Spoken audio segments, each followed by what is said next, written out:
really fast rotation all across the map. However, that will also mean that they will be given away that 𝐓𝐡𝐚𝐧𝐤 early game dominance in the XP lane, which is something that UAE definitely need to start to identify. How do they want to settle this 𝐓𝐡𝐚𝐧𝐤 down and keep him in lane?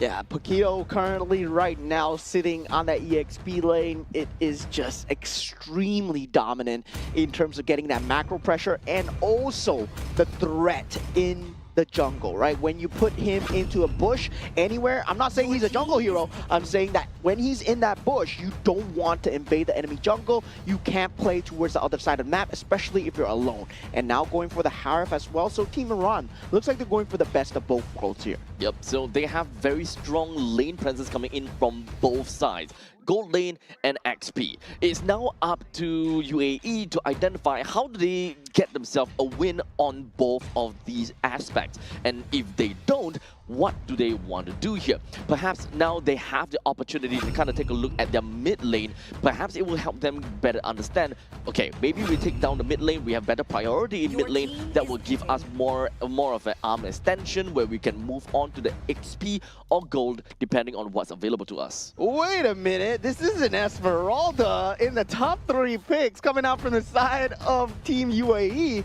Okay, I do see the vision here. 𝐓𝐴Smeralda takes away the shield value from the 𝐓𝐡𝐚𝐧𝐤 and also the Harif, but you do need a way to lock them down, because as a 𝐓𝐴Smeralda and Harif, you see an 𝐓𝐴Smeralda coming. What do? You just run away, right? You don't really need to be in the presence of the 𝐓𝐴Smeralda. And if they want to go for that macro gameplay, Team Iran, they can essentially build into that mobility and try and ban out the control heroes that possibly might be coming, which is most likely going to be a 𝐵ellaRick and also something like a Grok as well.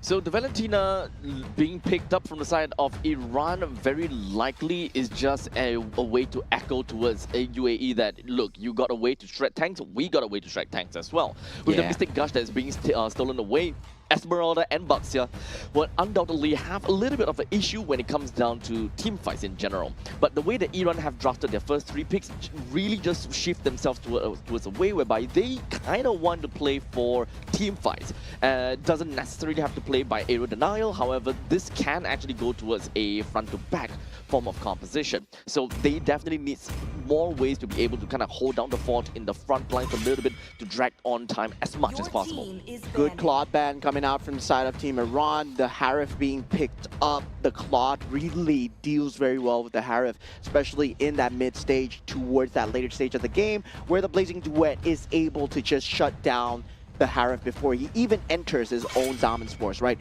Now, the 𝐶𝐤 ban coming out from the side of Team UAE, this is kind of suspect, because I would say that 𝐶𝐤 is in a weird place right now where he is good, but you have to pair him with very high damaging heroes, and also 𝐶𝐤 does have a lot of damage output, but it's still a glass cannon, right? So teams have found out how to play against the 𝐶𝐤. Generally, you want to have the lockdown as much as possible. So prioritizing a ban here on the 𝐶𝐤, I would say, is still a weird decision. There are crazier heroes that you should be banning out right now for the side of Team Iran, where they still have the Fredrin available if they want to go for that utility jungle. If they want to go for a fast jungle clear, they don't have the Guinevere available, however.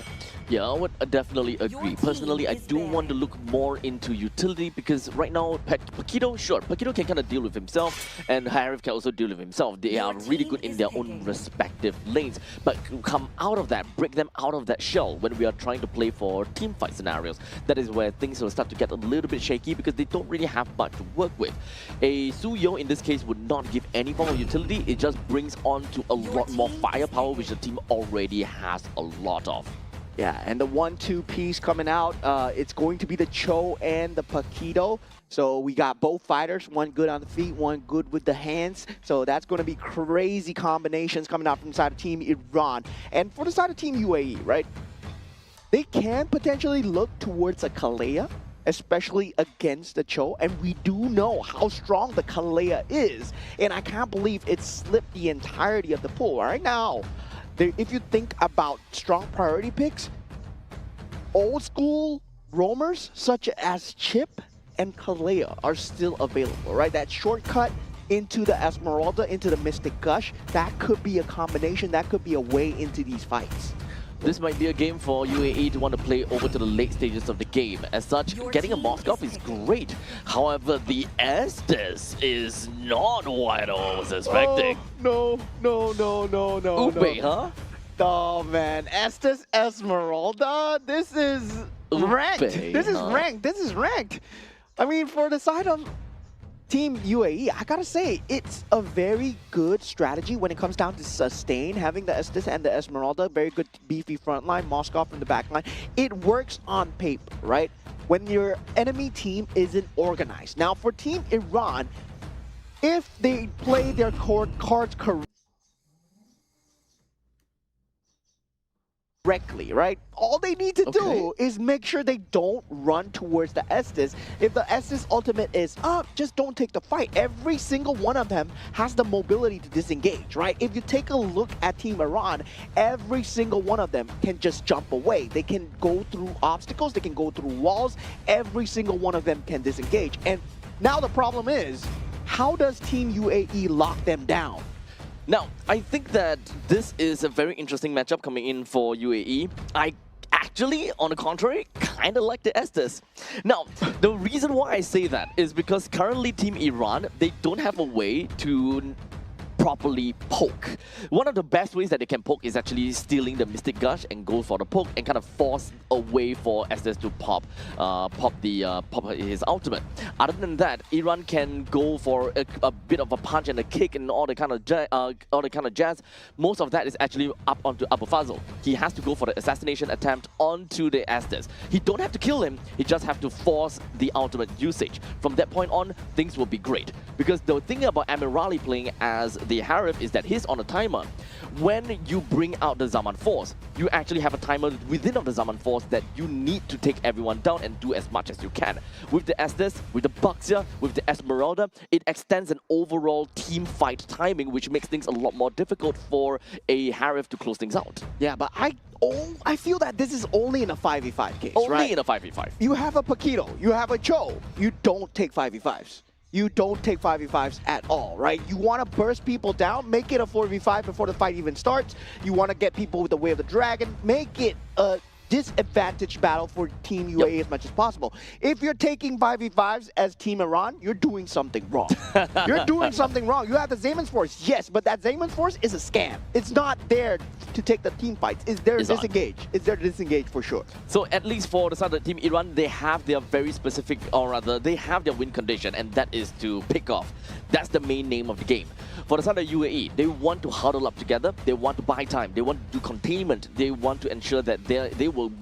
literally just draft over to the late stages of the game to enable the Moskov as much as possible. So the question is, which team will be able to execute their own game plan? Which team will find it a little bit difficult to play? That is ultimately the question. So let's take this moment in time and take a look at the side lanes first. Gold lane versus gold lane, XP lane versus XP. When it comes down to 𝐅𝐵 versus the Moskov, 𝐅𝐵 always have got a lane priority because of the fact that he's got good wave clear and he's got good pokes sort of coming in from the synchro vision. Every dashes gives him shield, which is something that the Moskov would not be able to deal with exceptionally. Now, number 2, XP lane. When we're looking at the Esmeralda versus the Paquito, no way the Paquito is going to get very easy kills off of the Esmeralda, but neither is the Esmeralda going to sustain all the way. But the main thing is, it's all about the wave clear. Paquito should still be able to wave clear faster than the Esmeralda unless the Paquito constantly want to go for the kill. Yeah, and definitely, I mean, for that case, it is going to be that lane clear where the lane priority is definitely towards the side of Team Iran, right? Yes. When you have an Estes, your mid lane clear is not that good. Despite the fact that you have a Gord, yes, but the harass factor, you are relying a lot on the 𝐵𝐷𝐤, as we see right here, and 𝐿𝐼𝐺𝐻 has to come in to help out with that mid lane priority. Meanwhile, Madi, you can just focus on that creep wave, get that level 4 in time, especially on a lower clearing speed hero such as Fredrin. You want to get that level 4 as fast as possible.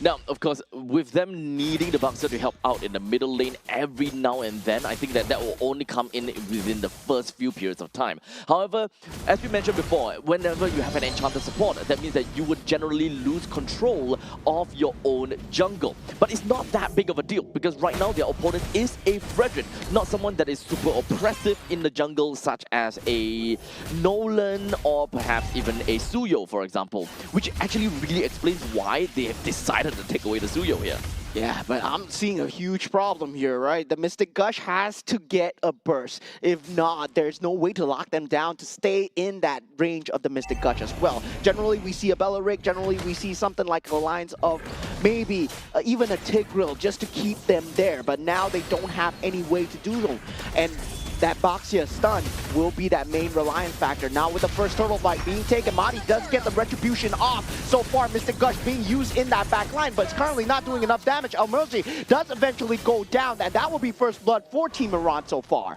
Team Iran having a great start right now, especially being able to take down them one and only front liner being their Baxia. But hold on a second, middle lane Ali seems like he's looking at something. Yeah, Mystic Gush now eventually up as well. Now with the Spear of Destruction jump, 𝐳 does find a kill on the opposite side. Team UAE, they are going on the offensive here, but Appraisal's Wrath is available for Madi, and Madi is still surviving through this, but 𝐳 finishes him off with the Phantom Step, and 𝐴𝐵 does get the consolation kill. But now for the side of Team Iran, they do have to respond, because 𝐳, they got 2 pivotal kills. Yep, seems scrappy, but all in all, the main thing is 𝐳. He managed to get kills for himself, and that is funneling that we want to see. Yeah, now that funneling is going to come through, and I'm surprised 𝐼rzi didn't rotate, despite the fact that this is expanding rivers. Yep. You do have that Daemon's Force available. If 𝐼rzi was able to join those team fights, it would have been changing everything. But 𝐼rzi might be in a slight bit of a tipple here. Ali comes in for the support, but 𝐼rzi is here though. He ran out of mana. That's not something that we hear all very often coming in from a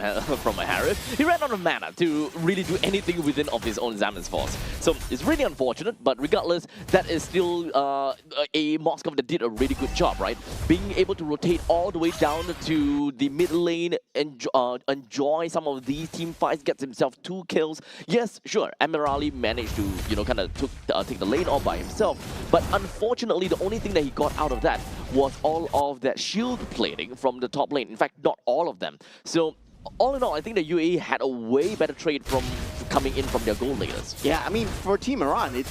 they were taking the 5-on-5s, and I don't really feel that they are adjusted to take that 5-on-5, right? Given the fact that they stole the Mystic Gush with an IMU, but that's still not enough in this stage of the game. Now, on the second turtle take, we will have that ability once again. Ali now posturing with the Way of the Dragon to the side, and the Mystic Gush as well. Abdallah taken out. That's going to be the front liner. One of them is gone. 𝐼rzi, the only second one. Now, with one well-positioned taunt, Ali and also Madi, they can play around this, but Ali in the back with a concussive blast already. Madi does take out the turtle in the end here, but 𝐳 still dealing good damage. Ali flickers away, and Madi lays down the law with the Appraisal's Wrath, but no one is there. 𝐳 eventually gets taken down from the side of 𝐼rzi. Unfortunately, a very sacrificial play coming for 𝐼rzi, as he was really trying to do his very best to kind of take the turtle away from the hands of Team Iran. But in the meantime, the fight was kind of split up in a very difficult spot due to a small little choke point. The main thing is Team Iran, they have a very strong lead when it comes down to being able to kind of force everyone aside. They may have used a lot of outwards in order to take Abdallah down, but he is one of the main contingency plan for the team. Yeah, 3-man concealed play towards that bottom side. Team Iran are finding their pace. Now 3,000 gold advantage, right? Slowly starting to build the macro pressure. While all this is happening, you have to realize this is on the back of a Paquito, and this has been happening all the time. And now 𝐼rzi still in slight bit of a tipple, but once again, that Estes healing factor, does it come in clutcher? Because for Team Iran, they've been finding the picks out of the Estes heal zone. The main thing is we also want to kind of find out if whether the blessing of the Moonlight Goddess is gonna do much for the rest of the team. Oh, okay. almost seeing something very tricky here, but in fact, it will. Mystic Gush has been used. Mohammed will not have that ability right now, and now Team Iran, they know that ability is down. They steal the Blessing of the Moon Goddess and solo kill from 𝐅𝐸 on the top with a dragon, and into that Appraisal's Wrath. Just a slam down from the side of Team Iran. They're sure giving us a show on the mid lane. Oh my god. I completely forgot you can just steal the Blessing of the Moon Goddess. Yes, you can totally steal that. You don't really have to care about a Mystic Gush at this point in time. Let's just play a healing game right now. They do have a Brethren that allows them to play 𝐓𝐴 as well if they really want to. And now they are diving behind that turret. This might be a mistake coming in from the side of Team Iran. They don't have the sustain to take this. Appraisal's Wrath does bring him back to square. Now 𝐼𝐸, he is going to be posturing here. Does have that Xayman's Force. One good one. Might change everything as he takes down Abdallah right now. Xayman's Force still there, and he's just tearing through everyone. Saeed goes down as well. Synchro Fissure after Synchro Fissure. Double kill coming out from the side of 𝐼𝐸. Oh, and even when it comes down to diving under the turret, this is just overkill coming in from Team Iran. And Puria was not even punished from that. Yeah, I mean, looked like a mistake, but once I saw 𝐼𝐸 with the Xayman's Force sitting at the back, he's waiting for the perfect time because he's waiting for the heal factor to run out from the side of Team UAE. And that was just great posturing, right? Once the Xayman's Force was used, there was no way to escape coming in from the side of Team UAE. Those are pretty big plays all the way from the start to the end. Team Iran really seems like they conducted the entire fight from the start to the end.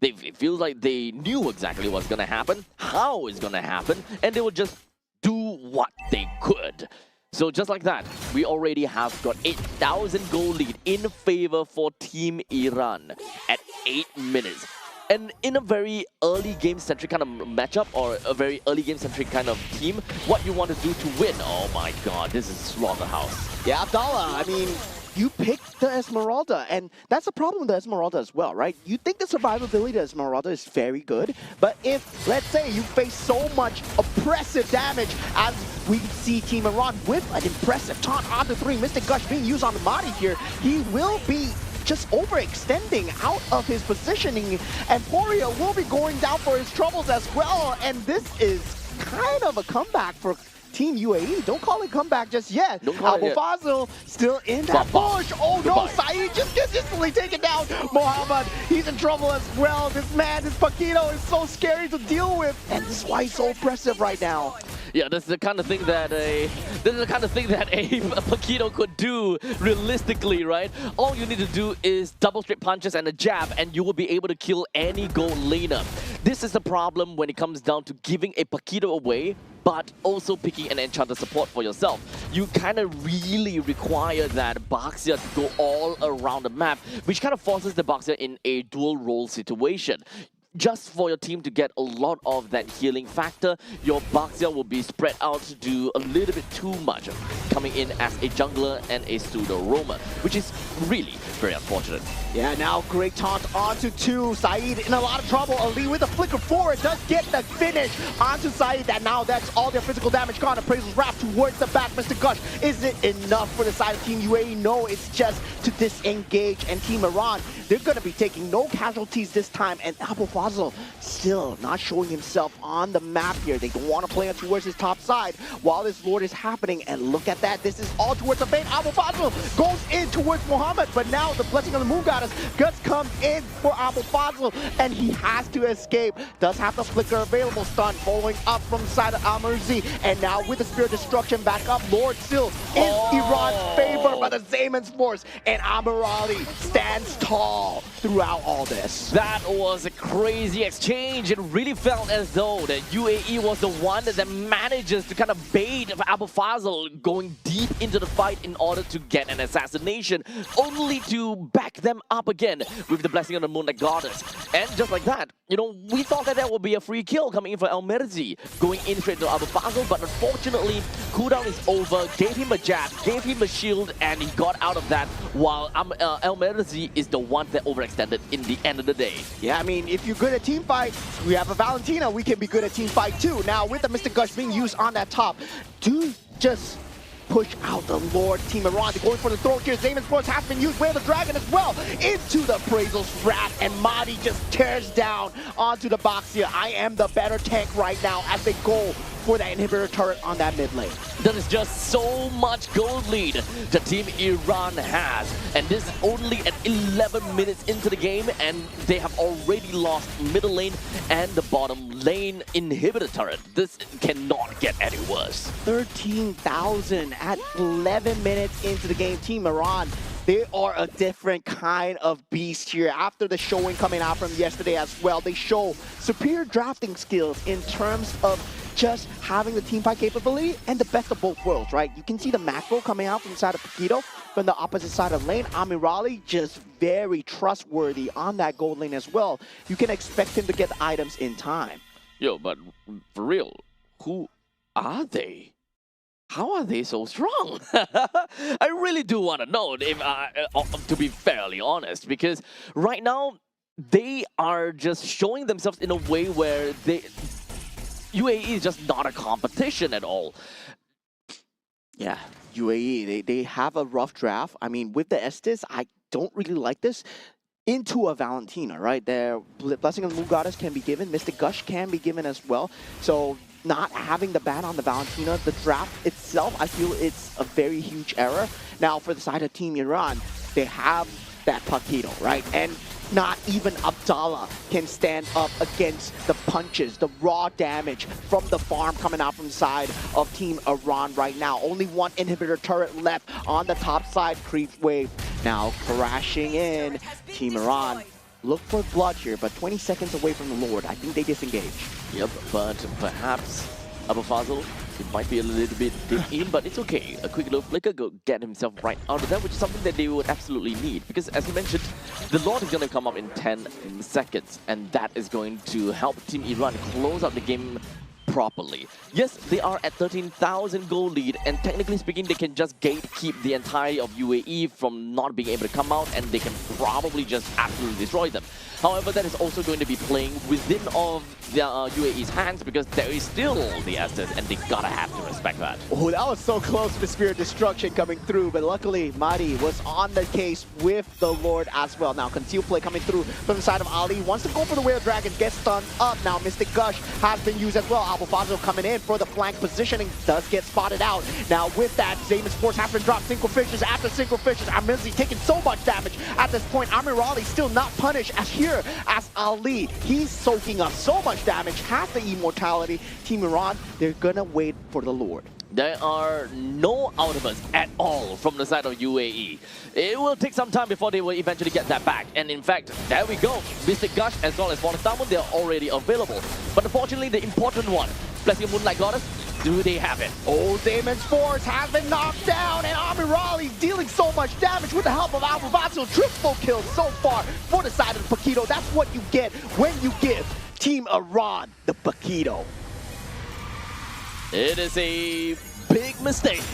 of giving the 𝐴𝐴𝐴 away to Team Iran. It really enhances their early game gameplay, and it enabled them to just go absolutely ham. This is just a master class when it comes down to just drafting alone, right? Having that Valentina, having the ability to have the Frederick, the taunt, the capability to jump into the team fight and take a macro battle. If they are losing,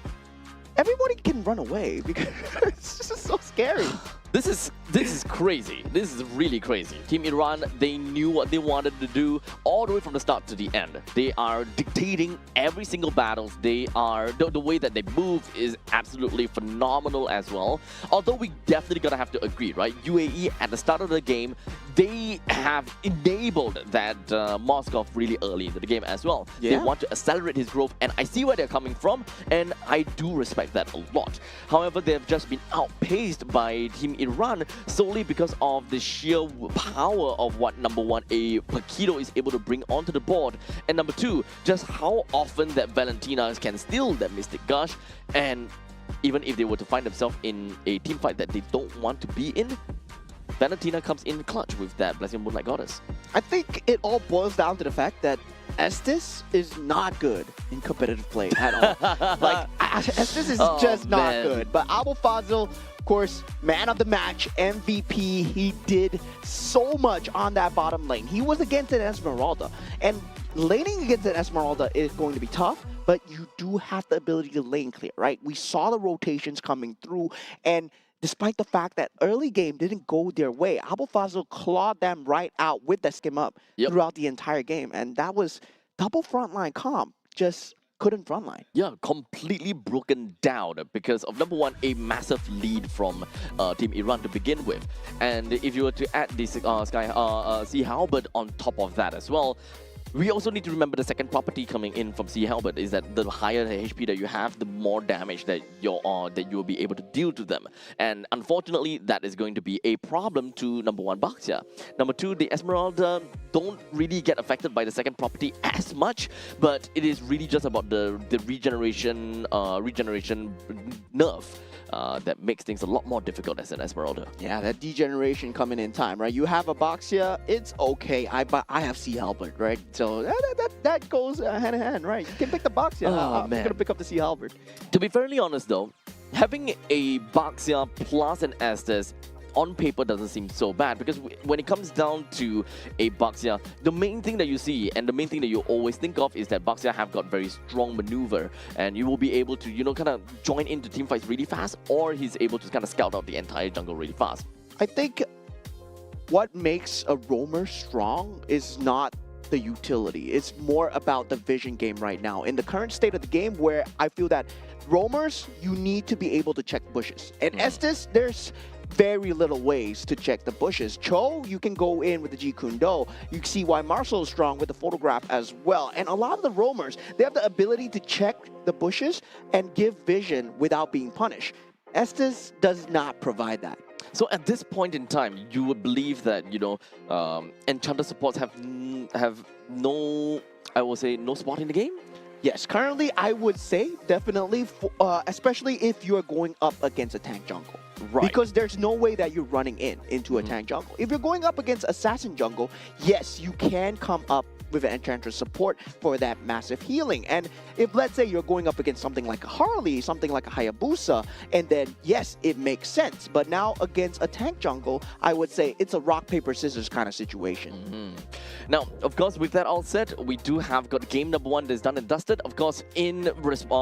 favor of Team Iran in a masterful way. In this case, with a total of 13 minutes into the game, I think that they ended the game under 13 minutes or somewhere along those lines. I think it's also showing of the patch itself, right? The games have gotten faster. The early game punishes have gotten way more as well. Since we saw from yesterday, the Bruno, maybe he's back. I don't know. Hopefully Bruno is back against Claude. I'm not too sure about the Bruno. We talk about Bruno. We don't talk about Bruno. Because Bruno, I feel Bruno is back. You feel that Bruno is back? Yeah, okay. Currently in the state of the meta, I feel this is very good. Well, we're going to have to wait to see how the other regions decide to pick that up. I think that is where we will get our questions answered. Now, as you were talking about, you know, the speed or the pacing of the current MLBB, I do agree that it does seem like a lot of the teams are starting to really prioritize in the early games quite a bit. Yeah. But on the other hand, it's only that way because of the prevalence of Paquito. I feel that the moment that Paquito is leaked out of the banning pool, that early game can be very obvious. But the moment that Paquito is taken out, then we're starting to see more control-centric XP laners and gold lanes that, you know, need some time to farm up, like a Claude, for example. Yeah, I feel that the acceleration, gets really enhanced by the new jungle rotation coming out as well, right? You hit that level 2 faster, you hit that clear speed slightly faster as well. Then it makes for a much cleaner first objective fight. It becomes much more clear who gets the early game from that first objective currently in this state of the game. And also right now, I mean, the Marcel, still a problem. You gotta ban that out. Yep. So goodbye to Marcel, and UAE ensures that they take that right out. But now, we're back to the Paquito question. If whether Iran wants to ban it, because, okay, here's the thing. UAE, they will first pick first ban. and they leaked the Paquito over to the side of Team Iran. But this time, I think the UAE have realized, you know what, Paquito is strong. If we do we have anyone that can play it? Like, is our SP laner capable of playing it? If he can, then we don't ban it. We let Iran ban it. Yeah, and Abdallah, I'm not too sure about this guy. I don't know what he's capable of. We did see the Esmeralda not performing extremely well in that first game as well. Now I'm having a bit of doubts for the side of Team UAE, but come on. Team UAE, it's time to prove me wrong, right? You got the chops to go against Team Iran, but they ban out the Paquito coming out from side Team UAE. I mean, this batting and drafting pattern is just weird coming out from side of UAE, right? Banning out the 𝐓𝐡𝐚𝐧𝐤, I don't really see that top 3 spot for 𝐓𝐡𝐚𝐧𝐤 currently in this meta. He's not that strong. It's not that deep. He's just a black dragon. You can deal with him. And still, I believe there are more priority to be banned out. Maybe the 𝐼𝐸 would have been a better ban. Right. Okay, so at least what I'm seeing here is, okay, the fact that Paquito is banned just pretty much means that UAE, they are not interested in picking up a Paquito for themselves. Yeah. And if they don't want to do that, that means they don't want Iran to pick up Paquito. So the moment that they don't want to play a Paquito just means that they are not really confident with that. With the 𝐓𝐡𝐚𝐧𝐤 being thrown in that, to be fairly honest, I agree with your sentiments. This is not what I expected coming in from a banning pool. So perhaps I'm kind of thinking about, you know, a rock, paper, scissors kind of game. Why do they kind of not want to have a 𝐓𝐡𝐚𝐧𝐤? One of the only main thing I think of is always going to be Farsa that can be knocked by the Black Dragon form, but it still doesn't exactly reward or rather merits a need to ban the 𝐓𝐡𝐚𝐧𝐤. Yeah, definitely. I mean, I would say maybe that Eve does first pick. Does make sense that they want to ban out the 𝐓𝐡𝐚𝐧𝐤, but the 𝐴 was also available in the pool, right? No, it should not, though. Then there's a lot of things that are available in the pool. If you want to go for the 𝐴, if you want to go for the Atlas 𝐼𝐸, that opening is still possible for the side of Team Iran here. And yeah, with no Paquito now, you don't really need to worry about that EXP lane macro pressure, right? So Phoveus is still there as well. So they will effectively play the Phoveus onto the 𝐼𝐸, so this is going to be great for them. With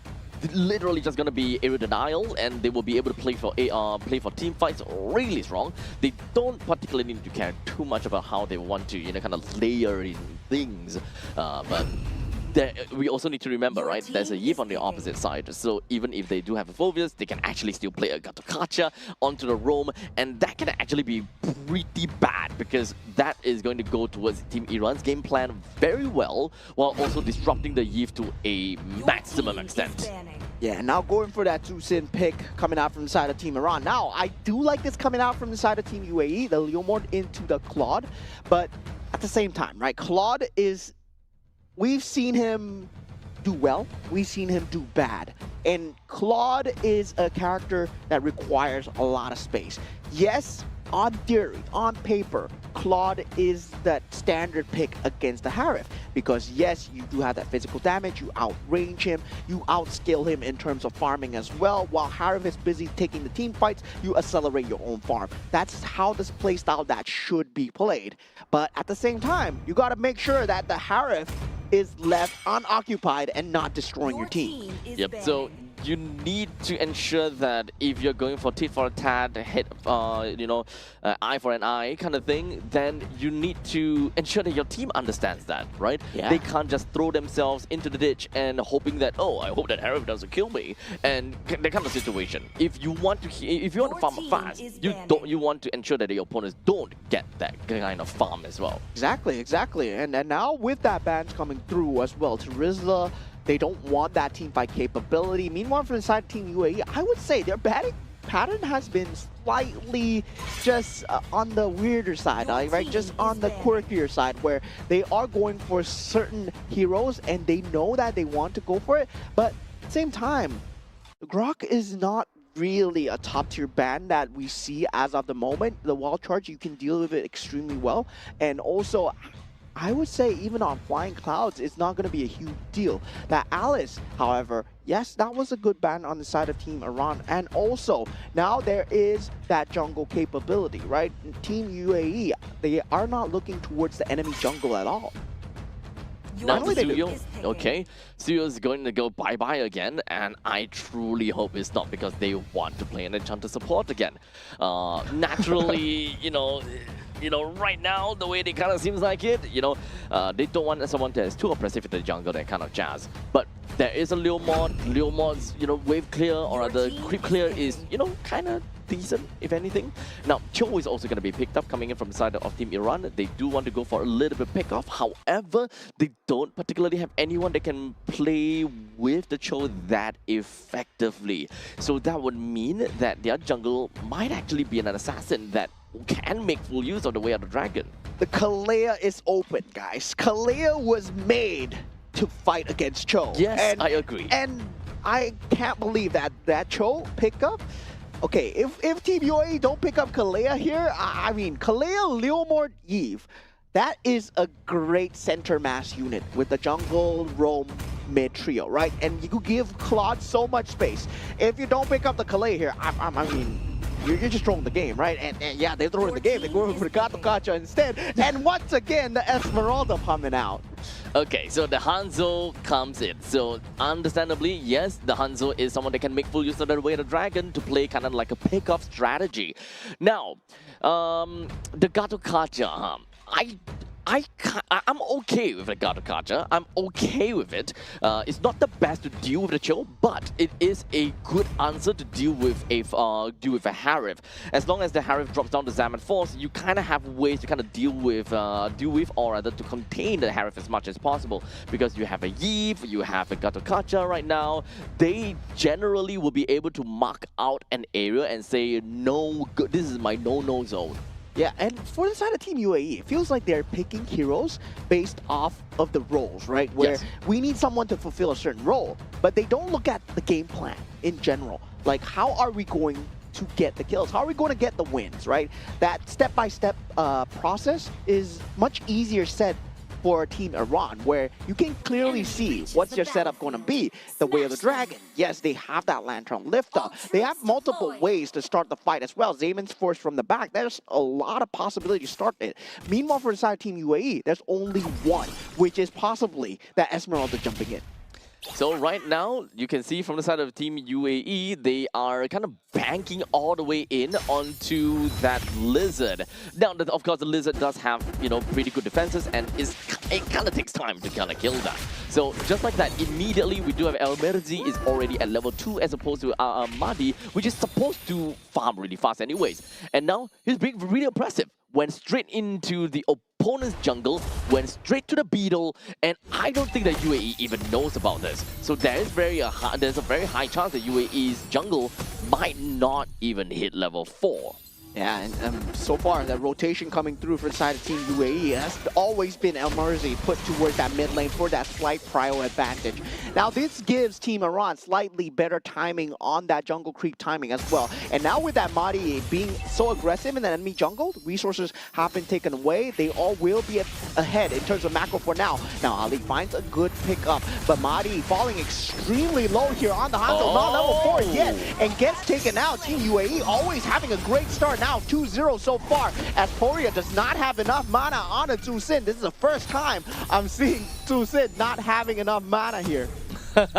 Still a little bit too early, but right now it's really unfortunate that Mahdi went to great length stealing the orange buff away from 𝐅𝐴𝐺𝐺 because of, a little bit of vertical jungling going on about. But in the end of the day, it does seem like 𝐅𝐴𝐺𝐺 still manages to get his own purple buff from the opponent's side. So they're both going to be relatively neck and neck, and I don't think that it's going to be too big of a problem for 𝐅𝐴𝐺𝐺 to get himself to level 4. Yeah, now first turtle up for the grabs here, but Hanzo nowhere inside here to take the objective, as 𝐅𝐴𝐺𝐺 will be slightly further away, both still not level 4 yet, but Infernal Pursuit has been used on the bottom side as well. Lantern trying to find its mark, Hamdan just getting out in the nick of time here now. Abdallah jumping in, can he do anything this time as the ultimate has been popped from side of Leomord. Abdallah does kind the kill onto Abelfazil at this point. Now without that frontliner, Mahdi is going to be very squishy as the Blazing Duet goes in on the back. Saeed coming in for the support and coming in at a great time as well. Wait, this is a first turtle help, or rather this is a first turtle thing coming in from the Claude. The Claude came in to help on the first turtle? We don't see that a lot. Yeah, and Team Iran right now, I mean, going for that Hanzo, they need to secure that early game as much as possible. Now, their jungle is just very weak, and Amirali, he will have a lot of work on the shoulders here, right? Now the pressure is on Ali and Amirali because they need to make the plays, especially on the top side of the map, but Team UAE, they go for the defense here. They're already there on the scene. Yep, but don't get us wrong though. Team Iran, they're not doing a horrible job at all. It's more the fact that Team UAE, they are playing really well this game. They have got great ways to really buff up their own team and to ensure that they are, relatively safe. Even when, Mahdi was literally hot on the tails of, I believe that was 𝐓𝐴𝐺𝐤. He almost went down, but a quick little RWM just for him ensured that 𝐓𝐴𝐺𝐤 will be able to stay alive. Yeah, and I'm surprised Team Iran are taking this like team fights, right? When the invasion came in, they could have just disengaged, continued their farming patterns. They took the team fights, and they weren't ready to take the team fights as well. Ali was still level 3. There was no way of the dragon available, and that we were identifying that this was the only easy entryway into this. And Team UAE, they found the timing, they cracked the code, but now, when we reach the level 4s, things are going to get harder for the side of Team UAE. They do have the disadvantage draft.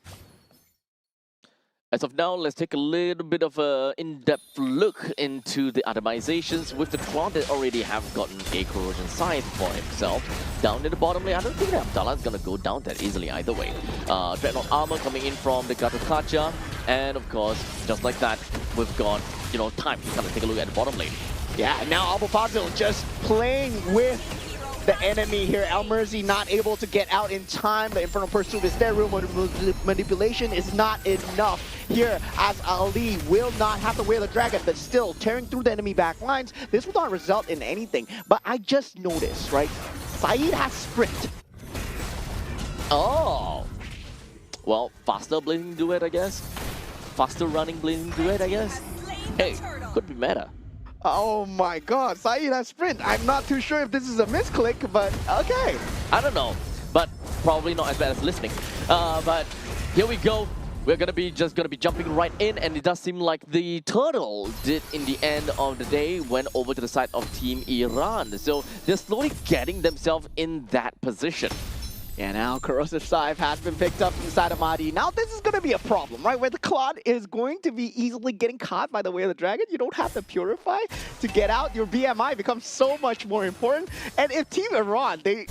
identify this properly, they can actually just exploit this. Now Mahdi,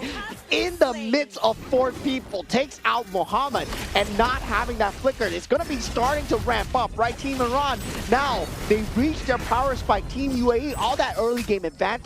they couldn't keep on to it because they couldn't get the force engage going. They can't keep invading into the enemy jungle. Abdallah had to be on the scene, but he's been stuck at the bottom lane. This is the kind of thing that you can do as a Hanzo. You have no problem just diving into the opponent's lines at all, which is something that we saw right above of the Turtle's Pit. In the meantime, he can also just jump right in over to Abdallah, and his true body can no longer be touched. That's just how different the new Hanzo is this time. Yeah, and Abdallah right now, I mean, he looks like he's slightly in a bit of trouble. He's going to be able to walk away so far. I mean, this is a bad engage for Team Iran if they want to go for it, but they do force out the ultimate coming out from side of 𝐿𝐴𝐺𝐬. Very good disengage coming out from side of Team Iran. It would have not been in their favor. Currently 7 minutes into the game as of now, and Team UAE is slowly starting to lose some of that. Oh, on to the second, take a look middle. Yeah, Infernal Pursuit jumping in, but Abdallah being the first person on the scene. This is exactly what Team UAE wanted to do with the Esmeralda in the previous game, but it was shut down by the Keto. Right now, they have the ability to use that Esmeralda on the front line. Team Iran, they're not used to this level of tankiness coming out from inside of Team UAE. Now, Ahmadi going in at this point. Going up for Hamdan, not exactly the target of his choice. Yep, but it doesn't really quite matter. I think that right now, Marty is just kind of testing the damage as well as testing the HP bars of the enemies. But now the turtle is currently under siege. Yeah, 𝐅𝐸𝐺𝐥 does get the turtle. 𝐳𝐸man's Force has been dropped down with the RWM as well. But Team Iran, they will be taking this team fight as long as ZyZyy does not connect in time. Where the dragon towards the back. 𝐅𝐸𝐺𝐥 still on tear-through. But now ZyZyy arrives with the blazing duet towards the back. Marty gets taken out, but already 3 members are down. 𝐓𝐡𝐚𝐧𝐤 for 3. With 2 men left on the side of Team UAE, while Team Iran did not even lose a single soul in that team fight. That definitely just meant a lot. But ZyZyy, not a place to be yet. Yeah, in a bit of trouble here. Now, with that tier 1 turret as well, Team Iran just handily taking that fight, right? We saw the team plays coming out, the Wheel of Dragon holding on all the way towards the end onto Mohamed, making sure that the real-world manipulation is not going to be a factor here. 𝐅𝐸𝐺𝐥 having that timing so far, I gotta say, he has the perfect goal laner timings to join these team fights. Yep. And honestly, I feel that ZyZyy has been joining into the team fights a little bit too early, to the point that he actually might have lost a couple of those lane kills, or rather lane creeps. It's very different from the previous game as the Moskov. Moskov does have very good mobility, and at that point in time, it was also expanding rivers. So it does make sense. However, this time, it's slightly different now. You're playing as a Claude. Your main thing is that you play over to the late stages of the game. Your blazing duet doesn't really do any much damage at all. Having a 2:1:1 just doesn't bring you anywhere too far in terms of the goal lead. I would say in terms of item timing, still on point. He is very close to that Holy Trinity 10 minutes into the game, and that's when he's going to start dealing obscene amounts of damage. So this Claude, not looking bad, and that's already good enough, because going into that late game, he's going to be a natural counter towards that 𝐼𝐸. And this is where Team Iran's power spike needs to come through before that Holy Trinity is available. Oh no. Oh no. The barbell. Yeah, missing it out. And 𝐳𝐸man's Force has been used here as 𝐴MTAN. He's going ham, trying to protect his team right now. ZyZyy nowhere in the scene. Real manipulation has been used so far, but the Wheel of Dragon is there with Marty's attack support here. And ZyZyy unable to chase Marty in time. 𝐼𝐸𝐺𝐥 still on a tear-through back lane. And Blazing Duet gets instantly shut down from the side of Ali. What a great Cho player. Well, at this point in time, when you're talking about the fact that, you know, ZyZyy is getting there, but 𝐼𝐸𝐺𝐥, he's already there. As what he would want to do as a 𝐼𝐸, the moment that he hit critical mass, or rather the moment they hit his power spike, he needs to make full use of that power spike in order to create the gap even larger and harder for ZyZyy to eventually pick up. And if you're neck and neck, then that is great. But at this point in time, 𝐼𝐸𝐺𝐥, he will take it all the way downtown with 6-0-2. They were originally at what, 500 gold difference in terms of the gold laners to the gold laners, but now I'm pretty confident that 𝐼𝐸𝐺𝐥 has got so much more gold than ZyZyy that right now is a little bit out of reach. Yeah, and that's the thing, right? When you don't have that Purify against a Cho, your Blazing Duet is not a Blazing Duet. It can get instantly disrupted. And as long as Ali holds onto that knockup, holds onto the Way of the Dragon, it can get disrupted. Now, once again, Team Iran, they know that they need to force the issue. And now going on to ZyZyy, because he does not have a Flicker, does not have a Purify, gets instantly taken out. It kind of feels as though right now UAE, they're kind of stuck in the relic of their own, you know, actions in the early game. Super aggressive, a lot of movements, but now they're unable to kind of hold on to what Iran is just going to be throwing right at them. Yeah, and of course, Marty just on the 𝐴MTAN. This does not care about any damage at all. He can just pump it back up every single time he has that bar full. Every single time he has the ultimate. Doing it again. Yep. It's just going to be very hard to deal with in this late game situation here. Oh, but not too sure. It seemed like he will be able to get himself away, while Team UAE was hoping that they would be able to find that chance to just pounce onto him. Yeah, right now, Abdallah still doing what he can in that front line, trying to front line as much as possible for the side of Team UAE. And now with around 1 minute left towards that Lord. Team Iran, they can't force the issue here. And 𝐓𝐴𝐵, he will, as it goes with the Infernal Pursuit. Once again, 𝐼𝐸Raleigh's dealing so much damage. RWM, is this enough? I don't think so, as 𝐼𝐸Raleigh, he is still dealing damage in the back line. Triple kill, can he get a Maniac? Once again, as he does for the second time in the second game, in the second day. Dude, this guy is just collecting trophies left, right, and center. Yeah, now with only one catapult remaining, Team Iran, they cycle it extremely well, and they take a clean victory 2-0. I'm looking forward to the back-to-back match. 𝐸𝐸Raleighh, dude, 𝐸𝐸Raleighh. This guy, he literally needs to be able to get a Maniac a day. Otherwise, he's just not on his top form, man. Great plays, great game coming in from Team Iran. They kind of yielded the early game over to UAE and really made it seem as though that UAE is, you know, they are kind of like on par for a long periods of time. But the moment that Iran found out, you know what, we can exploit this current lead, we can exploit this current gap, this is the point in time where we are able to, you know, kind of really just full send. I think that the main thing is that Team Iran, they have such a good idea and they have such a good understanding of the heroes that they have drafted as to when they can start playing the game for real. Yeah, I mean, a lot of good players, they know how to play when they're ahead, right? When we were talking about yesterday, but a lot because of the fact that your shields are no longer your shields. And not to forget, there is also there's also a 𝐓𝐸 and a run at where they stood right when Mahdi went back over to his purple buff. So UAE, they have strong ideas as to how the rotation is like. They know their timings very well too. And from that point on, 𝐸𝐸Raleighh, he tried to do his very best to catch up to the game as much as possible. Yeah, I mean, it was a draft where if Team Iran ran into you, you were going to take the team fight early game no matter what. The 5v5 was secured, but at the same time, you needed to keep up the farm going, right? It's a situation where you are going to survive. You have an Esmeralda, you have a Leomord, but the damage was not going to be present without the Claude being there. Yes. And they needed the Claude in the early game as well. I say slightly mishaps of timing where Claude could have been there much earlier in that team fights. The Blazing Duet was only used towards the end of the battlefield where, yes, it was there for the finish up onto Mahdi at that one period of time, but it was not in time at all. Yeah. To be fairly honest, in the mid stages of the game, looking at the fact that they have an Esmeralda and a Leomord and of course a 𝐓𝐸 as well,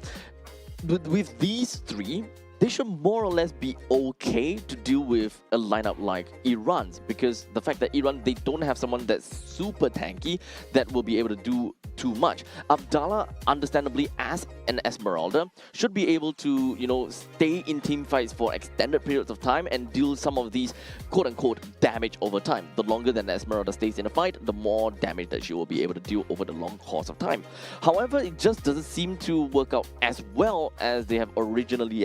expected, mostly because of the fact that I believe that Iran has been playing towards their win con and constantly trying to go for these pick-off strategies onto either one of these three, which ultimately made it so that Abdallah has got no game to play as the Esmeralda. Yeah, at first, it feels like Team Iran, I was confused with their playstyle at first. Yep. Because they were jumping into Team UAE as much as possible, and then they suddenly realized that, hey, we don't need to jump in. We can just take a gander back, disengage, and re-engage once their skills have been used. And this would not have been the case if they took the 𝐓𝐴𝐵.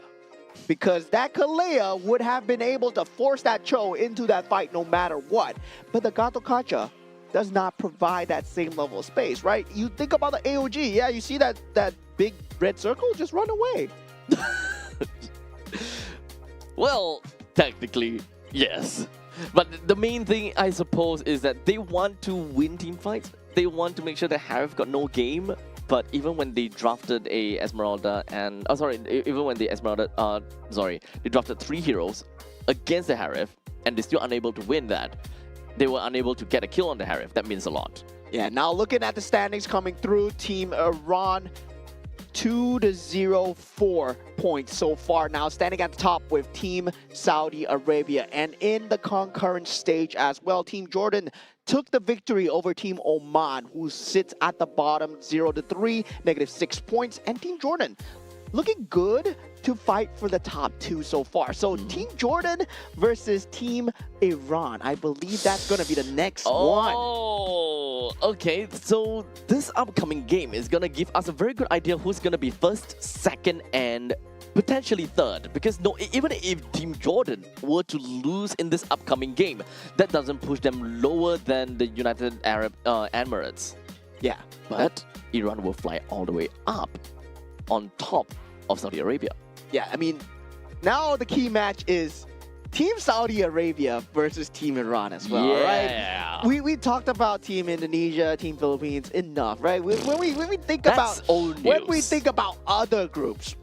Team Saudi Arabia and Team Iran, this is where it's happening. This is where the maniacs and the savages are happening, man. Yeah. Honestly, it kind of seems like that point of topic is going to be super, super spicy. So make sure you guys come back in for the next game, and that is going to be Team Iran versus Jordan. See you.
If all that bloom are faded to wither,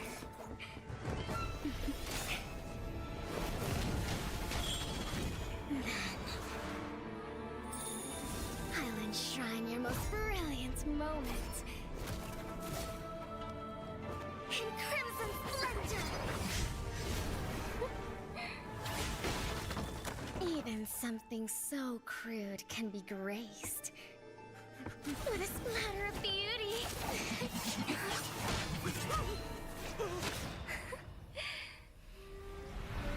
I'll get you out! You finally come to me, Hanabi-sama! This madness ends now! At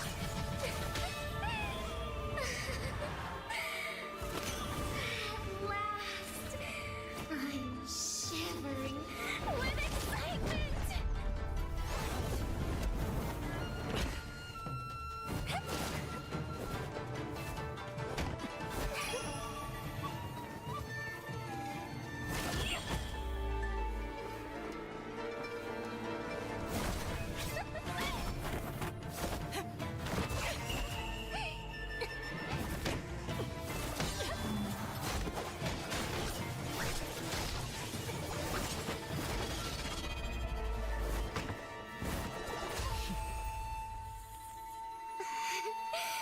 Such killing intent. Does this mean Hanabi-sama finally understands Kirara?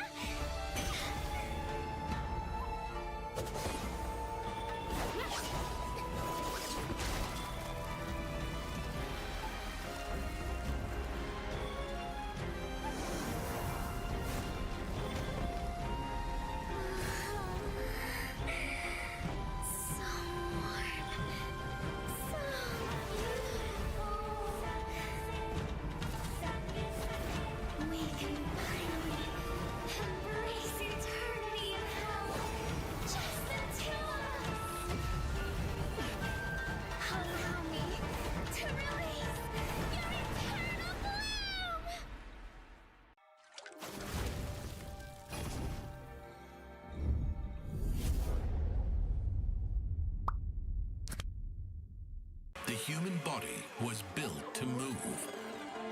Not trapped at a desk in one singular posture for 12 hours a day. It's time your chair evolved. This is Secret Lab Titan Evo. Ergonomically engineered for you, gamers, hybrid workers, artists, backing your every move.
If all that bloom are fated to wither,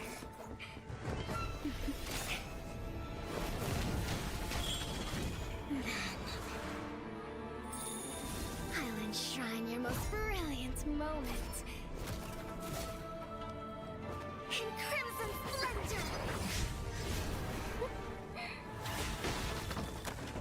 Something so crude can be graced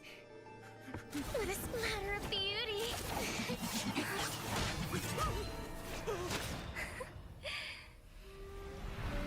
I'll get you out! You finally come to me, Hanabi-sama! This madness ends now!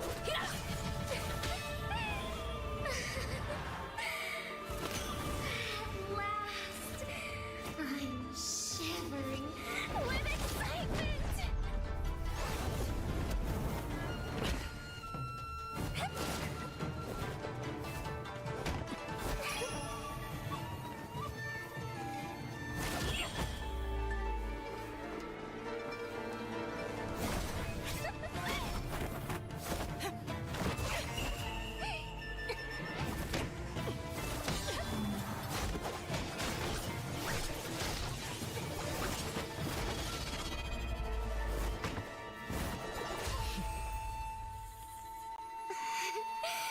Such killing intent. Does this mean Hanabi-sama finally understands Kirara?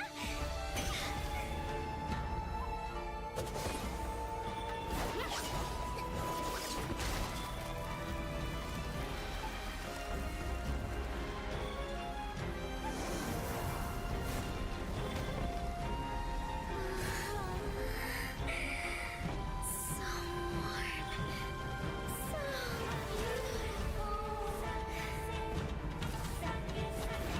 We can finally embrace eternity in hell. Just the two of us. Allow me to release your eternal bloom.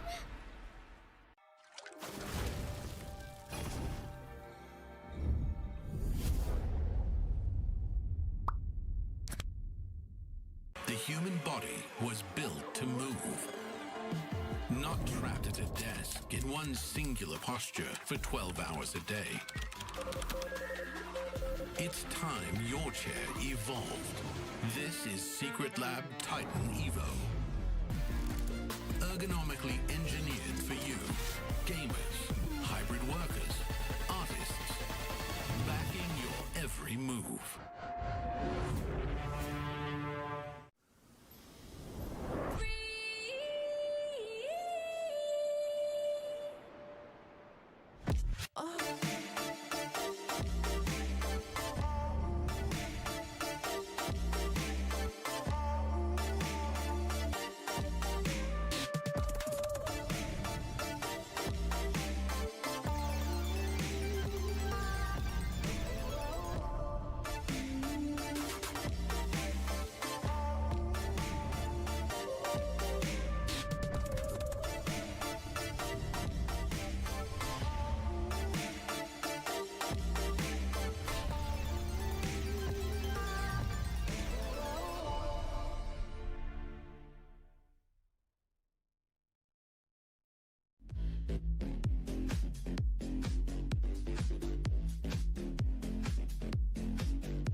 I'll enshrine your most brilliant moment in crimson splendor. Even something so crude can be graced with a splatter of beauty.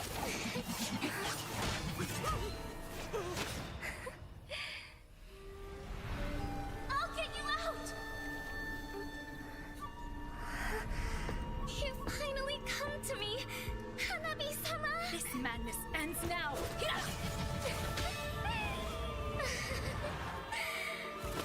At last, I'm shivering with excitement!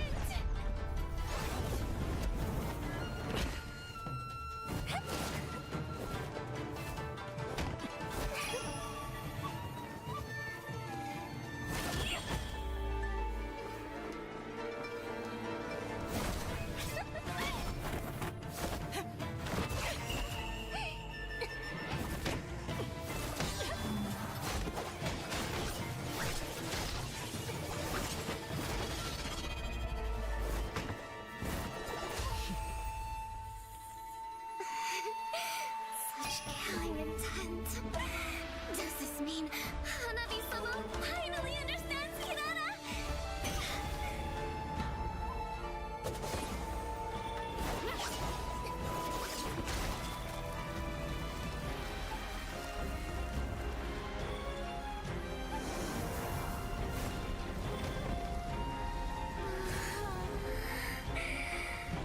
So warm. So beautiful. We can finally embrace eternity in hell. Just the two of us. Allow me to release your eternal bloom.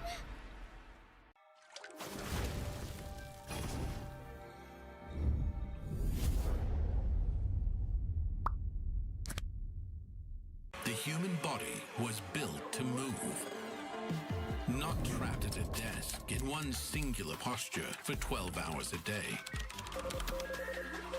It's time your chair evolved.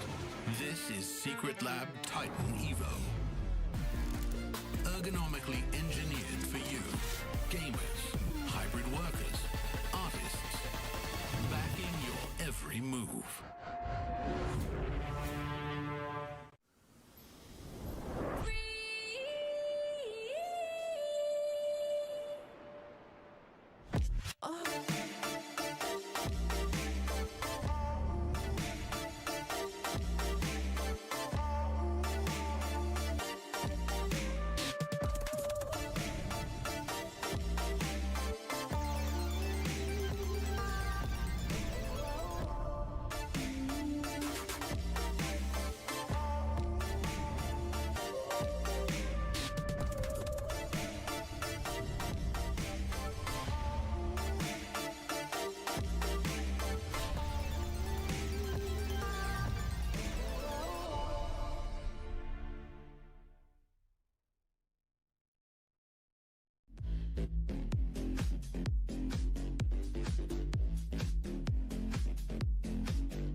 are fated to wither.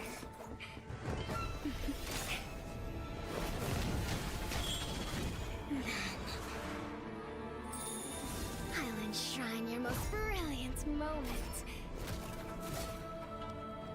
in crimson splendor. Even something so crude can be graced with a splatter of beauty.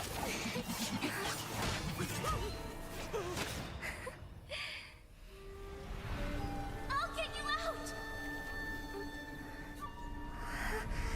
You finally come to me, Hanabi-sama! This madness ends now!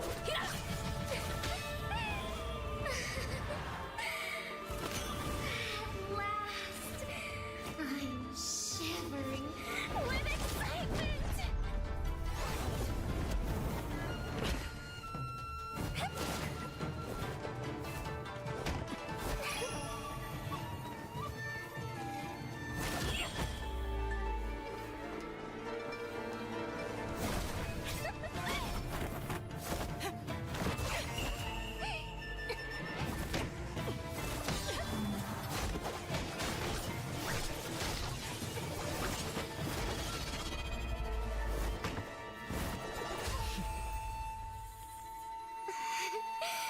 Such killing intent. Does this mean Hanabi-sama finally understands Kirara?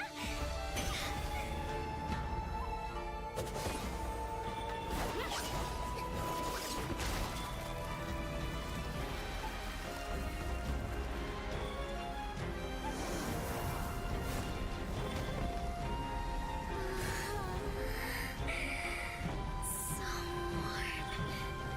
So beautiful. We can finally embrace eternity in hell. Just the two of us. Allow me to release your eternal bloom.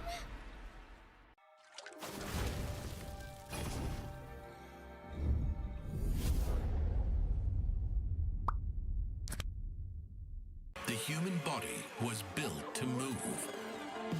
Not trapped at a desk in one singular posture for 12 hours a day. It's time your chair evolved. This is Secret Lab Titan Evo.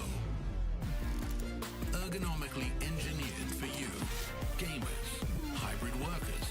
artists, backing your every move.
are fated to wither.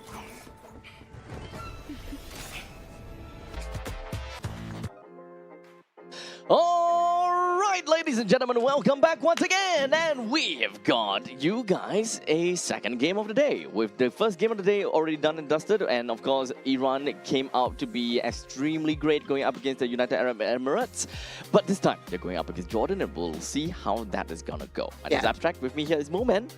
Yeah, I'm Moman. And no, maybe I'm Moman now. I'm Abstract. And this is gonna be very interesting because Team Iran, right? Currently, they are at the second seed of this group so far, and Team Jordan, they're a third seed. So this might mean a change in positioning. And also at the same time, you want to get top 2 here in this group because top 2 secures you that slot to Nagoya. However, even if you don't get top 2, if you get the third place, you're not entirely out of it yet. However, that also means that you will need to go for another round and another match, and that might leave you really tired by the end of the day. However, it is still a chance for you to secure the coveted 12th spot. Yeah, and definitely every team here wants to make it to Aichi Nagoya. Who doesn't want to go to Japan? Who doesn't want to go to Japan? Yeah, I mean, there's sushi. There's MLBB. There's sites. Yeah, I mean, there's a lot of things to do. There's a lot of things to do. Yeah, but the main thing here is all about MLBB, right? It's all about MLBB, and we've seen Team Iran do so spectacularly, especially in the first 2 games, especially versus Team UAE. Team United Arab Emirates, they did have a good chance. They were ahead in that early game, but Team Iran, they clawed their way back. Yeah, honestly, it was a pretty tight match, and it kind of seemed as though that when it comes down to UAE, they had control in the early stages of the game. They kind of seemed like they kind of know what to do, even though they were kind of falling off behind during the laning phase where we saw the Lil mod not having orange buff and all that kind of jazz. All these rotational needs coming from UAE were still not too shabby at all. But of course, when it comes down to the mid stages of the game, that is when Team Iran, they definitely knew when they start to pop off. They know when are they able to kind of go ham, go crazy, and they just ride the wind with it. And so far, gotta say, stats board Amirali, this man has gotten He's a glazer. One maniac a day. Yeah. One maniac a day. I mean, look at this guy. Team Iran right here. On the gold lane, Amir Ali. On the Rome, Ali. Super good on the Cho, by the way. Poria on that mid lane. Mahdi in the jungle. And Abu Fazl, that Paquito in the first game. That was impressive. So right now, I think that the main question that we have is if whether Amir Ali can get the Savage. Yeah, he usually is. Yesterday he got a maniac and a savage. Yeah, he got a maniac and a savage, man. And now he got a maniac waiting for the savage. Yeah, there's a lot of expectations on this guy. Is the pressure going to mount up, maybe? I don't know if whether he will be able to get that or not, but he's going up against Jordan at this point in time, and I would definitely say in terms of the ranking, I would like to believe that Jordan is slightly better than UAE. Yeah, definitely. And this is going to be a very competitive match indeed. In the gold lane, we have 𝐓𝐴, and on that Rome, we're going to have another Abdallah. And this is not the same Abdallah as Team UAE. And we have Al Ali on that mid lane. And also on the jungle, we have Marzouk. And on the EXP lane, we have Abu Te. Okay, so just like that, Team Jordan, they are going to be right on their spots and ready to rock and roll. Knowing that their opponent being Team Iran, they gotta have to take some time, and I hope they did take some time to kind of take a look at the VODs, you know, how Iran played in yesterday's game and the game before this one. Because that is more than enough information that Team Jordan will be able to get for themselves. In the meantime, Team Iran would not have much information onto Jordan themselves. Yeah, and this feels like a very bloodthirsty bracket so far, right? We've been seeing kill after kills. We've been seeing brawls after brawls. Doesn't feel much too intentional on the macro side of things where, yeah, they can be playing for the macro. They had a Paquito, but they choose to ignore that and they went for the team fights instead. So definitely it's guts over glory here. Yeah, I mean, this time I think the draft needs to really show what both of these two teams are capable of, and I'm pretty sure that we don't want to give the Paquito over to Iran. That is definitely not something to work. And to a certain extent, you know, even the Harif, I think that all of those savages and maniacs were all done with a Harif, if I Granger recall. yesterday, Oh. Harif today. Ah, okay. So you can't just ban out the Harif and hope that he would not get a maniac here. I mean, if he can play a good Harif, I'm pretty sure he can play a good Claude as well, right? Kyrie of yesterday, and we're still kind of figuring out if Claude really has a spot or not. Definitely still has a spot. The way that sure. the game is going is so fast. Can Claude really keep up? I believe yes. I believe it's a yes. And we are having expanding rivers once again. Today the theme is water. As yesterday it was all broken walls. And today now we're going to have expanding rivers once again. Expanding rivers. Now with that banning and drafting underway, once again we see the side of Team Jordan taking out the 𝐓𝐡𝐚𝐧𝐤. And it feels like 𝐓𝐴𝐵 has made a name for himself with the 𝐓𝐡𝐚𝐧𝐤 somehow. Because everyone is banning out the 𝐓𝐴𝐵. Now, with that respect ban on the Paquito, nah, that's not a respect on 𝐴𝐵. It's on the respect on the character, man. You don't want to let this guy out. Yep, so honestly, I kind of like Jordan's ban. The first pick, right? The first pick, so they can kind of go for bans that are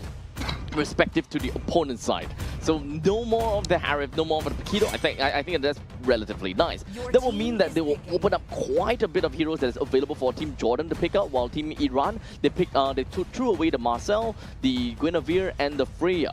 Yeah, and right now, 𝐤𝐚 still available in that pool. The Boxia as well. These are very strong openers, and the Boxia will be that pick of choice coming in from the side of Team Jordan. Tanky utility does have that stun capability for the initiation, and kind of non-committal as well. Yep. So at least on this case, I don't think that it is a very surprising thing to see how Boxia is first pick, but we pass the ball back over to Iran, where so far their first and second picks has always been very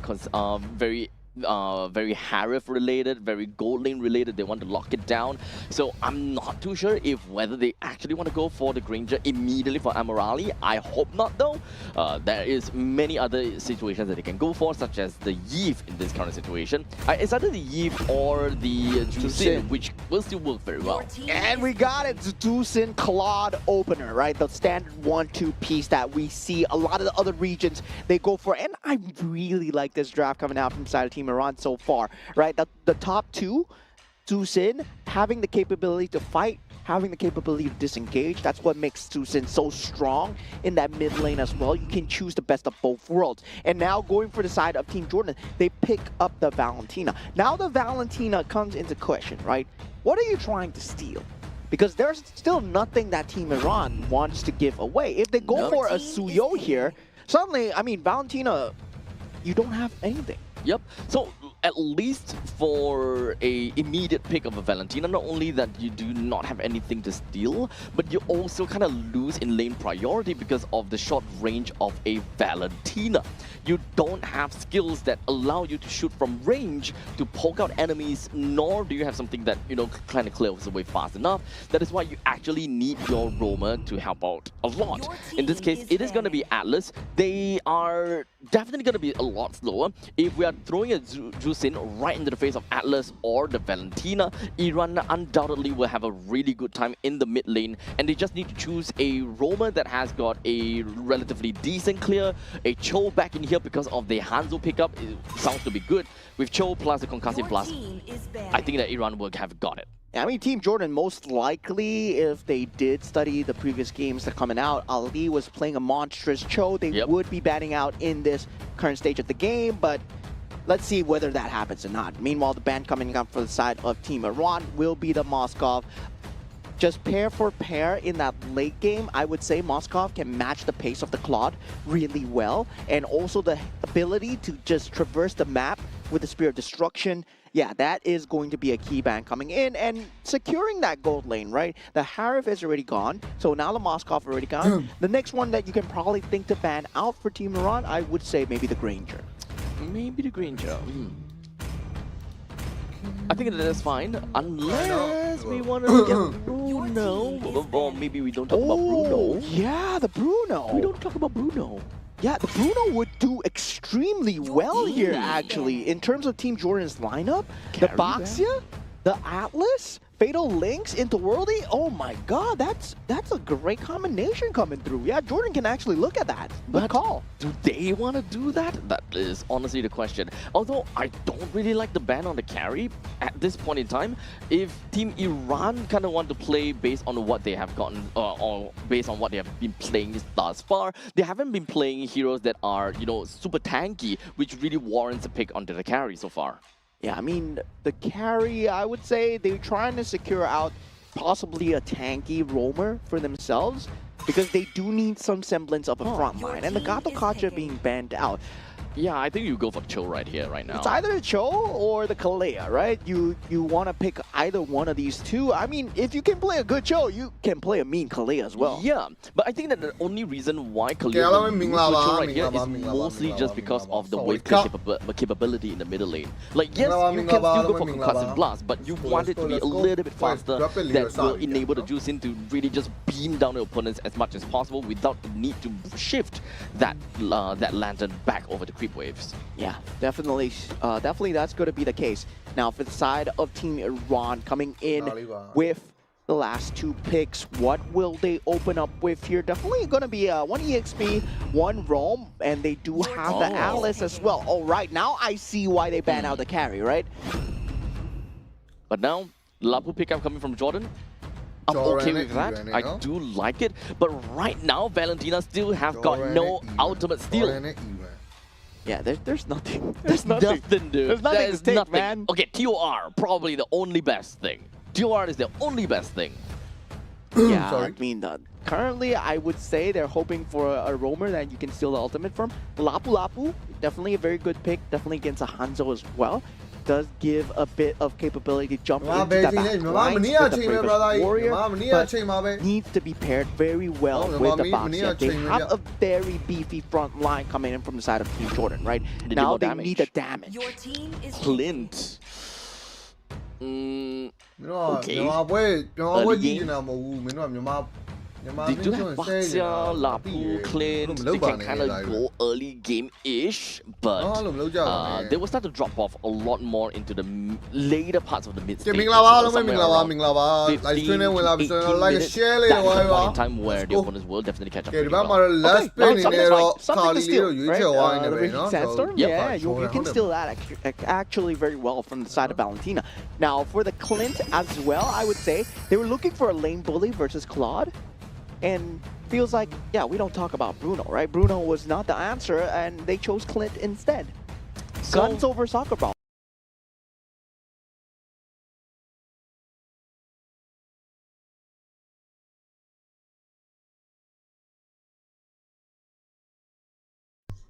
Jordan, 𝐓𝐴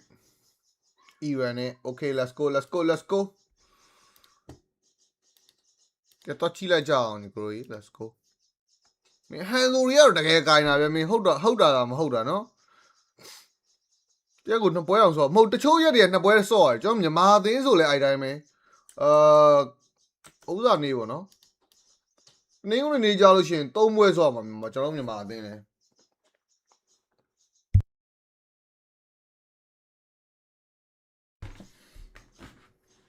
ကဲနောက်တစ်ပတ်မှာတော့ကျွန်တော်တို့ဂျန်က3လေးပါလေးလာစားပါနော် level 2လေးပါလေးရဒီမှာပဲချဟဲ့တိုင်းဟန်ဆိုကတော့မလုံးနဲ့တူတယ်နော်ဟန်ဆိုကတော့ဒီတိုင်းပဲသိရမလားကောက်ငုံလိုက်အောင်ပဲဆိုတော့ trade 2ပြဿနာမရှိဘူးဒီဘက်မှာတော့ဗာစီက rolling နဲ့ level 2ရနေပြီ fat blood ပေးရပြီနဲ့တူတယ်ခါလီမင်းဖျားတရားမလို့ရောင်ကြီးသူမြင်တော့မမြင်ရတော့ဘူးနော်ကဲ fat blood ကတော့မပေးလိုက်ရဘူးဆိုတော့ညာလဲနော်ကျွန်တော်အသေးအံပြေးလိုက်ရတာနော်ဒီဘက်မှာ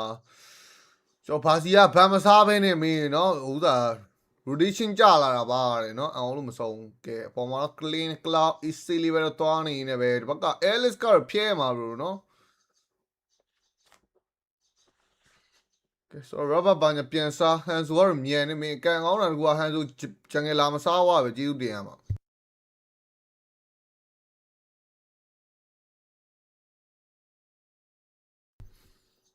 လေလန်တော်တော်မွတ်တာဗျာเนาะဒီဘက်မှာ purify နေပါပြီဗျာထပ်တော့ပေးထားရရင်လည်းဒီ atlas valadina ကျွန်တော်မနေ့ကပြောခဲ့တဲ့အတိုင်းတော်တော်ဆိုးတာပြောနေနေတော့ position ကျွန်ဝိုင်းနေပဲရဘာဘက်ကလေးလည်းရှိတယ်ဆိုပြဿနာတော့မရှိဘူးဇန်မဲဟောလည်းဘက်ကင်ပေါက်ဖို့ကလည်းနည်းနည်းလေး range ဝေးနေတာဆိုတော့လွယ်တော့မလွယ်ခဏနည်းနည်းကြည့်ပါ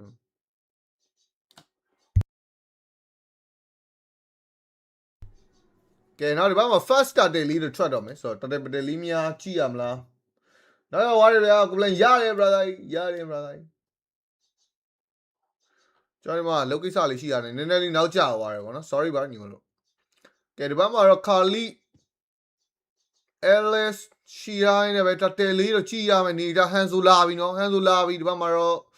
ကျွန်တော် Sandstone ဘာညာခိုးရပြီ Brave Fighter ပြေးဝင်သွားပြီ bro Retreat ပေါက် all Alice ကဖြတ်တော့ UI နဲ့ပဲတို့တော့ Ronnie အောက်မှာတော့နှစ်ကောင်လောက်တော့ဖြတ်ညှိနေတဲ့နေထားအော် Hanzo ကုတ်တာတွေကတော့ damage ကတော့လောက်ငါနေခဲ့ရင်းနဲ့ Sandstone နဲ့ backup ပြန်ပြီးတော့၃ကောင်လုံးမသေးပါဘူးရောင်းတကယ်ကောင်းတဲ့ Valentina စန်ဆုံခိုးပြီးတော့ပြန်ကယ်သွားတယ်ပြင်ပြီး Hiroki တကောင်မှပြန်ယူသွားသေးတာဗျာတကယ်ကောင်းတဲ့ Jordan Iran တွေတော့စကျွေးနေခဲ့ရင်းနဲ့ပဲနော်ဒီဘက်မှာတော့အော်ကလင်းရလဲ free fan များမယ်ဆရာသမားတွေနော် Valentina လောက်ကွက်တွေကြီးပဲရောင်းရင်မဟုတ်လို့ရှိရင်နော်ဒီဘက်မှာ၃ကောင်လောက်ပေးရမယ်နေတာရုပ်တော့မလုပ်ဘူးရောင်းရင်နော်ဒီဘက်က Jordan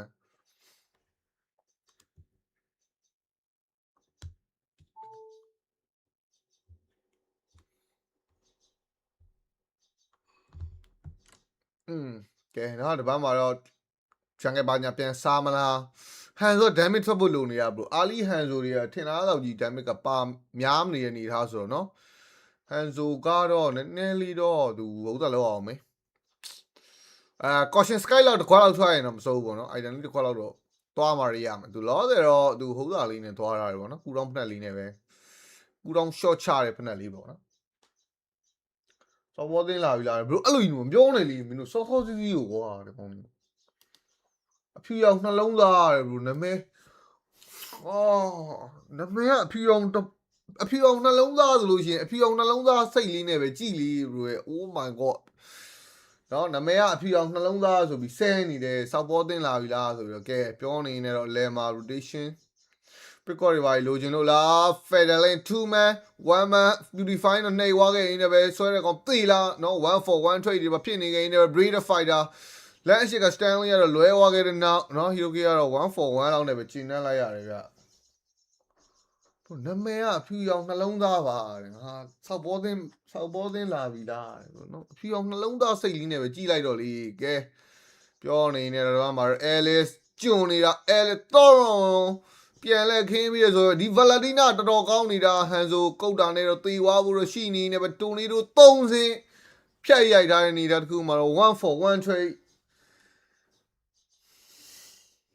ကဲမပြီးသေးဘူးဒီဘက်မှာလည်း rolling နဲ့တော့ဖြတ်တိုက်ထားနေတယ်ပဲဇူရှင်းတစ်ခေါက်မှာထက်ရလိုက်တဲ့နေတာတခုမှာတော့ကဲနော်မင်းနော် Jordan ကြီးကတကယ်ထုတာဒီဘက်မှာတာတယ်ပါထက်ရအောင်ပါဗျာ Hanzo က review လည်းမရှိဘူးဆိုတော့လာလို့ကမရတော့ဘူးဗျာလေကြီးလို့အားတဲ့အမဟုတ်လေကြီးမကြီးလေး brother ရေနော်စိတ်လေး short လိုက်ပါစိတ်လေးကို short လိုက်ပါစိတ်လေးကို short လိုက်အဖြူအောင်နှလုံးသားလေးနဲ့ပဲကြည့်လိုက်ပါ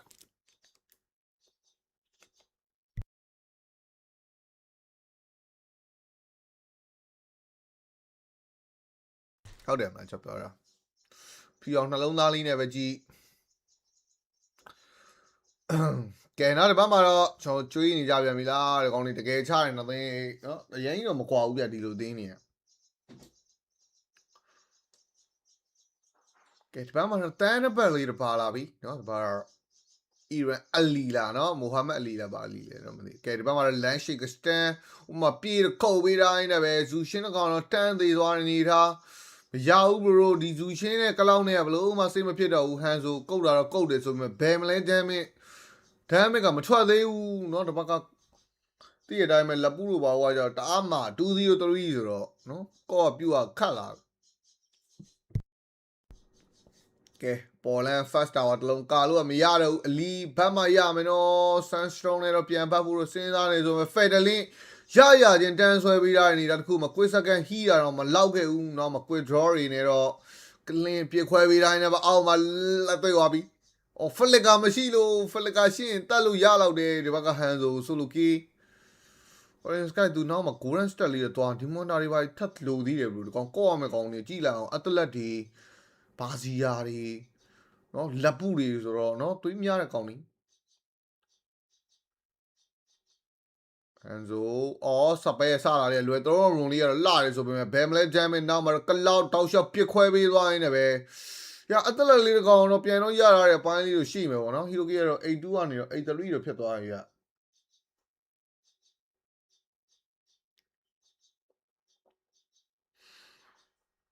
ကဲနော်ဒီဘက်မှာတော့ကျွန်တော်တက်တယ်4000ပြန်တော့လုံနေနေပဲအသက်လက်မရှိတဲ့တိုင်လေးတစ်ခုရောအဲလစ်ကတော့မရှိဘူးနော်ပြက်ပြီးနေတူတယ်အော်ဟိုဘက်ရောက်သွားဆိုမသေးသေးတယ်ရောင်ကြီးဘာမကြားညံ့နေတဲ့ကောင်လေးခါလီယိုပါမက်ကကီယူသွားခဲ့ရင်းနဲ့ပဲဂျော်ဒန်ဒီရှေ့ကျွေးနေပြီဘရိုကဲဒီမှာဟန်ဆိုဘာလုပ်ချင်တာတော့ရောတတဲကိုလှုပ်ချင်တာ review ရင်ဟုတ်တယ်ဗျာတတဲရောက်တော့ယူသွားသေးတယ်ဒီဘက်မှာတော့အဲ့တော့ကတော့ဒီဘက်မှာဇူရှင်းပြန်တော့ပေးလိုက်ရရင်းနဲ့ပဲနော်ဒီဘက်မှာကလောက်တကောင်ဒီဘက်ပြန်ရောက်လာတာပဒမရအင်းမင်းနဲ့နော် double key ကလင်ထက်ယူဝိုင်းနဲ့ပဲ600တဲ့နော်ဒီကလင်ကိုမင်းဘလို့သွားထိန်မလို့ကသနာတွေကတော့တက်လာပြီနော်ဘက်ကကလင်တင်တော့ရှက်ထောင်းတော့အော်တစ်ချက်စာလေးမရလိုက်ဘူးဆိုပဲဒီဘက်မှာလက်ပူကကြိုဆောင်နေတာမင်းတကယ်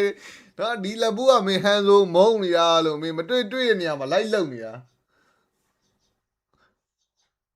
နော်ဆရာသမားတော်တော်စိတ်ဆိုးနေတဲ့ပုံပဲလို့နော်ဒီဘက်ကကလင်းမသေးဝါနေတော်တန်သွားပြီလို့နော်အမကလင်းက600ဆိုတော့အဲ့ကေးတာတကယ်လို့ဟန်ဆိုပြီးလိုက်မယ်ဆိုလို့ရှိရင်ဒီတက်ပို့ပြီးရှုပ်ကုန်တော့မှာ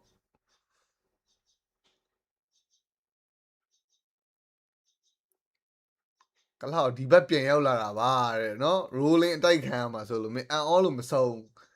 ငါတို့ဒီနိုင်ငံအသင်းတွေကြည်နေရတာလဲစိတ်ချမ်းသာပါတယ်သားတို့ရဖက်ဒလင်းပေးတိုင်းနဲ့ပဲเนาะချောခေါ်လိုက်ဒီပါအော်ကလင်းကိုပဲလှုပ်တာဆန်းဆုံးပဲမလဲဟောမရဘူးရောင်ရင်ဖလကပေးပြန်ပါဝိုင်းတဲ့ဘောမှာလမ်းရှိကစတန်ကွက်တီမိကလောက်ကပွဲမပါလို့ပဲရောင်ရင်เนาะဘလို့စတန်ကိုသွားစတန်နေတာကဲဒီဘက်မှာဇူရှင်းအက်ဒီခိုးရတဲ့ကောင်လေးဆန်းစတုံးပြန်ဝင်လာတယ်ဆိုပေမဲ့ဖလကမရှိတဲ့နေချာ rolling နဲ့ထပ်တော့ခြေထားတယ်ဆိုပေမဲ့လွတ်ပေးလိုက်ပါတော့မင်းတို့ရမ်းနေလောက်တာပဲเนาะဂျော်ဒန်ကောင်တွေကောင်းနေဟာနော်ဂျော်ဒန်ကောင်ကြီးကောင်းနေဟာမင်းရုပ်မလို့ဘူးကလင်း801နော်ဒီဘက်ကကလောက်နဲ့ကွာသွားပြီသားရန်ကွာသွားတယ်9မိနစ်9တော့မလွယ်တော့ဘူးဘက်မှာနော်ကျွန်တော်ဟန်ဆိုလေးကတော့ရုံးပေးခြင်းနဲ့နေထားလေးမြင်ရတယ်ဆိုပေမဲ့မလွယ်ဘူးလေသူလဲတည့်ရတိုင်းပဲဘရို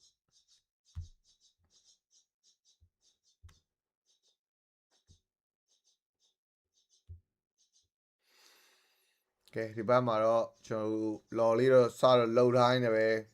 ဟန်ဆိုကမလာတော့ဘူးလို့တန်ပြီးသွားတာဗျာမင်းဖို့ချပလိုက်တော့နော်မြန်ချက်ပဲကြာ first loss ဆိုတော့ပေါ့ပါပဲ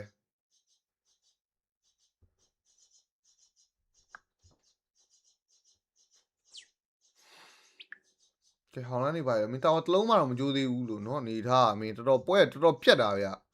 နော် even နေနည်းနည်းပူချနိုင်မယ်လို့ထင်တာမင်းအကြည့်ရတော့ကတော့မစိုးဘူးတော့သူတို့ဒီနေ့သာနည်းနည်းလေးတိုင်ပတ်နေ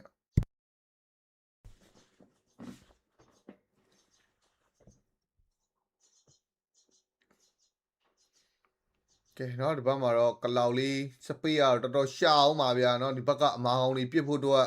ဒီမွန်နာတော့လိုတယ်ဘလို့နှစ်ကောင်လုံးတော့ဒီမွန်ဟန်တာဟီးရိုတွေဟန်ဆူရောကလောက်ကောဒီမွန်ဟန်တာဟီးရိုတွေဆိုပေမဲ့အိုက်တန်လိုတယ်ဒီဘက်ကအမားအောင်တွေပြစ်ခွဲဖို့တော့ပြီးရင်အမကလင်းကလည်းဖတ်နေတာနဲ့ဝင်းုံနေချလည်းလိုသေးရဲ့ဗျာကလောက်တော့အိုက်တန်တော့ဟဲဟန်ဆူဒီဘက်ရောက်လာတယ်မင်းကိုမုန်းနေတာသေပြီနဲ့တူတယ်ဘရိုသေပြီနဲ့တူတယ်အကောင်မုန်းနေတာသေဟန်ဆိုတာဝါနဲ့ဝင်ချတာပါတဲ့နော် second tower ဆိုတော့လေတာဝါပြစ်တဲ့ damage ကိုတော့မခံနိုင်တဲ့အနေအထားတစ်ခုမှာလက်ပူ shut down ကြီးတော့ပြန်ပေးထားရင်ပဲတစ်ဖက်က Alice လေးရလဲနော်တစ်ဖက်က၄ကောင်နဲ့ကြားထဲမှာကျွန်တော်ချီရတော့ကတော့ Federal Flicker နဲ့ပဲပေးလိုက်ရတယ်ထင်ပါတယ်နော်ဒီဘက်မှာတော့လေလန်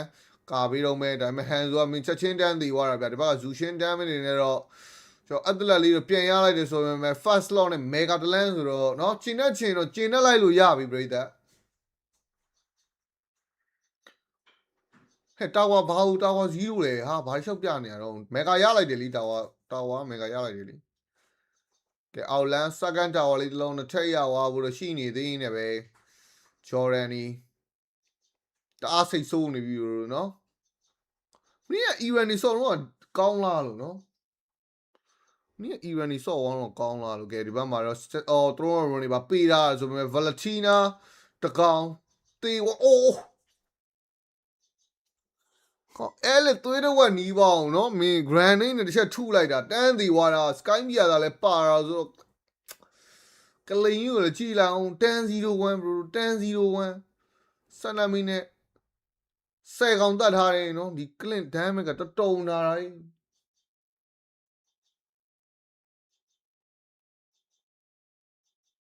နော်ပုတ်ပတ်ဆိုရှော့သွားတယ်မင်းအဲ့လက်ကဘာမလုပ်လိုက်ရအောင် offlane မို့လို့ပဲနော်ကလောက်တော့ပါဘူးဆိုထားလိုက်တော့နော် offlane အဲ့လက်ကြီးကိုအဲ့လိုပြစ်တာကြီးရလွန်တာဟောလို့ Sky ပြတာပါတယ် beauty ပါတယ် endless battle ပါတယ်နော်နောက်မှာ malefic gun သွားထားတယ်သူ rain လေးနဲ့ပြစ်ချင်နော်ဆရာသမားပုတ်ပတ်နဲ့မင်းကဲဒီဘက်မှာ second law လေးတော့ကျွန်တော်ကြည့်ရမယ်ပေါ့နော် first law နဲ့ကတော့ကျွန်တော်mega talent ရခဲ့တာဆိုတော့ second law လေးနဲ့ရောဘာတွေဆက်ဆောင်သွားနိုင်မလဲလောတော့ပေးမှာပဲ bro ပေးရမှာပဲဘာလုံးမရဘူးသူတို့အလဲလမ်း mega ပေးထားပဲကျင်းသူတင်ရမယ်ပြောရမှာသိလားဒီဘက်က side lane လေးတွေရှင်ပြီးရင်အဲ့လဲလမ်း law လေးကိုရှင်ဒီကကလောက်ကအဲ့လိုဒီမွန်တာရဲ့ဝင်းနေချရလို့နေပြီဒီဘက်ကဟန်ဆိုကတည့်ရတိုင်းပဲ bro ရမ်းပြုတ်ကောစပယ်တယောက်ချက်ဝိုင်းပေးလိုက်ရင်တော့ပြက်နေတာဆိုတော့နော်ဟန်ဆိုတွေကဘလောက်ပဲ revenge လုပ်ပြီးတယ်ပြောဘယ်သူမှမကင်နော်အားကြောင့်လည်းမကင်ကြတော့ impact မရှိဘူးဂျန်ဂလာတယောက်အနေနဲ့ပေါ့နော်ဂျန်ဂလာတယောက်အနေနဲ့ impact မရှိကဲဒီဘက်မကလင်းဝင်းကိုနေချပါသွားထားတာဗျာမင်းနော်နောက်ဆုံး item ကဲပြေးတက်လာပြီပေါ်မှာတော့ဟန်ဆိုပြေးနေရပြီ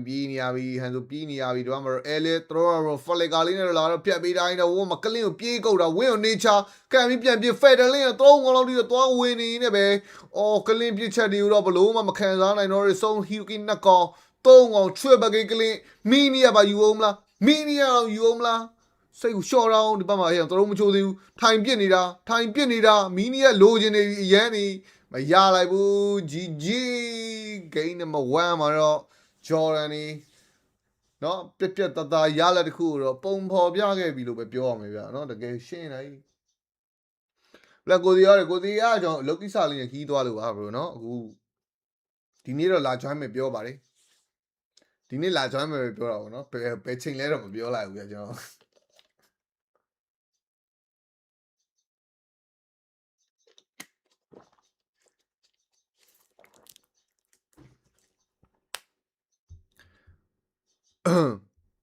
ကဲလက်မလေးနေပါပါဒီကိုလိုလက်မလေးတောက်ချက်လောက်နှိပ်ခဲ့ပြီးလို့ရပါတယ်ခင်ဗျာကို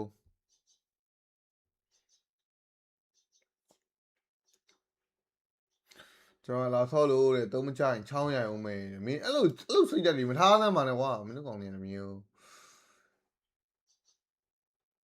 ဒါပေမဲ့ပောက်ကရရှောက်မပြောနဲ့ဟိုကောင်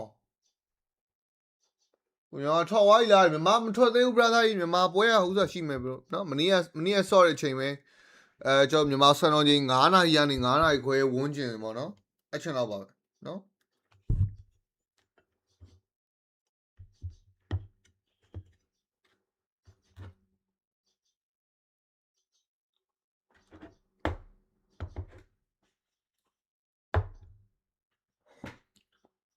လေးလူစရင်တဲ့ okay ပြပေးမယ်နော်ကျွန်တော်ဒီမှာအခုလောတယ်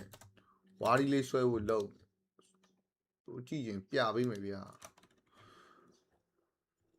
မလေးရှားလူစရင်ကဘရိုတီရတီမှာဘရိုဒီမှာလေတင်းရီက3ကောင်ရယ် BTR 1ကောင်ရယ် ဗာမော1ကောင်ရယ် ZQ ဆိုတဲ့ကောင်သိရမလားကိုသေးအောင် ZQ လို့ခေါ်တယ်ဒါကဘယ်ကောင်လိုလေဒါလိုလေနော်ဒါဂိုးလေးကတော့လိုလေမလိန်ကတော့ဟိုကောင်ပေါ့မာတီကြီးဟာမာတီကြီးကဒါအရန်လေးဟုတ်တယ်မလားအရန်ဟုတ်တယ်မလားတင်းရီရကောင်ဒါပေမဲ့အရန်မသိမပြောတတ်ဘူးကျွန်တော်တိတ်မလေးရှားတိတ်မမှတ်မိနော် BTR ဂျန်ကလာချီပီနော်ချီပီဟာဘယ်သူတွေသွားတာလားယူအဲ့မလေးရှားပဲဘယ်သူတွေသွားတာခဏလေး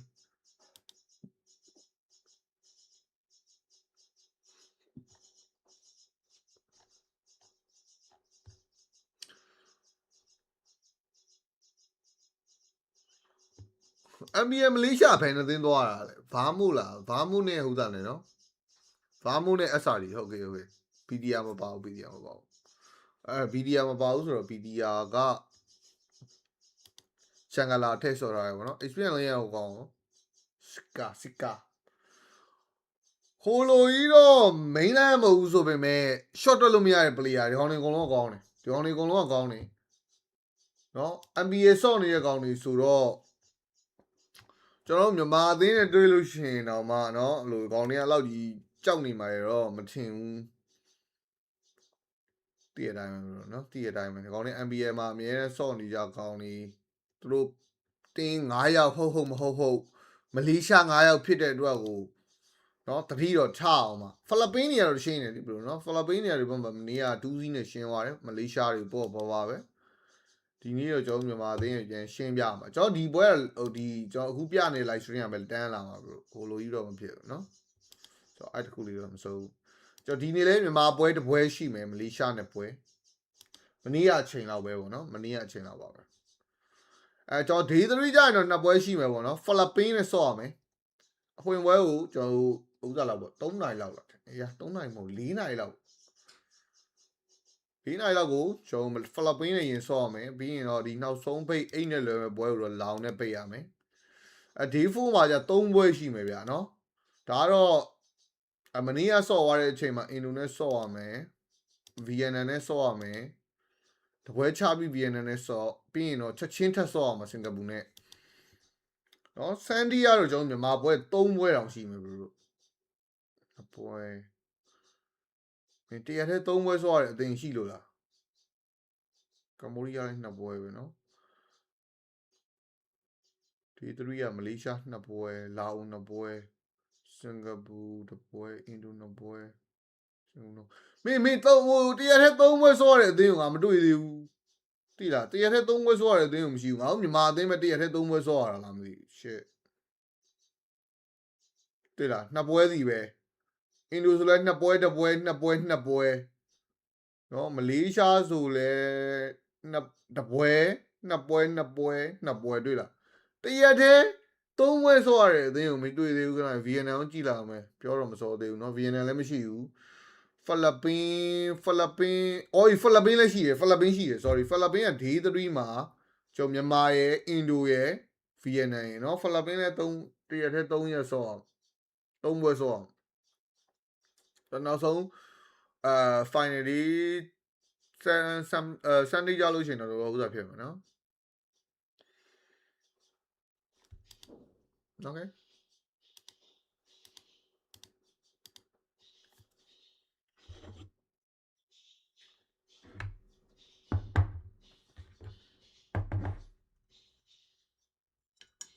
ထမင်းလေးနဲ့စားမယ်ညီကိုလို့เนาะ drop it လေးမှာ drop it တော့ရရင်ပြောတော့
sorry အော်ငါအပေါ်တက်ခဲ့ဦးမိကွာ sorry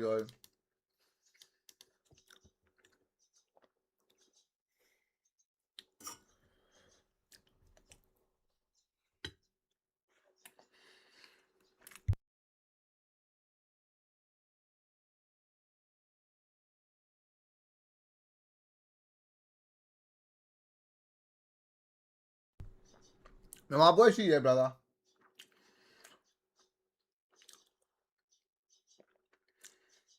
နေမင်းလား brother မင်္ဂလာပါနော်မင်္ဂလာပါခင်ဗျ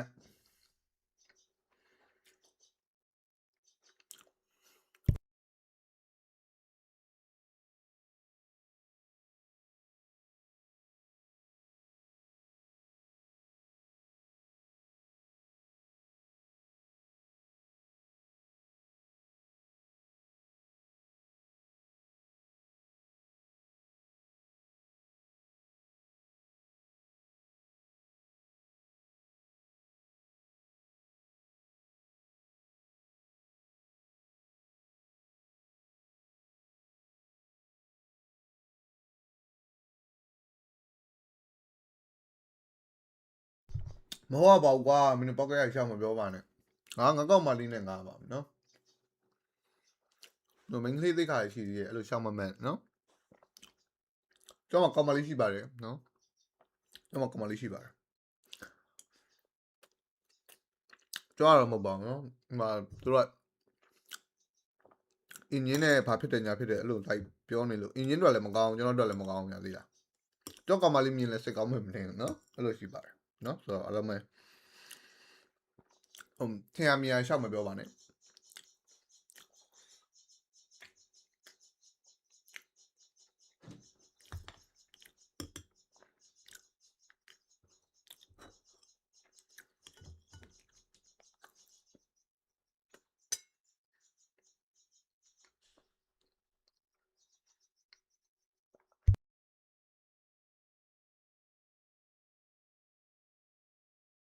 မြန်မာပွဲမနေ့ကချိန်ပဲ brother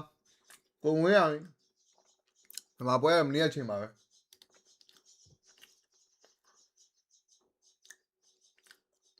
ဟင်းမင်းသားမင်္ဂလာပါ brother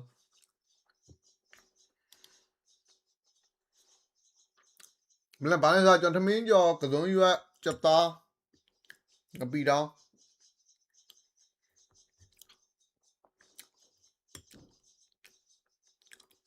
မိုင်းလောက်ထား share ပဲ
ကဲ sorry ပါကျွန်တော်ဒမင်းစားနဲ့လက်စာလေးတက်နေလို့ပါနော်ကိုမသိမကြီးနဲ့စိတ်ညစ်ရလိုက်မယ်တဲ့ကိုစင်းနဲ့တူရှိရချင်းဆိုရညီးတော့ပြောဟုတ်ကဲ့ပါ brother ကောင်းနေကွာငါသမင်းဆိုင်နဲ့တီးတော့မလို့ရည်နေရနော်မင်းတို့မဟုတ်သေးဘူးကွာတော့မဟုတ်သေးဘူးမြန်မာပွဲမနေ့အချိန်ပဲ brother တို့နော်ကျွန်တော်မြန်မာစံတော်ချိန်9နာရီနဲ့9နာရီခွဲကြပါနော်မလေးရှားကောင်တွေက bro စစ်ကာတို့ချီဘီတို့လူလေတို့သိရမလားဘလို့တီးတယ်လူတွေပါ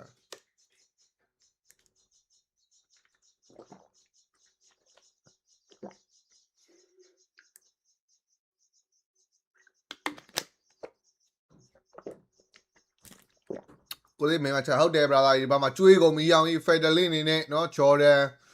Heavy Line နဲ့1 for 2 trade ကဲဒီဘက်ကချောင်းလေးတစ်ကောင်မှထိတ်ရအောင်မလားအလီကြီးကွန်တို့တွေတော့ပြနေတယ်ဆိုပေမဲ့เนาะအော်ရန်စိတ်ဆိုးနေတာအပရိုက်တော့ပြန်ခွဲလိုက်တာဖျားသွားတယ်လပုရပါပြီတတရတော့ sorry ပါကဲဒီဘက်မှာချောင်း flicker ထပ်ပေးတိုင်းနဲ့ပစီစီကပတင်းကောလေးကိုချုပ်လိုက်တယ်ဆိုပေမဲ့เนาะတကောင်နဲ့ဖြစ်နေတဲ့အခါမျိုးကြတော့လေเนาะနောက်တကေးတွေဘာတွေတော့ထပ်တော့ပေါ်ခဲ့တာမျိုးမရှိဘူးဗျလပူအိုင်းနဲ့ဖလကန်နဲ့ခုံပြီးတော့เนาะမှလမ်းပစ်တာပါတဲ့ဟောမှာ Fredwin က price တော့ခွဲရတယ်သွေးတော့ကကြော်သွားရုပ်တွေသွားလောက်တယ်ကဲတော့ဘာလို့ remote store လေး Fredwin ရောက်နေစားတိုင်းပဲ1 for 2 trade ကမှတတရာရတဲ့ Jordan နေရတော့ဒါ game 2မှာလေ intro လေးကတော့မိုက်နေုံပဲဗျမေးခွန်းတစ်ခုပဲမေးချင်လို့ပါ black okay မေးလိုက်တော့ဗျာမေးလိုက်တော့မေးဗျာမေးနေရချင်းဆိုတော့နေရလူလေးပဲ2-1လိုက်မလားတဲ့မင်းတို့ထိုးရင်လည်းထိုးအောင်လို့နော်ဟုတ်မင်းမြန်မာနိုင်ငံမှာအကောင်းဆုံးသင်းက 1G bro 1G ကိုဘယ်သင်းမှမနိုင်အောင်ကျွန်တော်မြန်မာနိုင်ငံမှာအဲ့လိုအကောင်းဆုံးအသင်းကိုတက်ပြက်နေတဲ့အခါမှာတက်မလားစိတ်ပူရတယ်နော် bro ဟာသားမဟုတ်ဘူးနင်တို့ကအဲ့လိုတခုဆိုဆဲမယ်ပြုတ်မယ်နဲ့နော်ငါတို့မြန်မာနိုင်ငံမှာအကောင်းဆုံး 1G မင်းတို့ 1G ကိုဘယ်သင်းနိုင်လို့လဲပြောဘယ်သင်းနိုင်လို့လဲ 1G ကိုအဲ့ဒီရှုံးနေတဲ့အပေါ်မှာငါတို့ကဥစ္စာဖြစ်ရမှာစိတ်ပူရမှာညီကိုတို့ကြီးနော်ဟာသားကြီးလုံနေရမယ့်ချိန်မဟုတ်ဘူးကောင်းဒုက္ခပဲတိမ်မော်နေအောင် black အတန်နေ channel ညပွဲမှာ share all ပြီး okay brother okay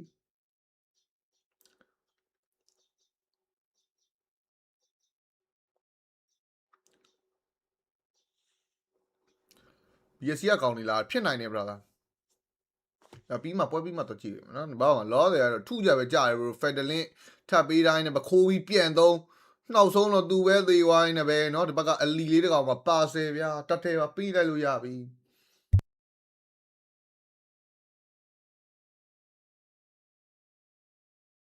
ရုပ်တွေလုံနေတာလို့เนาะရုပ်တွေလုံနေတာကမ္ဘောဒီးယားတော့မနိုင်တာကွာတဲ့ဖိလစ်ပင်းဆိုဝေးဒီနေ့ကမလေးနဲ့ဆော့ရမှာပဲเนาะနင်း plane နေနဲ့စိတ်လေးကိုရှော့ထားပါအောင်ဗျာနင်းတော့ပေးဆော့လိုက်ပါအောင်သူတို့ကဲဒီဘက်မှာတော့ Fredwin တကောင်ကဖျက်ချဝိုင်းနေပဲเนาะတတဲလေးကလည်း Jordan နေပဲတိမ့်ပိုက်ဝါခဲ့တဲ့နောက်တိုင်း Jordan ကြီးကထုတယ်ဟာနော်မင်းဒီတိုင်းဆိုလို့ရှိရင် Jordan 2 စီတောင်ဖြစ်သွားနိုင်တယ်ကဲဒီဘက်မှာတော့ Granger hand strike လေးချောင်းမချက်တော့ပါလာခင်နဲ့ outland fast tower တလုံးကတော့เนาะ9မိနစ်ကျော်ပြီဆိုတော့မေ့ရင်တော့မေ့လိုက်လို့ရပြီဘာကြီးက spring နဲ့တိုက်ဘာကြောက်နေကျုံးလိုက်လို့ရတယ်လေဩဒီမှာဒီချောင်းကန်တာဒီ green ပစ်တာရှိသေးတယ်ဆိုတော့ respect တော့ပေးထားတယ်ဗောနော်ကဲဒီဘက်မှာချန်ကန်သေးလေးပါလေးပြန်စားဟီယာအကြောင်းလေးပဲ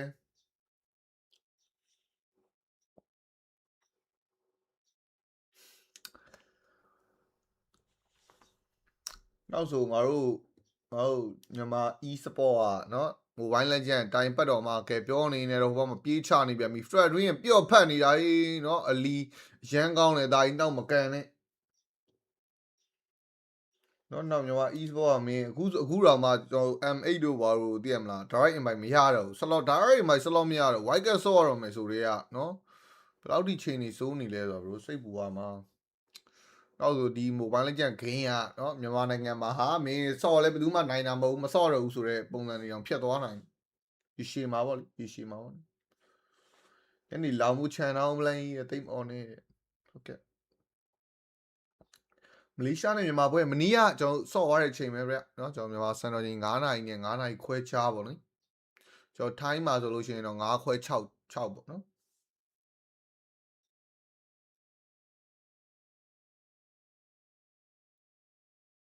ဟုတ်တယ် bro အဲ့လိုလည်းရှိရချို့ကကြတော့ local မှာကျန်းနေ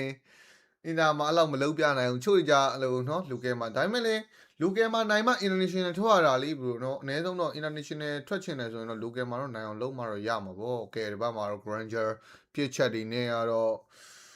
နော် Fredwin ကတော့ရဲဆက်ဆက်ပဲဘရိုဒီဘွဲတော့တူးသီးဘူးတော့များသွားပါပြီ yes sir yes sir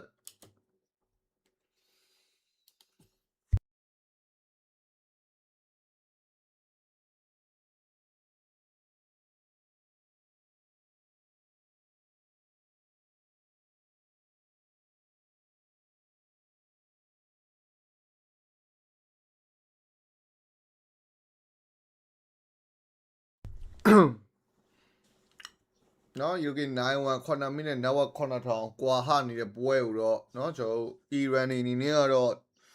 စော့ဖို့တော့ကတော့နော်တော်တော်ကြီးတော့ခက်ခဲလာပြီလို့ပဲပြောရမယ်ဗျ BSC ကကောင်းနေဆိုရင်တော့ကျန်းနေပြီဂျော်ဒန်ကောင်းနေနော်ပြောမယ်သာပြောတာဗျာမင်း BSC ကကောင်းနေဆိုရင်တော့ကျန်းနေ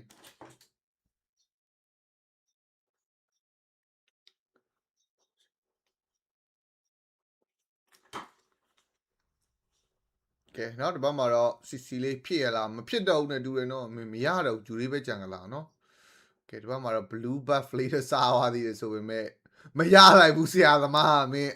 တေးပြီးပါသေး rolling တိုက်တာနဲ့ granger mega k UI နဲ့ပဲမင်းဒီ granger မင်းခုနကလင့်ကိုင်နေကြည့်နေတော်တော်ကောင်းတာဟိ Java key ပဲချက်တော့ UI နဲ့ပဲနော်ဟိုဘက်ပုံနေလို့လည်းပါတာဗောလေဟိုဘက်ပုံနေလို့လည်းပါတာဗော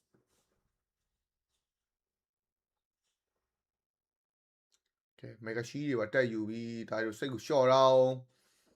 နော် second tower ကတော့လောမပါပဲနဲ့တော့အကုန်ပေးရပြီနောက်က9000ပြက်နေတာဘရိုနောက်က9000ပြက်နေတာအဲ့နောက်က9000ကြီးကဘယ်လိုသွားဆော့မလို့လို့မနေ့ကနိုင်နေတာဘရိုနော်နော်တူးသီးနဲ့ပြီးရမယ်ပွဲကိုဥစားပြတ်သွားတာ high ground မှာတက်လိုက်တာကွာ game 3ပါရောက်ပြီ game 3မှာရှုံးသွား shit မှန်တော့မနေ့ကတူးသီးနဲ့ပြီးလိုက်ရင်ပေါ့ပါပဲငါဒီနေ့လဲအဲ့ဒီဆဲတဲ့ comment တွေဖတ်နေရမှာမဟုတ်ဘူး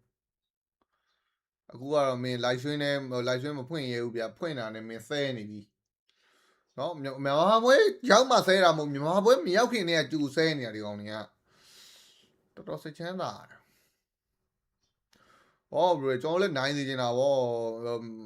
နိုင်စီချင်တာဗောဒါပေမဲ့တည်ရမလားသူလည်းနိုင်ချင်ပါပဲလေအဲ့လိုပဲတွေးပါဘသူကတော့ရှုံးချင်မှာတော့ဘသူကတော့ရှုံးချင်မှာဟုတ်လားသူတို့အမားတွေကိုပြင်ဆင်ပြီးတော့ဒီနေ့အကောင်းဆုံးပြင်ဆင်လာပါစေလို့ပဲဆူတောင်းအောင်ပါဗောလေဒါဒီပွဲကတော့ပြောရမယ်ဆိုလို့ရှိရင်အစမ်းစာမေးပွဲစော့တယ်ပွဲပေါ့နော်ဂျပန်လောက်တော့ရအောင်သွားလိုက်ပေါ့နော်ဂျပန်လောက်တော့ရအောင်သွားလိုက်အစမ်းစာမေးပွဲနော်စာမွဲအစိန်ကကျွန်တော်နှောက်လာတရက်နေ့နှောက်လာကြရင်စာမေး EWC နော်တရက်နေ့ကတော့ကျွန်တော်ဝင်ဆော့ရမလို့ white cat ဆိုတော့ဝင်ဆော့ရမလို့နော်ကျွန်တော်မနေ့ကဆိုကျွန်တော်လည်းလောင်တာပဲနိုင်စီခြင်းလုံးလို့ဒါပေမဲ့ရှေ့မှာဆော့မယ်ပွဲအများကြီးကြံနေဟဲ့လားဒီတပွဲတဲ့နဲ့ဥစ္စာတော့ဖြစ်လိုက်လို့မရအောင်ကဲပြောနေနေတော့လောကတော့လေကနေတော့ပြေးတက်လာပြီး Federlin ဆွဲဖို့တော့ကတော့ ready ပဲ Flicker ရှိတယ်ဆိုပေမဲ့နော်ဆွဲဖို့တော့ကတော့6နေတော့မယ်ဗျာနော် first lot mega talent မပြီးသေးဘူး bro outland နေထက်အောင်မဲ့အနေချာ Fredwin retreat လေးလာပေါက်ပြီးတော့ခွီလေးတော့ရှင်းသွားပြီဆိုမဲ့လက်ပုတကောင်းနဲ့ပြေးဝင်သွားတာဖြစ်ရလာသားကြီး the way of dragon နဲ့တော့ mega tower နဲ့ကန်ထဲကန်လိုက်ရတဲ့နီကောင်းသွားပြီဗျာနော်ဆိုတော့4ယောက်5ယောက်ကတော့ထက်တက်ဖို့ကတော့စဉ်းစားရတော့မယ်နောက်က1000တော့တာနေတာဆိုတော့လေလုံးချင်တော့လုံအောင်မလားဟို Federlin ပြန်ခိုးထားတယ်နော်ရုပ်တော့ရင်တော့ပြန်ထုခံမယ်နေတာ Granger Sonata တွေကတော့နော်ခေါင်းပေါ်မှာဝဲကားနေနေပဲတက်လို့တော့မရတော့ဘူးဗျာ4ယောက်5ယောက်ဖြစ်သွားလို့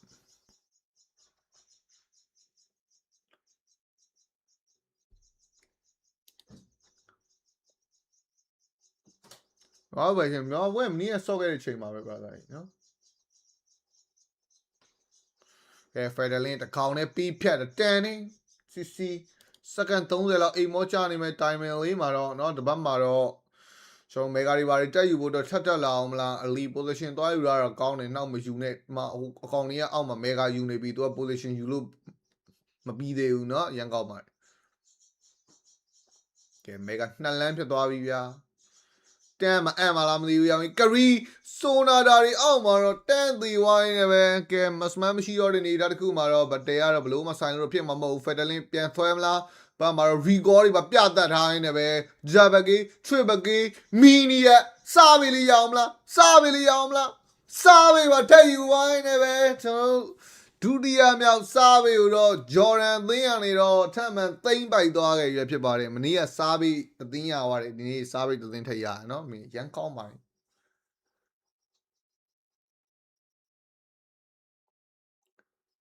ကဲကျွေးတာ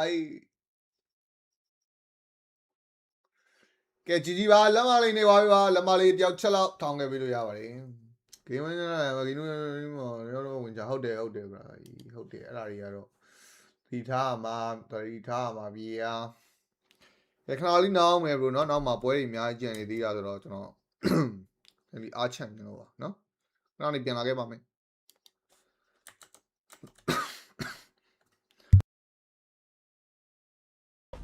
We see Iran in the previous game getting Maniac. We saw Iran yesterday playing, getting like Savages and Maniac, and for Team Jordan in the middle of the pack.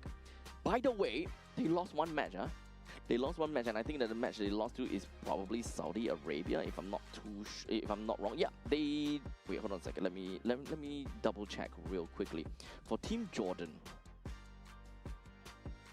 No, okay, yeah. Team Jordan, they have only played in the side Saudi Arabia. Oh, yeah, Saudi Arabia 2-2 like that. What the and the hell? Western team, they played it like So a go on, team. yeah, I wasn't Juija, expecting this already. And the Fredrin into previous game, then the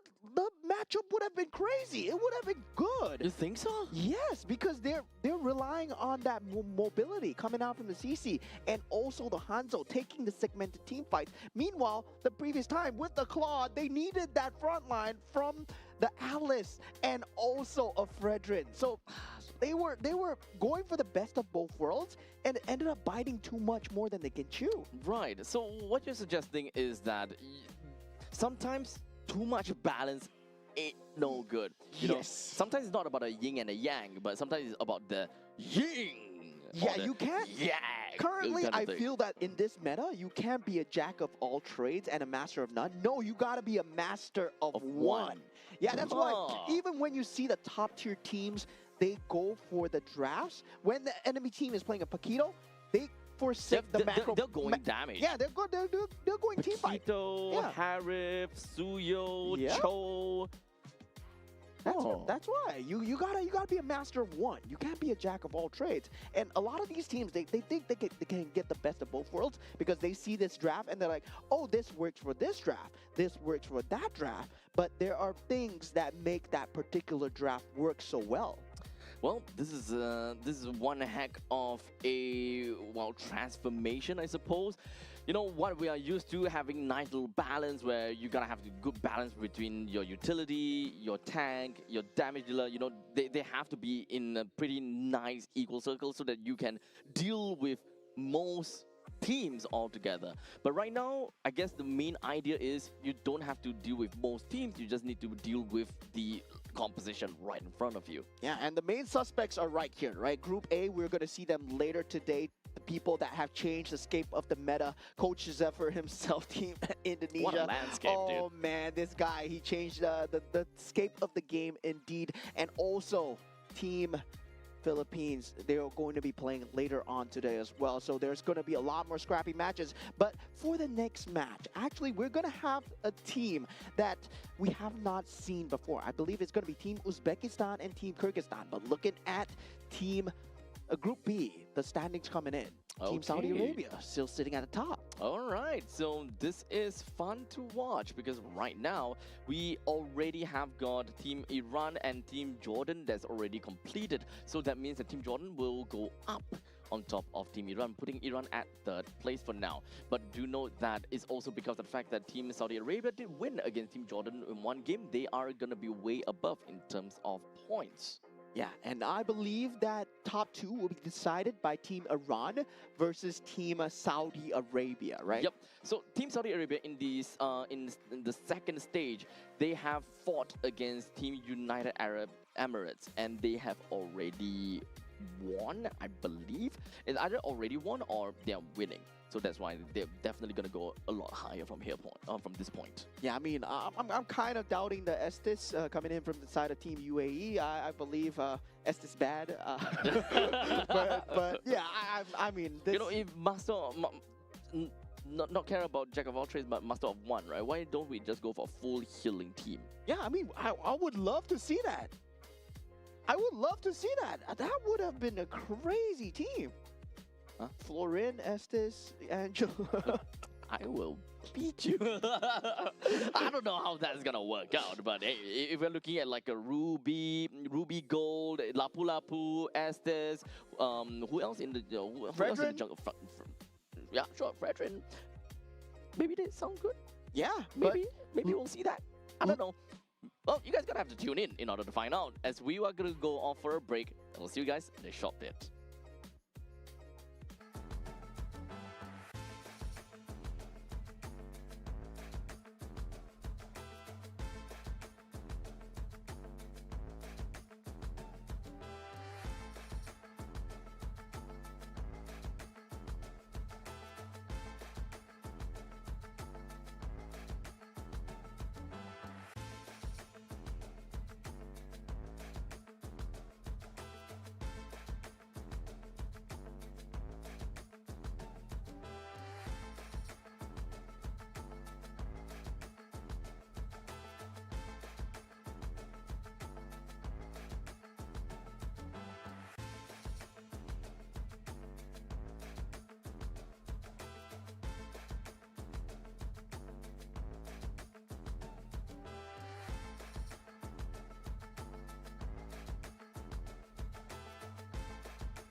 I'll enshrine your most brilliant moment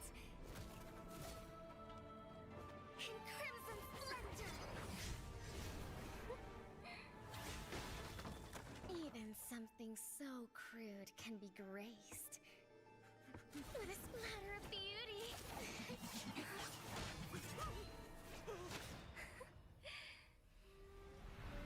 I'll get you out! You finally come to me, Hanabi-sama! This madness ends now!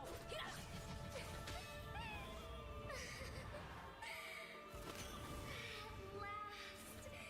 I'm shivering with excitement!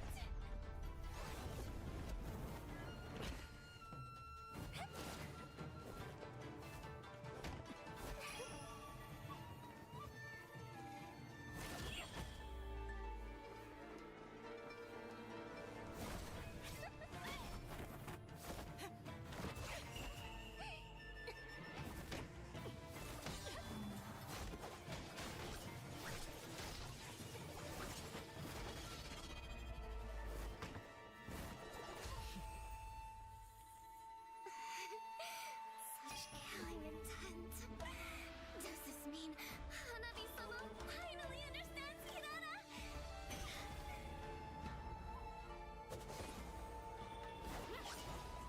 warm.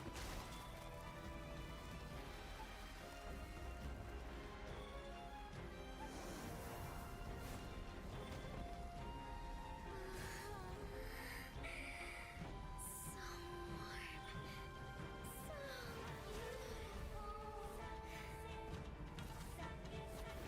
We can finally embrace eternity in hell. Just the two of us. Allow me to release your eternal bloom.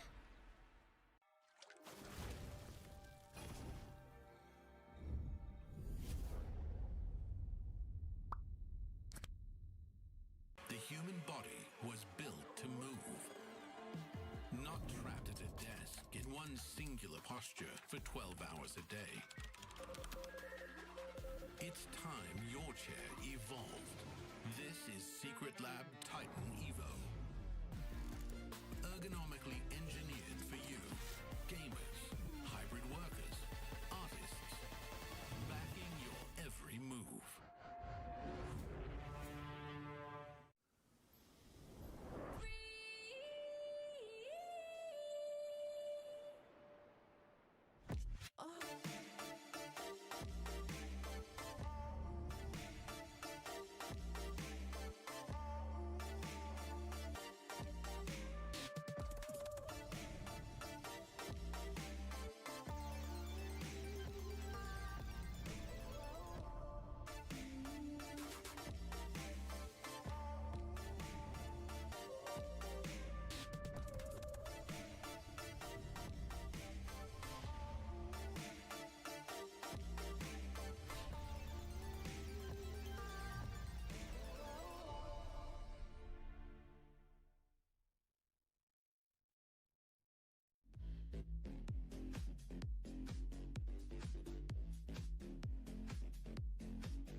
with a splatter of beauty.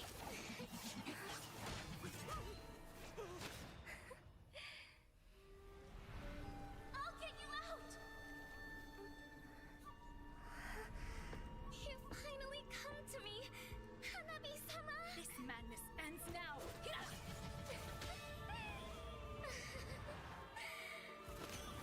At last,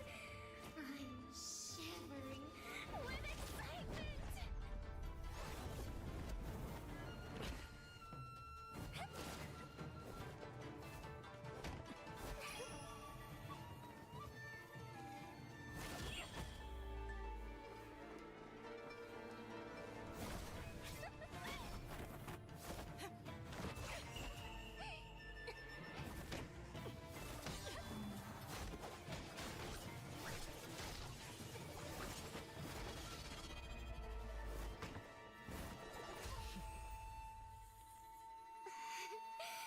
Such killing intent. Does this mean Hanabi-sama finally understands Kirara?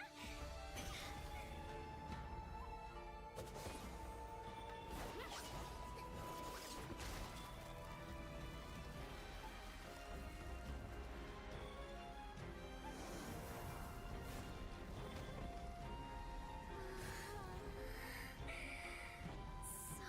warm. So beautiful. We can finally embrace eternity in hell. Just the two of us. Allow me to release your eternal bloom!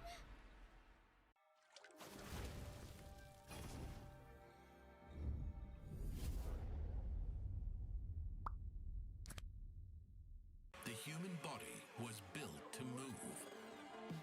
Not trapped at a desk in one singular posture for 12 hours a day. It's time your chair evolved. This is Secret Lab Titan Evo. Ergonomically engineered for you. Gamers, hybrid workers, artists. Backing your every move.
splatter of beauty.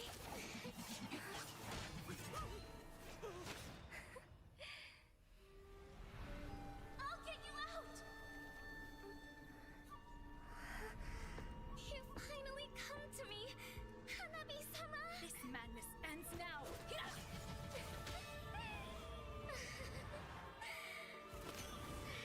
last,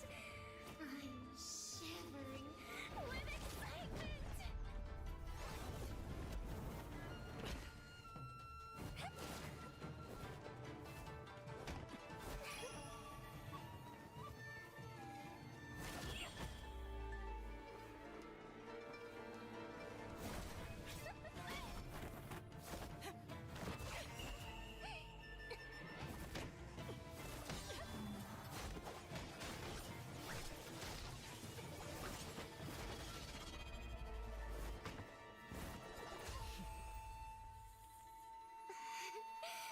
Such killing intent. Does this mean Hanabi-sama finally understands Hinata?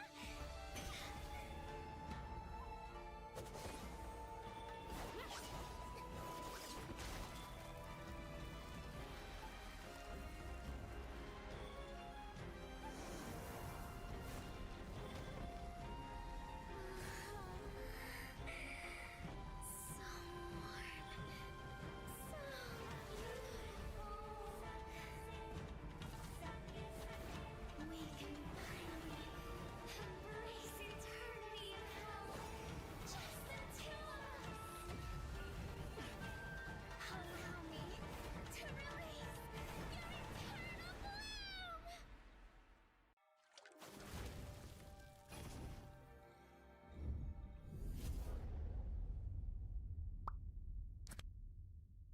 The human body was built to move.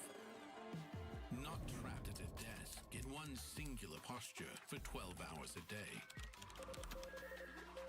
It's time your chair evolved. This is Secret Lab Titan Evo.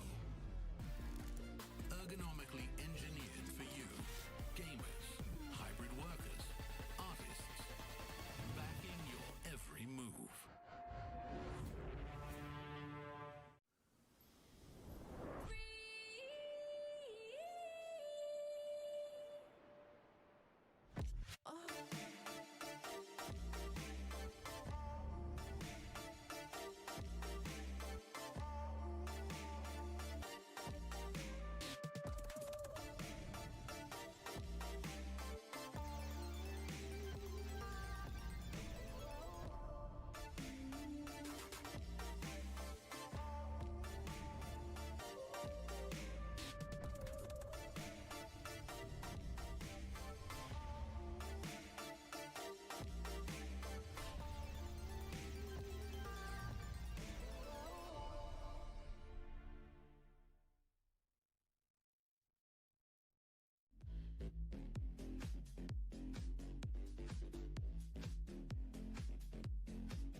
can be graced. What a splatter of beauty!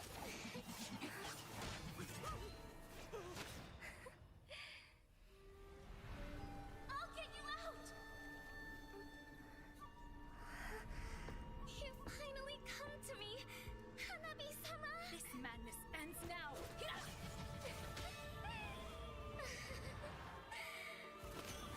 At last, I'm shivering with excitement!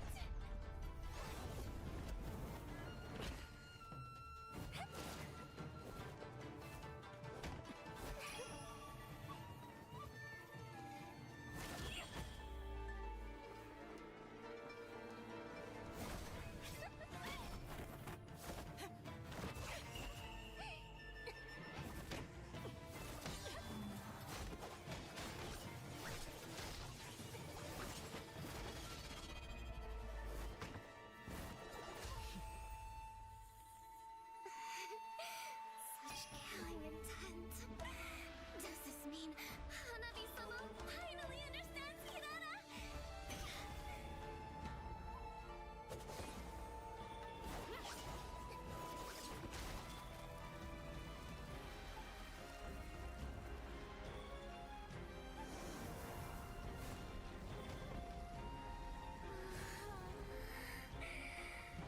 So warm. So beautiful. We can finally embrace eternity in hell. Just the two of us. Allow me to release your eternal bloom.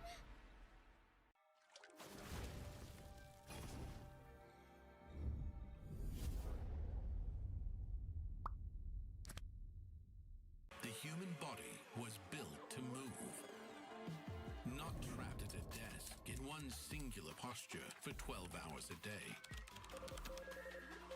It's time your chair evolved. This is Secret Lab Titan Evo. Ergonomically engineered for you. Gamers, hybrid workers, artists. Backing your every move.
can be graced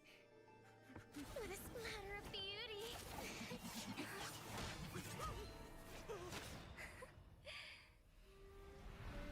I'll get you out! You finally come to me, Hanabi-sama! This madness ends now. At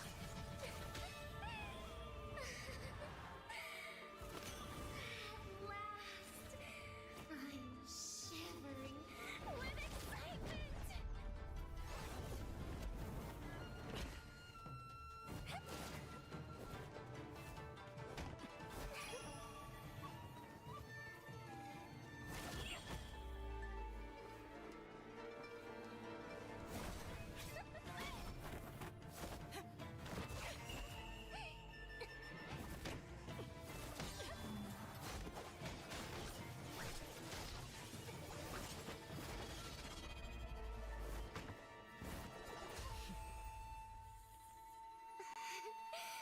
Such killing intent. Does this mean Hanabi-sama finally understands Kirara?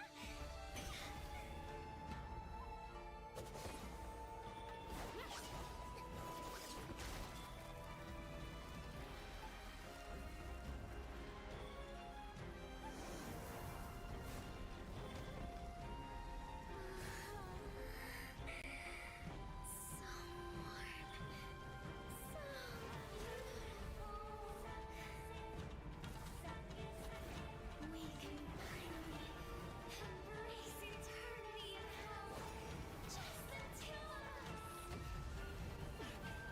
Allow me to release your eternal bloom.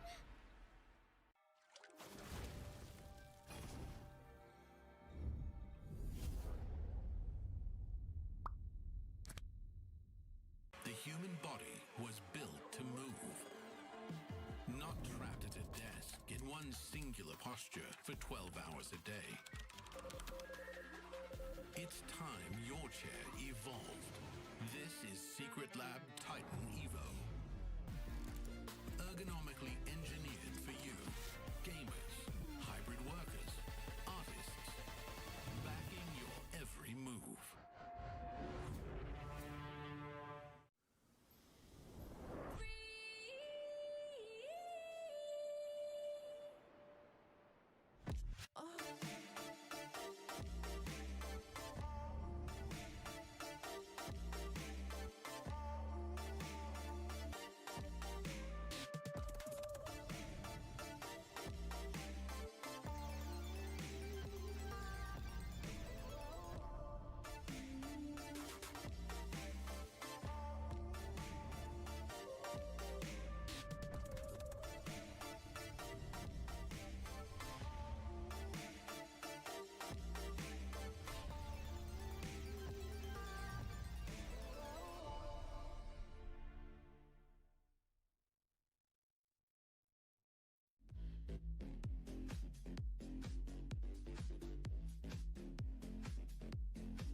with a splatter of beauty.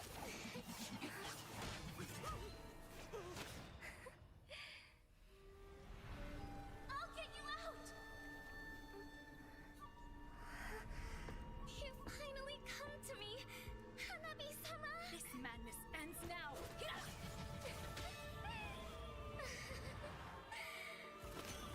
At last, I'm shivering with excitement!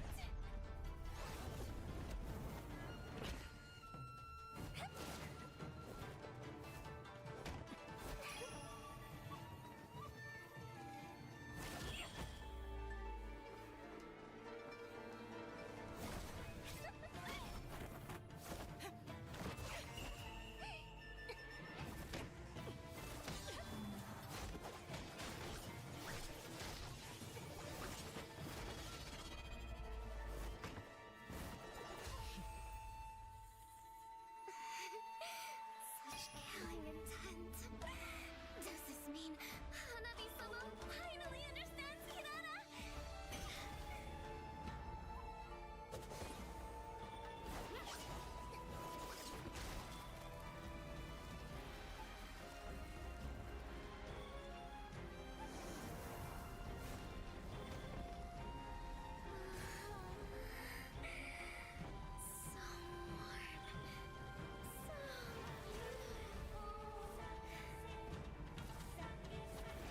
We can finally embrace eternity in hell. Just the two of us. Allow me to release your eternal bloom.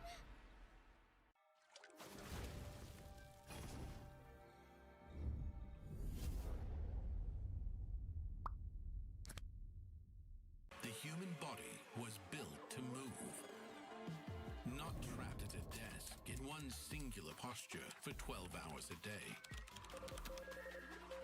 It's time your chair evolved. This is Secret Lab Titan Evo. Ergonomically engineered for you,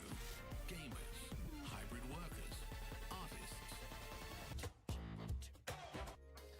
Alright, ladies and gentlemen, welcome back once again. We have now got for you the third game of the series, but before that, my name's 𝐓𝐡𝐚𝐧𝐤 will be here as Bowman. We will be covering to you guys a total of 7 series for the entirety of day number 2. Yeah, and I believe we have game 1 and 2 already done. We saw a great show from side of Team Iran and also Team Jordan coming out with the Savage as well. Yeah! Just amazing bracket so far. Now we take a look at the other side, right? We take a look at the further end where one of the teams where we have not seen before as of day 1. So Team Hong Kong China will be going up against Team Sri Lanka. Now, Team Hong Kong China, they're in a position where they're sitting at the bottom of the standings in the group so far, but now they have a chance to prove themselves. So honestly, at this point in time, we're gonna have to find out how this game is really gonna be like. Because to be fair, we haven't really quite managed to see much of a game, or we don't really know how it looks like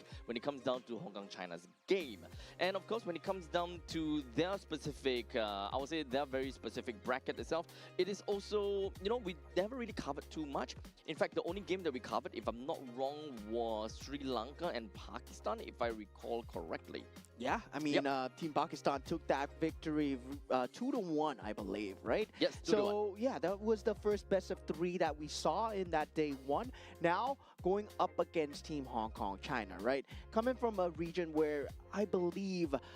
Mobile Legends would still be relatively newer, and for Team Sri Lanka themselves, they're also exploring now more towards the community scene for Mobile Legends Bang Bang. So they're developing and making the names for themselves in the international community here, and we get a first look. So we're like early bird, right? This is early access into the server.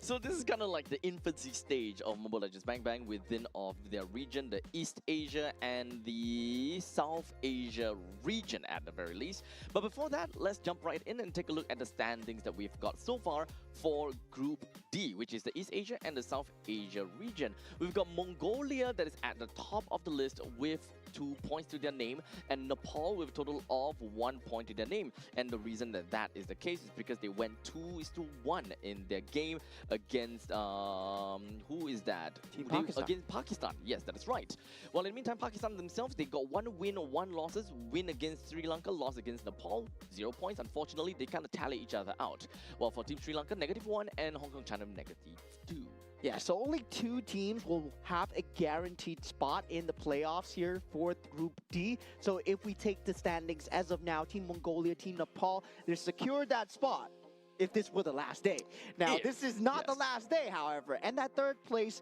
match is also going to be taking place on the last day for that final slot to go into Aichi Nagoya. Yep. So at this point in time, we just really need to understand how, Sri Lanka and Hong Kong is going to be, because right now, yes, Hong Kong does have got -2, while Sri Lanka -1. They still have only played a single match so far. However, this matchup between the 2 of them essentially helps us understand who is, well, unfortunately at the most bottom part of the leaderboards as of now. Yeah, I mean, I'm not going to discount them yet, right? Maybe they can climb all the way up to that top 2 as well. They've yet to play against Team Nepal, and I've yet to see their power standings here. And the top team here, Team Nepal, I don't even know how well they can do well in MLBB. Now, taking a look at Team Sri Lanka, once again, we got Praveen on that gold lane, Hashen on that roam, Nisal on the mage role in the mid, Kavindu on the jungle role, and Ramanayake on the EXP lane.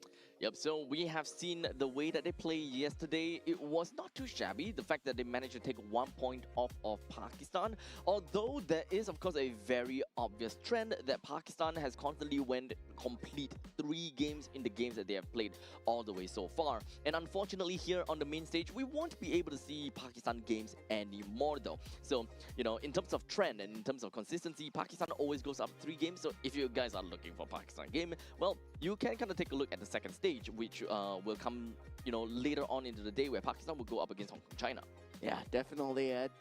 For the side of Team Hong Kong China, taking a look at the draft for the first time, we got KY Zheng on that gold lane, KK Chan on that roam, HL Law on that mid role, CJ Wang on that jungle, and MY Chung on the EXP lane. Yep. So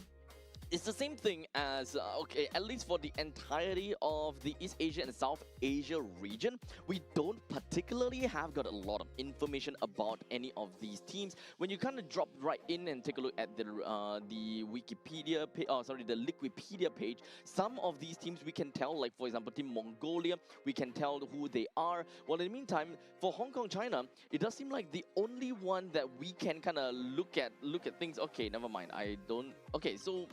this guy, Wang, which is a jungler, apparently he is known as Wolf. Yeah, I mean, not the wolf, not the wolf that we know, right?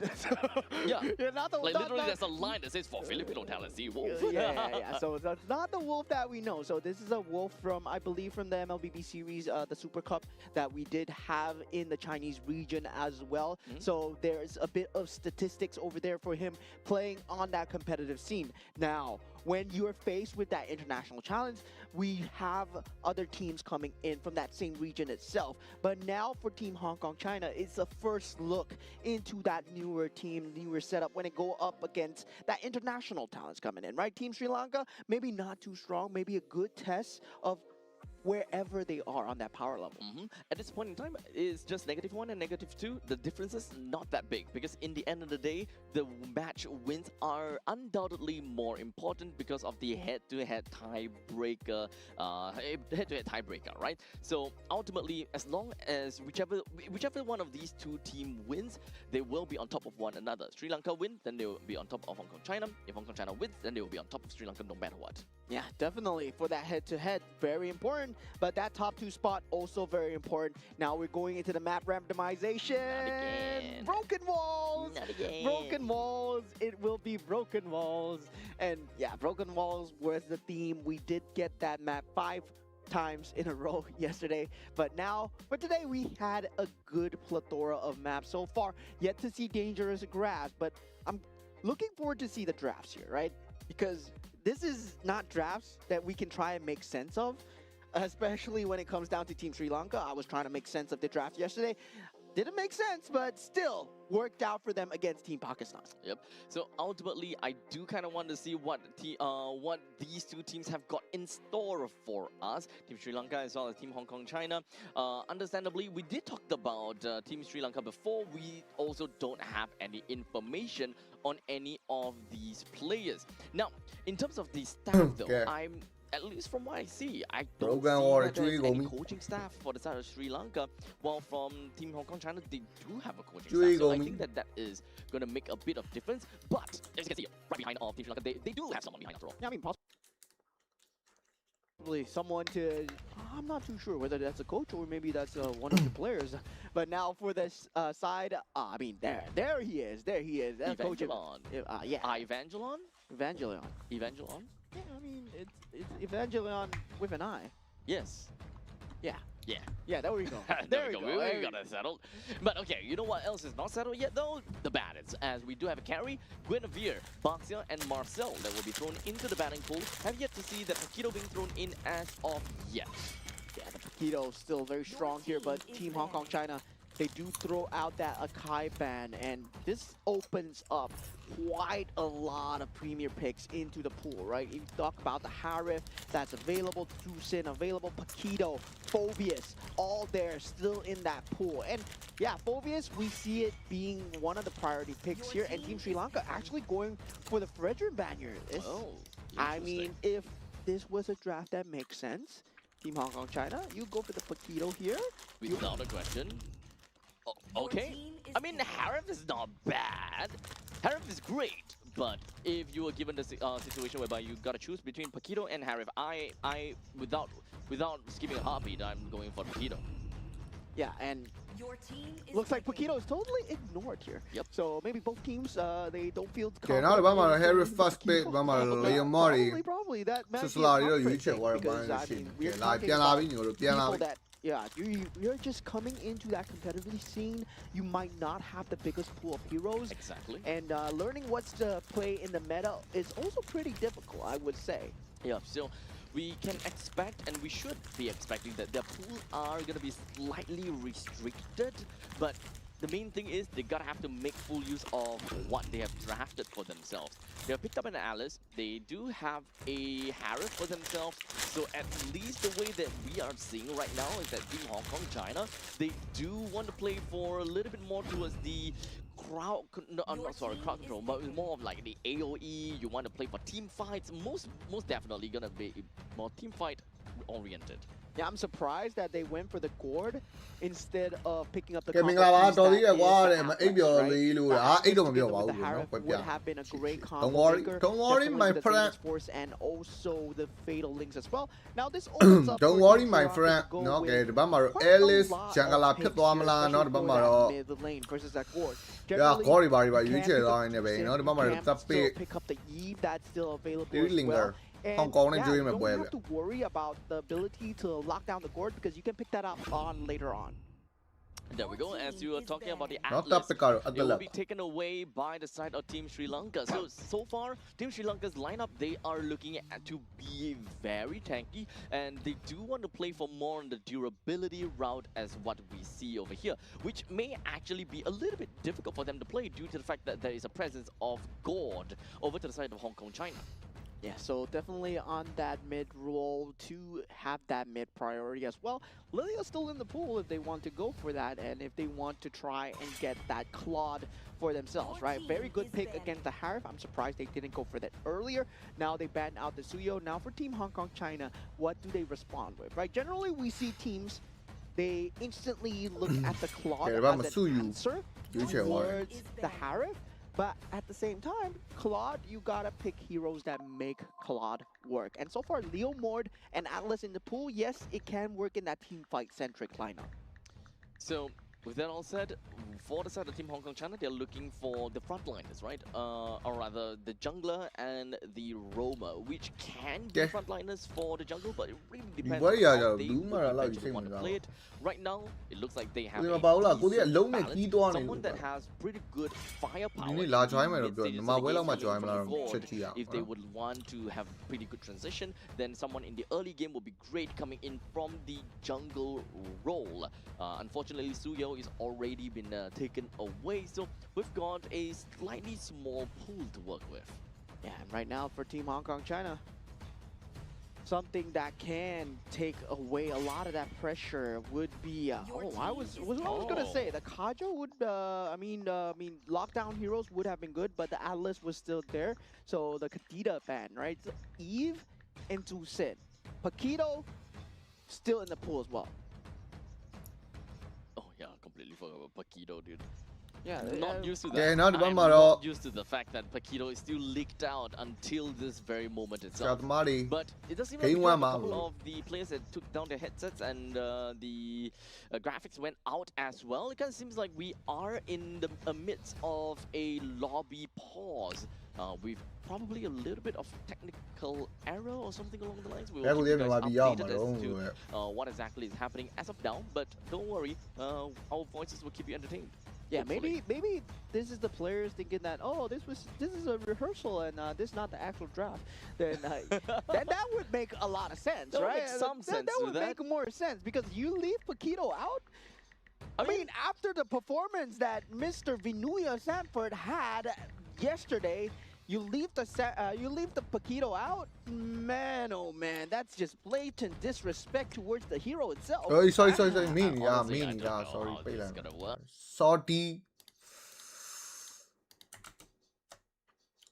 Salina, man, Sangana, Sania, Saba. Salty.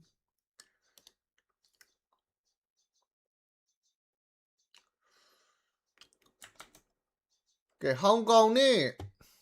no, but Hong Kong ne, 3 ling on it, I do betting chai. 3 ling up, come lam leave. I'm pure, yeah, sorry. No, me draft card, 3 ling a draft card, you know, me, no, yo, lolution, no, me, a Federline, no, the bagas, a chef studio, the fiend in a twima. Yo, low in a coco, ne, bien, wama, bias, Mari. Oh, I think I the calling of the Martin Bio Mammy. No, yo, low and go pian army me Japan on Yamamo. No? So now so I'm a dinner, Jenny there. Camoria the cow neighbor, detected over what? The Arcon, oh, you sent Shin Changala Petobi, not the Baka. Oh, the Nelly Emulo Yaragon Pala Visoro. Not the Baka, Federline, no? Oh, that don't make combo run in a Shang Yam, you sent Shin so enough. So you are a banana, no? So you are a banana. My was she there, brother? My boy or Jot. When I saw a chain leave, no? Malaysia and a boy like ya. Get Bama last by Moscow. Where ya? Oh, starting to the poet to Ludi, but I will. Chill out, no? Charm a poet to Toro Luma. Hong Kong dealing so Charm at the boy, na boy, Ludi, bro. Charm at na boy Ludi. Charm na boy be my boy lama, no? Charm a bashi, papoishim. Indonesia and buboishim. Pin Uzbekistan, Pakistan. I mean, do only I only nine lanny, I mean, no. Tapa then is I. About. Not Dabale. Uzbekistan, no? Da. Pakistan. Hold on, we get now the Bama, so Hong Kong in here or the Essential Jangalali near a poet chala in a bay, not Bama Leoma Jangalali, Simpiela, not Bama Chanke Banyasa, Leomo essential တော့ဘာမှာနော် Harry လေးကနည်းနည်းကူပစ်ပေးသွားတဲ့အပိုင်းလေးတွေရှိမယ်ဗျာနော်မြန်တော့တော်တော်မြန် essential retriever ပေါက်လိုက်တာဖြစ် broken wall လေးဆိုတော့နော်ပြီးရင်တော့ blue ဘက်စားရုံပဲပေါ့ပပပဲ level 2ဘာညာကတော့ရပါပြီကဲအောက်လမ်းမှာတော့ဖျဲခံတယ်ဘရိုနော်ဒီဘက်က Trisla တော့တည်ရတိုင်းပဲနော်နည်းနည်းလေးတော့ Alice နဲ့တွေ့အပိုင်းမှာတော့ရခရီလေးစောင်းလောက်လေးပဲတော့ထိန်းထားတယ်ဗောနော်မသိရင်လည်းအနေသိတော့နမဲတော့တည်ပါတယ်ဗျာခွာနဲ့ရှာလိုက်တာလေးတကူခွာနဲ့ရှာလိုက်မနေ့ကအချိန်မသိဘူးတဲ့မနေ့ကအချိန်မသိလို့မရဘူးလေဘရိုမနေ့ကအော်ကင်မရာ sorry ငါလဲဟိုဘရိုကြီးတယောက်တည်းဖြစ်နေလို့ပါနော်တယောက်တည်းဖြစ်နေလို့နည်းနည်းလေးနားလဲပေးပါတယောက်တည်းဖြစ်နေတော့ဟိုလုံးဒီလုံးနဲ့ဥဇဘကစ္စတန်နဲ့ကချစ္စတန်နဲ့โอเคကချစ္စတန်ကိုတရားဥမာကျွန်တော်ဘန်ကောက်ရောက်နေတယ်လို့တော့ကြားတယ်ဘရိုနော်အလုပ်ကိစ္စနဲ့ဆိုတော့လေဒီပွဲတွေကတော့သူမ join ပြဘူးမြန်မာပွဲတော့လာ join မယ်ထင်ပါတယ်နော်ကဲတော်တယ်လေးတော့ထွက်တော့မယ်သူတို့အောက်မှာ level 3မရသေးဘူးရောက်ရင်ဒီဘက်မှာ Trisla မင်းကြည့်ရတာတော့နော် experience ကားတစ်ခုလွတ်ထားတဲ့ပုံပဲဗျဟုတ်တယ် bro ဒီမှာ Trisla က level 3မရသေးဘူးเนาะ3 link အနေနဲ့တော့ဘယ်ဘလို့ဆိုင်မလဲเนาะဒီဘက်မှာတော့ Lemock ဟိုမှာပြေးချတာflick ကခုံတာကောင်းသွားတာเนาะ flick ကခုံတာမြန်ချက်ပဲသားတို့နီးဆဲเนาะ flick ကခုံတာတော်တော်မြန်တာကဲဒီဘက်မှာတော့ Alice ကတော့ Lemock တော့ light တော့ chain 9နဲ့ပဲမြင်းခေါ်ဖို့အတွက်သားဖြစ်ရလားတတဲရန် ready ပေါက်ချင်နေတာတတဲက reset လဲကြာသွားတော့မြင်းမှာလွတ်သွားရင်လည်းပဲ shortတော့ဟိုမှာနှစ်ကောင်မပြေးနေရရင်လည်းပဲ first start တွေကတော့မေးလိုက်လို့ရတယ်ဒါမော့ဆော့ကောကဘာဆင်းလောက်တာတော့ဒီကောင်ကြီး hey ဇမန်ဖို့ hey ကန်ကောင်းလို့ဟေးမဟုတ်ရင်နော်ပါနောက်မပါဆယ်ပါပေးရမှာ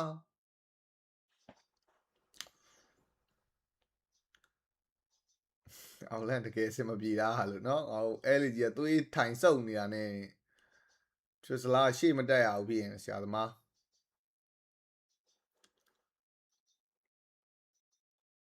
ဒီမော့ဘလူးဘတ်ပိုင်းတော့ပြန်စားပေါ်လန်မော်စကိုရိုင်းစင်ပြေထဲမှာတော့ပေါ့မင်း Harry ကီးပေးလိုက်လို့ကတော့ပူဆိုးသွားမှာခုန Trisla sorry Trisla ဖြစ်တယ်အတလက်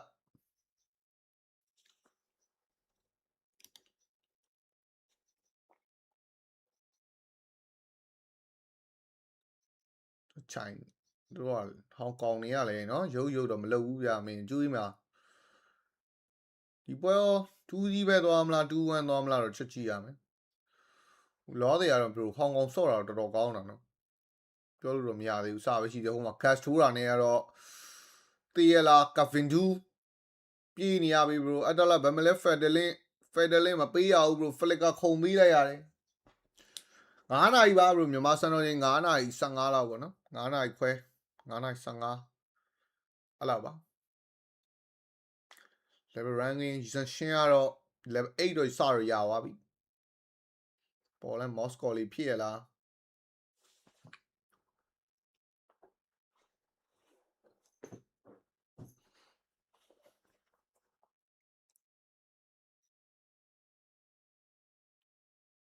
ပေါ်လဲ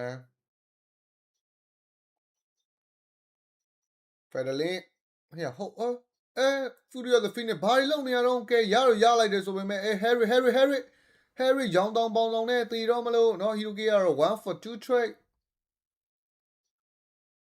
တန်ပါတယ်မစိုးပါဘူးမတာဝါလေးရအောင်မှာဆိုတော့နော်ကဲဒီဘက်က Leon Moore လေး retreat ပေးလိုက်ရပြန်ပြီ Rubber က Hiroki လည်းပေး Rubber ပါပေးလိုက်ရဆိုတော့နော်နောက်က3000กว่าသွားပြီ4မိနစ်ကိုလွယ်ဦးပြ3လင်ကနော်အများကြီးမျောနေတာဟောင်ကောင်နဲ့ပူကောင်းတယ်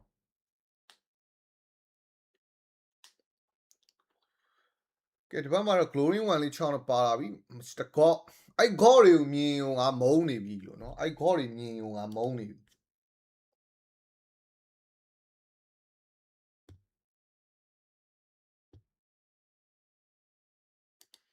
နော် God တွေမြင်ုံမုန်းနေပြီပြိတ္တကဲတတ်တယ်ချောင်းမလား Federlin တော့ရှိတယ် Flicker မရှိဘူး ဒီလိုမော့လည်းပေါ်မှာဆိုပေးတာတော့ပေးလိုက်ပြီ bro ချလို့မရတော့ပေါ်မှာ solo ကေးသွားပြီအောင်ကြီးဖြစ်ရလား Harry purify မရှိဘူးသေးပြီ bro ပြန်ထွက်ရပြီ Sandstone ပြန်ကာပေးတာဆို Federate 2 man ပိုလာနေရင်တော့ Harry finally သေဆုံးသွားခဲ့ရင်းနဲ့ပဲသူတို့အောက်မှာလဲ session လေးတော့ရလိုက်တယ်ဗျာနော်ဒါလေးတော့မစိုးဘူးလဲမှာရလိုက်တာဖြစ်လီယိုမောမဖြစ်တော့ဘူး bro နော် extension ကခုတ်ပြနဲ့နော်ခါလီ flicker နဲ့မတူနေလို့သုံးစင်းလိုက်လဲပြီးတိုင်းနဲ့ပဲ spear ကွက်တိ spear တာပဲအကုန်ပြစ်ခွဲနေပြီ bro မော်စကိုအိုးယော့ခေါ့ gas ဘာမှတော့အော်ဒီ trade gain နှစ်ကောင်ပြန်ရလိုက်တဲ့ဘိုင်းတော်တော်တန်သွားပြီဟေးနော်နောက်က3000နေ1800ပဲကျန်တော့တာမော်စကိုကိုပေးဖတ်လိုက်တယ်လို့တော့ဖြစ်ကုန်တော့မယ်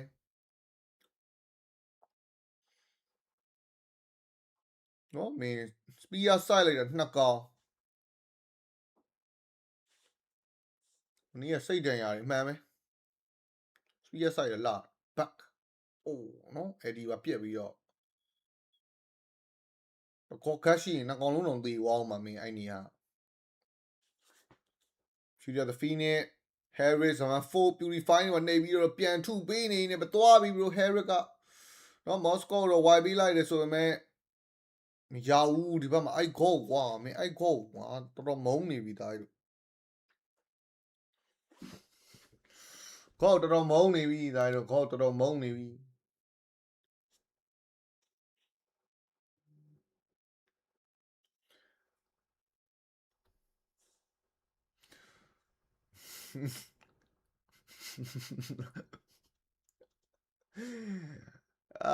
ဘာလို့လုံးနေမှမသိဘူးရေနော်ဒီဘက်ကမင်းမော့စကောလေးကဖတ်မှမရှိဘူးသေသွားပြန်ပြီလို့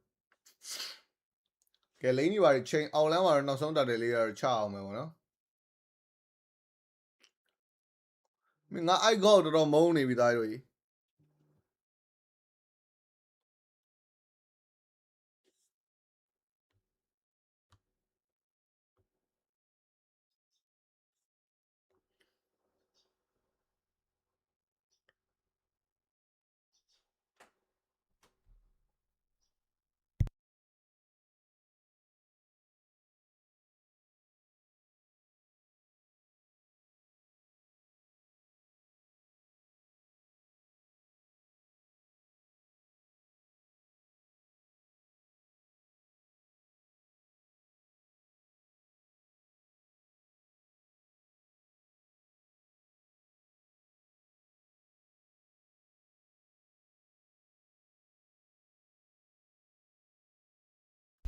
ကဲနော်ဘာမပွဲလေးရတော့နော်နည်းနည်းလေးတော့တချမ်းစောင်းလာရင်းနဲ့ပဲ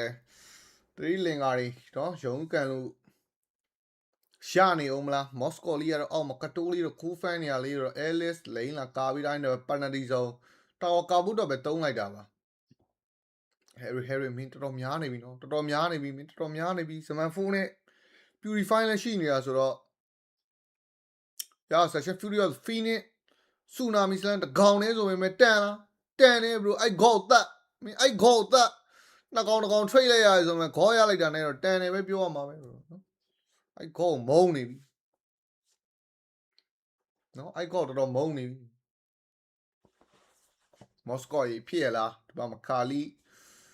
နော်ဘေးမှာနှစ်ကောင်စီဝိုင်းနေတာတတိတော့ချရမယ်ပေါ်လန်ထရစ်စလာလေးဇမန်4နဲ့ purify တော့မနှိပ်ဘူးရောင်ဆရာသမားမင်းနော်ဒီ Harry ကတက်တယ်ဟာရော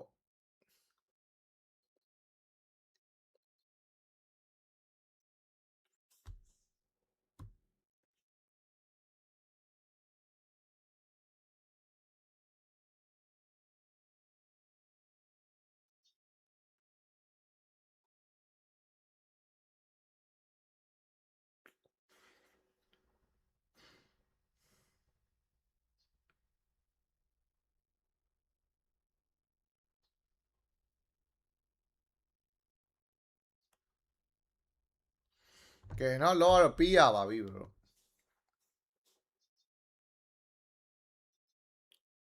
Fury the Phoenix ဘာလောက်တာတော့ Vision မဲ့ကြည်တာလား Moscow အောက်မှာပေးဖန်ထားရင်းနဲ့ပဲအဲ့ goal မုန်းနေတာဟုတ်တယ်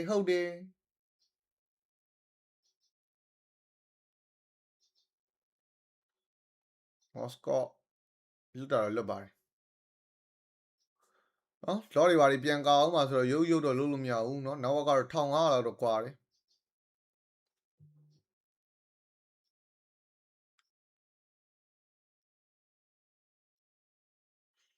ကဲလော်အောက်လန်းနေတော့တက်လာရင်းနဲ့ပဲเนาะလော်ပတယ်လေးဟိုလော်နဲ့တက်တာလေးတော့ရှင်းတာတော့ရှင်းအောင်ပဲဗျာဒီဘက်က Moscow တွေဘာတွေနဲ့ဆိုတော့လေเนาะ defend လို့တော့ရနေအောင်မယ်ထင်ပါတယ်17မိနစ်6000တော့ပြက်နေတယ်ကျော်ရှင်းမှာတောက်လျှောက်เนาะ10မိနစ်ဆို1000နေပြက်ခဲ့တယ်ပွဲကြီးဆိုတော့6000ကတော့နည်းကာကျင်တော့ကာလို့ရအောင်မယ်နေထားပါပြက်တာတော့ပြက်တယ်ပေါ့နော်ပွဲရတော့မြင်းနေပါခေါ်တိုင်းမလိုဘူးလီအဲ့လောက်ကြီးတော့မလိုဘူးလီမောဘာတော့ဟာပြက်တယ်နော်မော်စကိုကတော့ပြက်တယ်ဘရိုမော်စကိုကတော့ item 3ခွက်ရတော့မှာရအောင်ရသွားပြီတင်တယ်နော်6000ကျော်6600 6900 3ခွက်တော့ရအောက်လမ်းမှာတော့မေဂါရှိမရှိတော့ဘူးလောပြေးရရင်တော့မေဂါကတော့သွေးစရော့မယ်အနေထားဗျနော်ကဲရှင်းတာတော့ရှင်းလို့ရတယ်လဲမှာတော့မေဂါရှိလေးနဲ့တဝေးပြောင်းနိုင်နေပဲအဲ့ goal တတ်ဆန်းသွားပြီအဲ့ goal တတ်ဆန်း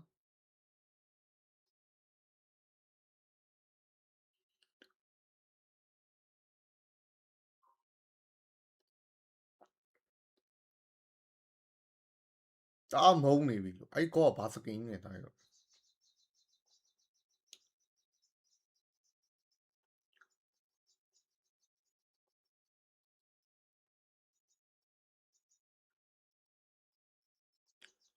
ဒီဆန်ရှင်းတလက်ကတော့မသေးပါဘူးเนาะဖက်ဒလင်းဖလက်ကာလေးနဲ့အဲ့ goal ဆွဲဖြတ်ပြမှာ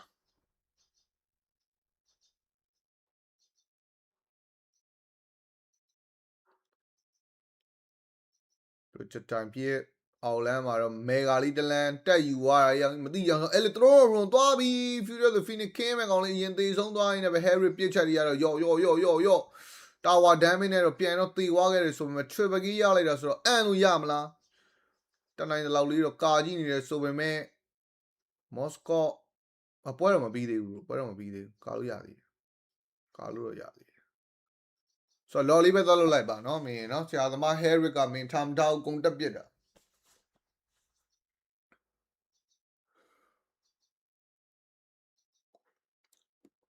ဝိုင်းကြီးပွဲ9နာရီနဲ့9နာရီခွဲကြပါတော့မြန်မာစံတော်ချိန်9နာရီ9နာရီခွဲကြပါ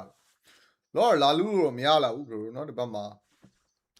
လာမယ်ဆိုရင်တော့မှလွယ်ဦးနော်မလွယ်ဦးနော်ဒီဘက်မှာအဲလစ်ကိုကြော်လာရအောင်မယ်ဒီဘက်မှာလော်ရီဆန်ရှင်းခုတ်ပြစ်နဲ့ခေါ်ရလေဘေးမှာရှိနေရဆိုတော့မြန်နေတအားမြန်တာပြီးလိုက်ရFurious Phoenix ထပ်လိုချင်နေသေးတာဗျာဆရာသမားတွေကနော်မင်း Furious the Phoenix လေးနဲ့တခါရရတယ်ဆိုပြီးတော့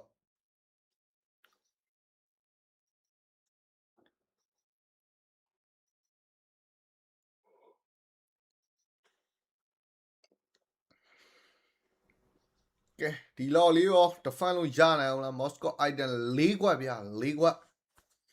item 4ခွက်ကျွန်တော်ကောင်တွေကတော့နေမပြဲနေရပဲเนาะမင်းမကြည့်အောင်လီယိုမော့ဆိုရင် item 3ခွက်ပဲရှိသေးတယ်မန်နာပြား2ပြားနဲ့ဗာလောက်ထားတယ်မသိ item 6ခွက်ပြည့်အောင်ထည့်ထားဖြစ်မယ်ဇက်ရှန်တော့နောက်မှနေမရမှာเนาะသူအဓိက Eddie လေးတော့ Federal လေးနဲ့ပေးမှရမယ်နေထားဆိုတော့เนาะကဲလောအောက်မတက်လာပြီဝေးတွေကတော့လိန်ကတော့မြန်မာလိုကြီးပဲတက်လာတာဘရိုเนาะမှာလေဒီအပေါ်တွေကတော့မလာသေးဘူးဆိုတော့လောရီတိုင်းပဲပြီးသွားဖို့လို့ရှိတယ်ဗျခေါ်လီလုံးဘူဂျတိုင်းပြည့်လေလန်းမှာတော့မေဂါလီတလန်တက်ကြည့်အောင်မလားဖိုက်တလင်းဆွဲဖို့လို့စောင့်နေဆိုပေမဲ့ Harry ကဘာတွေကြောက်နေအောင်ဒါကြီးမင်း purify နေဆိုတော့ရင်ခုန်နေတယ်ကဲဒီဘက်မှာတော့ Federal လေးဆွဲပေးအောင်မလားဒါကြီး Federal ဟာအော်လို့မဆုံးကဲ Harry ပြစ်တာနဲ့တော့အကုန်လုံးတော့နေကောင်းသွားပြီဘရိုနော်ဒီဘက်မှာဂျုံသွားပြီ Moscow ပြစ်တာနားတယ် Moscow ပြစ်တာနားတယ် Spear ရီဆန်ရှင်းမှာပြစ်အောင်မှာရီဆန်ရှင်းမှာပြစ်အောင်မှာအကုန်လုံးတော့ဂေါပြစ်ဟောဂေါနောက်ကိုလိုက်ရမှာဒီကောင်လေးအလားမေဂါ3လမ်းပေးလိုက်ရပြီဒီရေပဝဲတွေကမင်းဘလို့ဆွဲနေမှမသိဘူးဆွဲရသေးဘူးသေးပြီ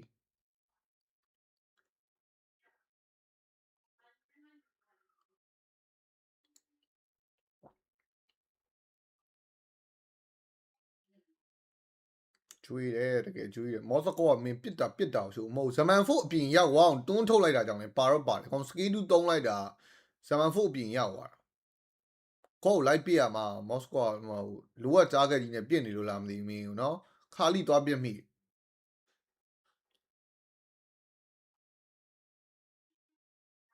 ကဲကမ်ဘက်ကဖြစ်နိုင်သေးတယ်နော်ဒါပေမဲ့မေဂါ3လိုင်းကြီးကလွယ်တော့မလွယ်ပါဘူး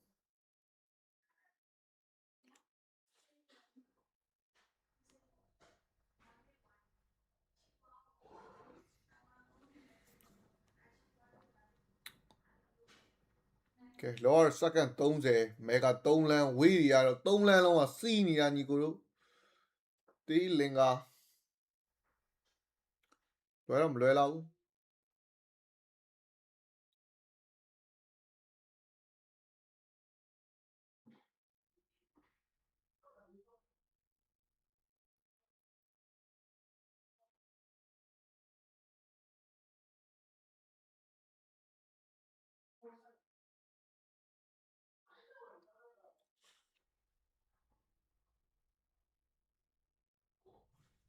ပေးလိုက်ပြန်ပြီလောနော်ကဲ Future the Phoenix လေးနဲ့ကန်ဆန်းကြီးအောင်လား Spear လေးနဲ့ရော Future the Phoenix Spear ဘယ်မလဲ Spear အော်နောက်ကြတယ်ဆရာသမားသူက vision ယူပြီးတော့နော်လို့ Moscow Spear နဲ့လှမ်းနိုင်ချင်တာဗျာမင်းဆရာသမားတွေအကျန်းတော့ကြီးတယ်နော်မင်းကျန်းတော့ကြီးတယ်ကဲတကယ်တမ်းဗတ်တက်လာရင်Future the Phoenix မရှိတော့ရင်တိုင်ပတ်မှာဗျာဆရာသမားတွေ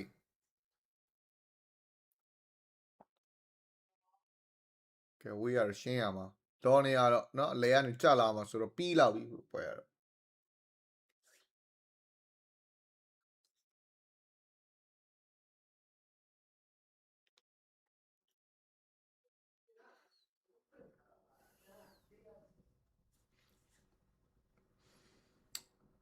သုံးပြေးချိုးတော့မယ်ထင်တယ်အဲ့ဒီသုံးရုံနေပါနေနဲ့နော်လောက်ပါအောင်ချပါအောင်ကဲခါလီပြေးတူလာပြီးမောင်နီရှော့က3ဟိုမှာတော့အတလက်ဖက်ဒလင်းဘယ်မလဲဖက်ဒလင်းဆွဲဖို့ရေးတကောင်နဲ့သွားဆွဲအန်အောင်လို့မဆုံးဂေါ်တော့ပါလာရုံမဲ့ဂတ်ဆိုးတာနေတော့လီယိုမော့တန်းတော့တေဆုံးသွားခဲ့ရင်းနဲ့ပဲမော်စကိုပြစ်တယ်ဆိုမှလက်ပြုတ်အောင်ပြစ်ရမှာရီပပရာဗန်ရှော့ဝိုင်းနဲ့ပဲဂိမ်း1เนาะကျွန်တော်ဟောင်ကောင်နေနဲ့တော့ပေါ့ပါလေးပဲနိုင်ယူခဲ့ပြီပဲဖြစ်ပါတယ်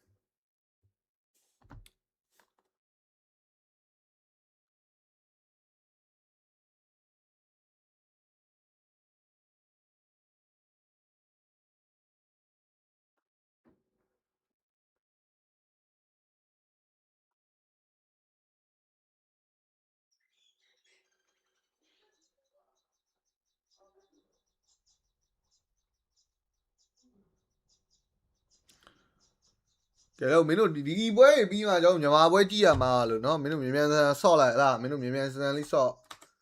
ကျွန်တော်ဂျားထဲမှာဥစားကျန်သေးတယ်တပွဲကျန်အောင်မယ်เนาะဒီနေ့ schedule ကပါတယ်လေအဲရှိုးရ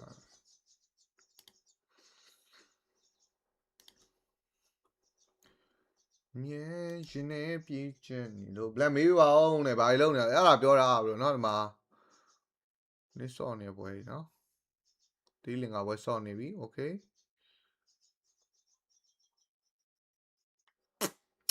တော်ကြောင်းပါဘလို့တောက်တဲ့4နာရီခွဲเนาะ9နာရီ15လောက်မှ9နာရီ15လောက်မှစမှာမြန်မာပွဲဂျားထဲမှာဒီမှာစင်ကာပူနဲ့အင်ဒိုပွဲတစ်ပွဲကျန်အောင်မယ်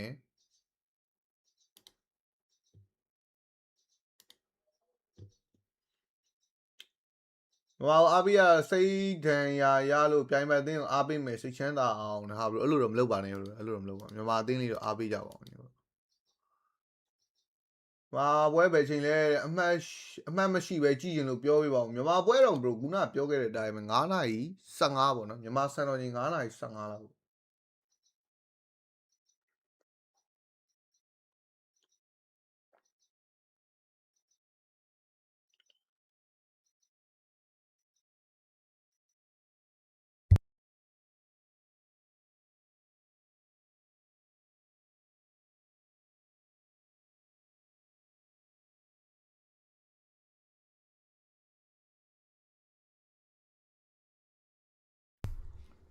မင်္ဂလာပါကိုမျိုး brother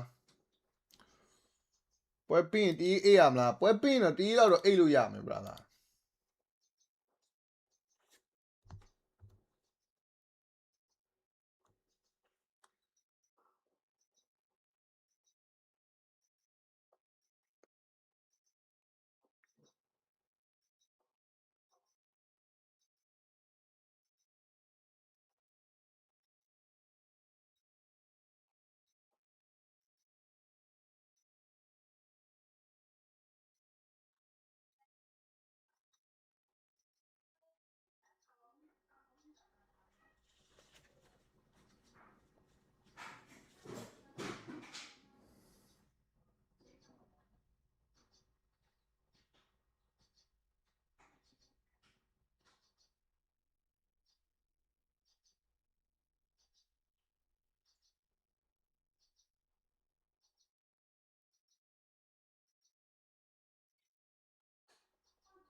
ကဲ game 2လေးစပြီ bro တို့ကြီးနော် ဟဲကြအောင်မလား game 2လေးဟဲကြအောင်မလား let's go let's go let's go ဘာမလဲမင်္ဂလာပါကျော်စင်ဦး brother မင်္ဂလာပါကိုမျိုးမင်္ဂလာပါ let's go let's go let's go let's go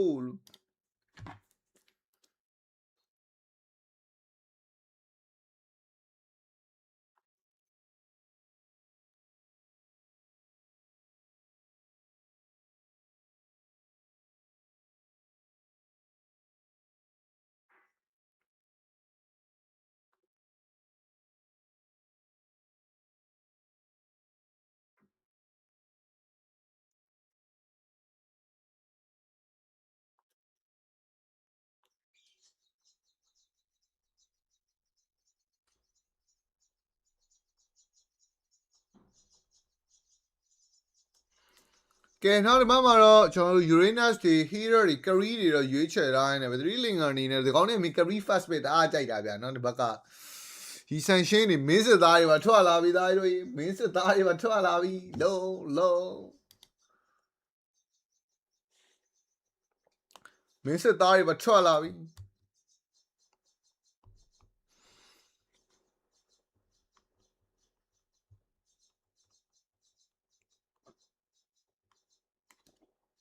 ကဲနောက်မှာတော့ Vala လေးကိုရွေးချယ်တာ Vala ပစ်လေးကတော့မစိုးဘူး bro ဒီဘက်ကမီလီကောင်နေနဲ့ကျွေးရမှာနော်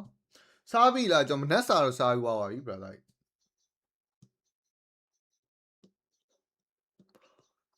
ကဲဒီဘက်မှာတော့ god တွေပါတွေတော့ ban ထားပြီဒီဘက်မှာတော့ atlas တွေပါတွေတော့ ban မိထားနေပဲเนาะနောက်ဆုံး less banning နှစ်ကောင်လေးတော့ထပ် ban ရပါအောင်မယ်ဘာတွေ ban သွားမလဲ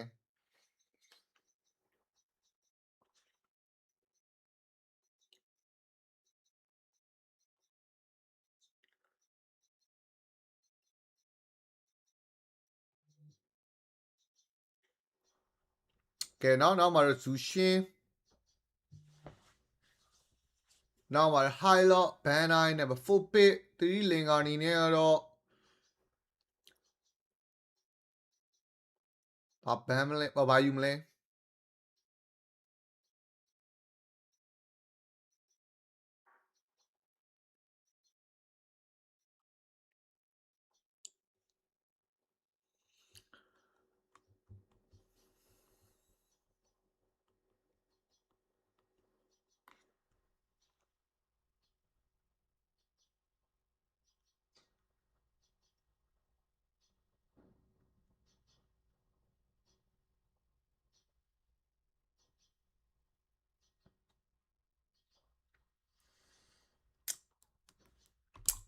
ကဲနောက်ဒီဘက်မှာတော့ glue လေးတော့ယူသွားပြီဗျ I'm god draft တဲ့ပြောပြရမလားဟာမလုပ်ပါနဲ့ဘူးစိတ်ကိုရှော့တာပေါ့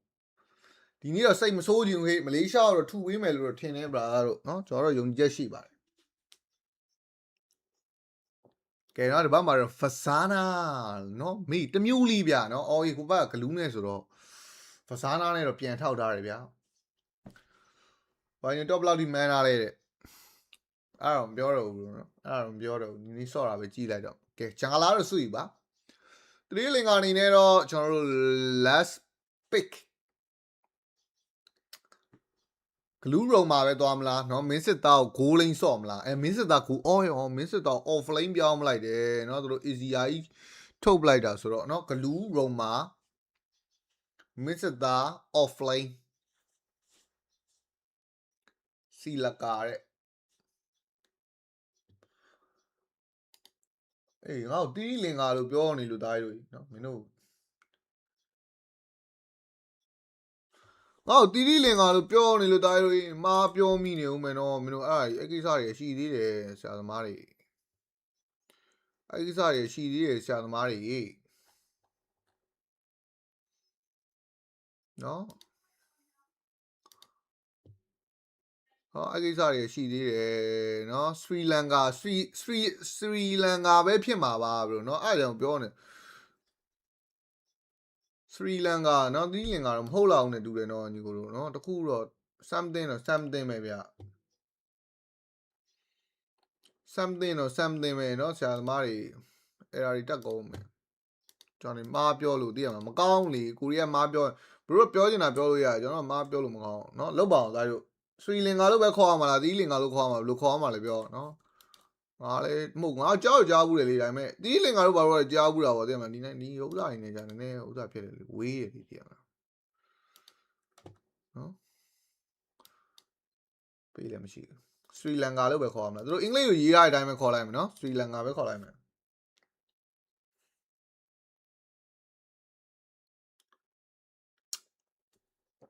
ကဲနောက်တစ်ပတ်မှာတော့ကျွန်တော် rubber ပါညာစားပေးတိုင်းနဲ့ပဲမြန်မာလိုထွက်ရင်တော့သီးလင်္ကာ Okay သဘောပေါက်ပြီအင်္ဂလိပ်လိုတော့ Sri Lanka နော်ကျွန်တော်မြန်မာလိုဆိုရင်တော့သီးလင်္ကာပေါ့ဗျာနော် Okay ဖြစ်ရလားမဖြစ်တော့ဘူးနဲ့တူတယ် brother ကြီးနော်မဖြစ်တော့ဘူးနဲ့တူတယ်ကဲလောဆယ်တော့သူတို့ဒီဘက်မှာ easier လေးကိုတော့ dog shot တော့ pressure ပေးနေတဲ့အပိုင်းလေးတော့ရှိမယ်ဗျာ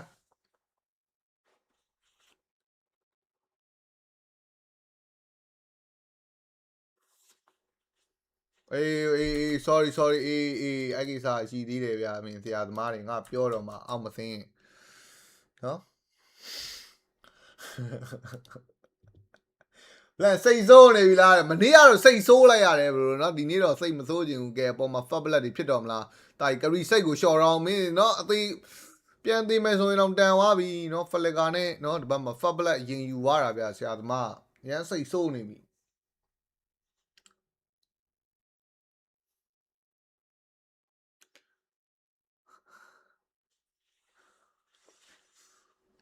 အော်မင်းစစ်သားအေဒီနဲ့ရောင်ရေးတက်တယ်လာလူကျင်တာပါတဲ့နော်ဒီဘက်မှာတော့စုယူလေးပဲပေါက်ဝိုင်းနေပဲနော်ငါတို့မင်းစစ်သားဟီးရိုသားတို့အဲ့လိုကြီးတော့မစော့ပါနဲ့ကွာမင်းနောက်ဘယ်သူမှမကင်နိုင်မဲနေနေဦးမယ်နော်ဒီဘက်မှာတော့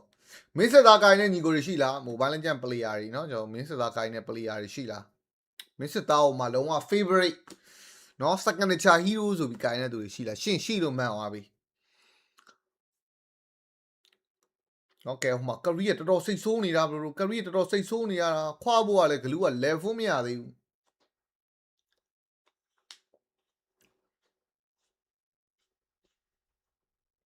ကဲဒီဘက်မှာ blue ဘက်ပေးရပြီเนาะမင်းဟောင်ကောင်လေးကရှင်းကြပဲဒီတိုင်းဆိုရင်တော့တူးသီးမဲ့နေထားဗျเนาะတူးသီးမဲ့နေထား Sri Lanka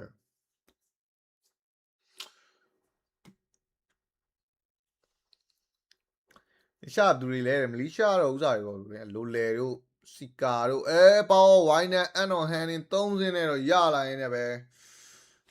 ဘုံမှာချင်းရအောင်ထားမထားတော့ဘူးဘရို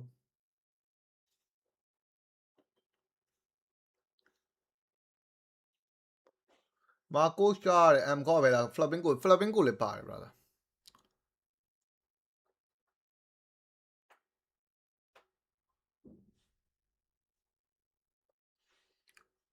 ကဲတော့ 2K နီးပါးတော့ဖြစ်သွားပြီဘရိုเนาะပွဲကတော့ပြတ်တယ်ဗျเนาะဒီပွဲလဲ 2Z ဒီပွဲပြီးလို့ရှိရင်ကျွန်တော်တော့ဂျားထဲမှာတပွဲကြံအောင်မယ်ပေါ့เนาะနှစ်ပွဲကြံအောင်မယ်ဒီပွဲပြီးရင်ဂျားထဲမှာနှစ်ပွဲပြီးမှမြန်မာပွဲလာဘာကြီးဒီနေ့ရှော့ရင်ပြန်ဟန်းလိုက်တော့တဲ့စိတ်ကိုရှော့တောင်းဘရိုစိတ်ကိုရှော့တောင်း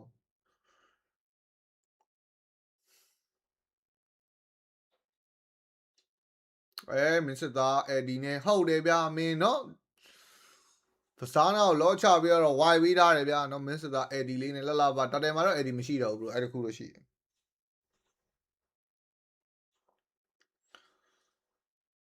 ကဲနောက်တစ်ပတ်မှာတော့တော်တယ်မောင်နီရှော့က3ပြီးတော့လာမလားဒီဆန်ရှင်းကမဖြစ်တော့ဘူးနဲ့တူတယ်ဘရိုဒီဆန်ရှင်းကမဖြစ်တော့ဘူးနဲ့တူတယ်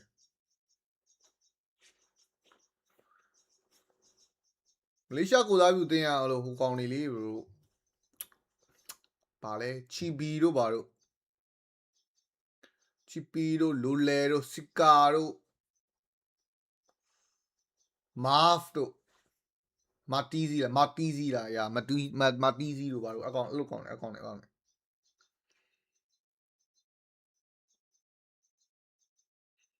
ဟောင်ကောင်တော့ထုကြပဲကြားတယ်နော်နောက်က 3K ဖြစ်သွားပြီဗျာပေါ်လမ်းမှာမင်းကရီကိုလည်းမေးပေးအောင်မင်းအဲ့ easy ရောက်ခရီကိုပေးမစားတာနော် level 2ဆင့်กว่าနေပြီဂိုးလိန်ချင်းတောင်မှ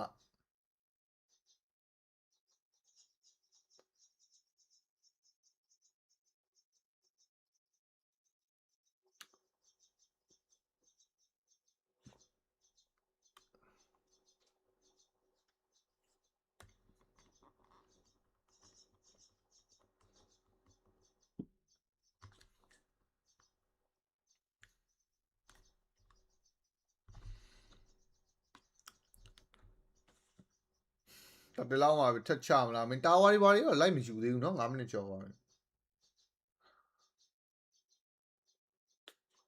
တင်းရီတို့ဘာမို့တို့ကပလီယာတွေဘလို့เนาะဟိုလိုကြီး main line ဟို main သင်းအနေနဲ့လာတာတော့မဟုတ်မလေးရှားအဲ့လိုဟိုလူ3ယောက်ဒီလူ1ယောက်အဲ့လိုလေးပေါ့เนาะပြီးရင်ဒီဘက်ပြီးရင်တော့ပြပေးမယ်ဘလို့ကဲ easy ကတော့အပေါ်မှာเนาะမှာအဲ့ဒီနဲ့ဗာခရီရှင်းနေရပြီချိန်ကြီးကတော့ရိုင်းမကောင်းဒီဘက်မင်းယူရင်းနဲ့ကိုဘယ်သူတတ်မလဲတော့မသိဘူးเนาะဆရာသမားအခုချိန်ကြီးကတော့တော်တော်လွတ်နေတာ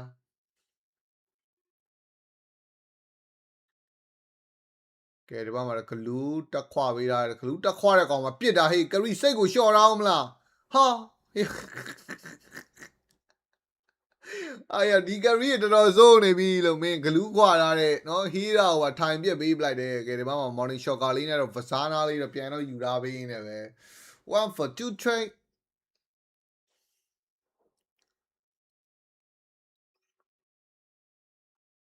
ရှစ်သိန်းရှိတာဆိုတော့ဘလို့เนาะအနည်းဆုံးတော့4သိန်းပေါ့3သိန်းလောက်တော့နိုင်ရမယ်နဲ့တူတယ်ဘလို့3သိန်းလောက်တော့နိုင်မရမယ်နဲ့တူတယ်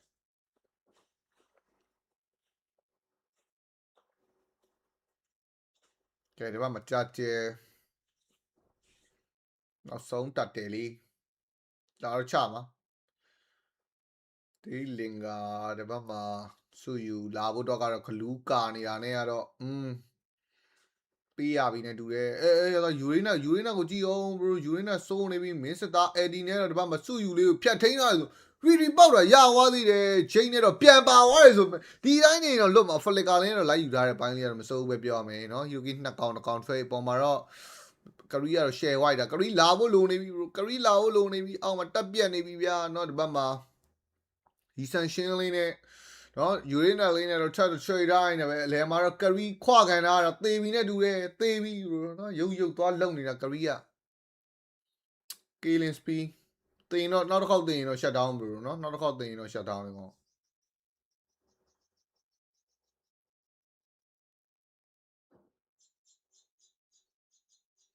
ကဲအောက်မှာမင်းစစ်သားတာဝါတွေချိုးလဲမှာလည်းတာဝါချိုးကဲဒီပွဲတော့မစိုးဘူးဘလို့ရမ်းမပြတ်ဘူးเนาะဒီပွဲတော့နည်းလေးကြည့်ကောင်းမနေတာဟောင်းမဲရှောက်လုံနေလို့လည်းပါ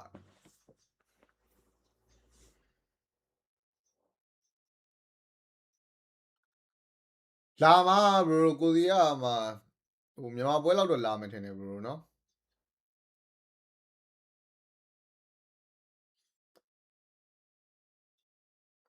ကြောက်တော့လာမယ်ပြောတာပဲပေါ့နော်သူလည်းသူ့အခက်ခဲနေသူပါဘလို့เนาะဟိုမှာလုတ်တွေပါတွေနဲ့ပြင်မှာဟိုတယ်မှာနေတာဆိုတော့ဟိုတယ်အတန်သိပ်ထွက်လို့မကောင်းတာတွေပါရှိရလေဘလို့အဲ့တော့ပွဲပြဖို့တော့ကအခက်ခဲရှိအိမ်မှာနေလို့တော့ပဲဟုတ်မယ်เนาะဟိုမှာဟိုတယ်မှာသွားနေတာဆိုတော့ဒါအစင်ပြေတော့လာပါလိမ့်မယ်เนาะဘလို့စိတ်မပူပါ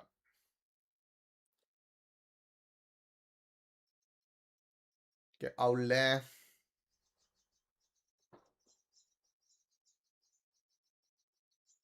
ဟိုမှာဟီးရာကြီးကတော့ light 2နေပြီ bro light 2နေပြီဗလာ firewall torrent နေတော့ဖြတ်တော့မှုတ်ပြီးတိုင်းနဲ့ပဲ primary sanction mount နဲ့ shot ကကျွေးရင်သေးလားလောကလည်းထွက်တော့မှာနော်စိတ်ကလေးကို short ထားလိုက်မလားစိတ်ကလေးကို short ထားပြီးလောလောက်မှာပဲကျွေးလိုက်မလားเนาะဒီဘက်မှာဇာနာလည်းအဲ့ဒီမရှိတော့ဘူး morning shot ကမရှိတော့ဘူး spell လေးတော့ကိုဒီပြန်ဆောက်မင်းစတာအဲ့ဒီကြံသေးဘလူးခွာခြင်းနေရလားခွာပြီဗျာဟီးရာကြီးသွားခွာတာပါဟီးအော်ခွန်းနဲ့ပါပြန်ဆွဲဝိုင်းနဲ့ပဲဖလက်ကချက်ချင်းတော့ပြန်ခုံထွက်ဂလူးပြန်ဆင်းလာရင်းနဲ့ပဲယူရင်းနဲ့တကောင်တောင်းအီဇီယာအက်ဒီအောက်မှာတော့မင်းစစ်သားအက်ဒီတွေတော့ဝိုးကွန်ဘိုတွေတော့ဖြစ်ကုန်ရင်းနဲ့ပဲကရီစိတ်ကိုလျှော့ရအောင်မလားဖလက်ကာတွေနဲ့မခုံပြစ်နေနေပဲကရီဟဲ့ခရီတွေသွားပြစ်နေတယ်ဘာလို့တာတော့ဟုတ်တယ်ဟာဒီကရီကပေါင်းနေလျှော့ကရှောင်းအော်ကောင်းတာရောက်ရင်ချွတ်ပကေးပါအော်ဝိုင်းနေပဲရောက်ရင်မောင်နေလျှော်ကတိုက်မဲ့ရှိမြန်စနမတိုက်ဘူးလို့ဟိုကောင်စကေးတူးနဲ့ရှောင်းဝင်းရသွားတော့အလားရပေါ့စားပဲဟာဒီပွဲလေ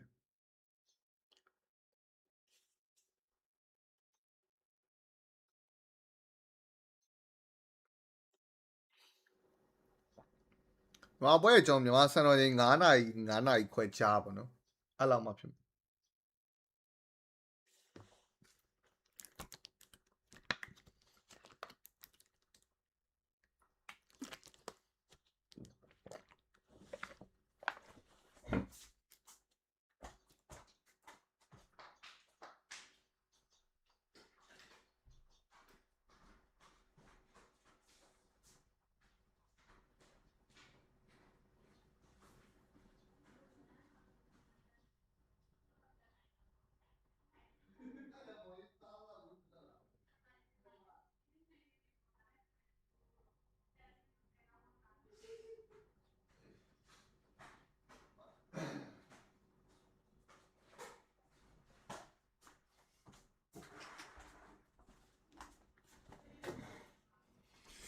ကဲပြန်စပေးဦးမလားလို့ဒါတို့ပွဲလေးပြန်စပေးလို့ရအောင်မလား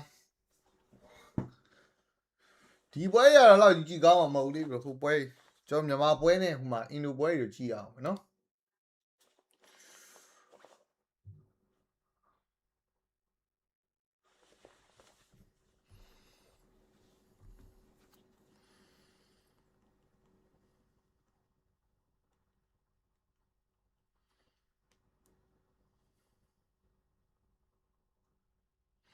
ကဲပြန်စပြီညီတို့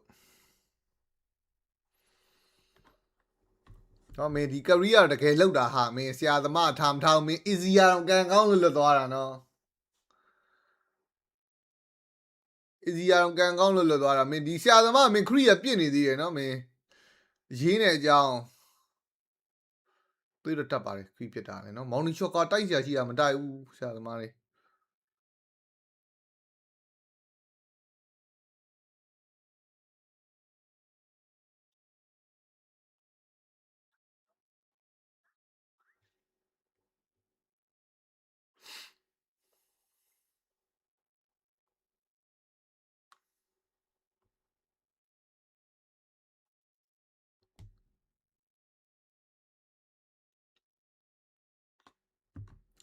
ကဲနော်လောအောက်ကနေတော့တက်လာနေရင်းနဲ့ပဲ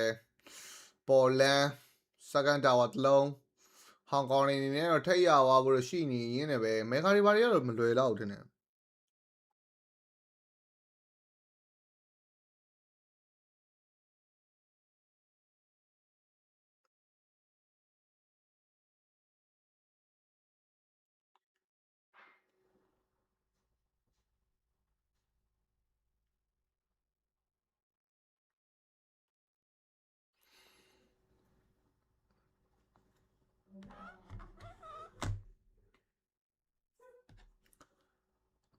ကဲမေကတော့ရမှာမဟုတ်ဘူးเนาะ first lot ဆိုတော့လေ second tower တွေလောက်နေပဲကျင်းနေချရတယ်ဗောနော်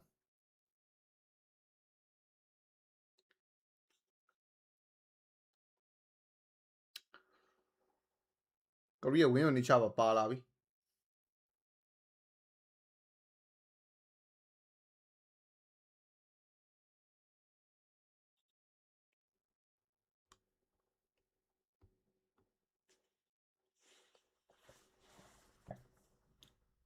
ကဲ second lot လေးတော့ထပ်ဆောင်ကြမယ်ညီကိုတို့နော်လီရှာတဲ့မြန်မာနိုင်လားနိုင်တာဗောဗျနိုင်ပါတယ်နိုင်မှာပါနိုင်မှာပါယုံကြည်ချက်လေးတော့ထားပါဗျာယုံကြည်ချက်လေးပေါ့ယုံကြည်ချက်လေးပါပဲယုံကြည်ချက်လေးနဲ့ပဲတွားကြတာပါဗျာ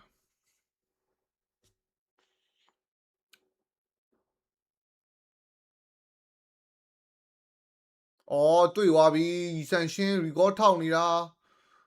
ရှော့စကိုင်းပြာတာနဲ့ပဲဖြတ်ချဝိုင်းနဲ့ပဲ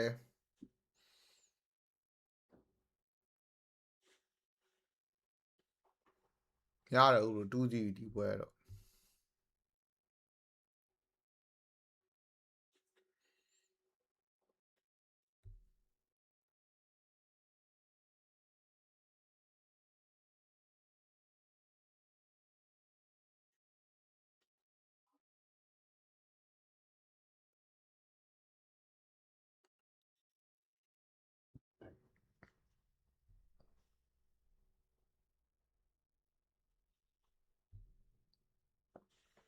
ကဲ second လောက်လေးကြည့်ရမယ်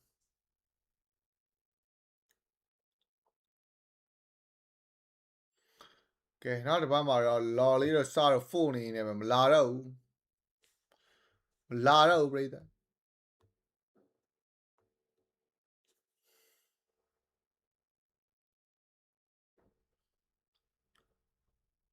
ဂိမ်း1တော့လည်းဒီတိုင်းပဲเนาะနောက်က9000နဲ့ဆိုရလာလူလေးလွယ်တော့မလွယ်ဘူး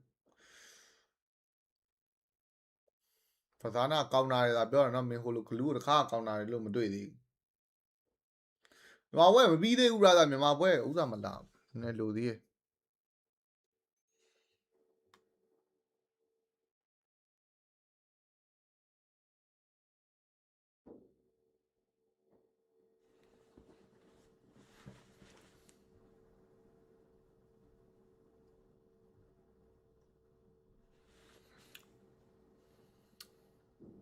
ကဲလော့ပေါ်လန်လာနေနေပဲ အလဲနဲ့အောက်ကိုပါတိုက်ပြီးလာတာနော်နည်းနည်းအနေများတယ်တီးလင်ကထွက်တော်လေးတော့ပေါ်မှာဖြတ်ရှင်းနေတာလေးတော့ယူရင်းနဲ့သွားချောင်းမိတိုင်းနဲ့အီဝကွေလာဆွဲပစ်အော်မာကရီလိန်ထိန်တာလေးကဟုတ်တယ်နော်212ပုံစံလေးနဲ့လိန်ထိန်နေတာဟေးအောင်ကြီးမဲကမပေးရသေးဘူးဗျာဆရာသမားတွေလိန်ထိန်တာကောင်းတာဟာဒါပေမဲ့ရုပ်လုံနေရလဲပါတယ်ဗောနော်ထိန်ပြသွားပြီသားတို့နော်စကန်လောက်တော့212ပုံစံလေးနဲ့ထိန်ပြသွားတာဗျာ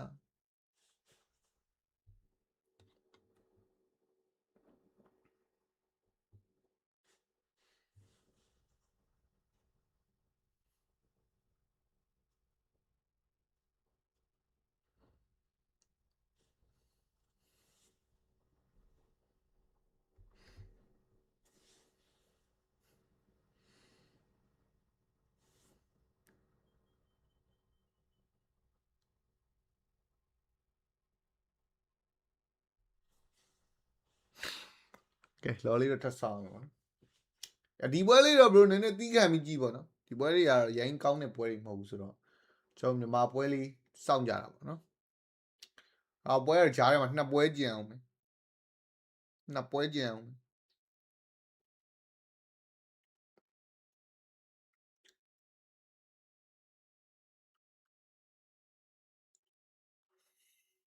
ကရီးရ12000နေနော်ဒီဘက်ကမင်းဟိုဆို easy ရ8500ပဲရှိသေးတယ်အချိန်ကြီးကတော်တော်စိုးနေတာ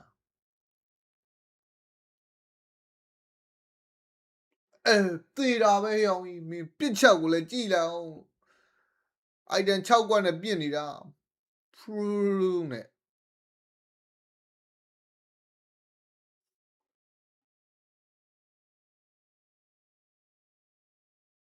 ဂလူးဖြစ်ရလားတိတ်တော့မဖြစ်ချင်ဘူး easy ရ AD လေးကတော့နားတယ်ဆိုမဲ့ယူရင်းနဲ့မင်းအပြုံးမပြတ်ဘူးဗျာအောက်လန်းမေဂါတလန်တော့ယူသွားပြီစံရှင်းမရှိတဲ့ timing လေးမှာတပတ်ဂလူးတော်မှသေတာပဲဟောင်းကြီးကရီစိတ်ကိုရှော့တော့ဖလစ်ကာတွေနဲ့မခုံပြီးလိုက်ပြနေတာဝါတွေလည်းပြစ်တိုင်းစိတ်ကိုရှော့တော့အဲ့လိုတော့မရတော့သေးဘူးနဲ့တူတယ်ဟဲ့ခရီလည်းမပါဘူးလေခရီအမ်မီဘရိုစံရှင်းတော့ပြန်ထွက်ပြီဆိုရင်မရတော့တော့ဦးခရီဝေးထွက်အောင်မလားမထွက်တော့ဘူးတလုံးနေပြေးရိုက်နေပြီစိတ်ကိုရှော့တော့ပေါ်လန့်မေဂါလေးပဲယူလိုက်မလားပေါ်လန့်မေဂါလေးပဲယူလိုက်မလားအန်ကျင်သေးလားဘရို10စက္ကန့်ချိန်ရသေးတယ် easy ဘာမအေဒီပါညာခင်းပေးရတယ်ဆိုပေမဲ့ပြန်ဖတ်လိုက်ပါပြီเนาะပြန်ဖတ်လိုက်ပါခရီလည်းကုန်နေပြီဆိုတော့ညာလော်လေးလည်းထွက်နေတာနဲ့တက်လော်လေးပဲလောက်ပြီးမှပဲပြန်တက်ပါ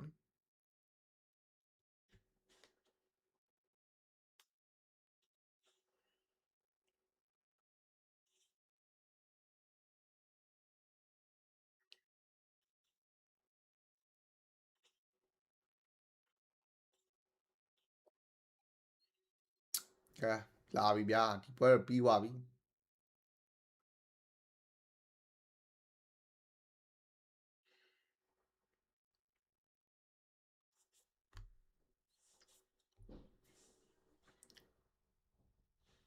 စိုးတွန်းနေပြီဟုတ်တယ်နော်ရန်စိုးနေပြီမကရီးယားမှာပြစ်ဖို့ချောင်းနေရနော်မင်းပြစ်ဖို့ချောင်းနေရဆရာသမားဒီကရီးတော့တော်သဘောကျနေပြီဟိုမှာတော့ပေါဝိုင်းနေတော့ပြေးဝင်သွားပြီလဲမှာတော့မစ္စတာအက်ဒီကင်းကောလင်းဘာမအီစီယာအက်ဒီလေးနဲ့တော့ဖြတ်ခင်းပေးရတယ်ဆိုပေမဲ့ဖြစ်ပါမလားဒီဘက်ကရီများသွားပြီတိုက်ကရီများသွားပြီမရဘူးတိုက်အဲ့လိုမရသေးကရီတာစိတ်ဆိုးနေတာလို့ကရီတာစိတ်ဆိုးနေတာနော်ဒီကရီတော့သဘောကျနေပြီတဲ့ကဲဂလူးကတော့ပြန်သေးလို့တော့ရပြီလိုက်မတက်တော့ဘူးဗျလိုက်မတက်တော့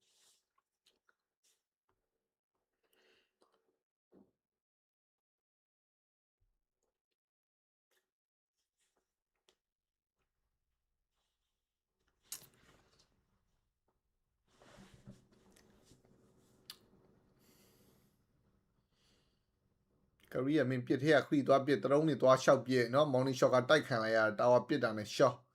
ဆရာသမားအရန်စိတ်ဆိုးနေတယ်နော်ဒီကရီးတော့တော်သဘောကျနေပြီဒါပြန်တက်လာပြီဗျာကဲမေဂါလီပါလီရတော့မရဘူးအပေါက်မအောင်မဆူလိန်ချောင်းနေပြီသားအဲ့လုံးနေကြမှမသိဘူးနော်သင်က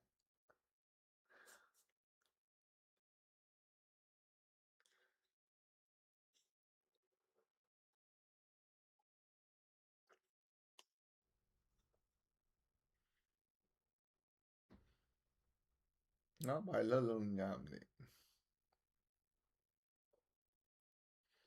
Hong Kong တွေ့ရတော့မရှိဘူးလေဘရိုဒါတွေကသူတို့က region 2လေကျွန်တော်တို့ South Asia လေ2လေ region 2 region 2ဘရိုမတွေ့ဘူးကျွန်တော်ပုံမှန်တွေ့နေကြ South Asia အသင်းအနေနဲ့ပဲတွေ့မှာလို့ကမ္ဘောဒီးယားတွေလာအိုတွေနော်မလေးရှားတွေဖိလစ်ပင်းတွေအင်ဒိုတွေဗီယက်နမ်တွေစင်ကာပူတွေနော်အဲ့အသင်းအနေနဲ့ပဲတွေ့မှာဒီလိုအသင်းအနေနဲ့မတွေ့မပွဲတော့နေ့အချိန်ပဲဘရိုမြန်မာစံတော်ချိန်9:00 နဲ့9:00ခွဲကြပါတော့ကျွန်တော်ဒီစကားပြောတာတော့15ခေါက်လောက်ရှိပါပြီเนาะဒီနေ့ရပါတယ်ဘရိုမေးတော့လေပြောပြရတာပေါ့เนาะနေ့ကမြန်မာအသင်းဘာပြောချင်လဲဘာကတော့မပြောချင်ပါဘူးလေเนาะနည်းနည်းတော့မပေါ့ဘူးတော့မှာကျင်တာပေါ့လေချုပ်ပွဲကြပေါ့တယ်ကဘာ career free hit เนาะ flicker ခုံပြီး free သွားပစ်နေပြန်ပြီဒီ career တော့တော်တော်သဘောကျနေပြီပြိသက်လဲ epic ကပွဲလေပြနေပြီလားစောင်းနေမှုလို့ပါစောင်းနေမှုလို့ပါ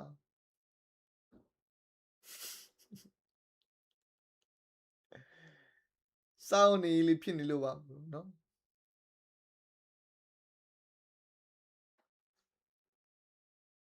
ကဲလောက်ရပြီเนาะဘာကလာလို့မရတော့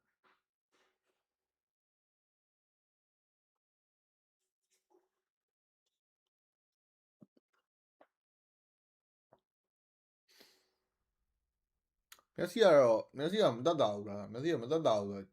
ဒီလိုနေဆိုပို့ဆိုးတယ်တယောက်တည်းပြတာဆိုတော့တင်မလားရန်အောင် site ကဒါနေတော့ကပဲရှိသေးတယ်เนาะကျွန်တော်ပြီးရင်မျက်စင်းသွားခတ်ရတော့မှာမျက်လုံးရမ်း6တာပေါ့စခရင်ရမ်းကြာသွားတော့ကြည့်ရကြာသွားတော့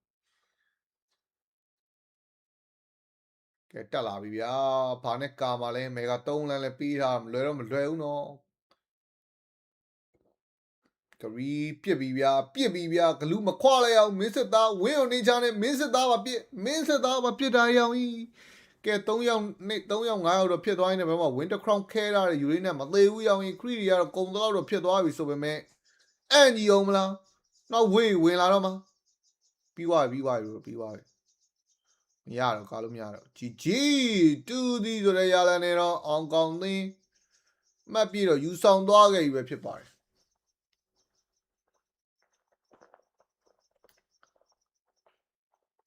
ငါပွဲမှာလာတော့မယ်အဲ့လိုတော့မလုပ်ပါနဲ့ဘရိုနော်ဒီပွဲလေးလည်းကြည့်ပါခဏတော့နားအောင်ဗျာတို့ဒီမှာပွဲခဏ play တိုင်းယူမယ်ပေါ့နော်ကချစ္စတန်နဲ့ဥပနစ္စကန်နဲ့ပွဲကြာရင်တော့ပြန်တွေ့ပါမယ်ဆိုတော့နော်ဟန်လောက်တဲ့ပဲဟိုက်ပါပလီယာကောင်းလေတဲ့ဟောပွဲရဒီမှာဘရိုနဲတော့လုံးမယ်ဂျားထဲမှာ2ပွဲကျန်အောင်မယ်ပေါ့နော်ဂျားထဲမှာ2ပွဲကဘယ်ပွဲကျန်အောင်ဒီပွဲ Central Asia ပွဲเนาะဒီမှာဥဘကစ္စတန်နဲ့ကချက်ကစ္စတန်เนาะချက်ကစ္စတန်နဲ့ဒီပွဲကျန်အောင်မယ်ဒီပွဲပြီးလို့ရှိရင်ကျွန်တော်တို့ South Asia နေစော်မယ်ဒီမှာစင်ကာပူနဲ့အင်ဒိုပွဲเนาะဒီပွဲပြီးမှပဲကျွန်တော်မြန်မာပွဲလာမှာမြန်မာမလေးရှားပွဲပေါ့เนาะ live stream ကဒီကနေပဲပြရမှာဆိုတော့ပြဿနာတော့မရှိဘူး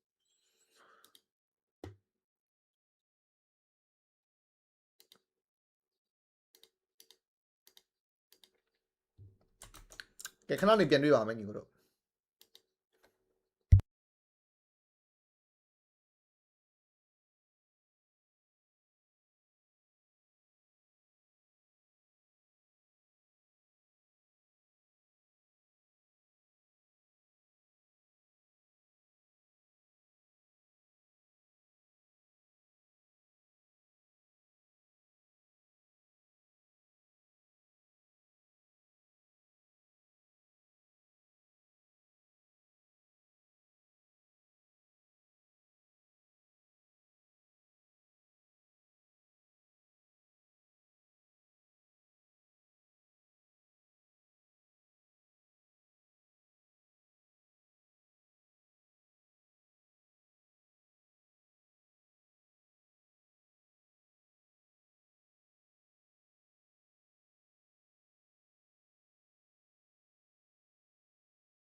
ကဲစပြီညီကိုတို့ဒီဘက်မှာ let's go let's go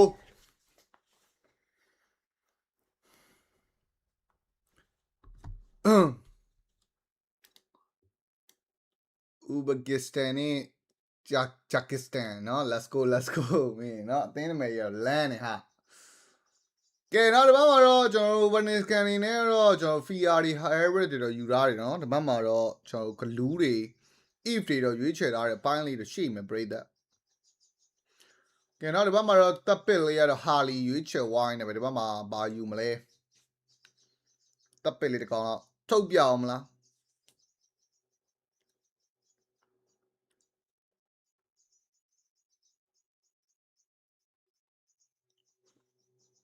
ဘာယူသွားမလဲ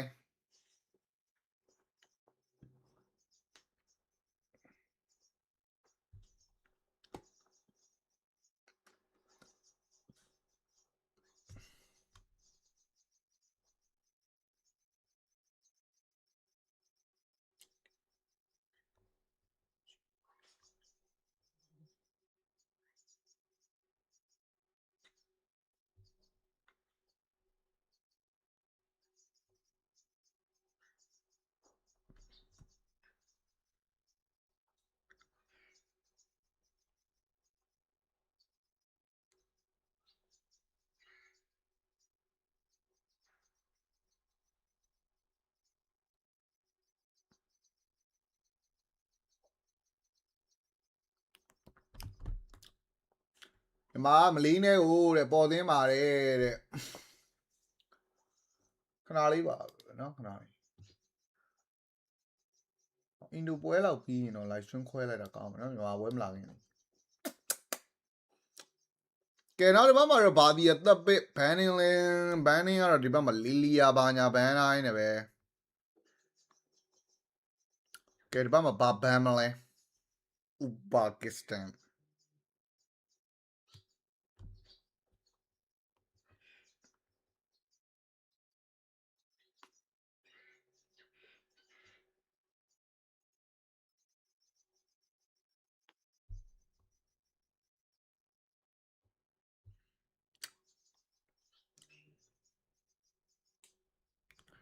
ကဲဒီဘက်မှာတော့ cloud တွေပါတော့ ban ထားပြီပေါ့နော်ဆိုတော့ last banning နှစ်ကောင်လေးတော့ချက် ban ရမယ်ဆိုတော့ဘာ ban မလဲ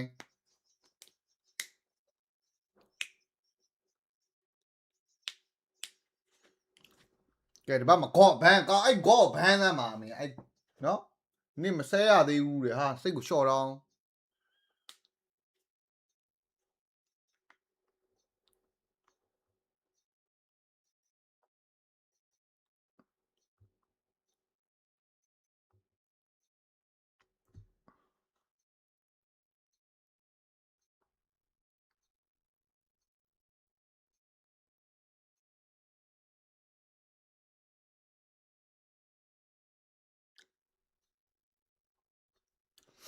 ကဲနော်ဒီဘက်မှာတော့ Bruno Golay ဘန်ရတယ်ဒီဘက်မှာအားလော်တွေပဲထွက်လာပြီဘရိုအားလော်ကြီး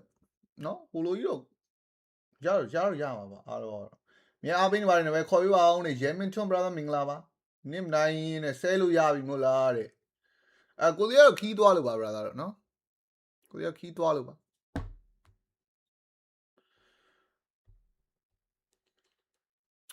ကဲဒီဘက်မှာတော့ session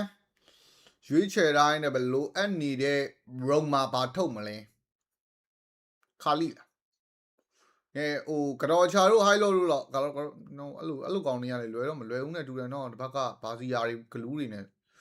အမာကောင်လေးကောင်တော့လိုနေတယ်ဗျဥပကစ္စတန်အနေနဲ့အနေနဲ့လည်းပြုတ်တော့ပြန်ပြီလားဒီနေ့လည်းပြုတ်တော့ပြန်ပြီလို့ချောင်းနဲ့ okay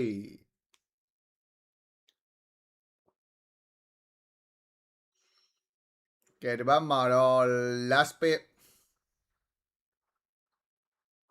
ဘာယူမလဲကိုလိန် hair နဲ့ hair ဘတ်တော့ Moscow တွေပါကြံအောင်မယ်ကရီကြံအောင်မယ် Granger ကြံအောင်မယ် Obsidia ကြံအောင်မယ်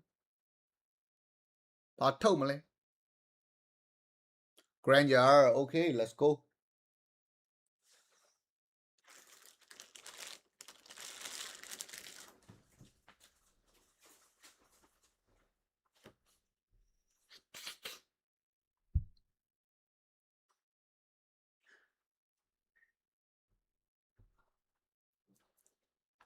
အောက်ရင်ချလိုက်မယ်နော်မဟုတ်ရင်မင်းတော့ posse နဲ့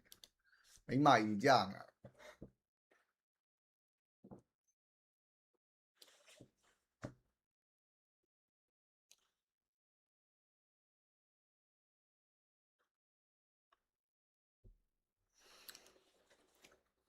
ကဲဘယ်သိနိုင်မထင်လဲ comment လေးမန့်ငယ်လေးလို့ရပါတယ်ခင်ဗျာเนาะကျွန်တော်ဥပကစ္စတန်နဲ့ဂျကစ္စတန်နဲ့ပွဲလေးပေါ့နော် let's go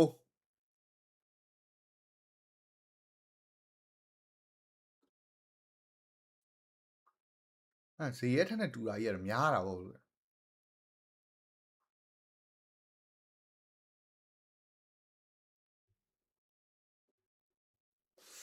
ကဲနောက်တစ်ပတ်မှာတော့ကျွန်တော် jungle လေးတွေပါလေးတွေကူစားပေးနေပိုင်းလေးတွေရှိနေနေပါပေါ်လန်းမှာတော့လိန်သွားဖြတ်တဲ့ fear တော့ van ညံနေပါဖွင့်ရပြီ fabula ပါပေးရပြီနဲ့တူတယ်ဟေးရပြီဗျာ fabula ဟေး fabula လေးရပါတယ်ကဲနော်အောက်မှာတော့ granger harry easy လေးပဲတော့သွားထားတယ်ဗောနော်လက်ဈေးရတဲ့နဲ့တူတယ်နော်ဈေးရတဲ့နဲ့တူတာကြီးကတော့များတာဗော brother còn càng yêu này là mấy mà bà lên khu về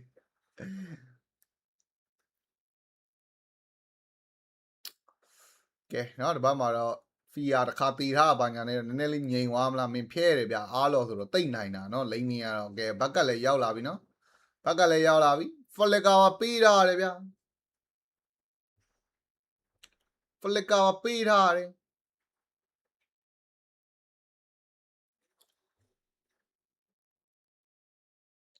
cái đó mà là glue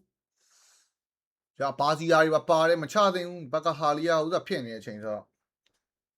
show yo lâu lâu mày nhỉ tha bà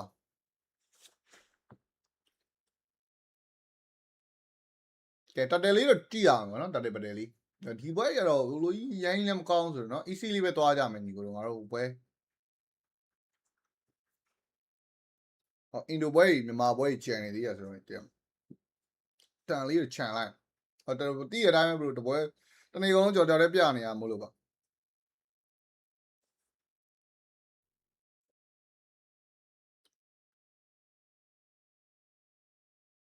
cái ta té manipulation Rudy bao mà la BZTV bro tất nhiên là bao bia vào la đấy thì bao mà nó chọn thấy mi ra này mà giờ đi la ê lướt qua đi ấy ông ấy bao phía tôi đi ra này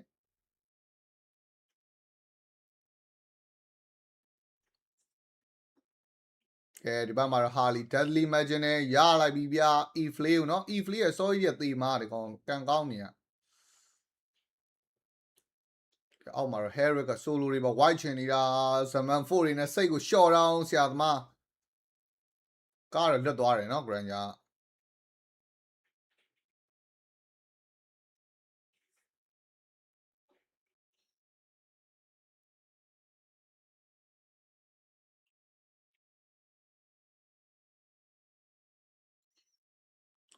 ok bà lâu mà lê ta để lý về sao mà la chẳng cái lý là bao mà xa này đâu mấy ý ấy dòng lý về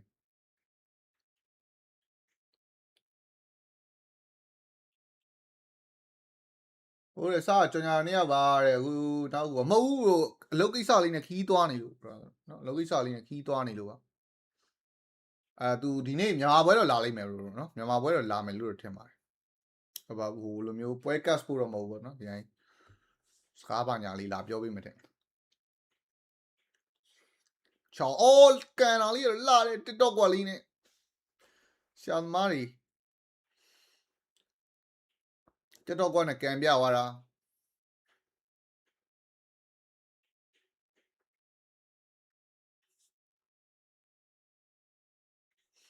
ကဲအောက်မှာတော့ခိုးရှိခွာမယ်ပေါ်လန်းကတော့ဒီတိုင်းလွတ်ထားတာဆိုတော့เนาะကဲအောက်မှာ second turtle လေးတော့ထချဖို့တွေတော့ရှိနေပါသေးတယ်turtle ပဒဲကျွေးအောင်မလား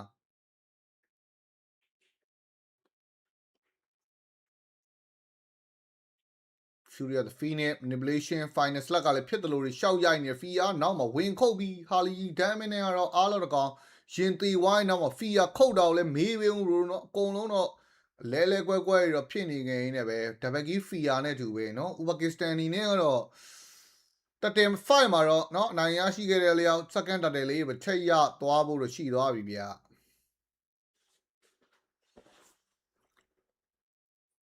ရှင်းနေเนาะရှင်းနေဒီဘက်က7-1 Hiroki ကတော့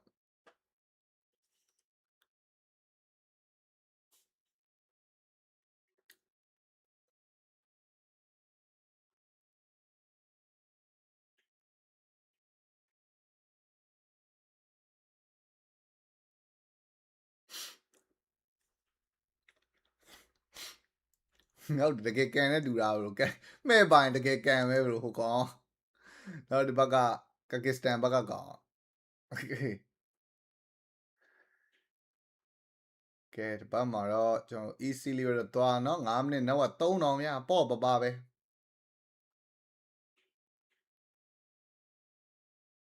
တကယ်ကန်เนาะမဲ့ပါတာမပါတာပဲကွာဟောတကယ်ကန်တဲ့တပုံစံလေးဗျဆရာသမားငါပွဲလာတော့မှမြန်မာပွဲကဂျားထဲမှာတပွဲပဲကြံတော့တယ်ဘလို့เนาะဂျားထဲမှာတပွဲပဲကြံတော့တယ်အင်ဒိုပွဲပြီးရင်တော့မြန်မာပွဲလာ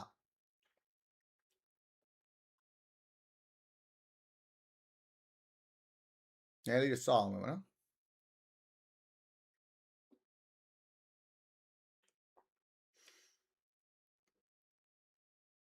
ကဲအောက်မှာတော့တာဝါတစ်လုံးစားရလိုက်ပြီဗျာเนาะပေါ့ပပပဲ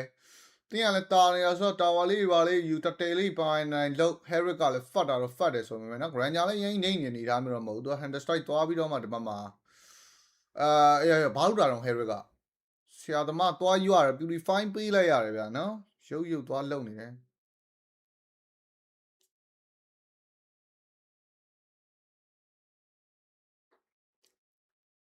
ချောင်း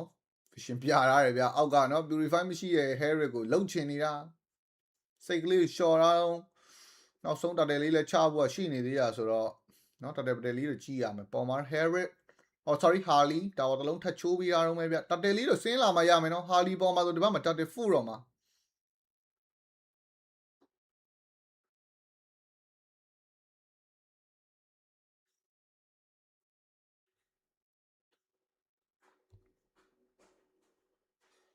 ကဲချောင်း The Way of Dragon ကန်သွားပြီ Fury of the Phoenix 7-4 နေတော့ heavy နေနေပဲတတယ်ကတော့ဘာစီယာပဲပိုင်နိုင်ယူသွားခဲ့တဲ့နောက် Harley ဖဲချက်တွေနဲ့တော့တိုက်အဲ့လိုသွားလှုပ်လို့မရဘူးလေအားလို့ယူဘာဖြစ်3កောင်ရလိုက်တယ်တတယ်ပေးလိုက်ရတယ်ဆိုပေမဲ့တန်နေပဲပြောရမှာပဲမလေးရှားဆိုတော့မျိုးလုံးမလေးရှားဟိုလို main line ကြီးမဟုတ်ဘူးလေဘလို့ easy ပေါ့သူတို့လည်းဟိုတစုဒီတစုနဲ့ sort တဲ့ player တွေကျွန်တော်က YG ကသင်းလုံးဆိုတော့နိုင်ပါတယ် easy ပေါ့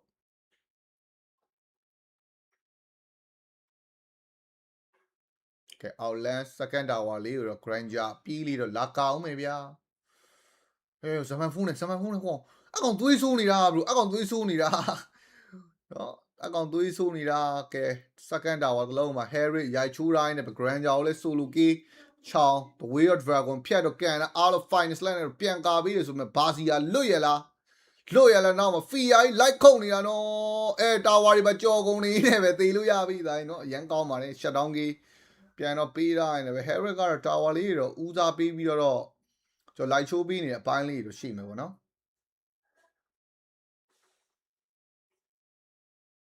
မင်းတို့ကလည်းမင်းတို့ငေါမြန်မာအသင်းကိုအားပေးဝင်တာမရှိတော့ဘူးလားမင်းတို့လောက်တာနဲ့နော်မြန်မာအသင်းအားမပေးဘယ်အသင်းအားပေးမှာပြောမင်းတို့မလေးရှားအားပေးမှာလားပြောမင်းတို့နည်းနည်းလေးမြန်မာဘက်ကလိုက်ပြောတာနဲ့ဟိုပြောလိုက်ဒီပြောလိုက်နဲ့ဒုက္ခပဲမင်းတို့ကမဟုတ်သေးဘူးနော်ဒါတို့မဟုတ်သေးဘူးနော်မင်းတို့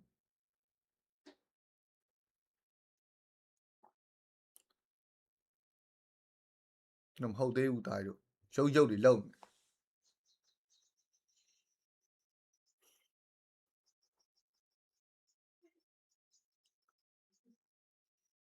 ကဲနော်လော်လေးရဒီဘက်မှာ10 second တော့ပတယ်လေးကြည့်ရဖို့ရှိမယ်ဗျာဟောဘာစီယာနဲ့မင်းနော်သူတို့က objective တွေရနေတာဆိုတော့လာလူကြည့်အောင်မလား first law လေးနော် mega တွေဘာတွေမပြီးရခင်လေး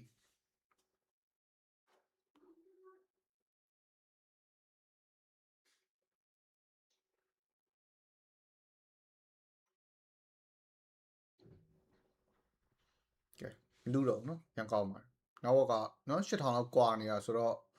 လူဘွားလွယ်လာတော့မလွယ်ပါဘူးပြောမယ်ဆိုဘတ်တက်ထပ်မှောက်ပြီးဖေးသွားတာမျိုးလည်းဖြစ်သွားနိုင်တယ်ဆိုတော့ကဲပေါ်လန် second tower တစ်လုံးထက်ချိုးပေးတိုင်းနဲ့ပဲနော်အလဲလန် second တွေပါယူနော်အောက်လန်ထက်ချိုးဖို့တွေတော့ရှိနေသေးနေပဲမေဂါတော့ယာသွားနိုင်တယ်ဘလို့နော်ဒီဘက်မှာမေဂါရှိရမကြံတော့ချောင်းတဝေးရဖန်ကန်ကန်ဒီမှာဂလူးကာဝါလာနေဒီဘက်မှာ Fury of the Phoenix Laner of Eve manipulation for like a ခုံပြီးတော့ပြန်ထောက် all of finest လက်တွေရိုက်ချက်တွေအောက်မှာတော့ကျွန်တော် Fear တကောင်မှာပြန်တော့ပေးလိုက်ရရင်လည်းဇမန်ဖိုးပေါ်မှာပြစ်နေတဲ့ Harry ကိုဘဒူတားမှာလဲ4ယောက်5ယောက်ဆိုတော့လဲမဆိုင်တော့ပဲနေမလားနော်လောကတော့ waste ဖြစ်သွားဖို့လို့ရှိသွားမလားဆိုတာလေးတော့ချက်တော့ကြည့်ရမယ်ဗျရုပ်တွေလုံနေရုပ်တွေလုံရင်တော့ကုတ်နဲ့ပြန်သွားမယ်ဗျနော်ကဲမေဂါတာဝါလေးယူပေးမလားနော်4ယောက်5ယောက်တက်ရမှာဆိုတော့စဉ်းစားနေရင်တော့စဉ်းစားလို့ရသေးတယ်ဘရိုမက်ဂျစ်ဒယ်လီမက်ဂျစ်စွတ်လိုက်တာတော့မှမင်းတော်တော်နာတာဗျဆရာသမားတွေ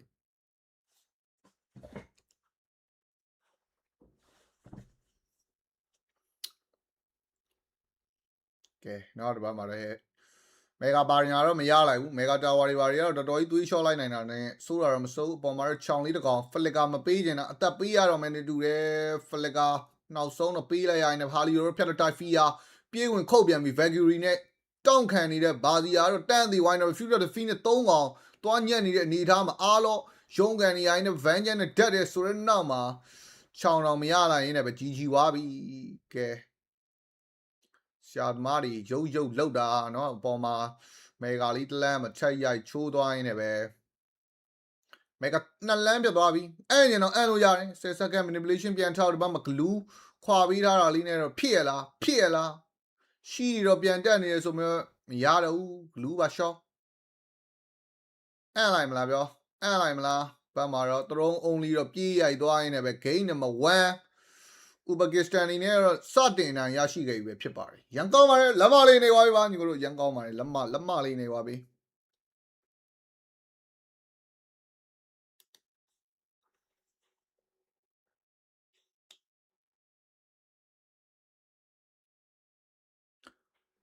မြန်မာတော့9နာရီနဲ့9နာရီခွဲဖြစ်လိမ့်မယ် brother တွေနော်မြန်မာစံတော်ချိန်9နာရီနဲ့9နာရီခွဲချားပေါ့နော်အဲ့ချိန်လောက်မှစော့ပြတ်မှာပါမြန်မာဝဲကစားမဟုတ်ဒီဘက်မှာစားတော့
ရုပ်တွေလုံနေရုပ်တွေလုံနေတယ်ကဲနော်ဒီပွဲလေးလည်း2 သီးလေးနဲ့ဖြတ်လိုက်နော်ငါတို့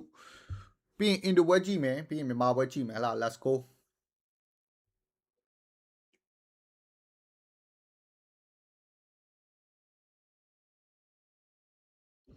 ကဲနော်ဒီဘက်မှာတော့ Kazakhstan နဲ့ Uzbekistan လားနော် Uzbekistan let's go game 2ပါ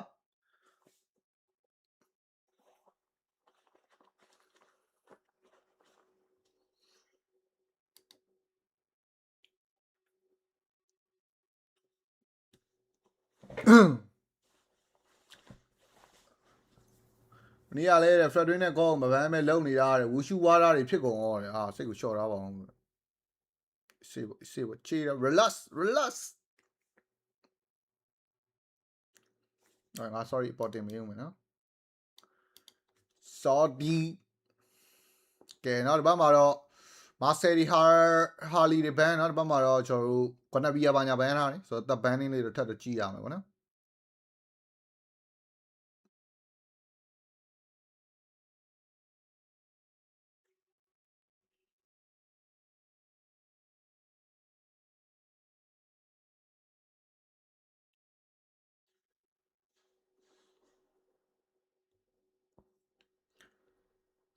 ဘယ်လိုချိန်မှတကယ်နီးမလဲနေရောက်ခဲ့ရင်ကဲနော်ဒီဘက်မှာတော့တပ်ဘန်နင်းလေးတကောင်နော်တော်တော်စဉ်းစားနေနေပဲ first man မပေးရင်ဂျူရီဘဲတွေကပွင့်နေတော့မယ် Fred Vin နေ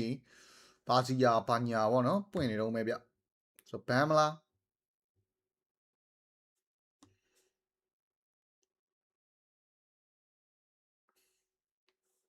ကလောက်လေးပဲဘန်းသွားတယ်ဗျဆိုတော့ first pick ပတ်ကွီရိုပါနော်ပတ်ကွီရိုပါဟိုဟုတ်တာတော့ဘန်းလိုက်ပြီဗျနော် Herrick ကတော့ဘန်းလိုက်မခံစားနိုင်ဘူးနောက်ပွဲ Herrick ကတော်တော်ဆိုးတာနေ့အင်ကြီးမဟုတ်ဘူးနေ့ကအင်ကြီးကဥစား I wish you were here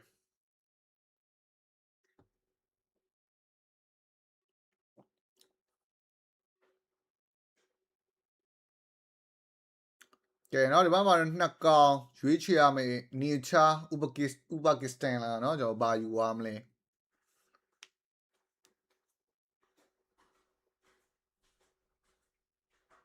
ကဲခါလီတဲ့ okay ခါလီနဲ့ဘာနဲ့တွဲထုတ်မလဲကင်မရာကနည်းနည်းလေးတော့ဆွဲအောင်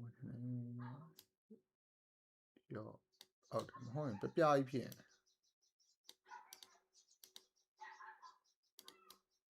နော်ကဲရီဆန်ရှင်းပါတဲ့နော် okay ရီဆန်ရှင်းဂျန်ဂလာနဲ့ကျွန်တော်ဒီဘက်ကနော်ခါလီလေးနဲ့တော့ကျွဲတော့ချုပ်သွားနေပဲเนาะဒီဘက်မှာလည်းနှစ်ကောင်ပြန်ပေးရမယ်အနေချာဘာယူအောင်မလဲဘရူနိုဂိုးလိန်ရွေးချယ်တိုင်းနဲ့ပဲဒီဘက်မှာတော့တကောင်ထက်ယူရမယ်ပေါ့နော်ဆိုတော့ဘာယူမလဲ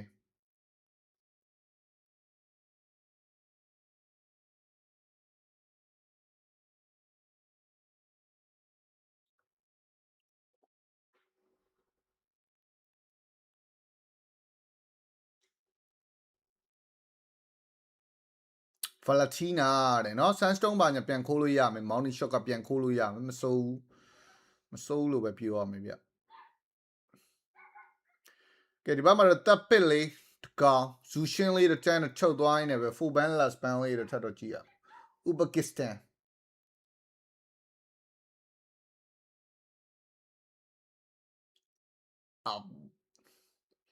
ဝေးတဲ့ဘလန်မပါဘူးလားတဲ့မင်းတို့ဟာတာကြီးလုံနေတယ်ကောင်နေဟာတာကြီးလုံနေဟာတာကြီးလုံနေညီကိုတို့နော်ဟာတာကြီးလုံနေလက်ကီးနဲ့ဟန်နဲ့လဲပြီးလိုက်မလားတဲ့အဲ့လိုကြီးတော့မဟုတ်နဲ့တူတယ်နော်ဘရိုအဲ့လိုကြီးတော့မဟုတ်နဲ့တူတယ်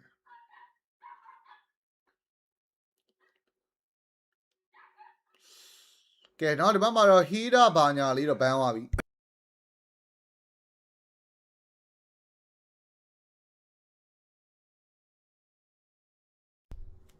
ကဲနော်ဒီဘက်မှာတော့ကျွန်တော်တို့ကရီးတွေပါဒီဘန်းဆိုတော့ last ban นี่နှစ်ကောင်လေးတော့ထပ်တော့ဘန်းရပါအောင်မယ်ဘာဘန်းမလဲချက်ရှိုးမယ်ဗျာ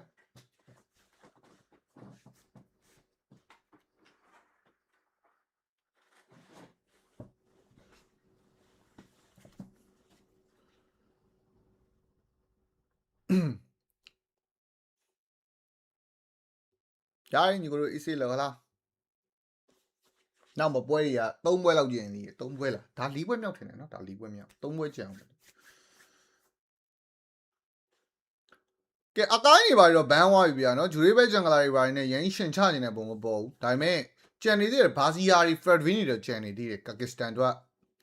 ဒီဘက်မှာတော့မော့စကောလေးတော့ဘန်မီတိုင်းနဲ့ပဲကျွန်တော်ဂိုးလိန်ရီဆန်ရှင်းကိုဟုတ်တာပဲသွားမလားကိုသေး DC ရဲ့ကိုသေးလာပြီညီကိုတို့ကိုသေးလာပြီညီကိုတို့ရေကိုသေးလာပြီညီကိုတို့မှာကိုသေးမေးနေကြတာကိုသေးပြောလိုက်အောင် ငါကြီးလေးပင်မနေပြီလား ဟာအဲ့လိုကြီးတော့မဟုတ်ပါဘူး ရန်ကြီးတော့အတန်ထုတ်လို့မရဒါပေမဲ့စကားလေးပါလေးပြောပေးလို့ရအခုအတန်အဆင်ပြေလာတိုင်းကမိုင်းနဲ့ဖုန်းနဲ့ချိန်ထားတာ ကိုသေးပြောကြည့် ဟလာ โอเคတယ်โอเคတယ် ဟယ်လို ကဲကိုသေးတန်ဆင်ပြေလားညီကိုတို့တစ်ချက်လောက်မှန်သွားပြီပေါ့ ဟယ်လိုတန် testing 1 2 3 1 2 3 1 2 3 5 setting ပါညာတယ်နော်တော့မိုက်ကလည်းဟိုမှာ PC လို့ချိန်မရဘူးဖြစ်နေတယ်ဗလဲဒါပေမဲ့တက်ထားလိုက်တာပဲကိုကမိုက်နဲ့ razor လေးနဲ့တော့ okay မလားတော့မသိချက်ကြည့်ရမှာပဲ ကိုသေး ဟလာ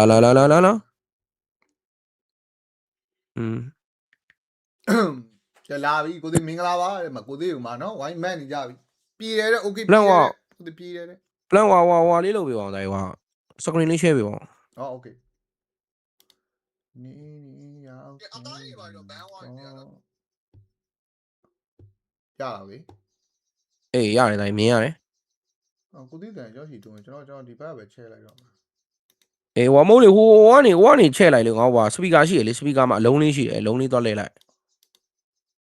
အပြောသေးလား โอเค speaker မှာလုံးလဲလိုက်ရင်အားရတယ် ဘယ်ပြောကြည့်ကိုသေး အားရအတန်တော်ကြီးတာပဲကွာဒီ mic က what the fuck ရပြီဗျာ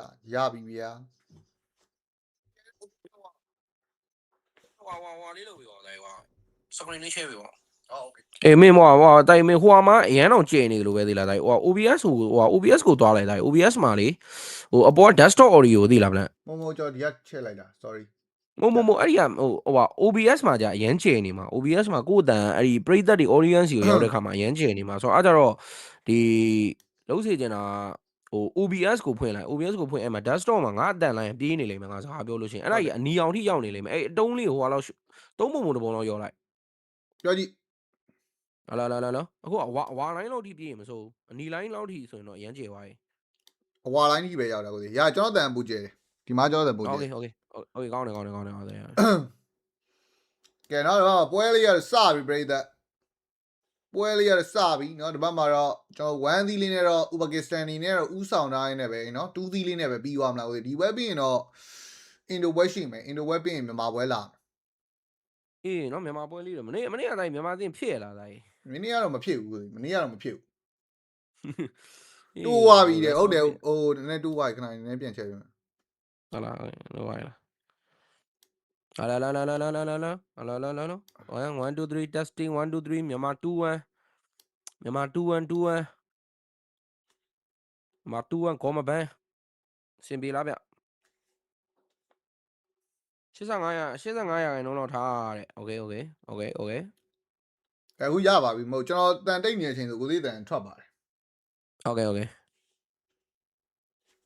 ပြီးတော့မှ bro comment နေကျွန်တော်ဖတ်ပေးမယ်နော်ကိုလောဆယ်တော့မှ balance ပဲ cash ခိုင်းလို့ရမှာဆိုတော့ကျွန်တော်အရန်អော်လို့မရအောင်ဟိုတယ်အခန်းကန့်နေလို့ဘေးရလူတွေနဲ့ကျွန်တော်ခီးရောက်နေတာအဲ့ဒါမလို့ ကဲနောက်ဒီဘက်မှာတော့ကျွန်တော်တို့ Granger Bruno လေးတော့ရှင်ဟဲနေတဲ့ပိုင်းလေးတော့ရှိနေနေပဲရာဒီဘက်မှာလဲပတ်ကွေတော့ light တော့ထိုးပေးထားတော့မင်းကျွန်တော်ကျွန်းနေပြီမြင်းခေါ် light ရိုက်ပေးဦးမလား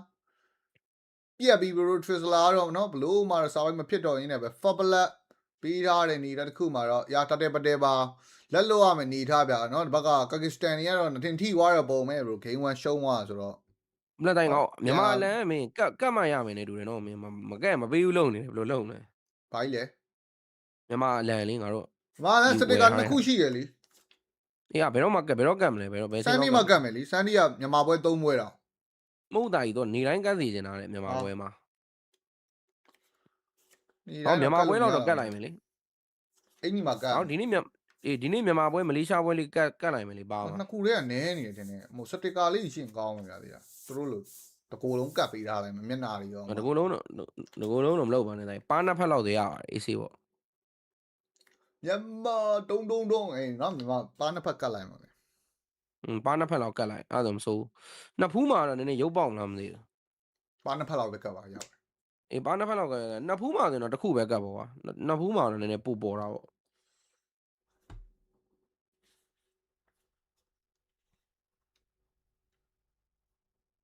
အရင်လို luxury မဖြစ်ဘူးတဲ့ဟုတ်ပါနော်ကျွန်တော်အတန် quality မဖြစ်ဘူးဖြစ်နေကွာလို့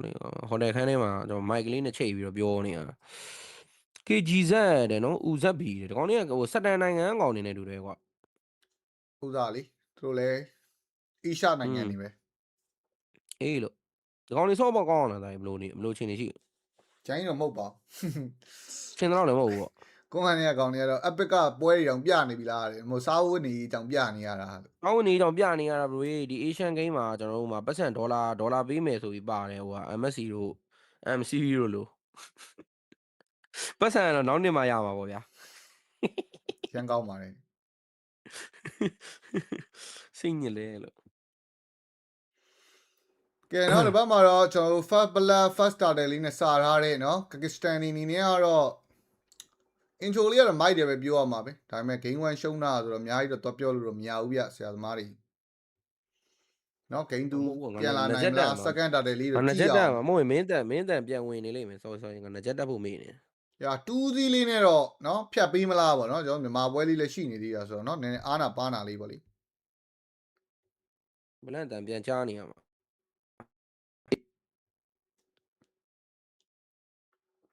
အေးဘလန့်တန်ပြန်မကြားတော့ ။ကဲနောက်အခုလောဆယ်တော့ဒီဘက်မှာ second starter လေးတော့ကျွန်တော်စတော့လှုပ်ထားမလား restart လေးတော့ခဏတော့ပြန်တော့ချတိုင်းနဲ့ပဲခုလောဆယ်တော့ပေါ့ပါလေးပဲတော့တွားနေတော့မယ်ပေါ့နော်။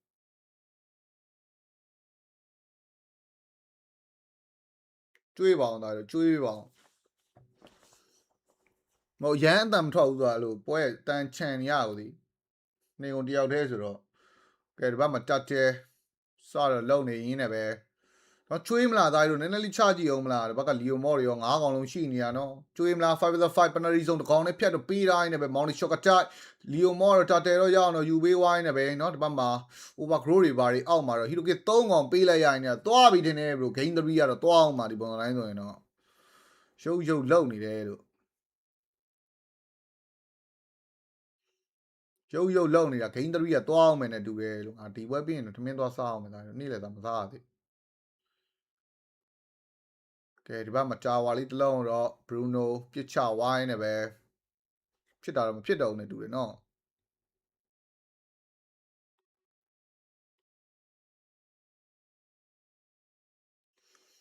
ဖြစ်တာတော့မဖြစ်တော့ဘူးနဲ့တူတယ်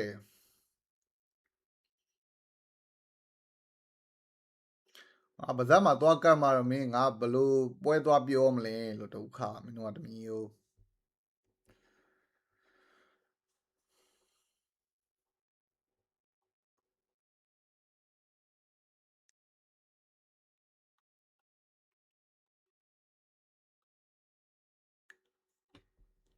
ဟယ်လိုဘလန်တိုင်းကြားလား ကြားတယ်ဟိုဒီ ဟုတ်ကဲ့ဖိုးဒီတဲ့အမို့ရနိုင်လာတာဟိုဥဇဘန်ဘာတိုင်းအဲ့နိုင်ငံနာမည်ပါ ဥဘကစ္စတန် ဥဘကစ္စတန်နော်ဥဘကစ္စတန်တော့နိုင်လာမလား နိုင်လာတာဂိမ်း1နိုင်လာတာเนาะဒီမှာ2သီးနဲ့မပြီးတော့ဘူးနဲ့တူတယ်ဂိမ်း3သွားအောင်မလားမသိဘူးဆရာသမားတွေ နိုင်လာတော့ဘလို့ ဟောရှေ့မှာ2သီးနဲ့ပဲကျုံနေတဲ့ကိစ္စတော့ခေါင်းလေးကမင်းเนาะမနေ့ကလည်းဂိမ်း3နှစ်ပွဲလားမသိဘူးသွားပလိုက်မြန်မာပွဲနဲ့ ဘတ်ဆော့2လောက်ပဲဆိုရင်တော့မဆိုးဘူးလို့ဗလန် ဘတ်ဆော့3တွေလို့အားနေကြတာ အေးလို့ဘတ်ဆော့3အားနာလားမသိဘူး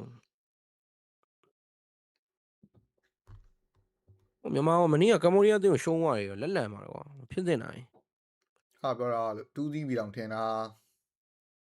နေညက် ကဲเนาะဒီဘက်မှာတော့နောက်ဆုံးတက်တယ်လေးတော့ပြီးအောင်မှဘရိုအောက်မှာ Granger နဲ့ Trisla ရှိနေတာဆိုတော့တက်တယ်ကတော့မလာတော့တော့ဘူး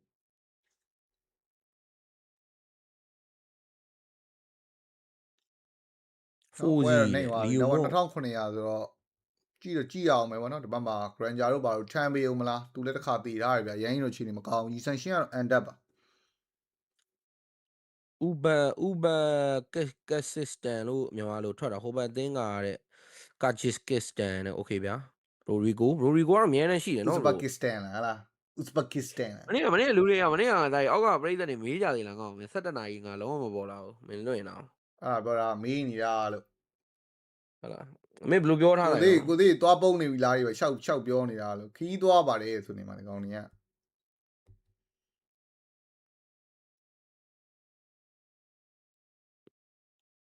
ဆိုရင်လည်း plan နဲ့မြန်မာ player တွေစုပေးပါအောင်နဲ့မစုရင်ကျွန်တော်ဆဲပြီးတော့မှာလေ bro မှာ bro ဆဲရအောင်မလိုတော့တော့နဲ့တူတယ်မနေ့ကအကုန်လုံးဝိုင်းကင်နေကြ bro နေပါအောင်စောကြီးရှိပါသေးတယ်ဘာလို့ဆဲနေကြလဲမနေ့ကလည်းတွေ့တယ်နော်ညီတို့မင်းတို့ကောင်နေတာသွေးဆိုးနေတာဒါတော့ပထမဆုံးပွဲတော့တားရမယ်အဲ့လိုမျိုးခြေကျော်လက်ကျော်တော့ဖြစ်မှာပဲလေလားနော်ပြီးခဲ့တဲ့မှာ World Cup မှာအာဂျင်တီးနားချန်ပီယံဖြစ်သွားတော့မှာပဲအာဂျင်တီးနားပထမဆုံး sorry နဲ့ဖွင့်ပွဲ2-1နဲ့ရှုံးသွားတဲ့ကိစ္စမင်းတို့ကောင်တွေကရန်လောတာပဲ အဲ့ဒါပြောတာ မနေ့ကတော့နည်းနည်းလေးဝိုင်းကြီးပွဲငါကြည့်လိုက်ပါသေးတယ်ဟောတင်းစာနာကငါပြောတာအဲ့နာမည်ကဓာတ်ခိုက်နေတာလို့အဲ့ဇာနကဆိုတဲ့နာမည်ချင်းရမှာအမြဲတမ်းရေကြီးနေတယ်အစောပိုင်းဟမ်မလဲ ဆိုင်ဦးနဲ့တူတယ်တော့ကိုသေး မသိဘူးကတော့ဆိုင်တယ်လို့ပဲနော် ကဲနောက်တစ်ပတ်မှာတော့ mid tower တွေပါအော် panari ဆုံး3 man တော့လာတယ်ဇူရှင် lana flag ကိုင်းပေါက်ပေးဦးမလား overgrow တွေပါဖြတ်ချုပ်ဝိုင်းနဲ့ပတ်ကွီတို့တကောင်လွတ်သွားသေးတယ်ဆိုပေမဲ့မလွတ်တော့တာ Trisla 030တွေပါဖြစ်နေနေပဲ Hiroki 5-0ပါတဲ့နော်2ပြီ bro ဒီပွဲကတော့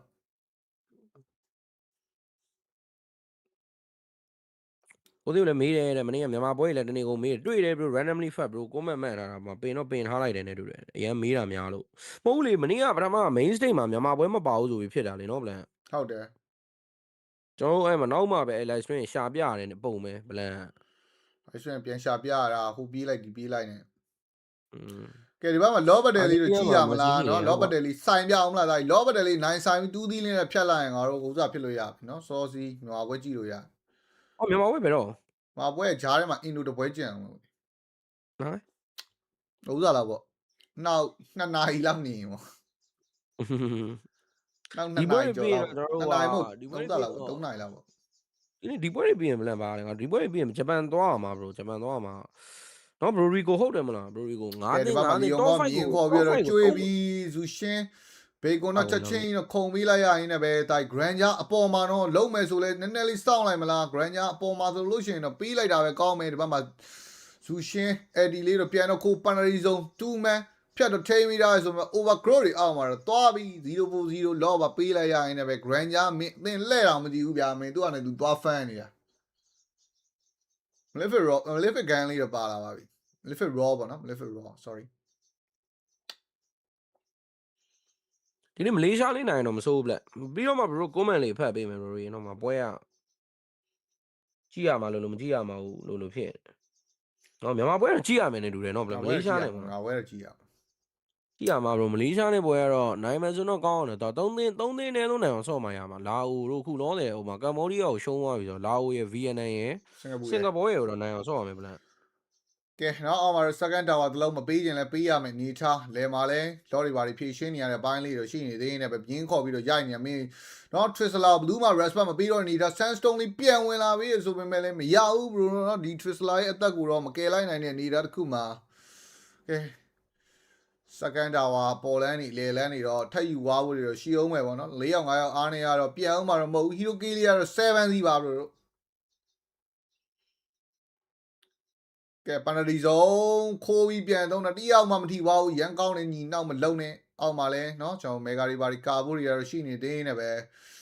မေဂါတလန်လိုချင်နေတာမင်းဘရူနိုကတာဝါ only လိမ့်ကန်နေတယ်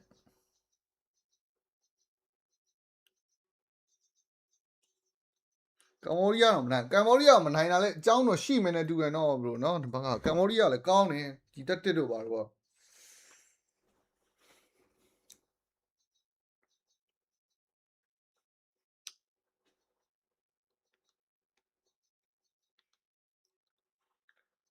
နော် Hiroki လေးက7စီးပါဒီပေါ့ပါလေးပါပဲเนาะ 7စီးတွေပါဖြစ်ကုန်ပြီလို့ပွဲတွေကလည်း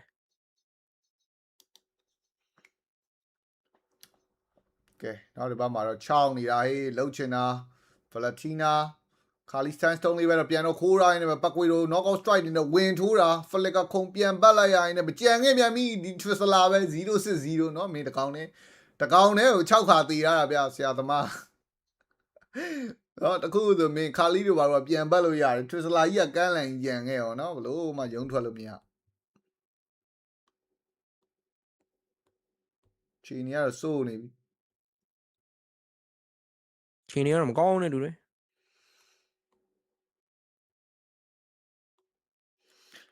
ကဲဒီဘက်မှာ second လောက်လေးရ second 20လောက်တော့လိုအပ်နေသေးနေပဲလောဘတယ်လေးပဲကြည့်ရမလားနော်လာလူဘွားလည်းလွယ်တော့မလွယ်ပါဘူးပေးပြီး defend လိုက်တာပိုကောင်းပါတယ်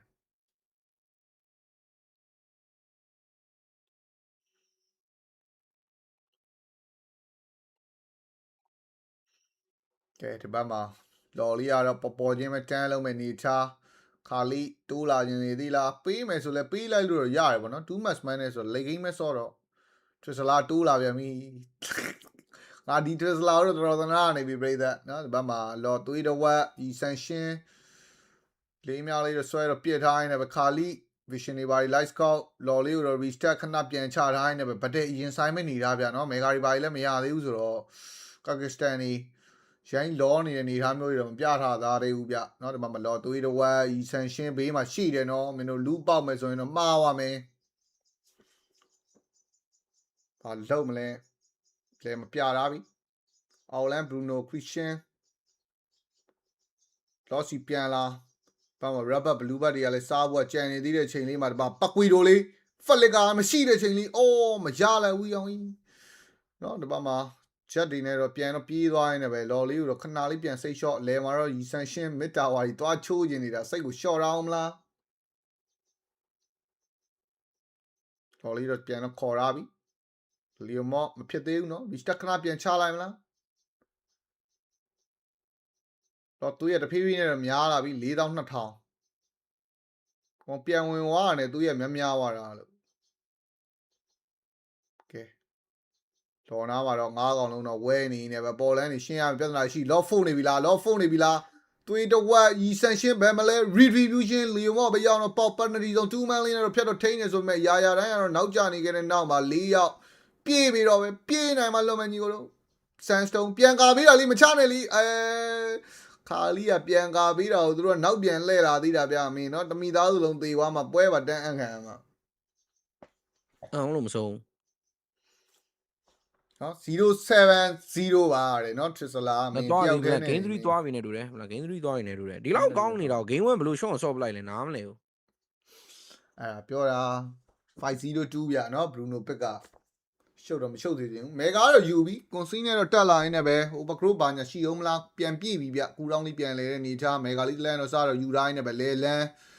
ရသလောက်လေးတော့လာတော့ခွာနေရဆိုပေမဲ့ဘရူနိုကန်နေရမဟုတ်ဘူးဆိုတော့ပနတီဆုံး2 manဘရူနိုဖြစ်ရလားဝင်းအောင်နေချာတွေမှာမနေကုန်ပြီလားဆန်စတုံးရှောင်ထွက်သားရင်းနဲ့ပဲအကုန်လုံးတော့လှဲ့ကန်နေတော့မှာရီကင်နှစ်ကောင်ပေးလိုက်ရရင်လည်းပဲလောကလည်းရှင်းအောင်ပဲနေချာအလဲမှာလည်းမေဂါကာလို့ရပါအောင်မလားလန်နန်ဖလန်နဲ့တော့ကင်ပေါက်ပေးတိုင်းနဲ့ပဲလီယိုမော့သွေးတော်တော်ကြီးနဲသွားဆိုရင်မသေးဘူးဘယ်သူမှမသေးသေးဘူးဘရို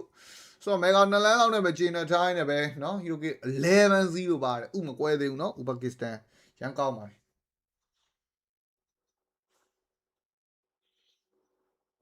မေဂါ3လမ်းယူဝိုင်းနဲ့ပဲဟေ့အောင်ဗလက်တီနာဆိုနာတာမရှိဘူးလားဆိုနာတာနဲ့ဆိုပြက်လောက်တယ်တေဝအောင်ဗျဘူးမှပြီးသွားပါပြီ game 3ကတော့သွားပြီเนาะလော့တလော့လောက်ထပ်လို့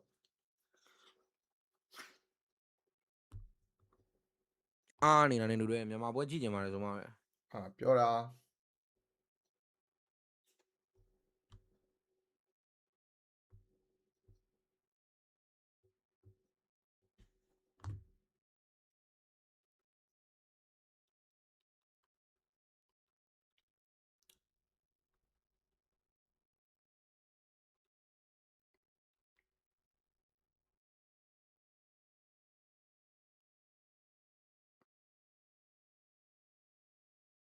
ဆက်တကောင်0တဲ့မန်က3နဲ့အဲ့တော့လေ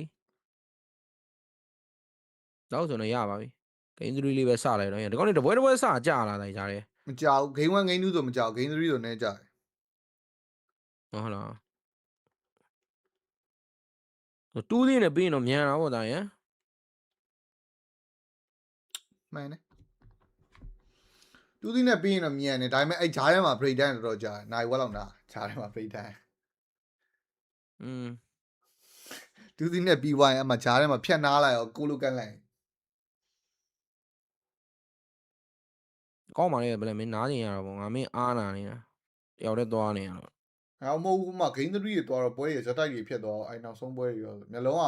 ကစခွင်တော်မကြည့်နိုင်တော့ ခေါ်ကတ်လေရောအာကာဆိုင်ကိုကတ်ဆိုင်မလား လောက်ပါနဲ့လောက်ပါနဲ့ နည်းတူစကားလေးပါလေးပြောကြည့်ဗောဗလဲအဲ့လိုတချို့ပွဲကြလဲမြန်မာပွဲလောက်ကလွယ်မြန်မာပွဲနေနဲ့အင်ဒိုတို့ဖိလစ်ပင်းတို့လောက်ပဲကောင်းတာလေဒီလိုမျိုးပွဲတွေကြတော့မင်းစကားထိုင်ပြောနေလို့ရတယ်မှာ ကဲဒီဘက်မှာလော့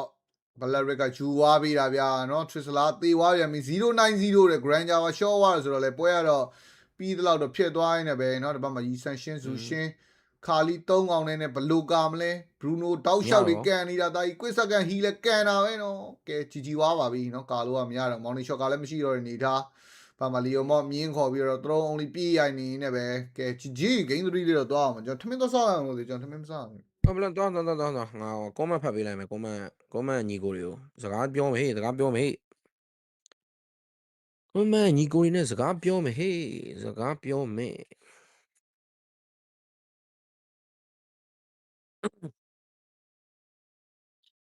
စကားပြောမယ်တုံ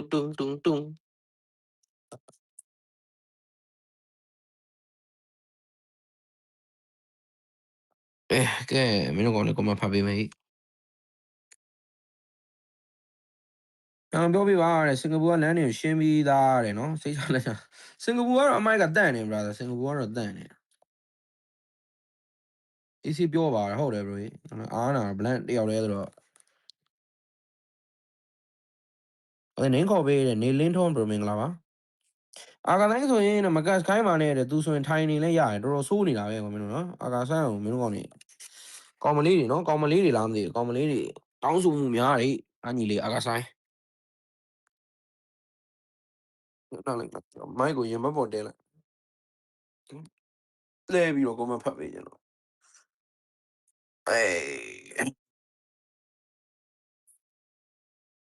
ကိုသေးနေမနေ့က drop pick ကတဲ့မနေ့က drop pick နဲ့ဆရာရှုံးသွားကြီးလိုပါပဲ bro am ကိုပြစ်လဲမဟုတ်ဘူးလေမနေ့ respect လေးတော့ ban နေတာပေါ့ကောကတော့ bro rico man နေရာလေးတော့တွေ့ပါတယ်ကောတွေပါသွားပြီးတော့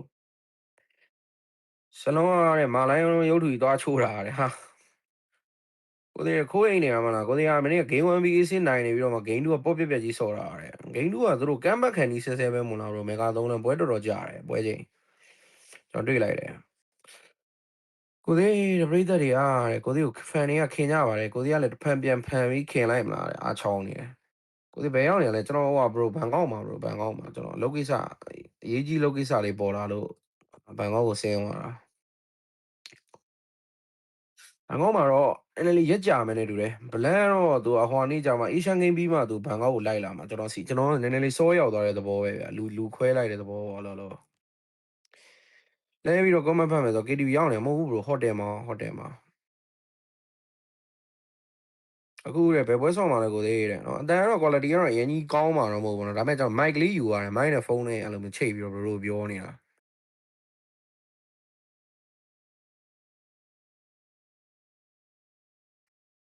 ဟယ်လိုအေးနော်အားသွင်းအောင်မယ်ဖုန်းက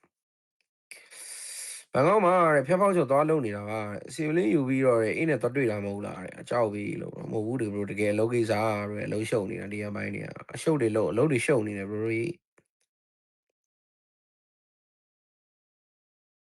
ကိုသေးမြန်မာယုံလို့ရတာမြန်မာယုံလို့ရပါတယ် bro အနည်းဆုံးတော့ bro rico ပြောတဲ့ပုံစံရ9သိန်းပဲတက်မှာဆိုရင်တော့အခုမြန်မာကဒီနေ့မလေးရှားကိုနိုင်သွားရင်တော့ပိုကောင်းတယ်တကယ်လို့မလေးရှားကိုရှုံးသွားခဲ့ရင်တော့မှမလေးရှားလည်းအဆာကြီးကကောင်းတယ်မဟုတ်နိုင်သေးတယ်ဗျရှုံးသွားတဲ့စကားတော့မပြောချင်ဘူးမှန်တယ်ပြောရင်ဟိုလာအိုဗီယက်နမ်လာအိုရဲ့ဗီယက်နမ်ရဲ့ဘာအသင်းလဲနောက်ထပ်ကကျွန်တော်စင်ကာပူရဲ့စင်ကာပူအိမ်ရှင်တဲ့အဲ3သိန်းတော့နိုင်အောင်စော့ပါရတယ်တိုတဲဘရိုရီကိုဘယ်နှပွဲဆော့ရလဲတသိန်းအောင်အာဆီယံဘယ်နှနိုင်ငံ10နိုင်ငံဆိုတော့9ပွဲဆော့ရမယ်နဲ့တူတယ်အကုန်လုံးပတ်လေကြိတ်ကြတာဆိုတော့ဘရိုစဉ်းစားကြည့်ဗျာအကုန်လုံးပတ်လေကြိတ်ကြတယ်တိုတဲ10သိန်းရှိတယ်3သိန်းပြုံမယ်5သိန်းတက်မယ်ဟုတ်လားအဲ့လိုမျိုးနေထားမှာကျွန်တော်မြန်မာအသင်းအနေနဲ့3သိန်းလောက်ကတော့သူတို့နိုင်အောင်ဆော့တင်တယ်လေဟုတ်တယ်မလား3သိန်းလောက်ကတော့နိုင်အောင်ဆော့လိုက်ကျွန်တော်ပြောတာနော်9ပွဲကွာလား9ပွဲမှာ3ပွဲနိုင်အောင်ဆော့4ပွဲလုံးရှော့ရင်တော့တက်နေတဲ့ကိစ္စကို နော်အဲ့လိုမျိုးဒီပွဲမှာမတက်ရင်လည်းဆော့မနေနဲ့တော့ဂျပန်မှာလည်းရိုက်ခံရမှာပဲအဲ့လိုမျိုးသွားဆော့ရင်တော့ဆိုတော့အကောင်းဆုံးကတော့သိတယ်မလားဟိုအနည်းဆုံးtop 5လောက်ကတော့ဝင်နေတယ်လေကျွန်တော်ပြောတာအဲ့လိုမျိုးအတန်လေးကြားရပြီဒါဘယ်လိုကြော်လွင်ကျေးဇူးပါဗျာ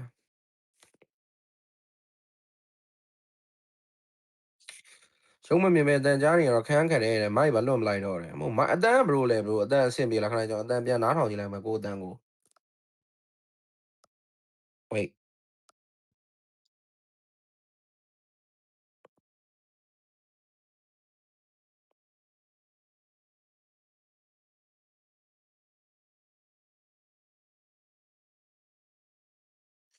အတန်နဲ့အိတ်နေတော့သိမိုက်ဘူးကနေထားလိုက်ထိုင်လိုက်မယ်အိတ်နေတော့အတန်အနေနဲ့လုံးနေလို့ဖြစ်အတန်ရှုပ်ကပူလန်းလာတယ်မှန်တယ်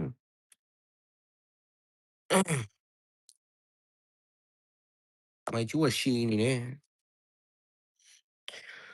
ကိုဒီရှိမားပရိသတ်တွေကိုထိန်းထားနိုင်တာလေကိုပလန်ပွဲကတ်စတုံးပွဲပြီးတာနဲ့တန်းကြမဟုတ်ပါဘူးဗျ။ view ကတော့ကျွန်တော်ရှိပါတယ်မနေ့ကဘလန်တယောက်တည်းကျွန်တော်ညီလေးတယောက်တည်းပြတော့တယ်မြန်မာပွဲမှာကျွန်တော် YG ပွဲ game 3လားမသိကြည့်လိုက်ရတယ် view က2400လားမသိဘူး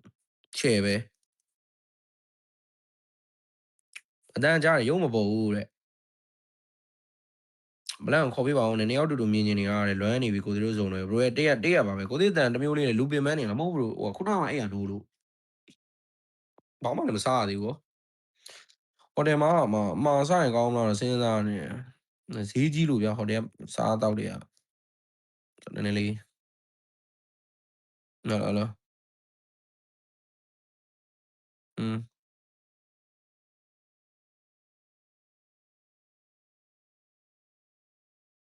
อืม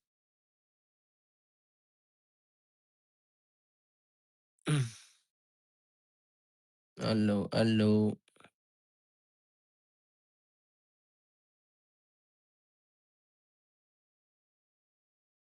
ထင်သေးတာတဲ့ပြိုင်ဘက်ကို respect မှာမဘန်းတာတဲ့ကိုသေးကညီးနေတယ်တဲ့မညီးပါဘူးလေတတိယညီးနေတယ်ဟာရောကိုသေးနေထိုင်းနေဗျာတဲ့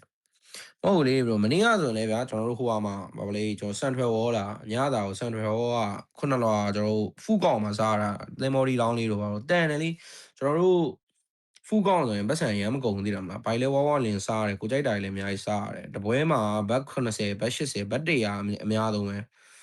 ဆိုအဲ့လိုမျိုးဟိုတယ်မှာကျတော့ bro တပွဲဟိုကဘတ်300 400လောက်ရှိတယ် bro เนาะမြန်မာငွေနဲ့ဆို9000 6000အဲ့လောက်ကြီးကြလဲနည်းလေဈေးများသလားလို့ကိုသိနေထားနေလဲညီးရမှာ bro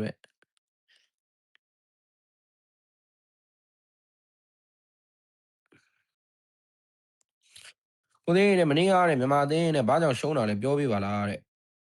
မြန်မာပွဲတဲ့ဘယ်နှပွဲနိုင်ရမှာလဲဘယ်နှပွဲကတော့ကျွန်တော်မြန်မာပွဲ3ပွဲနိုင်ရမယ် bro 9ပွဲဆော့အောင်မှာ3ပွဲနိုင်ရမယ်အဲ့3ပွဲမှာမနိုင်ရင်ဆော့မနေနဲ့တော့လို့နော်အဲ့လိုပဲပြောရမှာပဲ9ပွဲလေးတော့နိုင်အောင်ဆော့လိုက်နော်9ပွဲမှာမနိုင်ရင်မဆော့နေတော့ကိုသိတဲ့ကြိုက်လာပါတယ်ဆိုရဲတဲ့ DNA intro တီးလုံးကြီးမြန်မာမိသားစုပြိုင်ပွဲတီးလုံးကြီးဒါဘလို့ပဲဖြစ်ဖြစ်လေး bro DNA ကကောင်းတယ်လေ DNA ရှင်းမိုက်တယ်မလေးရှားနေ9:15တဲ့ဒီပွဲဘလန်ပြနေအချိန်တော့ခဏနေတော့ရေချိုးရမယ်နော်ရေမိုးချိုးပြီးတော့ကိုတေအေးစီသွားလားစီဘူးကပါသွားသေးလားအေးစကောင်မှ Messenger မှာပြောနေတာလို့ bro အဲ့ပဲငါစားကိုတေရောက်ပြီလားကိုတေစီဘူးပါလားတဲ့မေးပေါက်ကကိုတေစီဘူးပါလားတဲ့အာချောင်းနေအေးစကအိတ်နေတော့ကိုတေစီဘူးတော့ပါတယ်မလားတဲ့မင်းမေးပေါက်ကြီးကိုရှိုးလိုက်အောင်ခိုးခံတော့မှာပဲခိုးခံတော့မှာပဲ bro အဲ့ကောင်တော့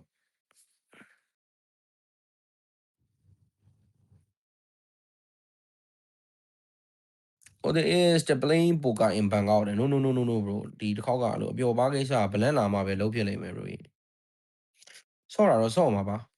ဒါပေမဲ့အဲ့လိုမျိုးဘလန်လာမှာပဲလူစုံတက်စုံတွေသွားဆော့ဖို့များတယ်ဒါပေမဲ့ခုလောတယ်ကိုယ့်နဲ့ကိုယ်တော့အလောက်ကတိုင်ပတ်နေဟိုသွားလိုက်ရဒီသွားလိုက်ရဒီမှာဘလန်ကလည်းအလုပ်တယောက်တည်းလုပ်နေတာဆိုတော့သူအားနာတယ်ဗျာသိမလား ပုံမှန်ဆိုရင်သူမားတဲ့ရက်တွေပါတယ်သိမလားဟိုတနေ့ကသူမားတဲ့ရက်ဆိုလဲကျွန်တော်တယောက်ထဲတော့ပြပေးတာပါပဲဒါပေမဲ့အဲ့လိုမျိုးသူကကြတော့အများနဲ့လုံးလေးလုံးတာမရှိဘူးလေကျွန်တော်လိုမျိုးကျွန်တော် AC တယောက်ထဲလှုပ်လဲscreen 9မှာညာအများကြည့်နေကြဆိုသိကိစ္စမရှိဘူးဘလန်သိတဲ့အတိုင်းပဲ screen 9 3နိုင်လောက်ဇက်တိုက်ကြည့်ရင်တော့ကောင်းမူးလာပြီနည်းနည်းလေးအဲ့ကြောင့်မလို့တကောင်နားပြီးလှုပ်ခိုင်းနေတာတပွဲပြလိုက်နားလိုက်တပွဲပြလိုက်နားလိုက်ပေါ့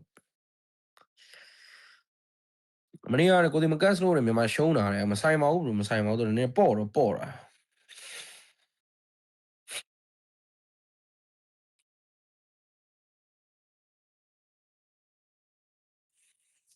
အင်ဂျယ်ပွဲပဲချိန်လဲရောအင်ဂျယ်တဲ့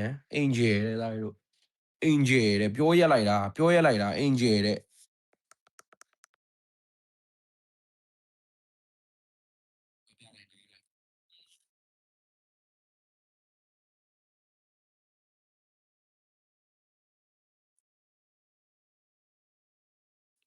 အင်ဂျယ်ကြီးကလွန်တော့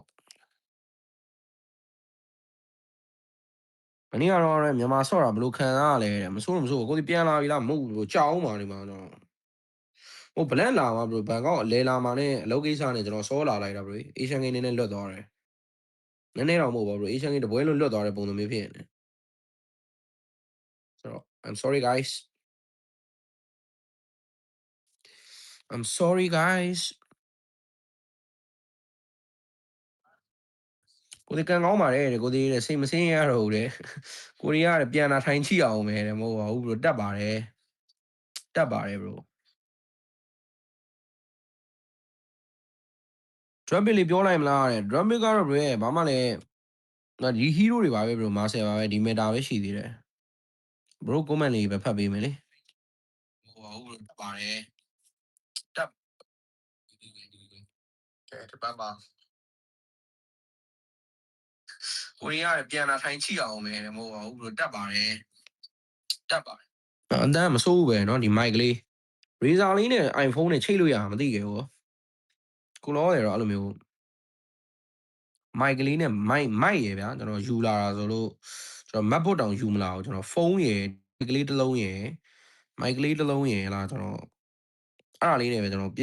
နေတာဘရိုတို့အခု comment ဖတ်ပေးနေတာဟယ်လို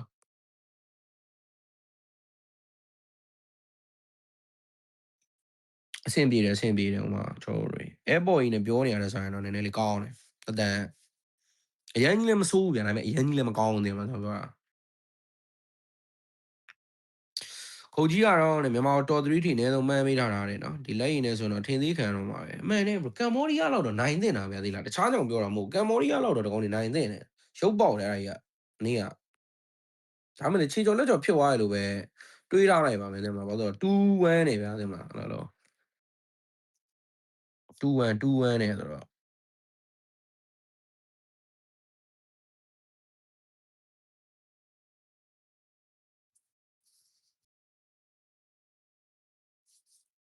ဟယ်လို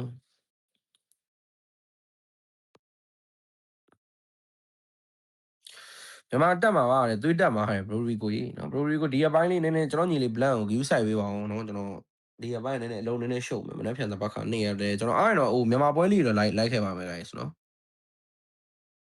ဟယ်လိုဟ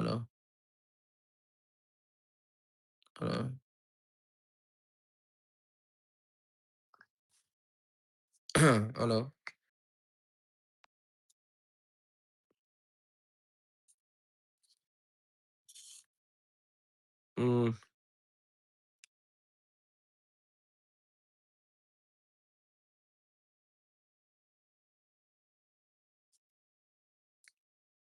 မြန်မာပြည်ရဲ့အကောင်းဆုံးဆိုတာဘာလားတဲ့ပြောရတာပဲတဲ့နော်မြန်မာပြည်ရဲ့အကောင်းဆုံး drafter ညီကိုနဲ့ respect ပေးဖို့လိုအပ်တယ်ဟို I'm got ပြစ်ကြည့်ရလဲမဟုတ်ပါဘူး player တွေကလည်းမနေ့ကဆော့ပေါက်ကနည်းနည်းပေါ့တော့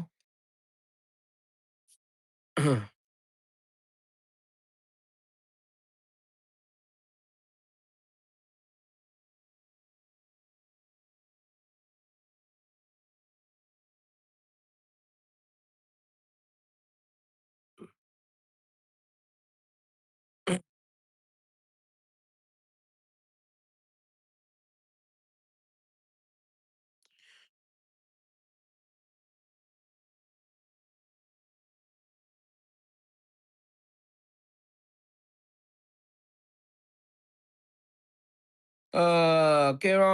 တဲ့ဘာလို့တဲ့ဟန်ကိုရွေးသွားလဲတဲ့သူပါအိမ်ပြန်အော်ဟိုအဲ့အင်တာဗျူးမင်းတို့ကြည့်ပြီးသွားရလားဒါတို့တက်တော့မှာဟိုလေဟိုဖိလစ်ပင်းတင်းတဲ့ဟိုပလေယာတယောက်ကိုခေါ်ရမယ်ဆိုဘယ်သူ့ကိုခေါ်ရမလဲဆိုပြီးတော့ကယ်ရာကဘရီဂီတာကနေပြီးတော့အင်တာဗျူးလာပါသေးလားအမဆိုတော့ကယ်ရာကနေပြီးတော့ဟွာတဲ့ဟိုသူရွေးတာကတော့ဟန်ကိုရွေးတယ်တဲ့ဘာလို့လဲဆိုတော့သူ့ရဲ့အဲ့လိုမျိုး playing style နဲ့စမ်းပြလို့တဲ့နော်ဟန်ကိုမရှုပ်နဲ့မင်းတို့ဟန်ကို blame နေအောင်နေရှိလားဒါတို့ arm ချောင်နဲ့လို့ဟန်ကိုတော့မပေါ်သေးသေးမလုံနဲ့မင်းတို့နော်မင်းတို့ gold standard လိုမျိုး player တောင်မှပဲနော်မှာဖိလစ်ပင်းသင်းမှာထည့်ကျင်နေတဲ့ player ကွာမင်းတို့ကောင်းနေရန်အားချောင်တာပဲ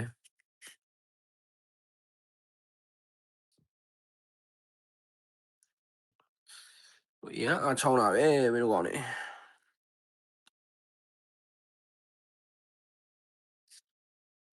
ဟန်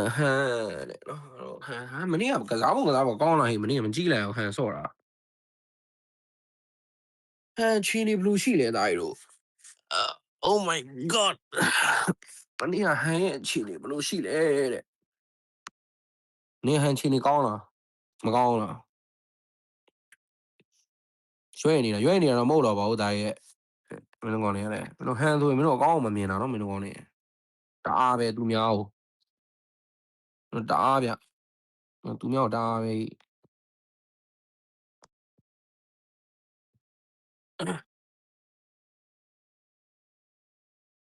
စိုးနေပြီကွာကောင်းနေကိုသေးဟိုက်ပါကင်ပြီးတော့ရီဖီမပေါက်တဲ့တော့စမ်းပြတာပေါ့တဲ့ကောင်းနေအားချောင်းနေတာပဲကွာမင်းတို့ကောင်းနေမင်းတို့ဟန်တအားမဟုတ်လားလုံးပြတော့မှာလုံးပြတော့မှာတော့ဒါကြီးတို့လုံးပြတော့မှာတော့ဟန်ကလုံးပြတော့မှာဒါကြီးတို့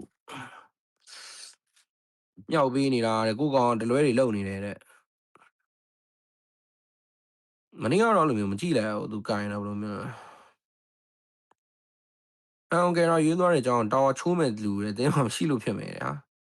ကိုကြီးစင်ကာပူကမြန်မာပြည်အောင်မြင်တော့တဲ့ M2 Grand Final yes bro ဒါပေမဲ့ကျွန်တော်ဒီပွဲက qualifier ပဲရှိသေးတယ်ဒီစင်ကာပူမှာလှုပ်တာဘယ်လောက်ရက်ကပါပြန်ပြီဟိုဘက်ကလီယိုမော်တယ်ညီတို့ရန်ကောင်းပါတယ်ဝိုင်းဆဲနေတာတော့တွေ့တာပဲတဲ့ကောင်းမကောင်းတော့မသိဘူးတဲ့ဟုတ်ပါလို့အဲ့လိုဖြစ်နေတယ်ခိုင်းတော့ညီတို့ကျွန်တော်ခဏပြန်လာခဲ့မယ်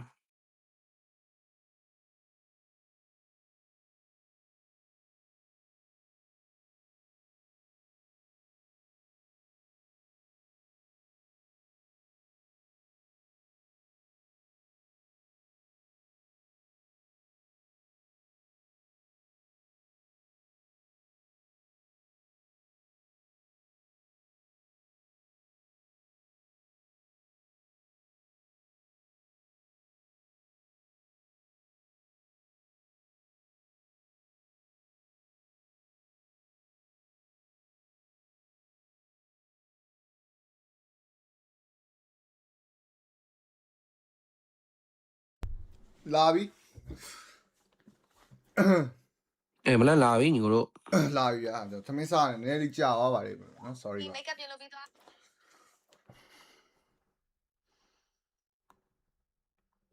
ဝိုင်းယူအပ်ပြီးကျင်တဲ့လာမမဟုတ်ပါဘူးမင်းတို့ကောင်းလေလှုပ်ပြဟိုဟန်လှုပ်ပြပါလိမ့်မယ်ဒါတို့ကောင်းလေဒါပဲဘလန်လာပြီဆိုကိုရေးလေးချိုးလိုက်အောင်မသားကြီးတော်ကိုအေးကဲတော့ဒီမှာတော့ကျွန်တော်တို့ Bruno ဝါကစ္စတန်ဘက်ကတော့ပြန်တော့ကင်တိုင်းနေပြီရပြီမင်းတို့ပါမင်းတို့မြန်မာပွဲမိပြန် join မိမယ်နော်ဒီလားဘာမှမစားသေးလို့ Okay တော်အေးမြန်မာပွဲကြရင်လာခဲ့မယ်ကဲနောက်ဒီမှာတော့တော့ event လေးပဲတွားထားနေပဲတော်တယ်လောက်မှပဲချမလား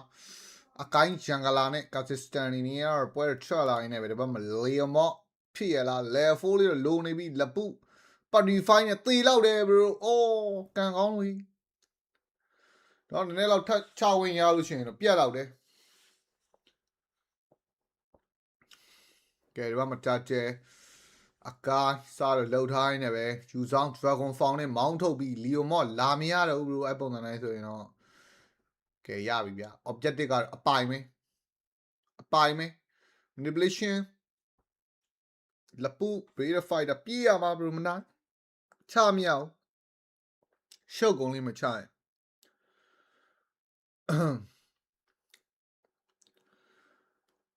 အဲ့ဒါတပတဲ့ဆိုတော့လေတတေရလိုက်တာနဲ့ပဲချိန်နဲ့ချားရပေါ့နော်အကိုင်းနဲ့ဆိုတော့လေမရလို့ကမရဘူးဗျ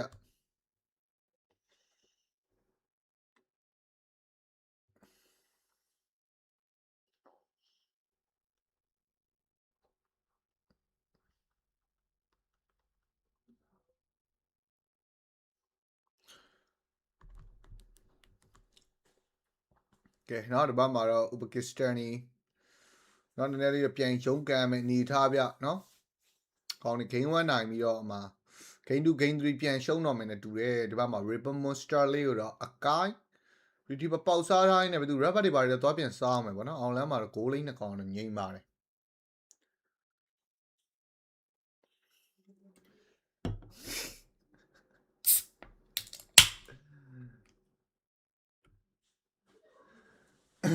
ကဲနောက်ဒီဘက်မှာအေးအကြောင်းလေးပဲတော့သွားရတယ်ဗျာ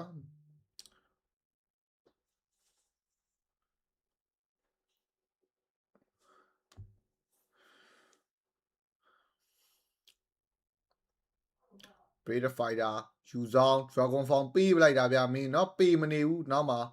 အကိုင်းဘက်ကလေးတော့ရှိတိုင်းနဲ့ပြန်အောင်ချနေနေတာလားဂူရန်ဟာဝါလေးလည်းပြစ်တော့ထဲ့တိုင်းနဲ့အကိုင်း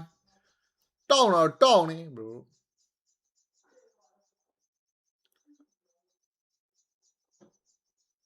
ကဲဒီဘက်မှာတော့ Valentina manipulation ပါညာပြန်ခိုးတတဲလေးကလည်းထွက်ပြီဆိုတော့တတဲလေးတော့ထက်ချဖို့ရှိနေသေးရပါတော့အကိုင်း heavy spin နဲ့ကြံနေသေးတာဆိုတော့စိုးတော့မစိုးပြအောင်မှာတော့ Bruno share ကန်တာ Bruno share ကန်တာ Flicker ပေးလိုက်ရတယ်ပေးသေးသွားနိုင်နေအဲ့နာမှာနောက်2ချက်လောက်စင့်ကန်လိုက်ရရင်တော့ချက်ပုံတော့3ချက်လောက်ပေါ့နော်3ချက်လောက်ကန်လိုက်ရရင်သေသွားနိုင်တယ်ဒီဘက်မှာတော့ Breeder Fighter နဲ့ပြေးဝင်သွားပြီ heavy spin ကတ်ပေးတိုင်းနဲ့ retreat အကိုင်းရောက်တော့ကတ်ထားပြီးပေါက်ထားပြီးနဲ့ပဲဒီဘက်မှာUK ဘာညာလေးတော့ပြန်ယူအောင်မလားလီယိုမမရဘူး bro ဗတ်မှာပဲ objective တွေကိုတောက်လျှောက်ကိုယူတာအကိုင်းကတော့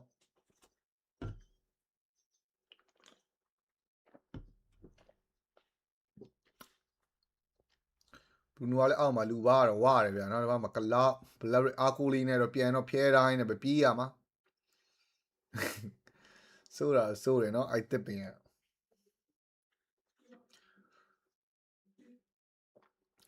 ကဲဒီဘက်မှာတော့လပူ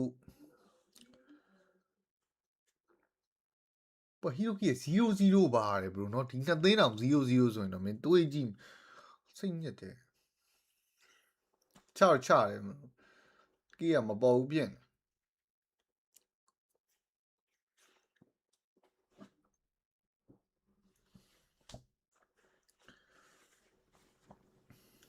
ကဲအောက်လန် Bruno လေးကိုဂန့်ညင်တာများလားအဆယ်လာပြီ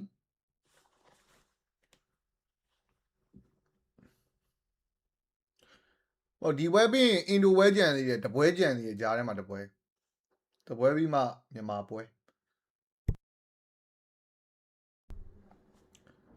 ကဲဒီဘက်မှာတော့အကိုင်းဖြစ်ရလားနောက်ဆုံးတက်တယ်လေးပဲချအောင်ပါဒီကောင်တွေကပုံသားပဲပေါ့ပါလေးပဲသွားနေ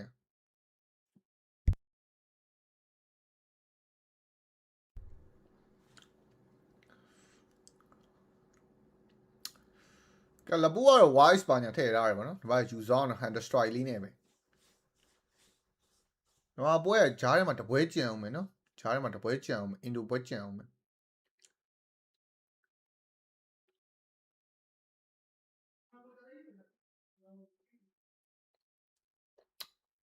ဒီပွဲလေးပြီးရင် license ခွင့်ကောင်းမလားနော်ကဲဒီဘက်မှာတော့တက်တယ်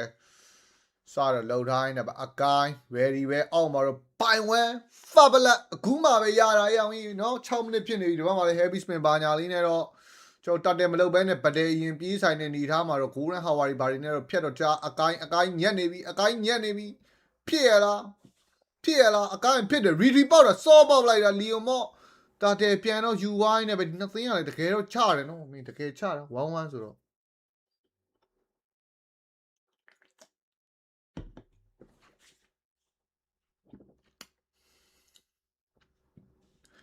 အစကြီးပါအစကြီးကဥစားကြောင့်နိသူကPhilippine import player တွေများအေးဆိုအင်ဒိုသင်းလုံးနော်မလေးရှားကတော့တည့်တဲ့အတိုင်းပဲမလေးရှားတွေပါတဲ့အစ် player တွေပဲရွေးဖွဲ့လိုက်တာပေါ့နော် Philippines ဆိုလဲ liquid တသိန်းလုံးเนาะလုံးဝ import player မပါဘူး Philippines လူမျိုးတွေ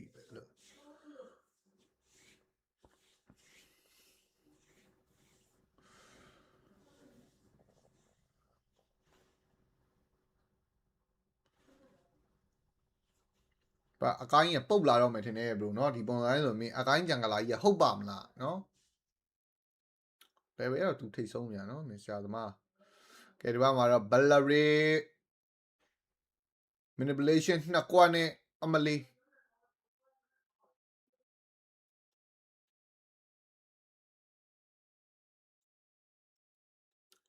เนาะဘရူနိုကတော့အောက်မှာဆိုလိုတီဝါတော်တော်နဲ့နာတယ်မလေးရှားဘယ်သူတွေပါလဲတဲ့ချီဘီတို့လိုလေတို့စစ်ကာတို့အဲ့လိုပလီယာပါတော့နော်မာတီဇီလာအကောင်တွေလည်းပါတယ်ဘရိုမလေးရှားကောင်တွေဟိုလိုကြီးဟိုတင်းရီက3ယောက် BDR 1ယောက်အဲ့လိုမျိုးတင်း flat 1ယောက်အဲ့လိုခေါ်တာ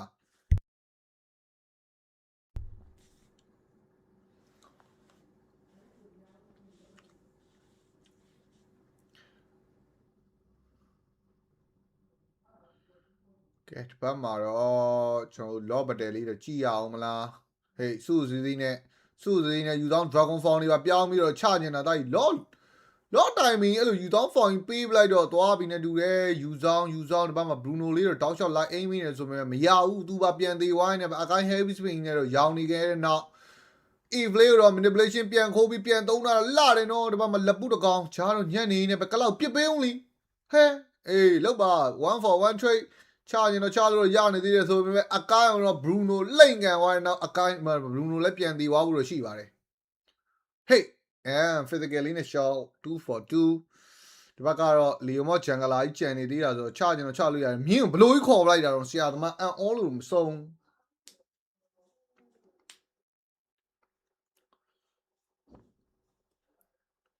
ကဲလောရကြောက်မှာဘလို့နောက်တစ်ပတ်မှာအကိုင်းနေပါပြန်ထွက်တဲ့ကြိုင်မစောက်အောင်ယူဆောင်လည်း Dragon Fall ကြီးနဲ့ရုပ်သွားလွတ်လိုက်တာကြောင့်လည်းပါတယ်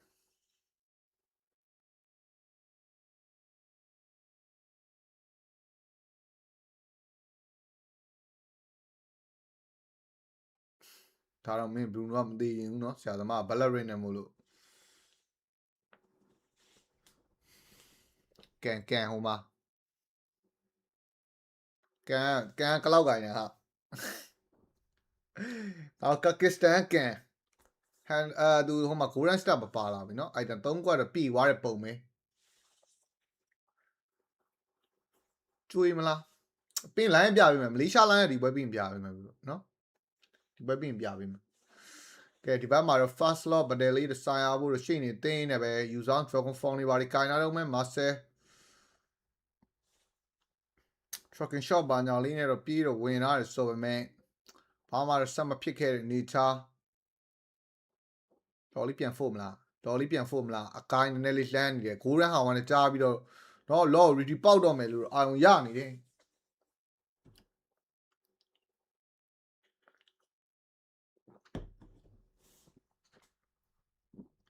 လော့ပြန်ဖို့လေဟိုဘက်တော်တော်သွေးနေနေပြီနော်ကာကစ္စတန်ဘက်တော်တော်သွေးနေနေပြီယူဆောင် Dragon Fall heavy spin retreat ဆိုပေမဲ့လီယိုမောရောက်တော့ယူပေးဝိုင်းနေပဲကဲဒီဘက်မှာယူဆောင်ဗလိုင်းနဲ့တော့ရောက်နေဆိုပေမဲ့ဒီဘက်မှာမရပါမလား Bruno ကန်တာပူနာနေခဲ့တဲ့နောက်အကိုင်းမှာရှော့ဦးမှာတော့ဒီကောင်းလေးလော်ပေးလိုက်ရတာကိုဗတ်ပြေးဆိုင်နေနေတာမှာယူကေ3ကောင်ခွင့်ပြုပေးလိုက်ရရင်လည်းဗတ်သာပြီးသွားတာကလောက် blessing ကျူးရမသုံးလိုက်ရအောင်နော်ဆိုတော့ Hyuki 4ကောင်ပေးလိုက်ရရင်လည်းပဲเนาะမင်းအဲ့တော့ rubber suit တော့အဖြစ်မခံဘူးဗျဆရာသမားတွေ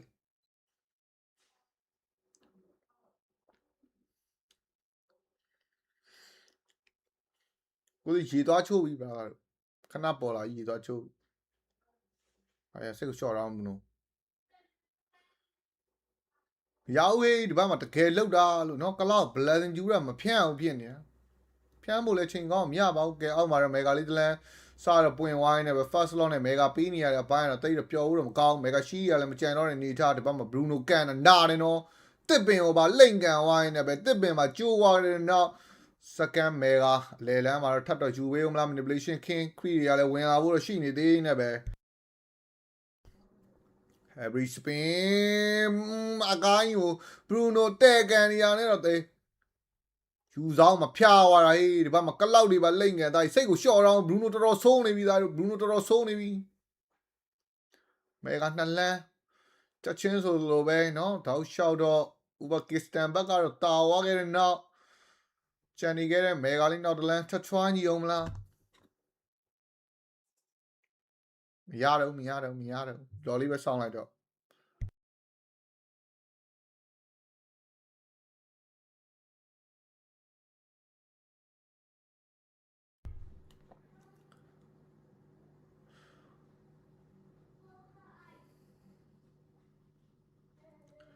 အတန်ကြားရဘလို့ YouTube error ဖြစ်မယ်တော့ပြန်ထွက်ပြီးပြန်ဝင်လေးလောက်သွားပေးဦးညီကိုတို့ error တက်နေတာဖြစ်မယ်ကဲဒီဘက်မှာစက္ကန့်လော်လေးရတော့ဒီဘက်မှာเนาะစက္ကန့်50လောက်တော့ကျန်နေသေးနေပဲ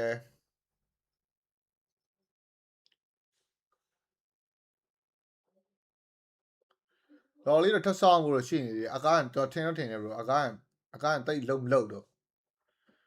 ကန်တိတ်လုံးမလို့ဖြစ်နေကလောက်ကလည်းเนาะဟိုလိုကြီး impact မရှိဘူး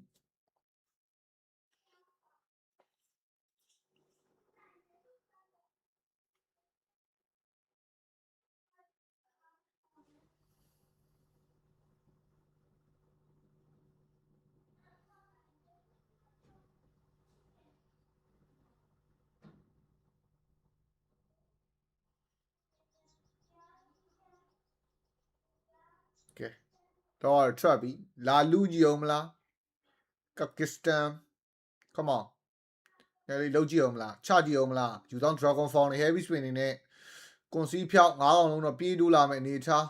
လိမ့်ရလဲရှင်းနေရသေးတယ်မေဂါတွေကပေးထားတယ်ယူဆောင် dragon fall ပြောင်းလာပြီပြေးတိုးလာပြီ4ကြလိုက်တော့လေ4ချပလိုက်တော့လေကဲ heavy spin 3ဖို့အတွက်เนาะအကိုင်းဟိုမှာ low 4နေပြီ review ချင်းဟုတ်တယ်ဗျာအကိုင်းရအောင်တော့ယူရတယ်ဆိုရင်ဗတ်တရားတော့ ဖေးပြီဘလို့ဒီဘက်က Bruno ကန်တာတော့ဘယ်သူမှတော့မခံနိုင်တော့ဘူး3ချက်ပဲကန်တာရေးကလောက်ကို2ချက် triple game မီနီရလေးရအောင်မလားမီနီရလေးပဲရအောင်ဝိုင်းနေပဲကဲ GG 2-1ဆိုတဲ့ရလိုက်နေတော့ဥပကစ္စတန်နေနဲ့တော့ကျွန်တော်ကကစ္စတန်တွေကိုတော့အနိုင်ရရှိခဲ့ပြီပဲဖြစ်ပါတယ်เนาะ GG ပါဒီမှာပွဲကကျွန်တော်ဂျားထဲမှာအင်ဒိုတပွဲကြံသေးရပါတော့အင်ဒိုပွဲပြီးလို့ရှိရင်တော့လာပါမယ်ကျွန်တော်ချိန်ကြားလေးပြပါမယ်နော်ကဲကျွန်တော်မြန်မာပွဲတော့ဒီမှာစင်ကာပူနဲ့အင်ဒိုဆော့မဲ့ပွဲလေးတပွဲကြည့်အောင်ပဲပေါ့နော်ဒီပွဲလေးပြီးမှပဲကျွန်တော်မြန်မာနဲ့မလေးရှားပွဲလာမှာဖြစ်ပါတယ်ဆိုတော့အားလုံးပဲမြန်မာပွဲကြည့်ရင်လည်းညီကိုတွေကတော့ခဏလေးတော့စောင့်အောင်ပါမယ်ဗျာဒီမှာတပွဲစောင့်အောင်မယ်နော်ဒီမှာကောင်တော့16 minutes ဆိုတော့ခဏတော့နားအောင်မယ်တပွဲပြီးရင်နော်အင်ဒိုနဲ့စင်ကာပူပြီးရင်ကျွန်တော်မြန်မာပွဲလာပါမယ်ခင်ဗျာကျွန်တော်မလေးရှား line ပြမယ်နော်မလေးရှား line ဒီကောင်ကတော့ဒါတင်းရီကစစ်ကာပေါ့နော်ဒါကတော့ experience ဆော့တဲ့ကောင် experience lane ဆော့တဲ့ကောင်ပေါ့နော်ဂျန်ဂလာတော့ချီပြီနော်ဂျန်ဂလာတော့ချီပြီဘလို့မလေးရှားချီပြီမေးကတော့မာတီဇီနော်မာတီဇီကျွန်တော်ဂိုးလင်းကတော့လူလေပါတင်းရီကကောင်နေပဲနော်ရိုမာတော့စကစ်ဗာမူပါနော်စကစ်ဟောဒီကောင်ကတော့ဒါ MSC ပါတယ်ဆိုပေမဲ့သူဒီပွဲမှာတော့ဝင်ဆော့ဦးမှာဗျနော်အသက်ကတော့22နှစ်ပါတယ်နော်ရုပ်ကတော့ကျွန်တော်ထက်ရင့်တယ်ဟောဒီကောင်လေးတက်သွားကြည့်အောင်ဟမ်ချီဘီဆိုရင်တော့တက်ကြီးလောက်ပြီနေဟာရအောင်ချီဘီက22နှစ်ပါတယ်နော်ရုပ်ကကျွန်တော်ထက်ရင့်တယ်နော်ဘယ်လိုနော်22နှစ်ပါတယ်ဘယ်လိုနော်ရုပ်ကကျွန်တော်ထက်ရင့်တယ်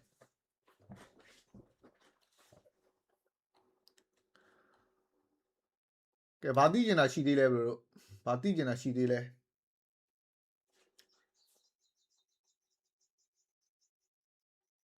နော်ဒီမှာသူတို့ရဲ့အသင်း logo လေးပါပါတယ်ဘယ်ဟာဘာတော့ဟာဒီမှာနော်တင်ရေ BTR Famos ကျွန်တော်မြန်မာဒီဘက်မှာ YG Flavin ဆို liquid ဇုံးလဲပါတယ်ဆက်စီကျူမှာပါမယ်ထင်ဆက်စီကျူမှာမပါဘူးအေးလည်းပါတယ်ဆက်စီကျူမှာဒါဇွန်ဇွန်က26တယ်မင်းနော်ဇွန်ကအသက်26ပါတယ်အောက်တိုဘာ3ရဲ့ 20ခွန်ပြည့်တော့မှဒီကောင်နော်ဇွန်ကတော့အသက်ကြီးပြီဗျအိုးနေ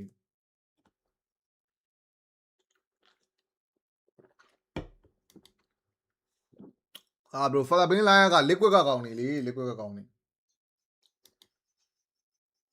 ဒါကယ်ရာ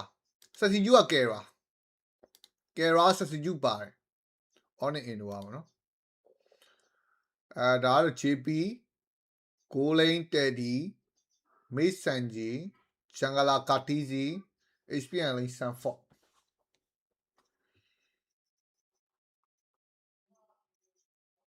ကာတီဇီအသက်ဘယ်လောက်လဲโอเคကာတီဇီအသက်22နှစ်ပါတဲ့เนาะမင်းရုပ်ကငါဦးလေးရုပ်လောက်ရှိတယ် what the hell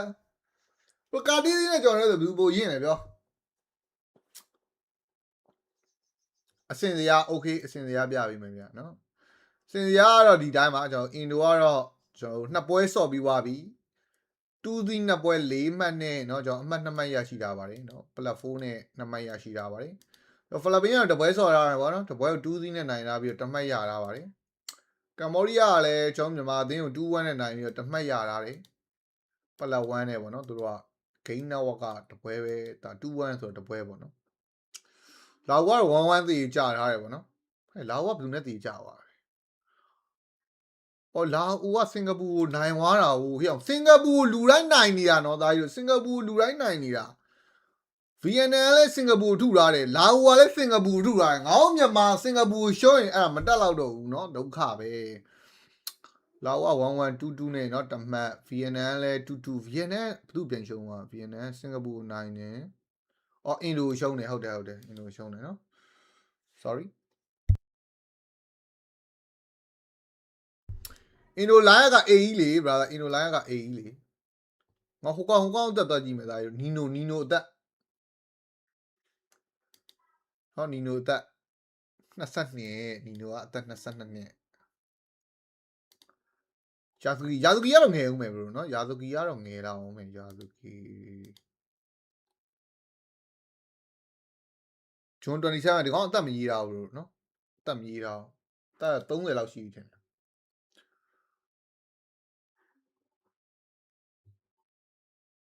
ဘန်30လားတယ်မင်းဘန်မိသားရော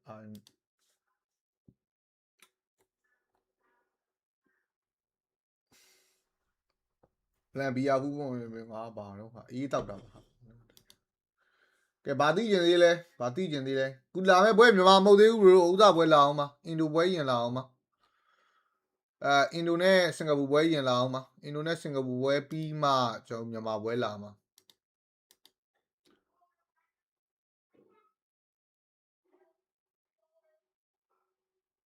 ဟန်တက်တယ်โอเคကြည့်ပေးမယ်ဗျာအသက်ပါလာမသိနော်ဟန်လင်းရ21ပါဟန်အသက်21 2005ခုနှစ်မွေးတာမေလ1ရက်နေ့ဟုတ်ရှိုင်းလင်းအောင်နဲ့မဟုတ်ဘူးနော်တိုင်မဟုတ်သေးဘူးနော်တိုင်ဒါဆန်ကြီးခဏလေးဟန်ထူးဆွေဒီမှာဟန်18နဲ့ပဲရှိသေးတာဘရိုဟန်18နဲ့ဆန်ကြီးက21ဟန်2008မှာမွေးတာဗျာဇန်နဝါရီနော်ဒီမှာအသက်18နှစ်ပါဟန်ဆန်ဖော့တာโอเคဟောဒါ AE လေး shit sorry ဆန်ဖော့လည်းငယ်ဦးမယ်ထင်တယ်နော်ဆန်ဖော့19နှစ်ဗျာနော်ဆန်ဖော့19နှစ်ပဲရှိသေးတယ်2006ခုနှစ်မွေးရ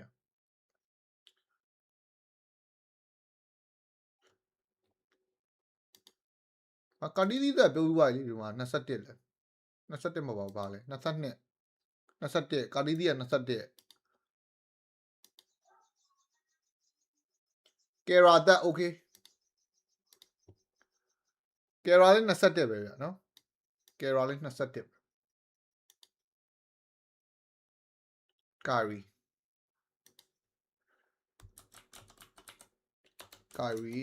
အဲ့ရမပေါ့ငါအဲ့ဒီကီးဘုတ်ကရိုက်လို့မရတာလို့ဒါခဏနေအောင်အဲ့ကီးဘုတ်ကစောတိုင်ပတ်တွေ့လားဟောကာရီဖြစ်သွားပြီရှေ့ကာရီလို့သတ်ပြမှုံရဲ့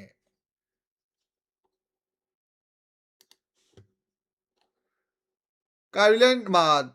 အသက်20ပေါ့နော်သူဟာဥစားမှာပြေးပါ စက်တင်ဘာမှ21ပြည့်မှာ2005ခုနှစ်မွေးရပါနော်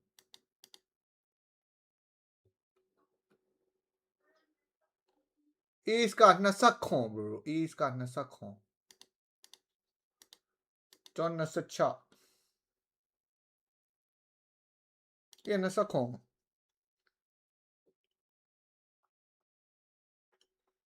ကျွန်တော်26မပြည့်သေးဘူးပေါ့နော်26မပြည့်သေးဘူး JB တက်တယ် JB ကတော့ကြီးပြီပေါ့ bro နော် JB မှမကြီးရင်တော့မင်းငါလည်းဘိုးဝါးရတာသွားတော့မယ် JB က20ခွန် bro နော်သူက1998မွေးတာ28ပြည့်တော့မယ်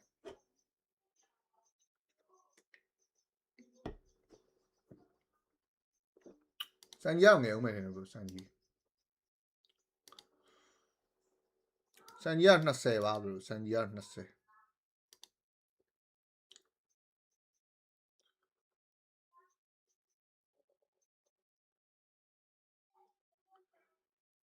ဒီဝိုင်းလည်းကြီးတော့ကြီးတယ်နဲ့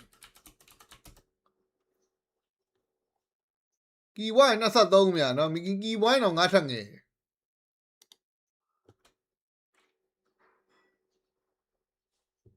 စကွင်းဟန်းနေမဟမ်းပါဘူးထက်ခေါ်မယ်အော်အေးထက်နေတယ်စက်ကခဏလေးလောက်ပဲ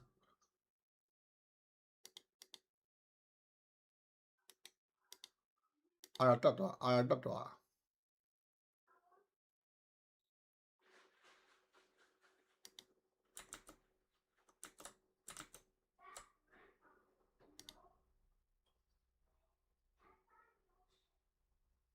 အော်တိပြီ bro ခဏနော်လောက်ပဲမယ်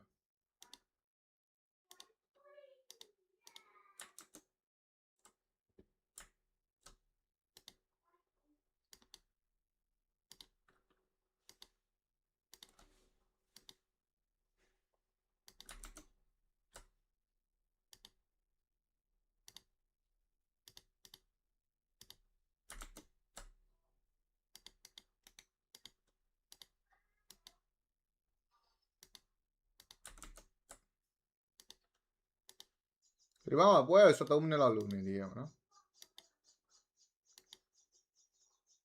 Sans ကနည်းကြီးမလားမသိဘူးနော်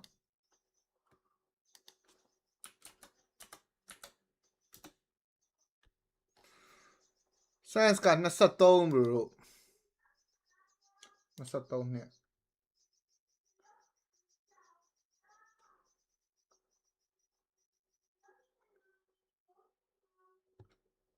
မြင်ရပြီလား bro အခုမြင်ရပြီလားအခုမြင်ရပြီ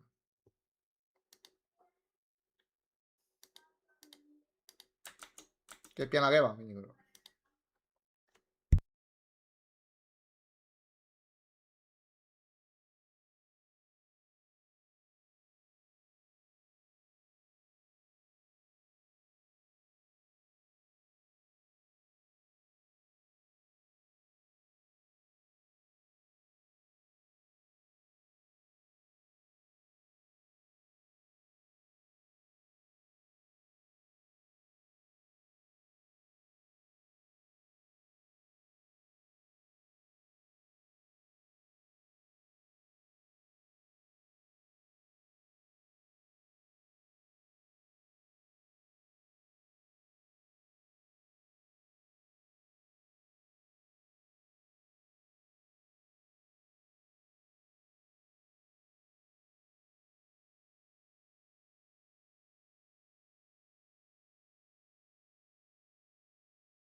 ကဲ Facebook ညီကိုတွေရှိလား Facebook ညီကိုတွေခဏလေးပါကျွန်တော်ဒီမှာ live stream လေးခွဲကြလို့ပါခဏလေးစောင့်ပေးပါဒီစီ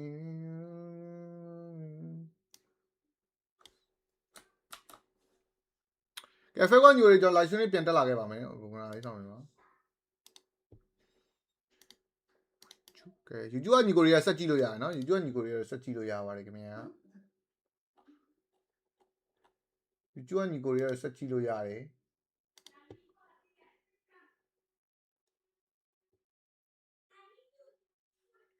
I need you I need you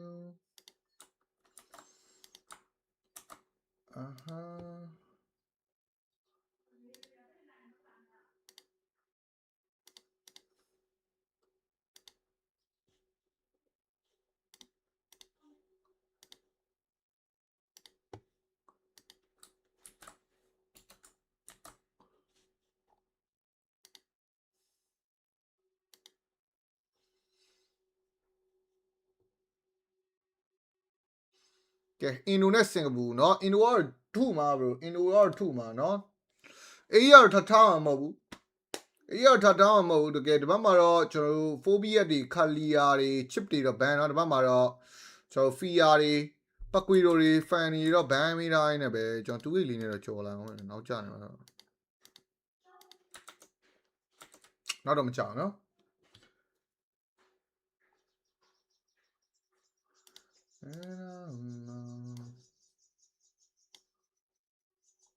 ကဲလာမယ် like share နဲ့ဝင်လာပြီဆိုတော့ like share လေးလောက်အားပေးလို့ရပါတယ် like share เนาะဒီဘက်မှာတော့ဘာစီယာနဲ့ဟီးတာနဲ့တော့ရွေးချယ်ဝိုင်းနေပဲကဲ like stream လေးလည်းတက်ပြီเนาะကဲ like share လေးလောက်အားပေးအောင်ညီကိုတို့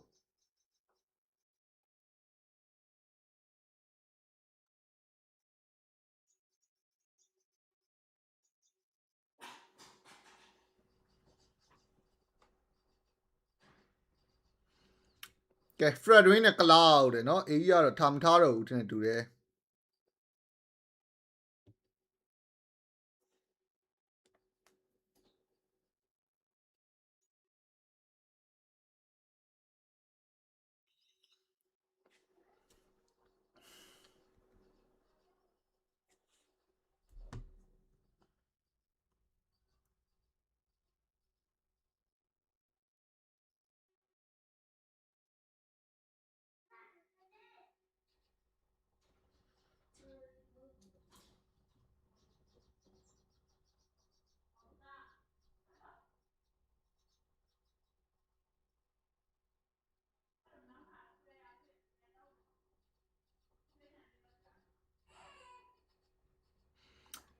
ကဲနောက်ဒီဘက်မှာတော့တပ်ပစ်ဆိုတာလေးတော့ရွေးချယ်ကဲအားလုံးမင်္ဂလာ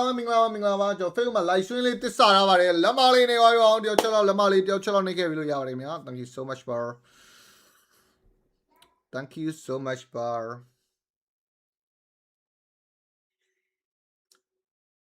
ကဲနောက်ဒီဘက်မှာတော့ full ban တွေတော့ last ban တွေတော့ချက် ban ဖို့တော့ရှိနေပါသေးတယ်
ကဲနောက်ဒီဘက်မှာတော့ CC တွေ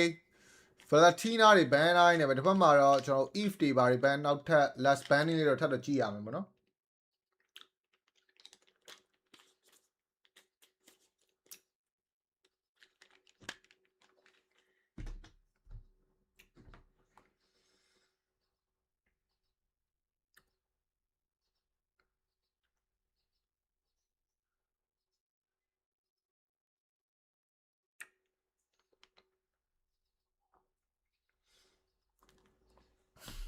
ကဲ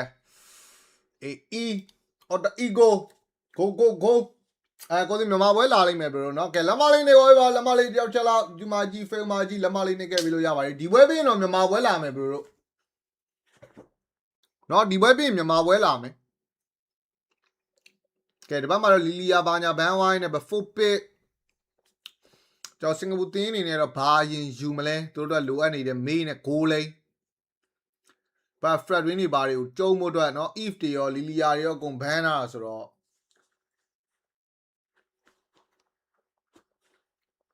ကဲ Kimi လေးပဲယူသွားတယ်ဗျာเนาะ Kimi အလဲမှာထောက်မယ်ဆိုတော့ goal lane ကိုလည်း damage ထွက်တဲ့ကောင်တော့ကာယမတော့ရ goal lane ကတော့ Harry တွေ Moscow တွေအကုန်လွတ်နေသေးတယ်ကြိုက်တာကာယမရ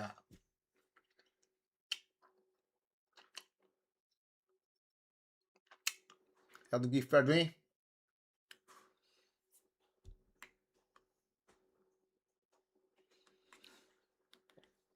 အေးလိုအပ်နေတဲ့ puck off lane ဘာယူမလဲဟိုသားတော့နီနိုတော့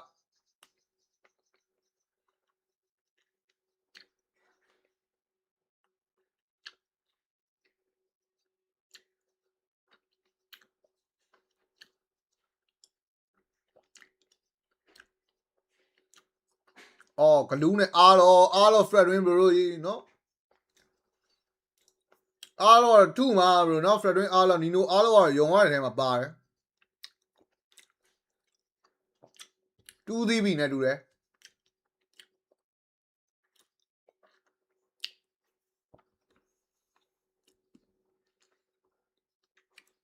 2 DB နဲ့တူတယ်ပြိဿအော်ရ Leslie ပါတဲ့ last pick ကိုအန်အောလို့တော့မဆုံးအရင်တော့ကလောက်တွေကို Leslie နဲ့ကောင်တာဗောနော်အခုတော့ချက်ကြည့်မယ်ဗျာနော်ကောင်တာနိုင်မလားဆိုတာလေးကတော့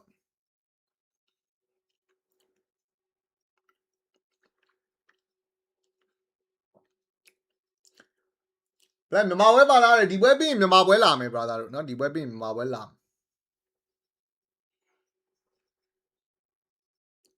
ကဲ let's go game 1မှာ A fan တွေရှိလို့မှန်သွားပြီညီကိုတို့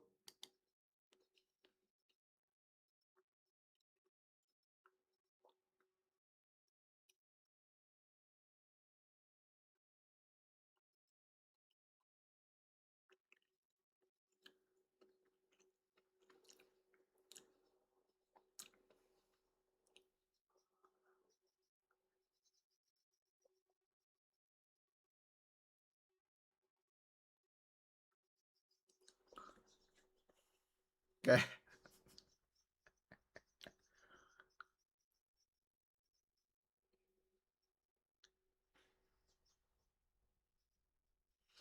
ကဲနောက်ပွဲလေးရစပြီဗျာအော် ego အင်းတို့ကိုစားပြုတင်းလေးနော်ဒီကောင်ကြီးက2D ပေါ့နော်သူက2သင်းတွေ့2သင်းလုံးကို2သင်းနဲ့ကြိတ်ထားဆိုတော့ထိတ်ဆုံးမှာတော့ရောက်နေတယ်ဦးလောရတဲ့ဘက်မှာကျွန်တော်ချန်ဂယ်လီဘာရီဘက်စာ Fred Win အီယောင်လေးပဲတော့တွားတိုင်းနဲ့ပဲဘာဒီယာလဲထုံနီး၎င်းပဲပေါ့နော်အားလော experience crack လေးကိုဆိုလိုစားနေတာเนาะဒီဘက်မှာဆိုရာလေးလာစားမလားသူရသွားလဲမသိဘူး experience crack ကเนาะကဲအလဲမှာတော့ကျွေးနေပြီဒီဘက်မှာ glue အာလက်တာလေးတော့ပြန်ဘက် Fred Win လာပြီเนาะ Fred Win လာပြီเนาะကဲသွားပြီနဲ့တူတယ်ဖဘလာအော်ဒီဘက်မှာ Hira အန်တော်ဟန်နေ3သင်းလေးနဲ့တော့ပြန်တော့လိုက်ရိုက်ပြီးသားဆိုပေမဲ့ဂျန်ဂလာကြီးပေးလိုက်ရတဲ့အပိုင်းတော့မတန်ဘူးလို့နော်ဂျန်ဂလာကြီးပေးလိုက်ရတဲ့အပိုင်းတော့မတန်ဘူးစင်ကာပူတင်းရုပ်လုံနေတာအဲကြောင့်လဲမင်း VNN ထုလိုက်လာဝထုလိုက်နေနော်မင်းပြုသမျှနှုတ်နေရတာ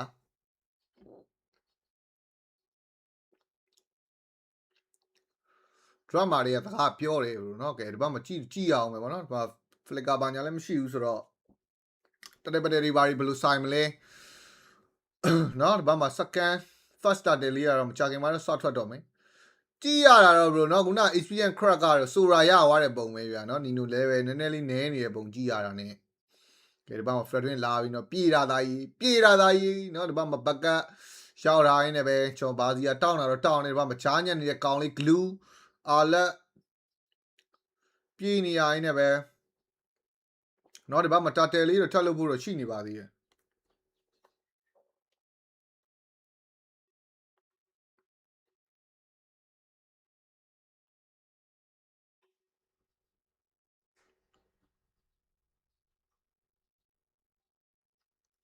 ကဲဒီဘက်မှာတာတယ်ကျွေးနေပြီ bro ဘာစီယာ retrieve ပေါ့မှာတယောက်တည်းပေါ့မှာဆိုတော့လေရသွားပြီပေါ့နော် Fredin တေသွားတာဘာညာနဲ့ကတော့ကဲစင်ကာပူတင်းကမင်းအင်ဒိုပြန်ထုနေပြီဗျာနော်ဒီကောင်တွေကပွဲတိုင်းရှုံးလာတာဆိုတော့နော်ဒီပွဲတော်တော်ကြီးအန်ချိန်ပြီးစော့နေအနေထား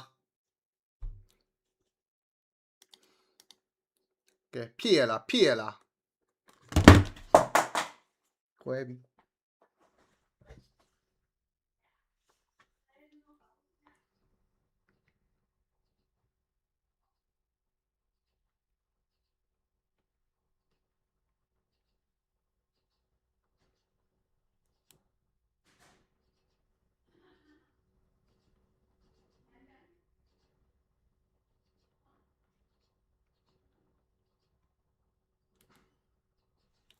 ကဲနော်ဒီဘက်မှာတော့မင်းနော်ဟီရာတကောင်တော့ပြခွဲပေးသွားရင်လည်းဘသူရှင်းသူပြန်သေးမှာလားအော်နော်ဒီဘက်က stand form လေးကိုတော့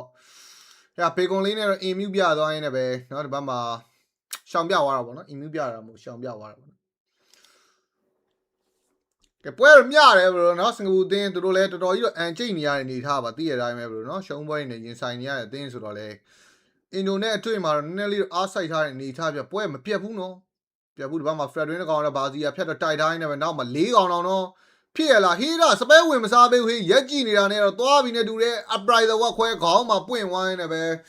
ကဲတကယ်ကောင်းတဲ့ဟေးတာလေးပါလို့နော်ဘာစီယာလောက်ခံနေရတော့ရက်ကြည့်နေနေပဲသူပါ short double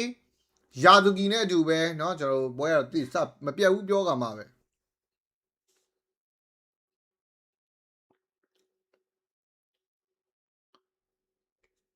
ကဲနောက်တစ်ပတ်မှာတော့တာတယ်လေးတော့လှုပ်ဖို့တော့ရှိအောင်မလား second တာတယ်လေးတော့ကြည့်အောင်မယ်ဗျ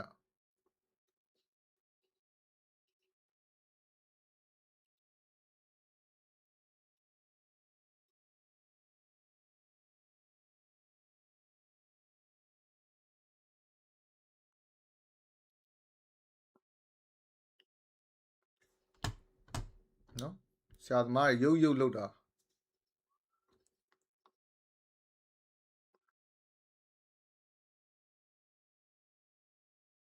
ကဲနောက်တစ်ပတ်မှာအားလုံး final slam နဲ့တော့ရိုက်ထုတ်ပေးတိုင်းနဲ့ပဲဆိုတော့ 10 form sky for ဆွဲချိတ်တာတွေကြားထဲမှာ Fredwin upright တော့ခွဲဝင်းရဝိုင်းနဲ့ပကောင်းခွဲဝါးတဲ့ဘာဒီယာနဲ့တူဘေးပါစင်နှစ်ကောင်မထက်တော့ပေးထားရရင်လည်းပဲကဲအေးကတော့အေးပါပဲဘလို့เนาะအချိန်တန်တော့ထုမှာဆိုတော့တိနေနေပဲတင်း white ကောက်တော့မပေးလိုက်ရဦးကင်မီလေးတကောင်တော့စာပိုက်ဖြစ်ခဲ့ရင်လည်းပဲ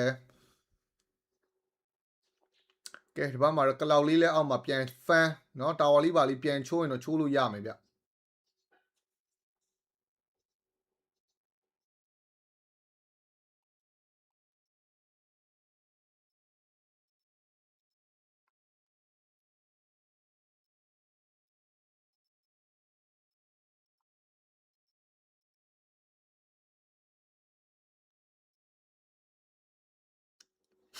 เนาะအေးကတော့အေးပါပဲဘလို့เนาะ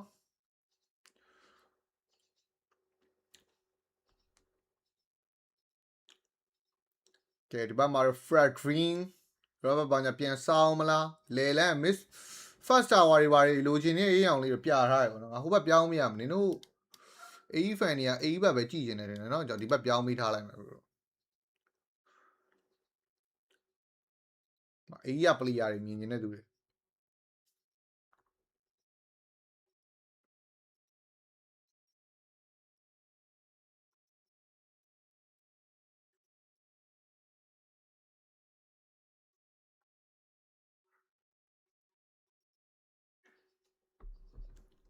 ကဲဒီဘက်မှာချပြီးကလောက် blazing jura နဲ့ကင်မီတကောင်တော့မပါစေမင်းဘာဒီယာတော့မင်းနော်မုတ်ဖတ်တုတ်ကြီးဖြစ်နေပြီလို့ပြော့ဖတ်ပြီးတော့ ဘသူလောက်လောက်ကိုတေးနေတာယူကလေးကောင်ချက်ပေးလိုက်ရရင်လည်းပဲကဲဒီပွဲပြင်မြန်မာပွဲလာမှာလားတို့မြန်မာပွဲတော့ share ဟဲပေးမယ်နော်မြန်မာပွဲတော့ share ဟဲပေးမယ်ဒီပွဲလေးကတော့ simple လို့လေးပဲကြည့်လိုက်ပြီလို့နော်အေးပွဲဆိုပေမဲ့မှာကျွန်တော်မြန်မာပွဲအတွက်အတန်ချန်အောင်မယ်ပြင်ကိုစီလဲဟူးတာမဖြစ်တော့ကျွန်တော်လည်းပြနေရလို့လည်းပါတယ်ဗောနော်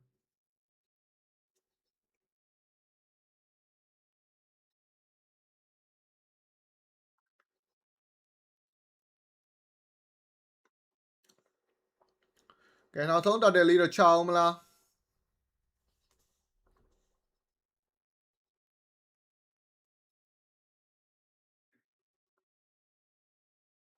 ဟိုမှာအာလက်တေးမလို့ပဲပြန်တော့ဘတ်တက်တယ်ကတော့ရပါပြီမစ်တာဝါလေးရောဆိုတော့တန်ဖောင် sky for ဆွဲချိတ်ဝိုင်းနေပဲဟိုမှာနော်အာဖီတာဝါရဲ့ပြည့်ရောက်သွားတယ်ဆိုပေမဲ့ဘတ်တယ်မယ်အင်မီလီနဲ့တော့ပြန်တော့ဘတ်လာနေပဲဒီမှာမဆူရှင်းကင်ပေါက်တာတွေဘာတွေလဲမလုံးလိုက်နိုင်တဲ့နောက်မှာတော့ရမစ်တာဝါကားရဲ့ဘိုင်းလေးကတော့စင်ကာပူတင်းစင်ပြေသွားတယ်လို့ပဲပြောရမယ်ဗျ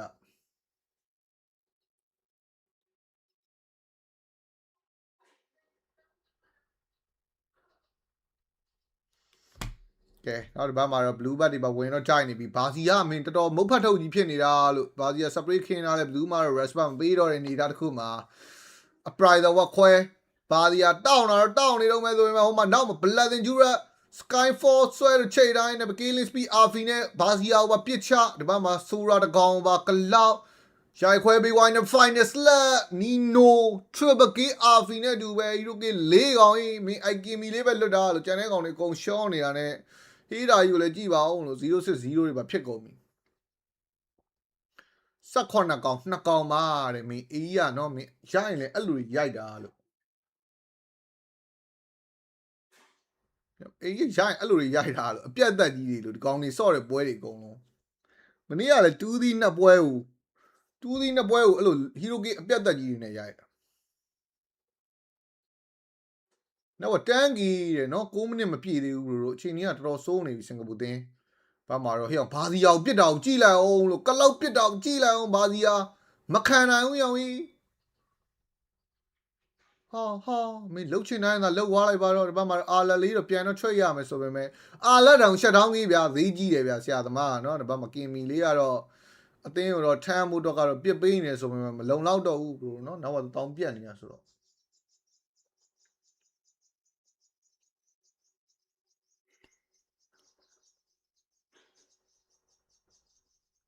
ကလောက်ကိုလက်စလီနဲ့ထောက်တာပါတဲ့အောင်လို့မဆုံးဘူး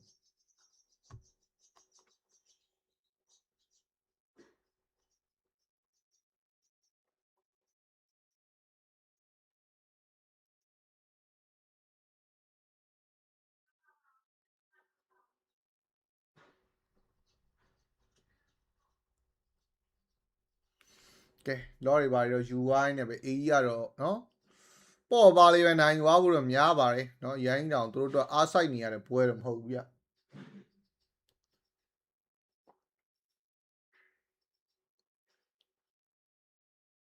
ဟောဒီကောင်ကြီးကြလွယ်တာကွာမင်းဘယ်သိန်းနဲ့တူတူရိုက်တာဆိုတော့မှဘလို့ဆော့ဆော့နိုင်နေတာလို့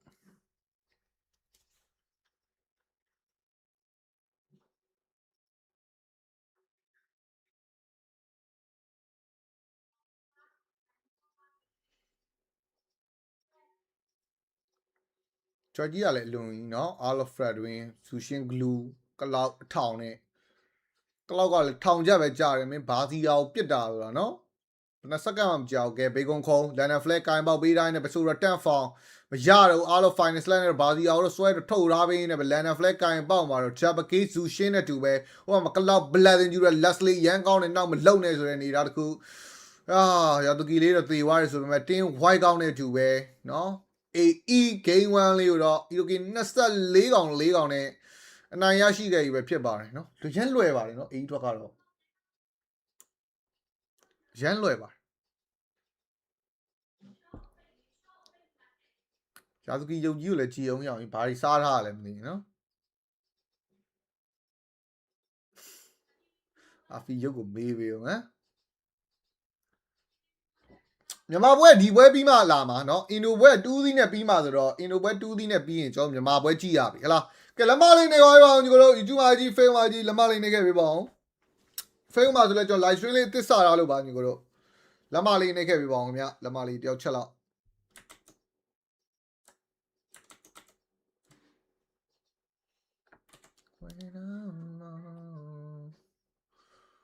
အေးရှယ်တီးရဟေး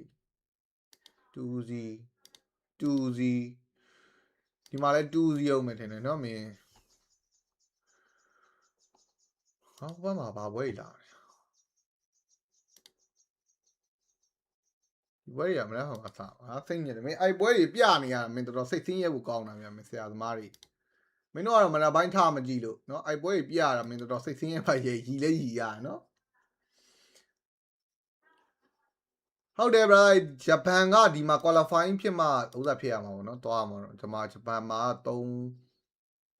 12သင်းပေါ့နော်မဟုတ်ပါဘူး3လေး12သင်းဟုတ်တယ်3လေးလီ12သင်းသွားမှာဂျပန်နိုင်ငံမှာ12သင်းစော့ပါမယ်အခုကတော့အသင်းကများသေးတယ်အများသေးတော့စစ်ထုတ်တာပေါ့နော်အသင်းဒီမှာဆိုလဲ3သင်းပြုတ်မယ်ဒီမှာ5သင်းဒီမှာဘယ်နှသင်းလဲဒီမှာ3သင်း8သင်းဒီမှာက2သင်း8နှစ်10ဒီမှာ2သင်းလား3သင်းအော်3သင်းเนาะ73သင်းပြတ်သွားဘယ်လိုဖြစ်လို့73သင်းပြတ်သွား12သင်းပဲမဟုတ်လားဒီမှာ last chance နေတက်အောင်မယ်တသင်းပါအောင်မယ်3သင်းကွာ5 3 8 8 5 12ဟုတ်တယ်မှန်တယ်8 5 12เนาะ12သင်း12သင်းသွားမှာအဲ့12သင်းသွားဖို့တယ်เนาะကျွန်တော်မြန်မာအသင်းပါဖို့တော့လိုတယ်ဒီနေ့ဆော့ရမှာလဲမလေးရှားနဲ့ဆိုတော့မလေးရှားနိုင်ပါမလားဖလပင်းတွေကတော့ရှင်းတယ်မလေးရှား2သီးနဲ့မနေ့ကလည်းရိုက်သွားတယ်ပေါ့နော်ကျွန်တော်မြန်မာအသင်းလဲရှိုက်ပြဖို့တော့လိုအပ်နေပြီ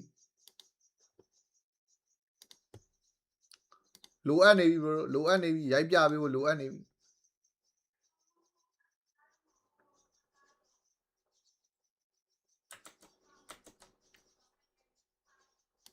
ဘာပြန်ရွှေ့ထားလိုက်ဟောညဥစ္စာဝယ်ကြည့်ရတာနော်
Get game do. Let's go, Nikoro.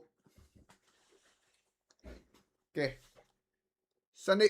AR get teen you. What tao Johnny Bashi, not sorry, me. AR get teen you, brother.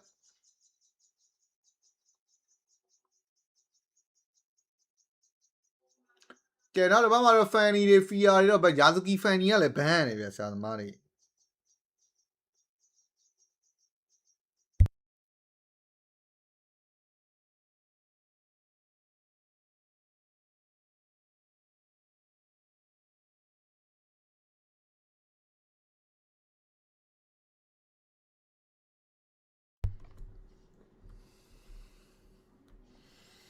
Okay, not about our Fiari, Bazi to ban I but that banning in the county to try to ban about me. So, Papa Wamley, Singapore team. Send a same on here, no?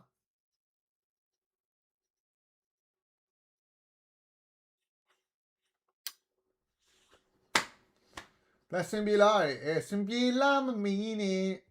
Yang on your name, a pillar in Canada, many.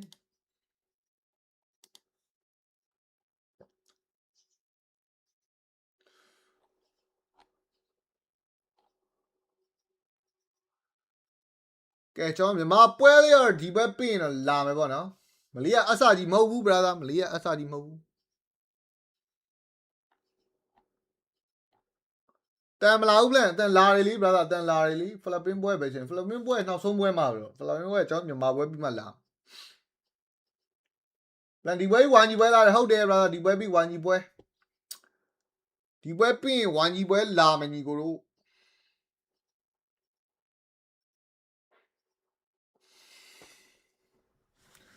Okay, the Bama Tabanli, Tire Yarno, Isi Ban Lam, you know, Manaima Tony Lamley. Naima Yan Jam, you know.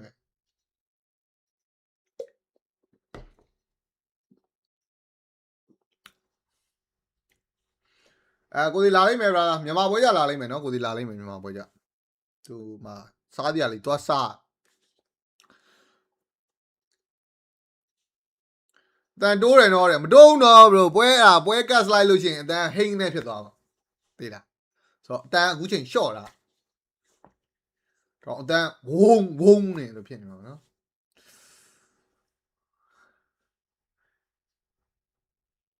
Malia Bedine, Malia Tinrine, Bidiane, no, Famune Pauna, bro, no?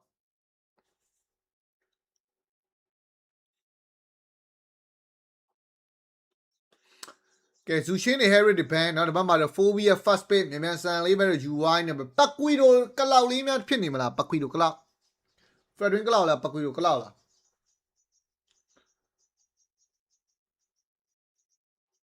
Oh, Holly Cloud, okay, Holly Cloud.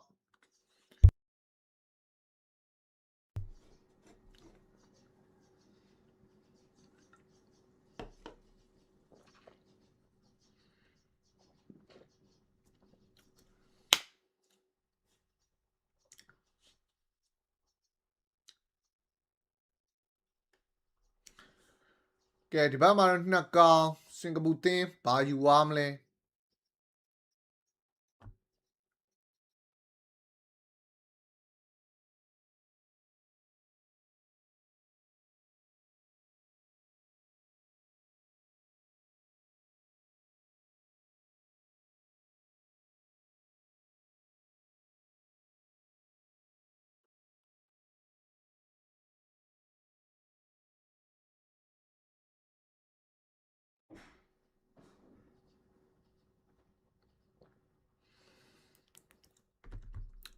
Okay, now the Bama Frederick Kali or you share wine at the Bama Frederick, no, Milito on Bien Home, if later Bien to die, bro.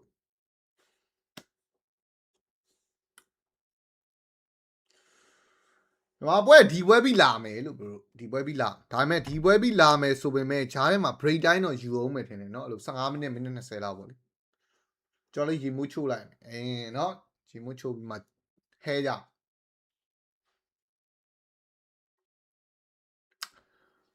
The Maria drew hold on, through 9 and the mail, bro.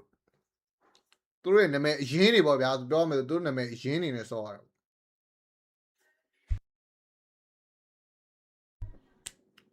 ကဲဒီဘက်မှာတော့ Moscow ဘာညာဘန်သွားပြီနောက်ဒီဘက်မှာတော့ဘာဘန်မလဲစင်ကာပူတင်း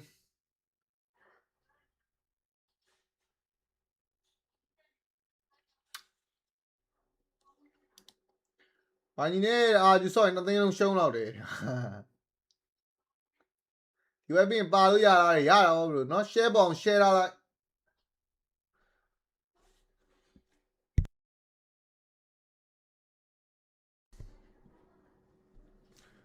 တန်းအောင် so brother new follower လေးနာမည်ခေါ်ပေးလိုက်ပြီ brother နော်ဘွဲလာငိုစီပြက်ကောက်လိုက်ပြက်ကောက်လိုက်နေမဟုတ်မြန်မာဘွဲတော့လာလိမ့်မယ်နော် bro မြန်မာဘွဲတော့လာလိမ့်ကိုဒီကအားလို့လာကိုဒီဝါဒီသွားဆွဲနေ bro သူနိုးတာမကြသေးလို့ဖြစ်လာလိမ့်မယ် Discord လာလိမ့်မယ်နော်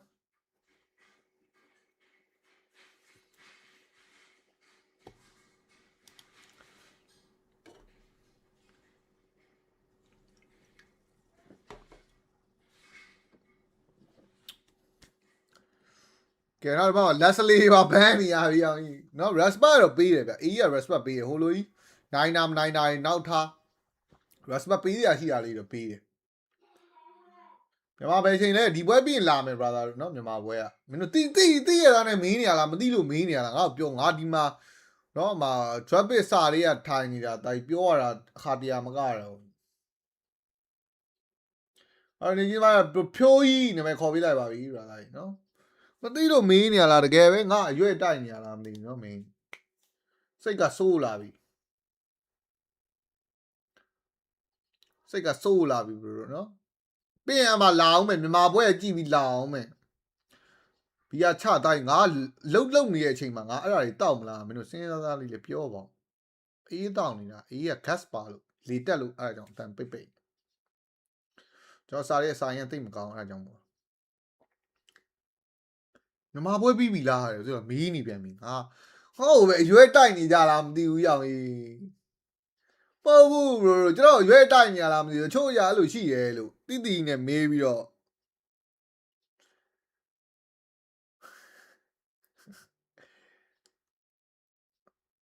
ကဲနောက်ဒီဘက်မှာတော့လီလီယာတွေ granger တွေတော့ရွေးချယ်ဝိုင်းနေပဲဘက်မှာတော့ last pit AE ဘာယူမလဲ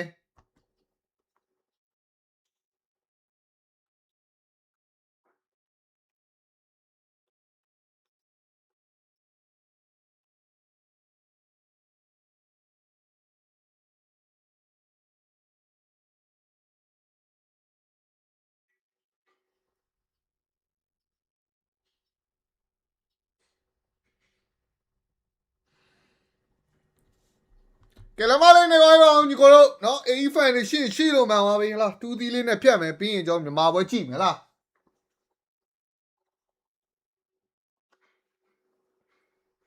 တွေ့လား bro မေကြည့် comment မှာကြည့် bro ပြောနေတော့ရှိသေးတယ်တွေ့လားဝိုင်းကြီးပဲနေလေတဲ့ဒီပွဲပြင်ဆော့ပါမယ်လို့ပြောနေတဲ့ဟာကိုထိတ်ကဆိုးလာပြီဟမ်ကဲဒီပွဲပြင်ကျွန်တော်မြန်မာပွဲရှိမယ် bro နော်ဒီပွဲပြင်မြန်မာပွဲရှိမယ်မြန်မာနဲ့မလေးရှားနဲ့မြန်မာနဲ့မလေးရှားနဲ့ပွဲရှိမယ် bro နော်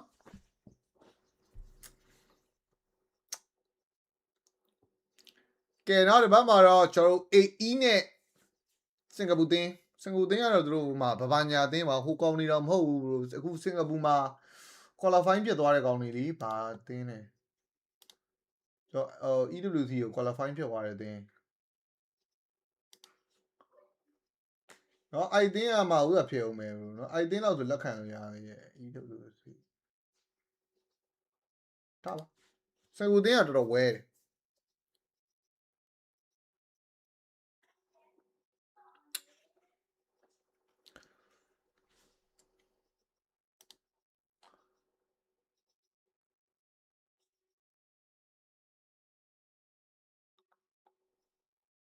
လေးရှားဆိုရင်တော့မနိုင်ဘူးကြည့်မနေနဲ့တော့ဟာ bro အဲ့လိုမဆော့တော့မဆော့ပါသေးမင်းတို့အဲ့လိုစိတ်တက်မကြနိုင်ဘူးလေ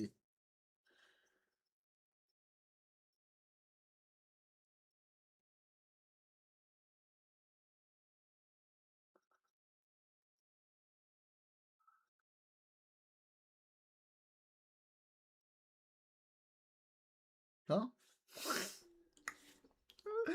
တော့တော့မတော့သေးဘူးရောင်းကြီးရောမြန်မာအသင်းကိုပြောနေစုံနေလိုက်ကြတာ bro အဲ့လိုမလုပ်ပါနဲ့ bro အဲ့လိုမလုပ်ပါနဲ့နည်းဘွာအားပေးကြပါဦး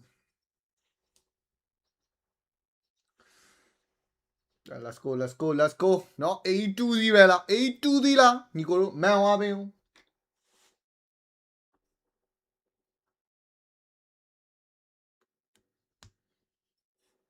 စောမကြည့်အောင်နဲ့ဘာတွေလုပ်ဖို့လိုလဲအဲ့တော့ကျွန်တော်မသိဘူးကျွန်တော်စော်ကြည့်ရဲ့ထဲမှာပါဩ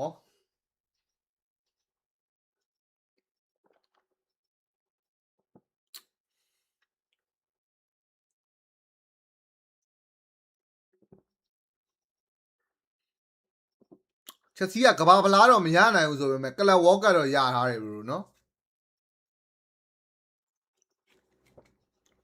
ဟာလား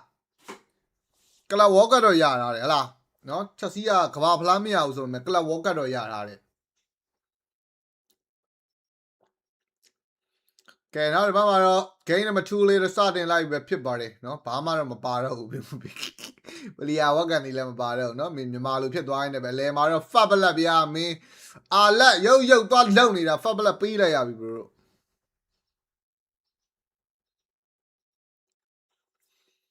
ပေါ်မှာနီနိုကတော့ဖျဲရတယ်ဘရိုเนาะနီနိုယူဇာเนาะဒီဘက်က phobia region တွေပါပြန်တော့ heal ပေးထားရင်လည်းပဲဒီဘက်မှာတော့ rubber လေးဖျက်ရလား granger တော့ဖျဲမှာဘရို granger တော့ဖျဲမှာ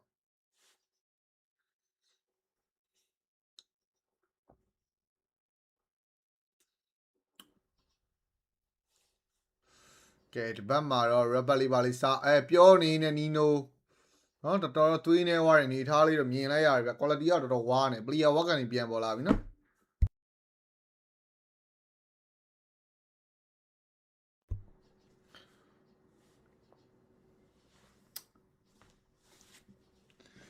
ကဲတော်တယ်လေးထွက်မှပဲချမလားပါနော်ခုလောတွေကတော့ပွဲလေးကတော့တော်တော်ကြီးငြိမ်သက်နေရဝမ်းသီးနဲ့ပဲ fat blood လေးနဲ့တော့စာထားတယ်ပေါ့နော်စင်ကိုအင်းဖွင့်လေးကလှတယ်ဗျ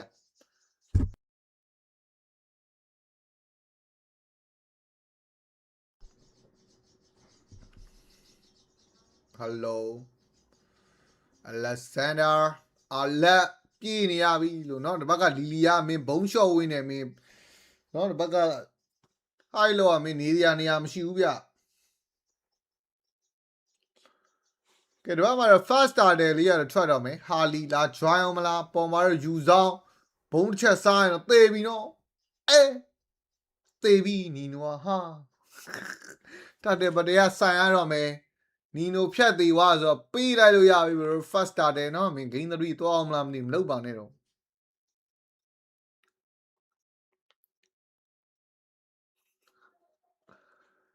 စိုးနေပြီဘရိုနော်စိုးနေပြီအချိန်တိုင်းတော့အေးပါပဲဘရိုနော်အချိန်တိုင်းတော့အေးပါပဲခုလောလောဆယ်တော့နေနေတယ်အော်ရောမင်းနောက်ကြတာအဲ့ဒါတော့ရာသူကြီးနောက်ကြတာဖြစ်သွားပြီနော်အဲ့ဒါတော့ရာသူကြီးနောက်ကြတာဖြစ်သွားပြီ manipulation လေးနဲ့ဆိုရင်တော့ပြင်ရပြီဗျာနော် Hyuki လေးတစ်ကောင်ပြန် trade ဒီဘက်မှာတော့အော်ကောင်းသွားပြီ upriser ကခေါင်းမှာခွဲပေးလိုက်နေပဲ Yazuki ကိုစောစီဖြတ်ရမှာအဲ့ Furia Type Battery Fine နဲ့တခါတည်းအပြတ်ဖြတ်ရမယ်ဟောင်းပြတ်သွားတော့နော်ကဲ trade ကြီးပြန်ပြီးလိုက်ရတယ်ဗျာ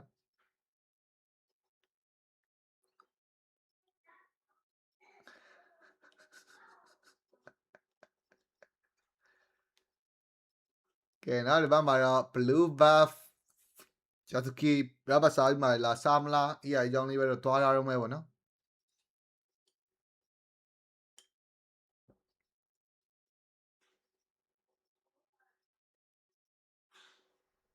ပေါ်မှာချနေပြန်ပြီဘိုင်ဝမ်နေเนาะဒါပေမဲ့ယူဆောင်ကတော့စင်ပြေပါတယ်ဘရိုเนาะယူဆောင်ကတော့စင်ပြေပါတယ်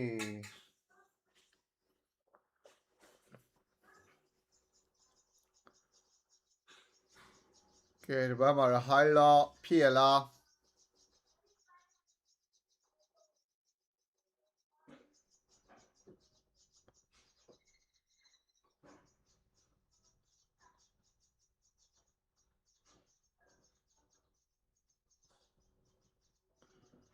ဒလီမဂျစ် phobia sandstone tornado 3 စင်သေပြန်ပြီရောက်ပြီ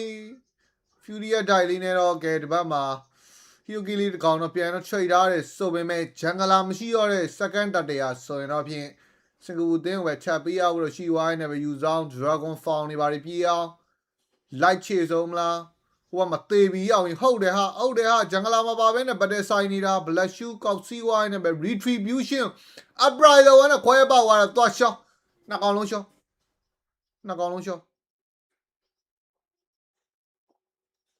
အော်လန်မှာနော်အာဖီကတော့ဥသာဖြစ်မှာထမ်းမှာအာဖီကတော်တော် free fan မြတော်တော် free တာပါ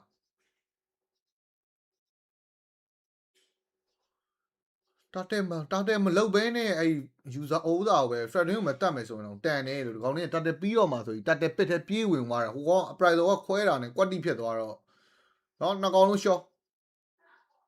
အော်လို့မစုံမင်းတာတဲပစ်တဲ့ကိုပြေးဝင်သွားတာပါနော်ဗာ high lot နဲ့ user နဲ့ Upright တော့ကလောက်ဖျားတယ်နော်မင်းပြောမယ်သာပြောတာဘလို့ဒီဘက်ဂိမ်း3သွားရင်သွားပလိုက်လို့ရတယ်စင်ကာပူသင်း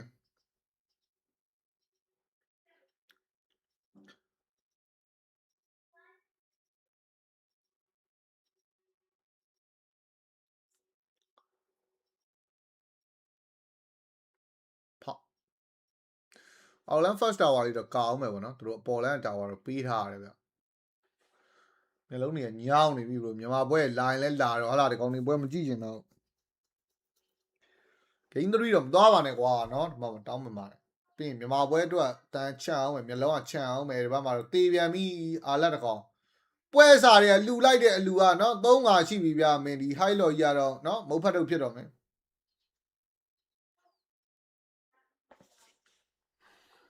သူကဟိုမှာဟိုအလုံးမှာသွားထားသေးရဗျာလူကြီးတော့မတန်မစွမ်း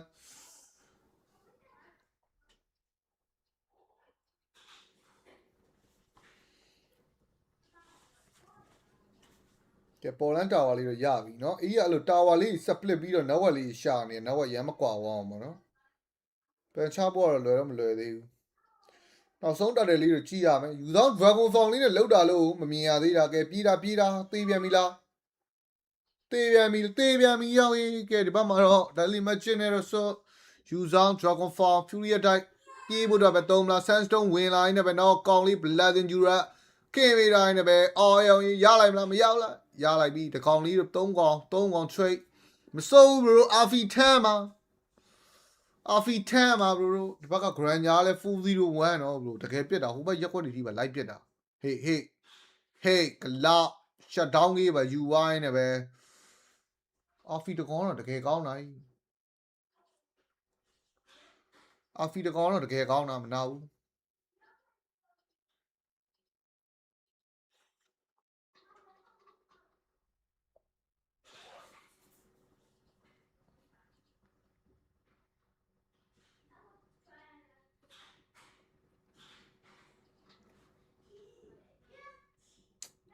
ဒီမှာတတ်တ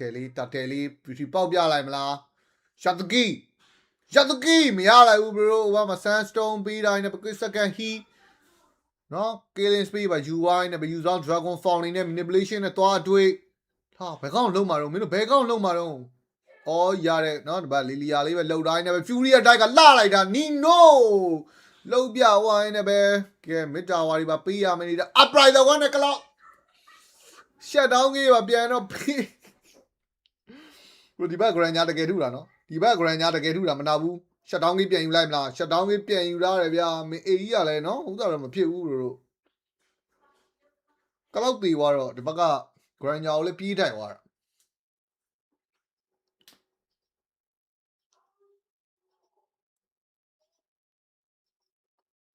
တည်းတော်ကြာတာဗျ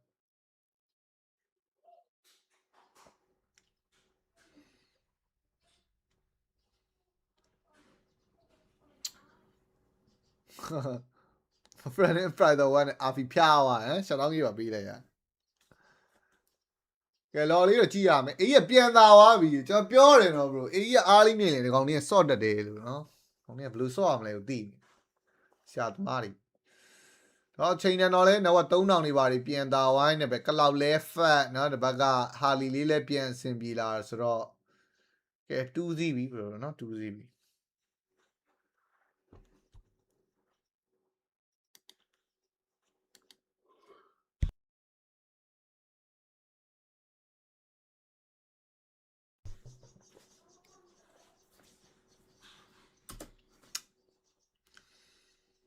ကဲအောက်လန်းလေးတော့ရှင်းအောင်မလား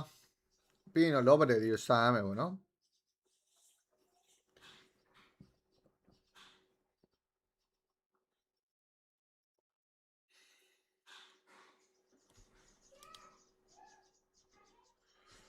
ကဲလော်လေးကတော့စထွက်ပြီမေးရရှိရတော့ဒီလော့ဘယ်သူရသွားမလဲ Granger ကတော့ထုတယ်ဘယ်လိုနော်ဆိုနာတာ Rasori တွေတောက်ရှော့ span တိုင်းနဲ့ပဲ hey အလက်ဖြစ်ရလားတွေးတော့ကြော်နော်မင်းသုံးပုံတစ်ပုံလောက်ကိုရော့သွားတာရအောင်ရှေ့မှာခဏသွားနေလိုက်တဲ့ Gloria ပတ်ဝင်းနဲ့တော့ပြေးလို့လာပြီ Rubber တလိုက်လေးပဲဟီတောင်းမလားအလက်စပဲတွေကတော့ကုန်ပြီနော် Gloria ပတ်ဝင်းမရှိတော့ဘူးကျွေးမလားစင်ကာပူသင်းမလုပ်ရဘူးကိုအေးအဲ့လိုမလုပ်ရဘူး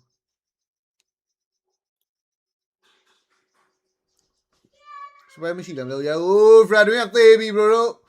အလာ price ကတော့ခွဲလိုက်တယ်ဆိုပေမဲ့တန်းမသေးဆုံးသွားငယ်နဲ့ 1 for 1 trade Roma လေးနဲ့ trade တိုင်းနဲ့ကလောက်ကတော့ flicker တွေခုံပြစ်တဲ့နောက်မှာတော့ Bladen Jura နဲ့ Granger လေးမထက်ရလိုက်တဲ့နေတာဟိုဘက်မှာ shorting wide ကောင်းနဲ့တန်းမပြီးသွားပြီပွဲပြီးသွားပြီ GG အော်မပြီးသေးဘူးလောအောင်မပြီးသေးဘူး sorry Fredin ပြန်ထွက်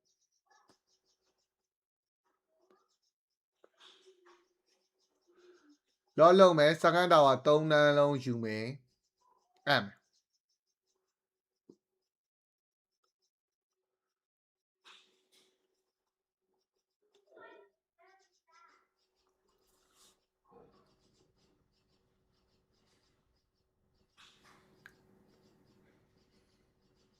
ကဲကောင်းတယ်ကလောက်ဟေးနော်အာဖီကလောက်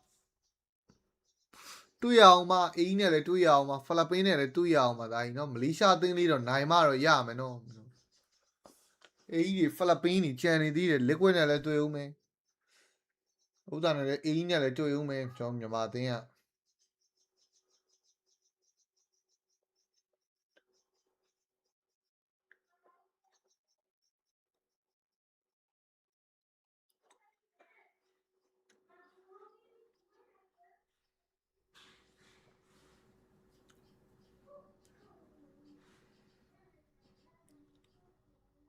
ကဲပြီးတက်လာပြီလီလီယာလမ်းပြောင်းနေတာဘလက်ရှူဟိုဘက်ပြန်ရောက်ဝိုင်းနဲ့ဗဒလီမက်ဂျစ်ဆော့တခါတည်းပါပြတ်သက်တိုင်းနဲ့ပကလောက်လာတင်ကျူရယူဆောင် Dragon Found နေနဲ့အကုန်လုံးတော့ light white ထားနေပဲနှစ်ယောက်ထဲကြံတော့တာဘရိုနော် Granger ထမ်းညင်တော့ရေပုံးပဲရှိတော့မယ်ဘရိုထမ်းညင်တော့ရေပုံးပဲရှိတော့မယ်နိုင်မှုဟေးအာဖီယာဂျီတူးသည်ပါပဲဘရိုနော်အိမ်ငိုက်လားငိုက်တယ်ဘရိုအိမ်ငိုက်ကဲကျွန်တော်မြန်မာပွဲလေးနဲ့တူပြန်တွေ့မယ်ဘရိုနော်ခဏနေတော့ကောင်တောင်းလေးပေါ်လာပြီးရင်တော့မြန်မာပွဲလေးစပါတော့မယ်ဗျာကဲလက်မလေးနေပါပြီပါလက်မလေးတယောက်ချက်လောက်နေပါပြီပါကျွန်တော်မြန်မာပွဲလေးစရင်တော့ live stream လေးပြန် share ပေးမယ်နော်နိုင်နားလိုက်ပါဦးမယ်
ထားမြန်မာဝဲလာတော့မယ်မြန်မာဝဲလာတော့မယ်ထားတော့မင်းတို့ကောင်းနေ Hello live stream ညီကိုတွေမင်္ဂလာပါအားလုံးပဲ Oh live stream ကညီကိုတွေ live stream ကညီကိုတွေဘာတွေလုပ်နေကြလဲမြန်မာဝဲလာတော့မယ်ထားတော့မင်းတို့ကောင်းနေရောက်နေမင်းတို့ရမ်းမဖြစ်နဲ့တော့ကောမန်ဘာအင်ဂျယ်ပွဲမစသေးဘူးလားမင်းတို့အချောင်းနေတာပဲကောင်အောင်မျိုးဆိုတဲ့ကောင်ရောက်မင်းဘာအင်ဂျယ်လဲစောသေးလို့ကြောပေးထားတာသားကြီးနော်မလေးရှားကကျွန်တော်အဆာကြီးကကောင်နေလဲမပါပါဘူးဘရိုပြုတ်တော့ရုံပဲ sorry ပဲသဘောကျတယ်ဗျာနော်ငါတို့မြန်မာအသင်းဒီမြန်မာပွဲလေးတော့ကြည့်ပြီလားလူကဘယ်မှာလဲလူကတော့ဘရိုကြီးပြလို့မရဘူးလူကပြတာတော့ပြလို့ရတယ်ဒါပေမဲ့ဟိုတယ်ရောက်နေတော့သိတယ်မလားနည်းနည်းလေးဟွာမဖြစ်ဘူးဆိုတော့ဟိုတယ်မှာဆိုတော့အရင်អော်လို့မရဘူးရုပ်ပြလို့မရဘူးဒါပေမဲ့မိုက်ကလေးနဲ့တော့ကျွန်တော်ပြောနေတယ်နော်မိုက်ကလေးယူလာတယ်မိုက်လေးနဲ့ကျွန်တော် catch နေပါတယ်ဆိုတော့အတန်ကတော့အရင်ကြီး quality ကတော့အင်အားလိုကောင်းမှာမဟုတ်ဘူးဒါပေမဲ့အတန်အဆင်ပြေတယ်ပေါ့ဗျာနော်နော်ညီတို့မနိုင်ဘူးပေါ့ ခဏပြောထားလိုက်အောင်နော် အေးဘလန်ကိုပြောထားလိုက်မယ်နော်စိုက်စောသေးလို့ကြောပေးထားတာအာမ်ချောင်းနဲ့နော်ဟုတ်ပါမလားဒါသိဟုတ်တာပေါ့ဒါကြီးတို့ဖြစ်ရလားညီကိုတို့မနေ့ကကမ်ဘောဒီးယားနဲ့ပွဲလေးကိုငါ့အတူကျုံးလေးရှင်းပြတယ်ဒါကြီးမင်းတို့ကမ်ဘောဒီးယားနဲ့ပွဲငါ့အတူကျုံးရှင်းပြတယ်ဒါကြီးတို့ဘလူမျိုးလေဘလူမျိုးဖြစ်သွားတယ်ငါအလုံးစုံမနေ့ကငါမကြည့်လိုက်လို့မင်းတို့ကောင်နေဟိုမင်းတို့တားနော်မင်းတို့ကောင်နေဗလိန်တာနော်မင်းတို့ငါတို့ကိုမြန်မာသင်းကိုမင်းကိုမြန်မာသင်းလေးသင်းပါတာကိုမင်းတို့အားပေးမယ်မရှိမင်းတို့ကောင်နေငေါ့အောင်မင်းတို့နော်မနေ့ကလည်းမင်းတို့ကမ်ဘောဒီးယားကိုနော်2-1နဲ့ဒါခြေကျော်လက်ကျော်ဖြစ်သွားတယ်ဖြစ်မယ်ကွာလားဂိမ်း1နိုင်ပြီးမှ2-3ပြန်ရှုံးသွားဆိုတော့မင်းတို့ကောင်နေအဲ့ဒါကိုနော်ကိုမြန်မာလေးသင်းရှိတာကိုမင်းတားပြောတာနော်မင်းတို့အဲ့သွားဆဲနေတယ်နော်ငါတွေ့တယ်နော်မင်းတို့ကောင်နေလားနော်ဘရိုရီကိုဆိုတဲ့ဘဲထိတ်ဆုံးကဘရိုရီကိုဆိုတဲ့ဘဲထိတ်ဆုံးကနော်အဲ့မှာရီကိုဆိုတဲ့မော်ဒရေတာထိတ်ဆုံးကမင်းသူများအောက်ကိုသွားမှန်းတာဗျာမင်းနော်မှာကောမဘန်းလို့တဲ့အားချောင်းတာသွားအားချောင်းတာမင်းတို့ကောင်နေကွာမင်းတို့ကောင်နေပြောနေရတယ်ငကားနဲ့ခေါင်းနဲ့မဘန်းလိုက်တာတဲ့အဲ့ကြောင့်နဲ့ရှင်းပြမယ်ကိုသေးတယ်ဟန်ကြောင့်ရှုံးတယ်မင်းတို့အားနေဟန်ကြောင့်ကြီးပဲမင်းတို့ကောင်နေငါမအော်ချင်ဘူးနော်မင်းတို့ဟွန်းဟိုစူနေပြီအဲ့ဒါပြောတာမင်းတို့ကောင်နေကွာနော်မြန်မာလေးတင်းရှိတဲ့ကိစ္စကိုမင်းတို့ချစ်ခင်အားပေးမယ်မရှိဘူးအားလို့ရှင်မင်းတို့ကောင်နေစူမယ်ဆဲမယ်ကြီးပဲမင်းတို့ကောင်နေငါလောလောကြီးလဲရောက်နေရတယ်ကိုစေးကဟာကဲအေးမင်္ဂလာအေးပွဲပြမလားအေးပြမလဲကိုပြမလဲ let's go အေး let's go ကိုစေးကလောလောကြီးလဲရောက်တယ်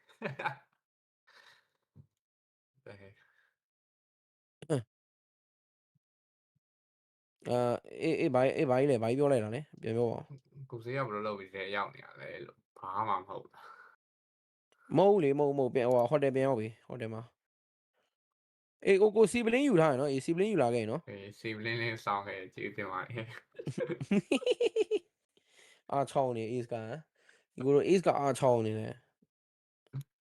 အေးအားချောင်းနေတယ်ညီကိုတို့စီပလင်းယူခဲ့ပါညာနဲ့အားချောင်းနေတယ်ဘယ်လိုလုပ်အောင်လဲစေနာနဲ့မှာကိုစေးနော်စေနာနဲ့တဲ့စီပလင်းယူခဲ့စေတနာနဲ့ဘယ်လိုလုပ်စေနာနဲ့စေတနာနဲ့ပါနော်အောင်လို့မဆုံးဘလက်ပြောင်းနေတာမဟုတ်ဘူးတဲ့အေးမလေးရှားတော့နိုင်တယ်မဟုတ်လားအေးပြောတတ်အဲ့လိုမျိုးတော့အဲ့လိုပွဲပဲကြည့်တော့မင်းညလည်းဒီကမ်ဘောဒီးယားကိုနိုင်မယ်လို့တွေးပြီးတော့2-1နဲ့ရှုံးသွားတော့အေးမနေ့ကကမ်ဘောဒီးယားပွဲပြလိုက်သေးလားအေးပြတယ်ကိုစေးအေးပြလို့ရှုံးတာနေမှာဟာကျူတင်ပါတယ်လို့မင်းရလေတာကြီးလို့ဖေးအဲ့လိုဘလို့အေးတော့မှာ game 2ဆိုရင်အေးတော်တော်ကြာဆော့လိုက်တယ်လို့ကြာဟုတ်လားအေးဟုတ်တယ်တော်တော်လေးကြာဆော့လိုက်တယ်ဒီကလောလောက် game 2မှာတို့အဲ့ဒီ first starter မထွက်ခင်မှာနည်းနည်းလောကစပြီးနည်းနည်းပြရခတ်သွားပဲအဲ့လိုပဲပြောအောင်ဟုတ်ပါကိုသေးသတိရနေတာတဲ့ညီကိုဒီနေ့ကတော့ A ကိုကျွန်တော်တီးပြီနော်ညီကိုစီပလင်းယူလာတယ်အေးမစင်ညာမှာမလားသေးဘူးအားချောင်းနေတာညီကိုစီဘူးပါတယ်ဘာလို့နေစီဘူးပါလားဘာလို့စီဘူးလေးပါရင်ကိုစေသမင်းစားလို့ရပဲတော်တော်ချက်စားလို့ရဟုတ်လားဟောစီဘူးပါလားတဲ့တားကြီးတို့ကမင်းတို့စဉ်းစားကြည့်ကဲစီဘူးပြဿနာတော့မတည်ဘူးဒီညတော့ကိုစေကြည့်ပြီကျွန်တော်ကြည့်ပြီကျွန်တော်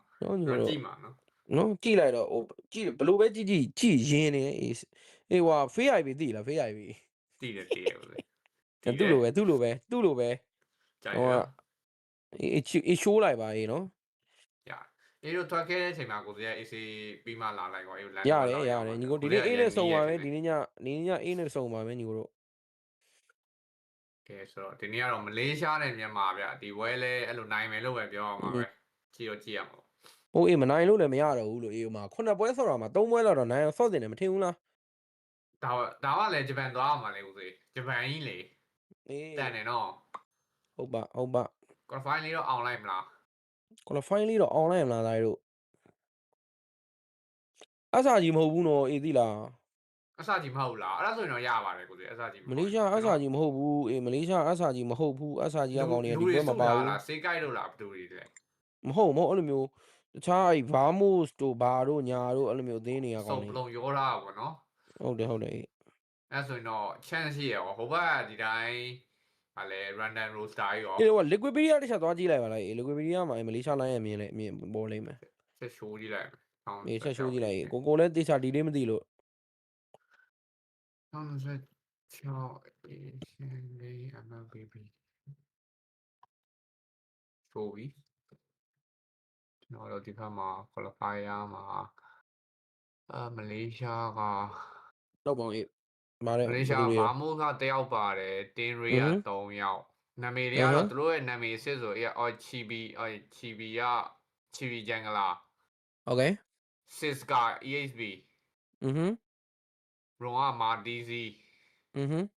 ကိုလိန်ကနာမည်မပေါ်ဘူးအော်လိုလီကိုလိန်ကလိုလီ လိုလေ okay ဒါမေးလားရွန်လားမသိဘူးဇီကွက်လေ အေးကိုစီကစီဦးပါတယ်နော် စီဦးပါတယ်စီဦးပါတယ်ပြောရတယ်ကိုစီဦးပါတယ် ဘလန်ငါ့ကိုစီဘူးပါလားတဲ့ messenger မှာအရင်ဆုံးမေးတာကွာဒီလား အေးတောင်းရိုင်းနေလို့ အေးလို့တိုင်ငါ့ကိုအယုံကြည်မရှိတာဗျအေးက စေတနာနဲ့ပြောပြတာပါစီဘူးဆိုတာစီဘူးဆောင်ခဲ့တယ် စီဘူးပါလား စီဘူးဆောင်ခဲ့တယ် ချောင်းနေတယ် အခြားပဲအတင်းကြိုက်လဲအခုပွဲမှာမြန်မာကိုစားပြုနေတဲ့အတင်းမှာအခြားပဲအတင်းကြိုက်လဲတော့မင်းနဲ့ဗျာဟုတ်လား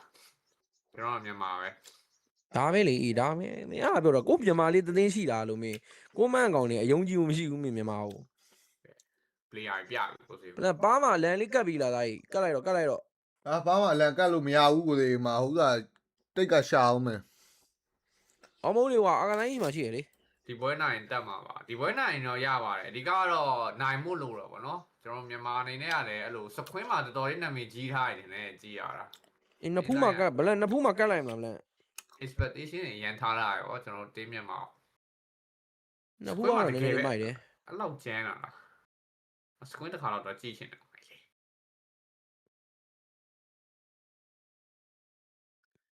မြန်မာတင်းတွေကစခွင်းမှာရန်ကျန်းပြီးတော့ဒီ tournament တွေမှာနည်းနည်းတိုင်ပတ်နေရလို့ကြားရတယ်ဗောနော်ပြန်ပွဲတွေမှာစခွင်းမှာတော့အကုန်တီးတာလို့ပြောတာပဲ အာကလိုင်းမရောက်အောင်အာကလိုင်းမရောက်အောင်မလဲ ပြောထားပြီပြောထား မကတ်ပါနဲ့သမင်းသီးနဲ့တော့မကတ်ပါနဲ့တပည့်တိတ်တွေရှိပါတယ်အာကလိုင်းကြီးမှာမြန်မာအလန်လေးနဖူးမှာကတ်ပြီးတော့ကတ်စမယ်နော် ငါဘယ်နဖူးမှာကတ်မှာပန်းတစ်ဖက်ကတ်မယ်ဒီကိုစီရတယ် အော်ဒီဆိုပါပြောတာပါ ဟုတ်လိုက်လား strategy ပြည့်နေတာ ဟိုဘူးခိုင်းတာလို့ခိုင်းတာလို့လောက်ရမှာပဲအေးလို့ငယ်တော့စာမကြိုးသားခဲ့တော့သူများခိုင်းသမျှလုံနေရ နောက်ပြီကိုစီက ငယ်ပေါ့လားအေးတော့ဗလားတော့သူများခိုင်းသမျှလုံနေရ ဟာဗျာငယ်ကကောင်းစာကောင်းမသိငယ်တော့ငါခိုင်းရလောက် တော့စာမကြိုးသားခဲ့တော့ ကိုကြီး တော့စာမကြိုးသားခဲ့တော့သူများတွေကဟိုလိုဒီလိုဆိုလောက်ရတာပဲမတတ်နိုင်ဘူး ဟုတ်ပါမလား ဟိုဒီအားပြရတာအားပြက်နေတယ်ပြက်မှာပေါ့ဘယ်မနေ့က2-1နဲ့ရှုံးတာပေါ့ဒီနေ့တော့နိုင်မှာပါ မင်္ဂလာပါ ဒီနေ့တော့နိုင်မှာပါသားကြီး ခွေးမှာ ဒီ လေး နေ့ တို တော့ က် နိုင် ကျ မှာ န်းတာပါတဲ့ဘာမှအလက်မကန့်နဲ့မိမရဲ့အနမ်းလေးပဲထားလိုက်ပါကြိုက်တယ်ကြိုက်ရော ရဗလန်တချို့တွေမန်လေးပြန်သွားတယ်ပြောတယ်ဗလန်ကြီးလားကိုရောက်လာလို့ ကြောက်သွားဖြစ်မယ် မှန်ပဲ လှုပ်ရှိလို့ ဟို မရဘူးကွာအေးအဲ့လိုပြောရလို့ပြောလိုက်မာကြီးကိုအဲ့လိုပြောလိုက်ကိုသေးဘန်ကောက်လာလို့ကြောက်လို့ပြေးရလားလို့ကြောက်လို့ပြန်သွားရလားလို့အဲ့လိုပြော ချက် လိုက် ပဲကြည့်မယ်ကိုသေးတစ်ချက်ပဲကြည့်မယ်ကိုသေးကတကယ်ရောဟုတ်လားမဟုတ်လားဆိုတာကြည့်ပြီ အေးနော်တရက်လောက်တော့ကြည့်မှနေတူရနော် တရားလောက်တော့ကြည့်မှရပါတယ်တရားလောက်မှကြည့်မှရတော့အဲ့လိုမျိုးအဲ့လိုမျိုး expectation ကြီးတော့ရမ်းမမြင့်ထားနဲ့လေဒါကြီးကိုအဲ့လိုမျိုးကြာကိုနည်းနည်းလန့်နေဟော အဲ့လိုတော့ပြောမှာမဟုတ်ပါဘူးဒီဇိုင်းနေနဲ့ဆောက်မှာဆိုကိုသေးဘယ်လိုမျိုးဖြစ်မလဲပေါ့နော် reaction လေး reaction လေး hands down လေး overall ဘယ်လိုလဲပေါ့ โอเคကြည့်ပြီ fake IV မြင်ဘူးလားလို့ကိုသေး fake IV ကိုမြင်ဘူးလား fake IV တိုင်းပဲအဲ့လိုပဲ တော့ပစ်စားပြီနော်ကိုသေး โอเคဟိုဘလက်တွေးလေးနဲ့ကြော်လိုက်ပါဦး နင်းကတ်နေလို့ ဘာမို့ရ UK 3ကောင်တော့ဘန်ပြီးသွားပြီဟာ Fanny တွေဘန်နေတော့ screen မှာ Fanny တော့ဆော့ထားရတယ်တင်ကြည့်ရတော့ဟန်ဟာဘကွေလို first pit မလေးရှား ကဲကိုသေးနင်း intro လေးဝင်မင်းမလားတော့ကော့မလို့ အေးမင်းဝင်လိုက်ပါမင်းဝင်လိုက် ဟိုမတိတ်ကတ်နေ ဟော ကဲအောင်မေကျွန်တော်စောင့်မျှော်နေကြတဲ့မလေးရှား vs မြန်မာတို့ရဲ့ပွဲပေါ့နော်ကျွန်တော်ဒီပွဲတော့ပြောမှဆိုရင်တော့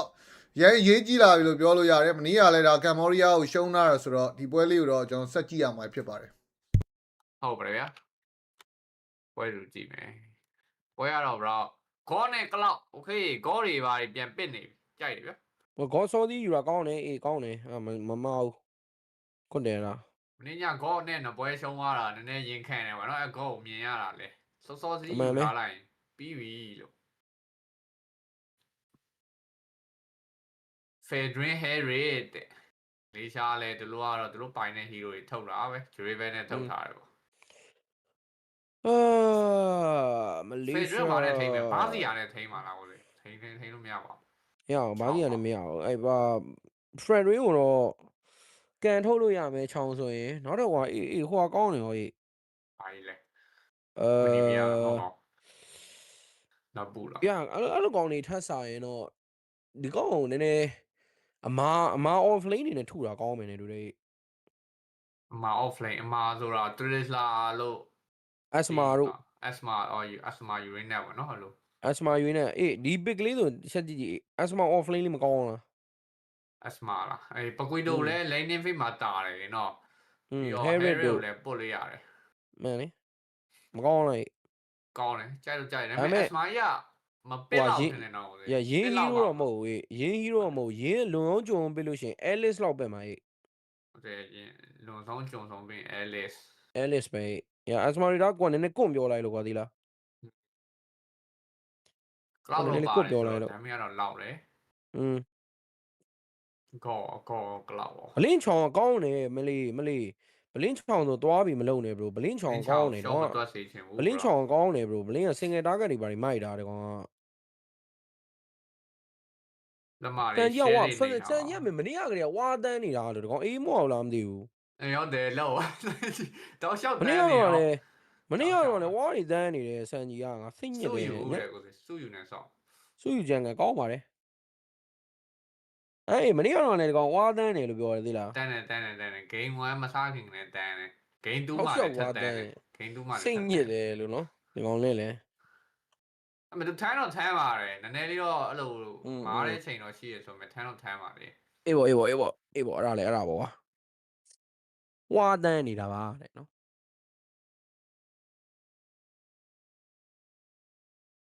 ရန်ကောင်းပါလေ အေးလည်းတန်းတတ်တယ်ကိုစီရ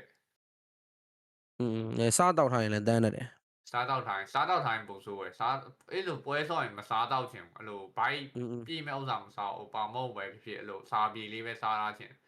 ကောင်းတယ်ဟာရပြည့်စားလိုက်ရင်လစ်သွားရောမှာအုံနောက်ဟိုထမင်းလုံးစီ မကတ်ဘူးဖြစ်နေတယ်လို့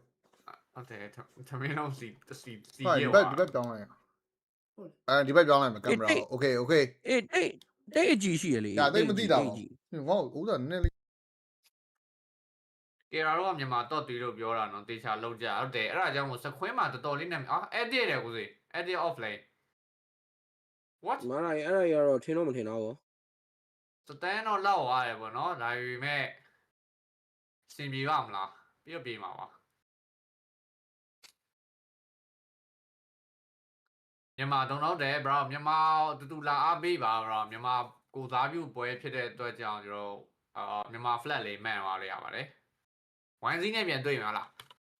Okay thank you ပါ ဝိုင်းစည်းပဲ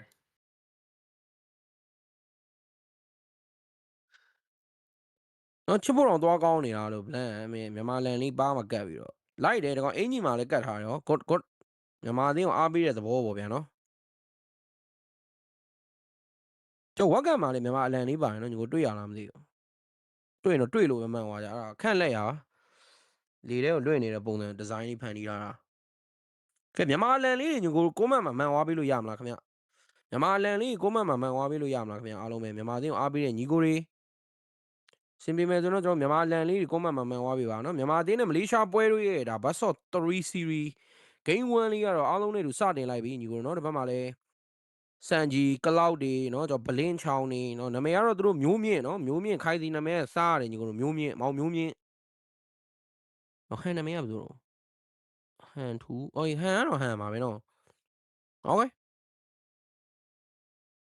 ဒီဘက်မှာရင်းရှိမယ်လောတယ်တော့ fat black ကတော့နီးနေပြီလားမသိဘူးလောက်ကြအောင် အော်ကျွန်တော် mic baby ပြောနေတာမြန်မာ mic baby ပြောနေတာနော်plan okay ပြီ okay ပြီ let's go ကျွန်တော် share နေလို့တကယ်နောက်ဒီဘက်မှာတော့ကျွန်တော် goal တွေပါနေတော့เนาะ jungle တွေပါကူစားပြီးတော့ပိုင်းလေးတော့ရှိနေနေအောက်လမ်းမှာလည်းဖျဲတယ်ဘလို့เนาะ Harry တွေကိုတော့အဲ့လိုဖျဲထားမှရရမယ် Sandy Clock ကတော့စိတ်ချရတယ်ပဲပြောရမှာပဲเนาะအဲ့လိုမျိုး lane င်းပါညာတော့ရိုင်းစိတ်ပူကြမရှိဘူးသူကသူချိန်တန်ဆင်ပြေသွားလိမ့်မယ်ဒီဘက်မှာတော့ဆွယူ Italy နဲ့တော့တော်တော်စော်တိုင်းနဲ့ပဲရထတယ်လောက်မှပဲချပြမဲ့နေထားများလားဟောင်းเนาะ jungle အသီးတော့မစားတော့ဘူးရမ်းချခြင်းနေရင်း edit တဲ့တိုင်းရင်း edit ကတော့ဟုတ် edit တွေရှေ့မှာလဲစော့တယ်ကိုဒီ meta ပြန်ဝင်လာတာဖြစ်မယ် okay ကဲနောက်ဒီဘက်မှာတော့ Harry တောက်လျှောက်တော့ဖျဲခံနေရပြီလိုလေလောက်ကတော့ပြုတ်တော့တာပေါ့ငါတို့ဆန်ကြီးက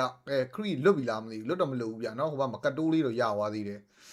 လေဖိုးလေးတော့နည်းနည်းလေးတော့လိုအပ်နေသေးနေပဲခရီဝေးလေးတစ်ဝေးလောက်ထပ်ဆောင်မလားဟန်လည်းရှိတာဆိုတော့ကူစားပေးနေတော့ပေးလို့ရတယ်ဂျူရေးဘက်ဂျန်ဂလာနဲ့ရှင်စားရမှာဆိုတဲ့အပိုင်းလေးကတော့နည်းနည်းတော့အန်ရီများလာတဲ့လမ်းမှာဖြတ်လောက်ခံပြီတဲ့တော်တယ် first start တွေကတော့ပေးရပြီဟီရိုကေးလေးပဲယူလိုက်မလားအရှက်တာလေးလွဲသွားတယ်ဆိုတော့เนาะ trade ကြီးလည်းမရလိုက်ဘူးဆိုပေမဲ့ first start တဲ့ဂျူရေးဘက်ဂျန်ဂလာတော့ထည့်ပေးထားရရင်လည်းအောက်လန်းကတော့အဆင်ပြေကြပဲကြားတယ်ဘလို့ကလောက်က share ဖဲတာเนาะဆန်ကြီးကတော့စိတ်ချရတယ်ဆန်ကြီးလေးကတော့မဆိုးဘူးเนาะဗလန်ဆန်ကြီးလေးကတော့ဖျဲတယ်အေးလေဖလစ်ကတော့မခုံလိုက်ရဘူးเนาะ manipulation တွေစမ်းစုံတွေကွက်တီဝင်လာတဲ့ timing တခုမှာတော့ Kaizi ဖလစ်ကမထွက်ဘဲနဲ့အသက်ထွက်သွားတယ်ဘာလို့တိတ်တော့ပြုံးမကောင်းတော့ fat black ပေးလိုက်ရတယ် first star နဲ့ပေးထားရတယ်ကဲအောက်လမ်းမှာလဲ Harry က Zaman 4နေတော့ပြန်တော့ဖျဲနေနေပဲအဓိကတော့ crash စားတာပါရုပ်တော့လုံးလို့မရဘူးเนาะရုပ်လုံးလို့မရဘူးရှောက်တာနေเนาะနေ့ကရှုံးတာနေ့နိုင်ပါရမယ်ပြောတာမနေ့ကလည်းနိုင်တာမဟုတ်မျိုးမျိုးမှာဖလစ်ကတော့မသုံးနိုင်ဘူးဟမ်ဒါကြီးဟုတ်တယ်လို့ကဲနော်ကျွန်တော်တို့မြန်မာအသင်းနောက်နဲငယ်လေးတော့နေပါနေတယ်ဆိုပေမဲ့ပြဿနာတော့မရှိသေးဘူးဗျပေါ်လန်းမှာတော့ပတ်ကွေတော့ရှိတိုင်းနဲ့ပဲသတိထားတော့နော်ဟန်သတိထားမင်းနှစ်ချက်ပဲထိုးမှာဖဖအော်တော်သေးတယ်ရောင်းကြီးနော်ဘက်ကရှောင်းတာလေးမြန်လို့ဟောချောင်းကြီးကွန်းတို့တင်နေပြီအပေါ်လန်းလေးပြပေးမလား The Way of Dragon ဖြတ်ကန်သွားတယ်ဆိုပေမဲ့ပြက်ရလားနော်ဒီဘက်မှာ Edit Prime Masman Found တွေပိုင်းနဲ့တော့ပြန်ပစ်ပေးထားရဆိုပေမဲ့ဂျန်ဂလာပေးလိုက်ရပြီနော်စင်ရောပြေရလားတောက်လျှောက်တော့ပစ်ထားတယ်ဆိုပေမဲ့ if ကိုမရလိုက်ဘူး1 for 2 trade ဂျန်ဂလာနဲ့ဒီဘက်က offlane တော့ပေးလိုက်ရရင်လည်းပဲအော်မတန်တော့ဘူးဟေးနော်ဒီဘက်က if လောက်လေးပြန်ရလိုက်ရင်တော့မဆိုးဘူးအောက်လန်းလည်းဖိုင်1ဟိုတိတ်မနိုင်ရင်တော့ဘူးဗျာတည့်ရတိုင်းပဲနော် Harry ကနည်းနည်း level ပြန်ရလာတာနဲ့ဆိုလို့ရှိရင်တော့ကလောက်က early game ကလောက်ထိတော့ Harry ကိုဖျဲလို့မရတော့တဲ့အပိုင်းလေးတော့ရှိမရတော့ဒီချိန်ကသိတဲ့အတိုင်းပဲဒါ Harry level 4ရအောင်ဇာမဖုန်းနဲ့ပြန်ထုလို့ရပြီဟုတ်တယ်ရမ်းဖျက်လို့မရတော့ဘူးအေးမြန်မာတင်းဘာတွေဖြစ်နေတာတော့လို့ကဲနော်ဒီဘက်မှာချောင်းကန်ပြီးတာဘာညာနဲ့တော့အဲ့လိုမျိုးနော်ပကွေတွေဘာတွေတော့ပြတ်သွားတယ်ဆိုပေမဲ့နော်နည်းနည်းကေးတွေဘာတွေတော့လိုသေးရဲ့နော်ဒီဘက်မှာတာတယ်လေးကလည်းထွက်တော်မင်းလေးအောင် second တာတယ်လေးတော့ထက်ကြည့်အောင်မယ်ဒီဘက်ဂျူရေးပဲဂျန်ဂလာကြီးနဲ့ဆိုတော့တကယ်လို့တာတယ်မရရင်တော့ဟီရိုကေးဘာညာပြန်ယူဖို့တော်နော်နည်းနည်းလေးတော့ကြိုးစားမှတော့ရမယ်နေထားဗျ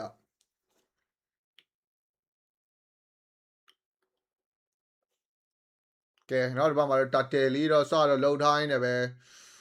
ဟမ်လာကျွန်တော်လာလို့ရ rain တွင်းမှာတော့ရှိရပေါ့နော် ချောင်းကြီးကွမ် စ တို့ ကန်တက်တယ် ကြီးကွမ်တို့အော် ကန်ထုတ်ပေးပါ နော် မလား ခါလီဖြတ်ရင်လည်းဖြတ်လိုက်တာမဟုတ်ဘူးကဲ Eva ကွေလာနဲ့တော့ဟိုဘက်မှာခါလီလေးကိုလုံမလားတတယ်ပဲလုံမလား The Way of Dragon ဖြတ်ကန်လိုက်တာတော့ဒီဘက်မှာပတ်ကွီတို့ဆိုပေမဲ့ damage ကမလောက်ဘူးလို့ဘလို့ကြီးတော့နှစ်ကောင်မှာပေးလိုက်ရရင်လည်းပဲ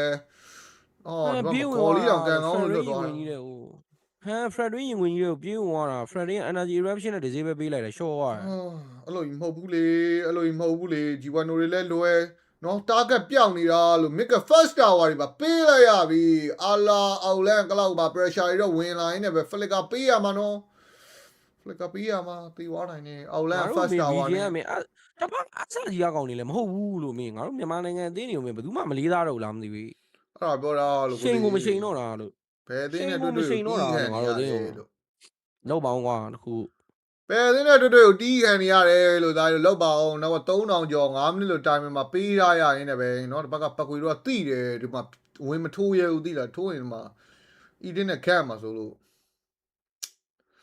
ရှင်းတော့เนาะအဲ့လို hero တွေပေးရတာနည်းနည်းလောက်ကထွက်မဲ့ hero လေးပေးမှတော့ရမယ်เนาะဒီဘက်ကကျွန်တော်ဘလင်းရလဲเนาะကောင်းမကန်ရတယ်လို့မရှိသေးဘူး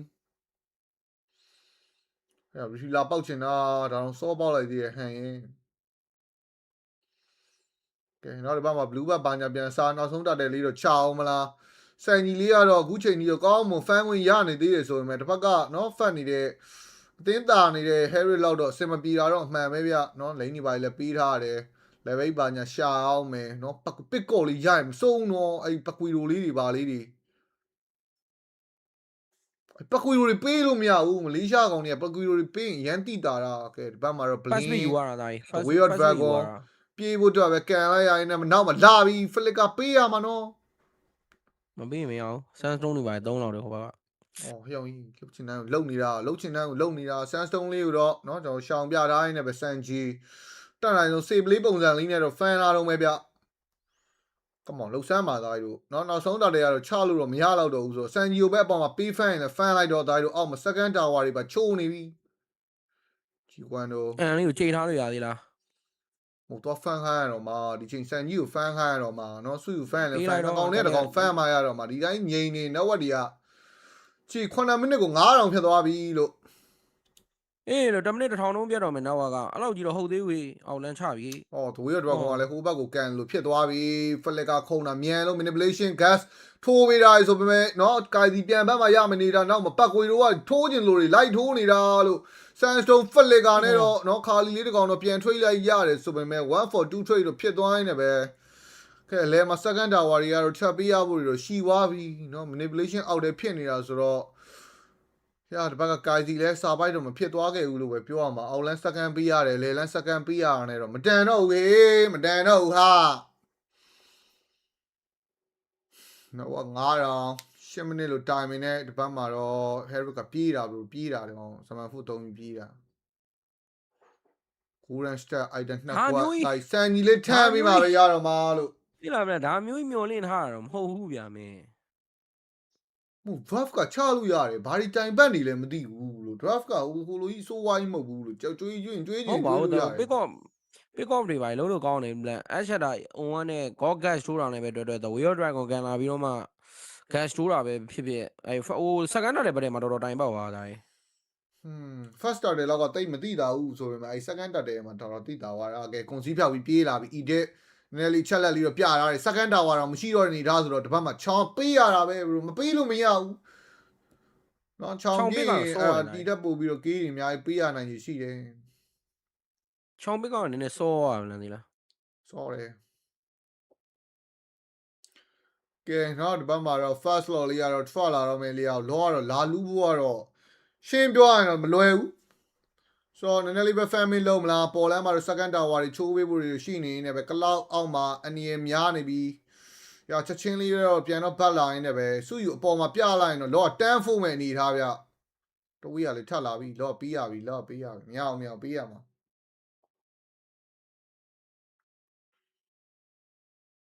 လက်ထည့်ရအောင်မလားစုယူအပေါ်မှာပေးလိုက်တော့ဒီမှာဘတ်တွေပါတွေပဲရအောင်စားတဖန်ပြီးတော့ပဲဆော့ရမှာဘာဖြစ် god တွေကလောက်တွေနေဆိုတော့တဖန်တော့ဟုတ်တယ်လေကင်းကတော့ကျွန်တော်မြန်မာအသင်းဘက်မှာအများကြီး potential ရှိတယ်ဘရိုလေကင်းဆွဲဆော့နိုင်မလားလေးပဲတစ်ချက်ကြည့်ရမှာပေါ့နော် မှန်တယ်ဗျာယုံကြည်နေဖို့ပဲ ယုံ လို့ ကြည်နေဖို့ပဲလေဂိမ်းသားလေဂိမ်းကမ်းပါမယ် easy ယုံကြည်နေဖို့ပဲလို့လေဂိမ်းကမ်းပါမှာဒါတို့ လေဂိမ်းကမ်းပါမှာလေဂိမ်း12ကတော့အသာကြီးဘလို့နော်လေဂိမ်းကဘယ်ကောင်နဲ့ချချလို့ရတယ်ဒီကအဲ့လေဂိမ်းကြီးရောက်သွားဖို့အတွက်ချိန်နေဆွဲပေးဖို့လိုတာအခုဆိုကလောက်က item 3ခွက်ပါလာတော့မယ် Harry နဲ့ Now မပြတ်ဘူး မရှုံးသေးဘူးဒါတို့မရှုံးသေးဘူးရှုံးသွားမှပြောကွာနော်ဒါတို့နေအားလေးကိုကြက်အန်လေးကိုကြိတ်တောင်မင်းတို့ဗလန့်ပါမြန်မာလန်နဲ့မင်းရင်ဘက်ကနော်မြန်မာလန်လေးလဲဗလန့်နဲ့အားနာအောင်မင်းတို့ကောင်လေလားဗလန့်အားပေးမယ်ဗလန့် let's go လေဂိမ်းလေးသွားဖို့ပဲလိုတာဘလို့အများကြီးမလို့ကလောက်ဒီဘက်မှာ item 3ခွက်နဲ့တော့နော်ကျွန်တော်နော် defend လို့တော့ရနေသေးနေပဲ goal တွေပါလေပါဆိုတတိထားနော်ဒါတို့တတိထားဒီဘက်မှာ mega sheet ပေါက်တာနဲ့တော့လေလန်ဒေါ်လေးကတော့ဖြည့်ရှင်းပြီးသွားရင်အောက်လမ်းမှာဟန်ရပါတယ်နော်ကျွန်တော်ဂျွန်းထိုးပြီးပါညာလေးနဲ့တော့ပြန်တော့ back ဒီဘက်မှာ if က flick ကတန်းပေးတယ်အဲ့လိုကြောက်နေရမယ်ဒါကြီးအဲ့လိုကြောက်နေရမယ်ဟလားမှန်နေပေါ်လန် second ကတော့ပေးရမှာပဲ first lot နီးတူကတော့နော်ဘာဖြစ်ဖြစ်အပြန်တာဝါတွေကတော့ပေးရမှာပဲဆိုတော့အရင်ဖတ်တယ်လို့မရဘူးလေလန် mega လေးတော့ကာမတော့ရမယ်နော် god gas တွေပါထိုးရရှိရင်ထိုးပလိုက်ဟိုကအရင်လုံနေပြီးသားတို့နည်းနည်းလုံပါအောင်ကွစ်စကန်နေပါဟီတော့မလား god gas ဆိုးတာလေးတော့ခြံတိုင်းနဲ့ပဲဟန် manipulation ပြင်လေးတော့ပြန်တော့ထွက်ဒီဘက်က Harry ကတော့ပြစ်ခွဲနေတယ်ဆိုပေမဲ့ဟေးစန်ဂျီဂေါ်ဒိုရာနဲ့တော့ Harry ကိုတော့အပြက်ဖြတ်ပြဝိုင်းတယ်ပဲဒါပဲသားကြီးတို့နော်ရုပ်လာလုံနေတယ် Harry ကဘာလဲနော်ရုပ်လာလုံနေတယ် god gas ဆိုးတာခြံထားတယ်ဆိုတော့အဲ့လို pick up ပြန်ယူဖို့နော်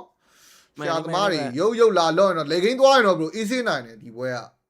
လေဂိမ်းသွားဖို့ဒီကားစားတာဒါတို့ကမ်းဘက်ကဒီကားစားတာဒါတို့ယုံကြည်နေဖို့ပဲလို့လားနော်ကလောက် item 3ခွက်ဒီကောင်းနေအဲ့လိုရုပ်လာလုံရင်တော့ထုမှာနော်အဲ့လိုရုပ်လာလုံရင်ထုမှာ god gas ဆိုးတာနဲ့ကလောက် blessing ယူရနဲ့နော်ဒီဘက်ကဘူလေတန်းပြတ်သွားတာ item 3ခွက်ရပြီဘလို့ထုရုံပဲကလောက်ကမှန်နေကဲနော်ဒီဘက်မှာတော့ကျွန်တော် network ကတော့9000ပဲဘလို့ network 9000ပဲအဲ့ထက်ပိုပြီးတက်မလာဘူးနော်ဟန်လဲ item 3ခွက်ရပြီကလောက်လဲ item 3ခွက်နော်ဂေါ်လေးလဲ item နောက်တစ်ခွက်လောက်တက်ထွက်လို့ရှိရင်တော့ damage ကတော်တော်လောက်သွားပြီနော် easy ပဲကျွန်တော် first law နဲ့ mega မပေးလိုက်ရဘူးsecond law တွေပါတော့နည်းနည်းလေးပြန် try လို့ရမယ်အနေထားလေးတော့ရှိတယ်ပေါ့နော်ဘာဖြစ် defend ပြီးစော့မယ်ဆိုရင်တော့အတာကြီးပဲဂေါ်တွေ cloud တွေနော် edit တွေနဲ့ easy စော့ရုံပဲဒါဟိုမေပတ်ကူယိုကန်ဖြန့်တော့တန်နေနော်ဒါသေးလားဒီဘက် blink pick off နော်ပတ်ကူယိုကန်အမှာဒါတို့ဒီဘက် trust me bro ကဲနော်ဒီဘက်မှာတော့ ပတ်ကူယိုကလုံမှာဗျာသေးလားပတ်ကူယိုကဂေါ်တွေကလောက်တွေကိုလုံမှာအဲ့လိုမျိုးမလုံခွင့်မပေးရဘူးသိရမလားအဲ့ဒါနိုင်တော့တယ်ဟုတ်တယ်ပတ်ကူယိုကန်အောင်တန်နေတခြားကောင်တွေကဘာမှမဟုတ်ဘူးအဲ့ပတ်ကူယိုတော့ကောင်တော့ပဲဟောပတ်ကူယိုကနည်းတော့ fat တယ်ဗျာလိန်င်းမှာတော်တော်ဆင်ပြေခဲ့တာဆိုတော့နော်ကဲလောတော့ပေါ်မှာထွက်မှာဆိုရင်ကျွန်တော်မြန်မာသင်းတွေတော့အောက်လန်းတွေပါရင်ရှင်းရင်လည်းနေထားနော်တစ်ဖက်ကမလေးရှားအသင်းကလည်းတရက်ကွက်လုံးကြီးဒီဘက်မှာရှိနေတယ်ဆိုတော့တတိတော့ထားရမယ်အပေါ်လဲတော့လိမ့်စီးနေတာဆိုတော့အရင်စင်မပြေကြအကြောင်းမရှိဘူးပေါ့နော်ဒီဘက်မှာတော့ပကွေတော့လိမ့်နေပါတော့မြန်မြန်ဆန်ဖြတ်ရှင်းထားနေပဲသူတို့လော့တော့ဖတ်ဖို့တော့မှာအောက်လန်းပဲရှင်းမလားလော့ချီပေးသွားမလားဆိုတော့မေးခွန်းတွေကတော့မေးနေရနေပဲဒီဘက်မှာကျွန်တော်တို့ရဲ့ရင်းလော်နာမှာတော့ vision လေးတွေစတော့ပြထားနေပဲလာလိုက်မလားလာကြည့်မလားနည်းနည်းလေးကြိုးစားကြည့်မလားချောင်းနေနဲ့တော့နောက်လန်းဘာလန်းနေတော့ပတ်လာဖို့တော့ရှိနေနေပဲဟိုမှာဟန်ယူထားတဲ့ position လေးကတော့ကောင်းတယ်လော်လေးတော့ဒီဘက်မှာတွင်းထုတ်လေးပဲလှုပ်ထားနေပဲစန်ဂျီကောင်း blessing ယူတာခွဲဝင်ရရင်တော့ဗတက်ဘွဲတဲ့နဲ့ကမ်းပတ်သွားမှာသားတို့ဗတက်တပွဲပဲဗတက်တပေါက်ပဲသားကြီးနော်အောက်လန်းတော့လိမ့်နေစီးနေတာဆိုပေမဲ့ရတယ်ခရီးပြန်ထွက်ပြီဆိုတော့ပြဿနာမရှိဘူးလော်လေးကိုစိတ်ကြိုက်လှုပ်လို့ရတယ်ကွန်စီဖြောက်လာတော့မြင်သွားပြီပတ်ကူတော့စာတက်နေတာအကောင်ကဲဟိုမှာတော့ခါလီလေးကိုတော့ကလောက်လိုက်တော့မောင်းထုတ်ပေးထားနေပဲနော်ပတ်လို့မရအောင်လို့တော့တားတော့မဲ့ဗျဒီကောင်ဒီလိမ့်ရှင်းအောင်မှာတာနေတာဆိုတော့ကျွန်တော်တို့မြန်မာအသင်းကိုလော့ဖို့ပြီးတော့နော်လူပေါက်မှာတော့မဟုတ်ဘူး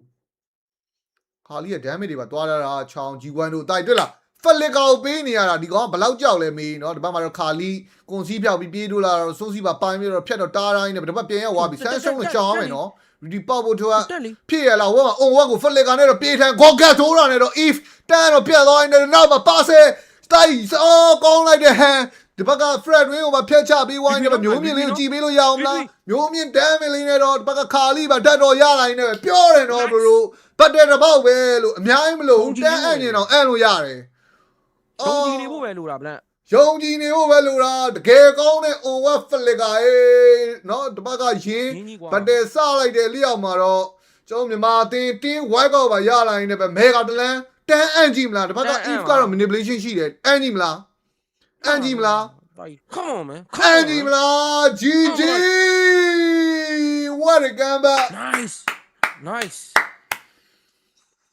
ကိုကခမ်းမှာကွာ ဘတ်တဲ့တစ်ပေါက်ပဲ bro ဘတ်တဲ့တစ်ပေါက်ပဲဗလန်ပြောတာလက်ကားမဟုတ်ဘူးလား ပြောတာမင်းတို့ကလည်းအဲ့ဒါပြောတာသားကြီးတို့မြန်မာလန်လေးမှန်သွားမယ်ဗလန်လောက်ပါမြန်မာဘာ နော် လေး မြန်မာလည်းလေးမှန်သွားပြီသားကြီးတို့နော်ဒီမှာနော်ဘာညာသားကြီး share အားပေးနေတာ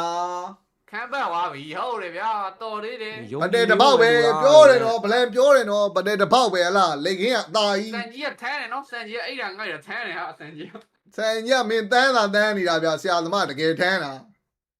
ထမ်းတယ်နိုင်တော့ စန်ကြီးတန်းနေပြီမဲ့လေထမ်းတယ်လို့ရင်းရဲ့ initiate ကလည်းတော်တော်ကောင်းတာဟေး ကဲမြန်မာအသင်းအတွက်လက်မလေးနှိပ်သွားပြီပါဦးညီကိုတို့နော်လက်မလေးနှိပ်သွားပြီနော်ပြီးရင်တော့မြန်မာလန်လေးမှန်းခဲ့ပြီလို့ရပါတယ် ကောင်းမှမှာ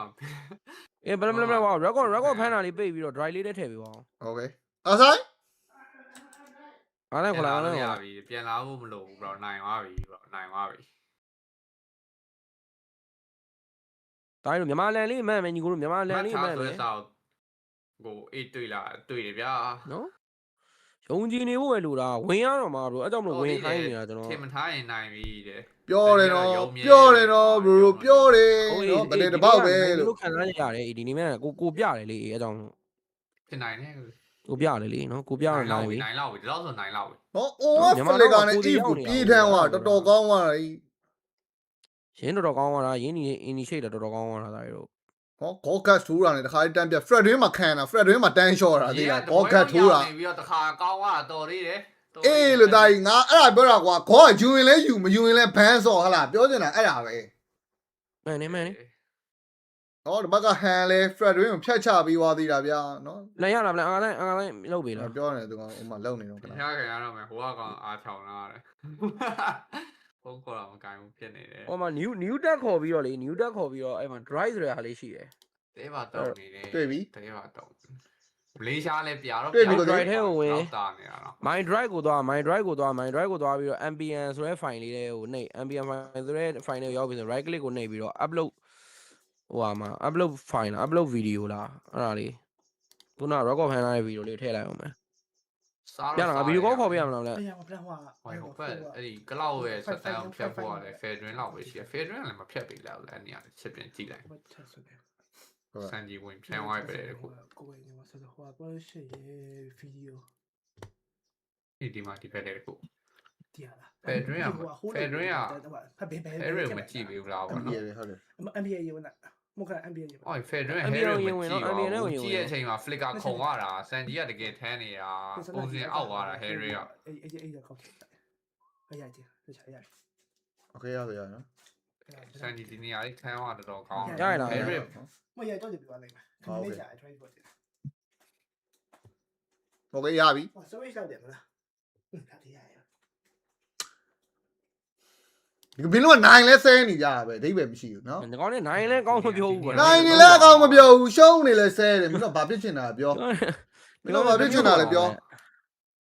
ဒီနေရာတော့ကောင်းသွား ပြောမင်းတို့ဘာဖြစ်ချင်နေတာလဲပြော နိုင်တော့လေကန်ကောင်းလို့တယ်မင်းတို့ကောင်နေယုံကြည်နေဖို့ပဲလို့လား နော်နိုင်လဲဆဲရှုံးလဲဆဲနေမင်းတို့က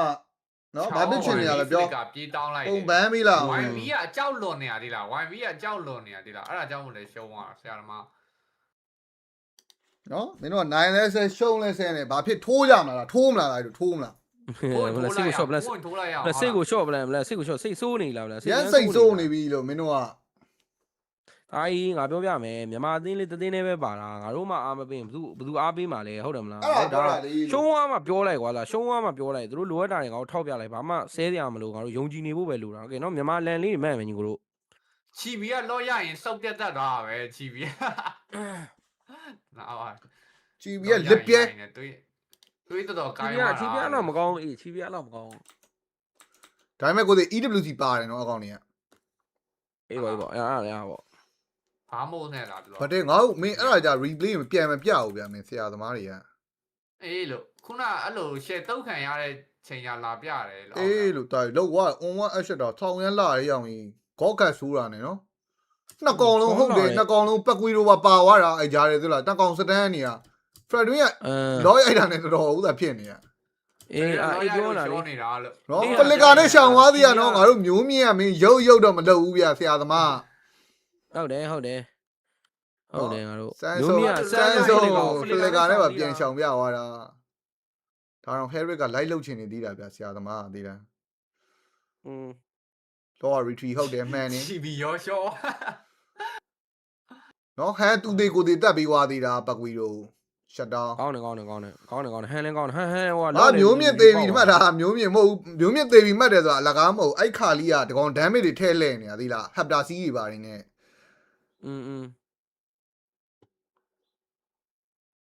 ဒါမျိုးတွေတော့ဘာလုံးလို့ရမှာတော့မင်းဟမ်လာရှုံနေတယ်ပြောတယ်နော် bro လိတ်ကင်းကဘယ်တဲ့တပေါက်ပဲ AC ဟုတ်တယ်ဗျာခဏချက်ကောင်းနေတာဗျာအဲ့ဘက်တွေကခဏချက်ကောင်းဟိုဘက်ကကောင်းနေမရဲတည်းလုံးနေလို့လေကဲဂိမ်းတူကြည့်မယ်ညီတို့ဂိမ်းတူကြည့်မယ်လားဂိမ်းတို့ရုပ်မကြည့်ရင်တော့ပွဲလားတူးသီးမယ်ဗျာစောသီးနားမယ်လားငါညီလေးပင်မနေတယ်မှန်ဟိုမြန်မာပွဲပြဖို့အတွက်အတန်ရောမျက်လုံးရောခြံထားတာ bro နော်ရှေ့ရပွဲတွေဟိုကရမ်းအော်ဦးဆိုတာမြန်မာပွဲပြကြတယ်ကောင်းတယ်ဗျာအင်ကြီးလေးမှာကတ်ထားလေလားနော်နှစ်ခုပါနှစ်ဖက်ဆိုလို့ရှိရင်ဟိုကဖြစ်နေမှာဆိုလို့ကောင်းတယ်ဒီတိုင်းကကောင်းတယ်ဒါကြိုက်တယ်ဗျာဘယ်ဖြစ်တယ် bro နော်မနေ့ကတော့နည်းနည်းစိတ်ဆိုးသွားဒီနေ့ကတော့စင်ပြေတယ်ဒါတို့မနေ့ကလည်းမဖြစ်ဖို့ပဲလိုတာနော်မနေ့ကလည်း game 1 နိုင်မှရှုံးတာမင်းနော်ဒီပွဲတော့ဥသာဖြစ်နော်ဒီပွဲတော့စိတ်မဆိုးတော့ဘူးဒါတူးသီးလေးနဲ့ပဲဖြတ်လိုက်မလားအမှတ်လိုနေတာကဲကိုသေးကျွန်တော် record လုပ်မယ်နော် okay ဒါဟုတ်ကဲကျွန်တော် game 1နော်အလှပဆုံးဗတေနဲ့နိုင်ပြပြီးခဲ့တဲ့နောက်ကျွန်တော် game number 2လေးတော့ဆက်ကြည့်ရမှာဖြစ်ပါတယ်နော် second pick ကျောင်းမြန်မာအသင်းယာတိုင်းနဲ့ပဲတပတ်မှာတော့မလေးရှား first pick အနေနဲ့တော့ဒီကောင်တွေကတော့ပတ်ကွီလိုပဲထက်ယူလာတယ်ဗျာဒီကောင်တွေကတော့ပတ်ကွီလိုပဲဒါပတ်ကွီလိုပဲနော်နဲ့ကော့ပဲထက်ယူမလားဟုတ်တယ်ကောင်းတယ် Fredrin ကော just go အဲ့လိုဖြစ်ရမှာမင်းအဲ့ကောယူရင်ယူမယူရင်ဘန်ဟလားမင်းအဲ့ကောတော်တော်ကန်တာပြီးတဲ့ကောငါမနီးကအဲ့ကောတော်တော်စိတ်ဆိုးသွားတာဟိမင်းနဲ့ငါလည်းကောအဲ့ကောမြင်ရင်ငါလည်းစိတ်ဆိုးတယ်ကောနော်ရမ်းစိတ်ဆိုးနေပြီအဲ့ကောနော်ကဲယူရင်လည်းယူဟလားဒါလေးကတော့တော်တော်ကောင်းတယ်ဘလို့နော်coach ကနော်ကျွန်တော်တို့ပြောတာလဲဒါသူတို့လက်ခံတဲ့ပုံစံပါပဲ bro နော်ဒါသူတို့ဒီ goal အတွက်ကိုတော့အများကြီးပြင်ဆင်လာတယ်မဘန်းဘူးဆိုလို့ရှိရင်ရအောင်ပြန်ယူပေးတဲ့အပိုင်းတော့ဒါတော်တော်ကြီးသဘောကျကျင်စရာပါပဲနော်ဒီဘက်မှာတော့အကိုင်းနဲ့ကလောင်နဲ့တော့ပြန်တော့ယူဝိုင်းနဲ့ပဲဂျူရေးပဲတွေချမဲ့ဗတဲတော့ဖြစ်သွားပြီ if ban မယ်နော်ဒီဘက် if ban မလားနော် if လေးပါလေး ban မလား Fredrin ယူလာဆိုတော့ထူပြီဟဲ့ဒီဘွဲတော့တကယ်ထူပြီနော်နော်ဆန်နီယိုတော့မော့စကိုပေးရတယ်ဗျာနော်ဒီဘက်ကကလောက်နဲ့ရှင်ဟဲဖို့အတွက် Harry တွေပါလုံးမနေဘူး bro မော့စကိုနဲ့ဒဲထူမယ်လားဒီကနောက်ဝအဲ့လို 8k လောက်မပြတ်ဘူးဆိုရင်ပွဲကချလို့ရတယ်ပါမဟုတ်အေး first lot အပြီးမှာတော်တော်တိတာသွားတယ်အဲ့ Harry ကိုပစ်ကော့ရလိုက်တာရန်ကောင်းอ่ะစန်ဂျီထန်းကလည်းကောင်းတယ်သိမလားအဲ့လိုလုံးဝ risk ယူပြီးဆော့လိုက်တာပုံမှန်ဒီ goal line player တွေအဲ့လိုချိန်မှာဝင်ပြီးတော့မဖြန်းတော့အေးငါတော့ကြောင်သွားတာလို့ဘာလုပ်တာလဲဆိုပြီးတော့တကယ်ကောင်းတယ်အဲ့ဒါဖြန်းတာကောင်းတယ်ဘာလို့လဲဆိုတော့ဟိုဘက်ကောင်တွေကဘတ်နေပြီ connection ကလည်းဘတ်ဖို့ပြောတဲ့အချိန်မှာ Harry ကကျွံသွားတာကွာ Harry ကတော့ level 2ခုံပြီးသွားရှမန်ဖို့လည်းမရှိတော့အဲ့ goal gas လေးလည်းတိုင်ပင်ကောင်းသွားလို့ easy ဟုတ်တယ် connection ကလည်းမိတယ်အမှန်ဆိုလို့ရှိရင်ဟာ connection မိသွားကျွန်တော်တို့ဘာလုပ်တာလဲဆိုပြီးတွေးနေတဲ့အချိန်တော့အဲ့လိုမထင်မှတ်ထားတဲ့အချိန်မှာချတဲ့ဗတ်တွေကသွားကောင်းသွားတာ Harry ကိုရလိုက်တာအမှန်ကဲဒီဘက်မှာရေပွဲပါညာတော့ဘန်းသွားပြီပေါ့နော်သူကမလေးရှားအသင်းကတော့သူဘာဘန်းမလဲချက်တော့ကြည့်ရမယ်ဗျအားလို့တွေပါလေစောကြီးဘန်းတာဆိုတော့နော်ဟို Fredrin အားလို့တွေပါတော့ယူလို့မရတော့ဘူးဗျ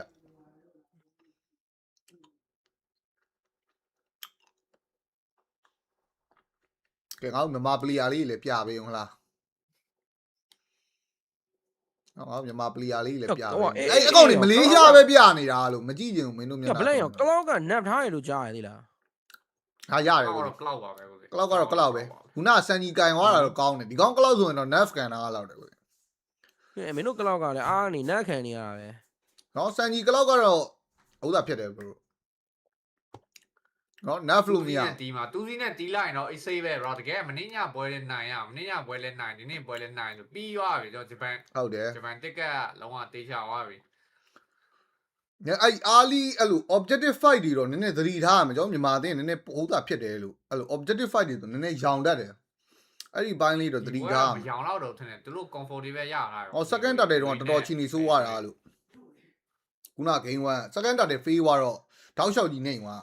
နော်ဒီပွဲကတော့ objective fight တွေတေချာလေး view site လာမယ်လို့ထင်တယ် offlane ကတော့သူတို့ urina ပဲပြီးလိုက်တယ်နော်ဆိုတော့နိုင်လောက်ပြီဟဲ့ဟိုဘလင်းကိုနည်းနည်း damage ထွက်မဲ့ကောင်ပေးမလားမသိဘူးofflane ကိုလည်းအမှားပေးထားတယ်ဂျူရီပဲ jungle လေးစော့ထားတယ်ဆိုတော့ဘလင်းကနေဘက်ဖမ်းကောင်တော့မကောင်းကွာဘလင်းကိုဘာကဘယ်လိုကောင်ပေးမလဲခါလေးနဲ့ပဲဖြည့်ရှင်ပြအောင်လားဗောနော် နော်နည်းနည်းလေးဟိုလိုမျိုးသိရမလားလုံးဝဟတ်တန်ကြီးတော့သွားထုတ်လို့ရမယ်မထင်ဘူးဒီပွဲကဟတ်တန်ကြီးသွားထုတ်လိုက်လို့ရှိရင်တပတ်ကခေါင်းနဲ့မောစကော့တော်တော်ရုံးရတော့မှ damage ပေးရအောင် ခီတာရောခါလီပေါ့ ဂလူးလေးရော လည်းမရှိတော့ဘူးလေဂလူးမရှိတော့ဘူးလား ဟောဂလူးမရှိတော့ဘူးနော်ဂလူးကစောကြီးပန်းလာတာဟက်ကန်တွေ့လားပြောတယ် damage ပေးမယ်ကောင်ထုတ်တော့မှာ offlane ရော durable ရောယူရဆိုတော့ဟက်ကထုတ်တင်နေပြီ ဟုတ်တယ်ဗျာ နော်ရန်တိတာတဲ့ buff ကနော်တပတ်ဟို damage ကောင်မထုတ်ဘဲနဲ့ယူရင်းနဲ့လို့ offlane ထုတ်လိုက်တာဆိုတော့ကဲဟက်ကတော့အလုပ်ဖြစ်မယ်လို့ယုံကြည်ရဲဘလို့နော်လင်းကိုင်မှာဆိုတော့ဒီပွဲဟက်ကဗဒယ်နည်းနည်းရှောင်ဆော့အောင်မှာနော်ဒါ split push ပုံစံမျိုးနဲ့ split push ကလည်းဒီအဲ့ပကူရိုကြီးရန်ဖတ်နေတော့မရဘူးလေ ချလို့မရဘူး ပကူရိုကြီးရန်ဖတ်နေတော့မရဘူးဟက်ကမနိုင်ဘူးပကူရိုတော့လည်းသတိထားရမယ် အဲ့ဒါငါဗဒယ်မှာဝင်ဆိုင်ပြီးအကိုင်း heavy 7တောင်းအောင်လားဒါရေ ရအဲ့လိုပဲလုပ်ရမှာပဲ တူးသီးနဲ့ပြန်ဆုံးမယ်ဗျာ ကဲတူးသီးလေးနဲ့ပဲတွေးလိုက်မယ်လားအေးပေါ့ပါလေးပဲ တွေ့မယ်အေးတူးသီးလေးနဲ့ပဲတွေ့မယ်အေးပေါ့ပါပဲ ကဲအောင်ပဲလက်မလေးနေပါပြီပါမြန်မာလန်လေးမန်းငယ်ပြီးလို့ရပါတယ် let's go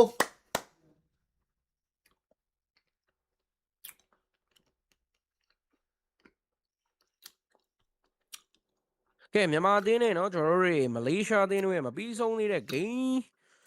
2ပါညီကိုတို့နော်ပွဲ best of 3 series ဆိုတော့ဒီပွဲပြီးတော့ပြီးပါပြီညီကို2သီးလေးမှန်မယ်ညီကိုမြန်မာလန်လေးမှန်သွားပြီပါညီကိုမြန်မာလန်လေးမှန်သွားပြီပါအားလုံးပဲ let's go guys ကဲ let's go နော်ဒီဘက်မှာတော့ haircut နော် Roma လေးနဲ့ပဲပွဲတော့ထွက်လာရင်းနဲ့ပဲလဲလန်းမှာ3တော့ထားမယ်ဒီဘက်လီလီယာဘုံရှော့ဝင်းနဲ့ဟေးငါတို့ကိုင်စီပြောနေနေ Favela ကပေးလိုက်ရပြီခရီးကမစဘူး haircut pick ကမကောင်းလားဆိုတော့ကောင်းတယ်ဆိုရင်အဲ့လေလန်းမှာခရီးစားတဲ့ပြဿနာတော့တော်တော်တက်မှာဒီဘက်ခလီယာလီလီယာဆိုတော့လိန်နဲ့တအားဆိုးတာခေါ်ရသိရတဲ့အတိုင်းပဲ bro အဲ့မှာလိန်နဲ့မှာအာလီပိုင်းတော်တော်တိုင်ပတ်တာ level 1ပဲရှိသေးတယ် level 2တော့မရသေးဘူးintro ကတော့မလှဘူးကိုသေး intro ကတော့ game 1တော့လည်းမလှပါဘူးဒါကြီးဟာပြောတာစိတ်ချင်းသာလေးပေးကြည့်အောင်လို့ပြန်ပြောပြအောင်နော်စိတ်ချမ်းသာလေးလည်းပေးကြည့်ပါဦးလို့ haircut daily အော်တေးတယ်ကိုသေးမသေးလာဘူးတင်တာဒမ်းမက်က HQ နဲ့ဆော့တာဆိုတော့ပြတ်တယ်ရောပကွေတော့ဖလက်ကမခုံလိုက်ရဘူး HQ နဲ့ဆိုတော့ damage လောက်တယ်ဒါကြီးဘာမှစိတ်ပူနေကဲဒါလေးကတော့မစိုးဘူးဗျာဒီကေးလေးကတော့เนาะကျွန်တော် offlane လေးကေးပြန်ရလိုက်တဲ့ဘိုင်းတော်တော်ကြီးကျဉ်းနှက်ချင်စရာပါပဲเนาะအလဲမှာတော့သူ level 4ရဖို့အတွက်ကတော့တိုင်ပင်လေးနည်းနည်းလေးတော့ဒိုးမယ်ထင်တယ်เนาะအောက်လန်းနေပါတွေပဲသွားပေါင်းစားမလားဘလင်းအပေါ်လန်းမှာတော့เนาะကလောက်ကိုပါ pressure တွေတော့သွားပေးနေနေပဲဟဲ့အောင်ပြီးမဖန်အဲ့ကလောက်ပြီးမဖန်နဲ့ကဲဒီဘက်မှာတော့ position နည်းနည်းကျွံလာတဲ့ကောင်လေးခလီယာလေးကိုတော့မောင်းထုတ်ပေးတိုင်းနဲ့ပဲ HP and crack လေးကိုတော့အော်ဟိုခေါ်ရသွားတာကဲခေါ်ရဝိုင်းတော့ကောင်းတယ်ဘလို့เนาะ level 4ရဖို့အတွက် weight to weight တော့ထပ်စားအောင်မယ်ခလီယာသွေးနေနေတယ်ဆိုတော့ဒီကောင်အိမ်ဒီပါတွေပြင်မလားတတရာလေးထွက်တော့မှာဆိုတော့တတပတယ်လေးကိုကြည့်ရမယ်ပေါ့နော်လယ်မာတို့ယူရင်းနဲ့ level 4ပါညာရတိုင်းနဲ့ပဲဒီဘက်မှာအကိုင်းလေးကိုတော့ pressure နည်းနည်းပေးထားမှတော့ရမယ်နော် heavy spin နဲ့တွန်းထုတ်ပြီးပေါက်တော့မှာတတပစ်ထဲဝင်လာတဲ့ hand decision making ကတော့ကောင်းတယ်ဆိုပေမဲ့ heavy spin retreat ဆိုတော့လေပေးရတာပဲအ price wall လေးတော့ခင်းမိတာဆိုပေမဲ့မရဘူး bro ဒီဘက်ကပကွီလိုကြီးထိုင်ထိုးနေတဲ့ damage ကတော်တော်နာတာ tsunami slam ဘလင်းရေသတိထားမှာပေးရပြီးနဲ့တူတဲ့ခေါ့ gas တွေပါထိုးပြီးတော့ backup ပုံစံပြန်ပေးတာဆိုမဲ့ punch လေးနဲ့တော့ရှိတက်သွားတဲ့အနေထားမှာဟောမသေးဝဝေး tricky ပြန်မရလိုက်တဲ့ပြင်เนาะတော်တော်ပေးလိုက်ရတာဆိုတော့ intro ကတော့ game 1တော့အတိုင်းပဲမလှဘူးလို့speed ရလဲလွယ်အော်ကားပါလွတ်သွားတာဗော speed ရကားသွားထိတာဆိုတော့เนาะဒီဘက်ကအသေးလေးနှစ်ကောင်ပဲစားလိုက်ရတယ်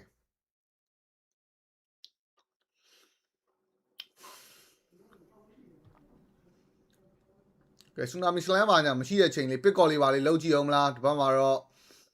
အကိုင်းရှိနေတာဆိုတော့လေเนาะ blink အနေနဲ့တော့အသာကြီးလေးပဲပြန်တော့ fall back လာရင်းနဲ့ပဲနောက်ကတော့ရာခဏန်းလောက်တော့မလေးရှားဘက်မှာတော့တာနေအပိုင်းလေးတော့ရှိမယ်ဗျာ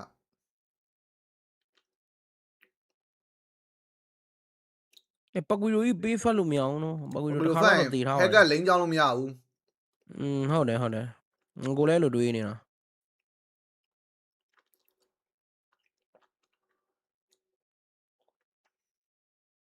ကဲเนาะအပေါ်မှာတော့ကလောက်ကသူ level ကတော့နည်းနည်းလေးတာမှာပဲเนาะဒီမှာတတယ်လဲပေးထားရတာနဲ့ကာစီလွတ်ထားရတယ်တော့စန်ချီငါတို့ပြန် recover နေရတဲ့အနေထားလေးတော့မြင်နေရတယ်ဗျာနောက်က 1k လောက်တော့မလေးရှားတင်စတာနေနေပဲ ကဲ second target လေးဒီချက်ချမှာတော့ရမယ်နော်ဒါတို့အဲ့ Fred Win ကိုစပဲတွေအကုန်စားခိုင်းတဲ့အပိုင်းကတိတ်တော့သဘောကျကျင်စရာမကောင်းဘူးဗျာနော်နည်းနည်း Urena ကစပဲတောင်းပြီးမှတော့ရမယ်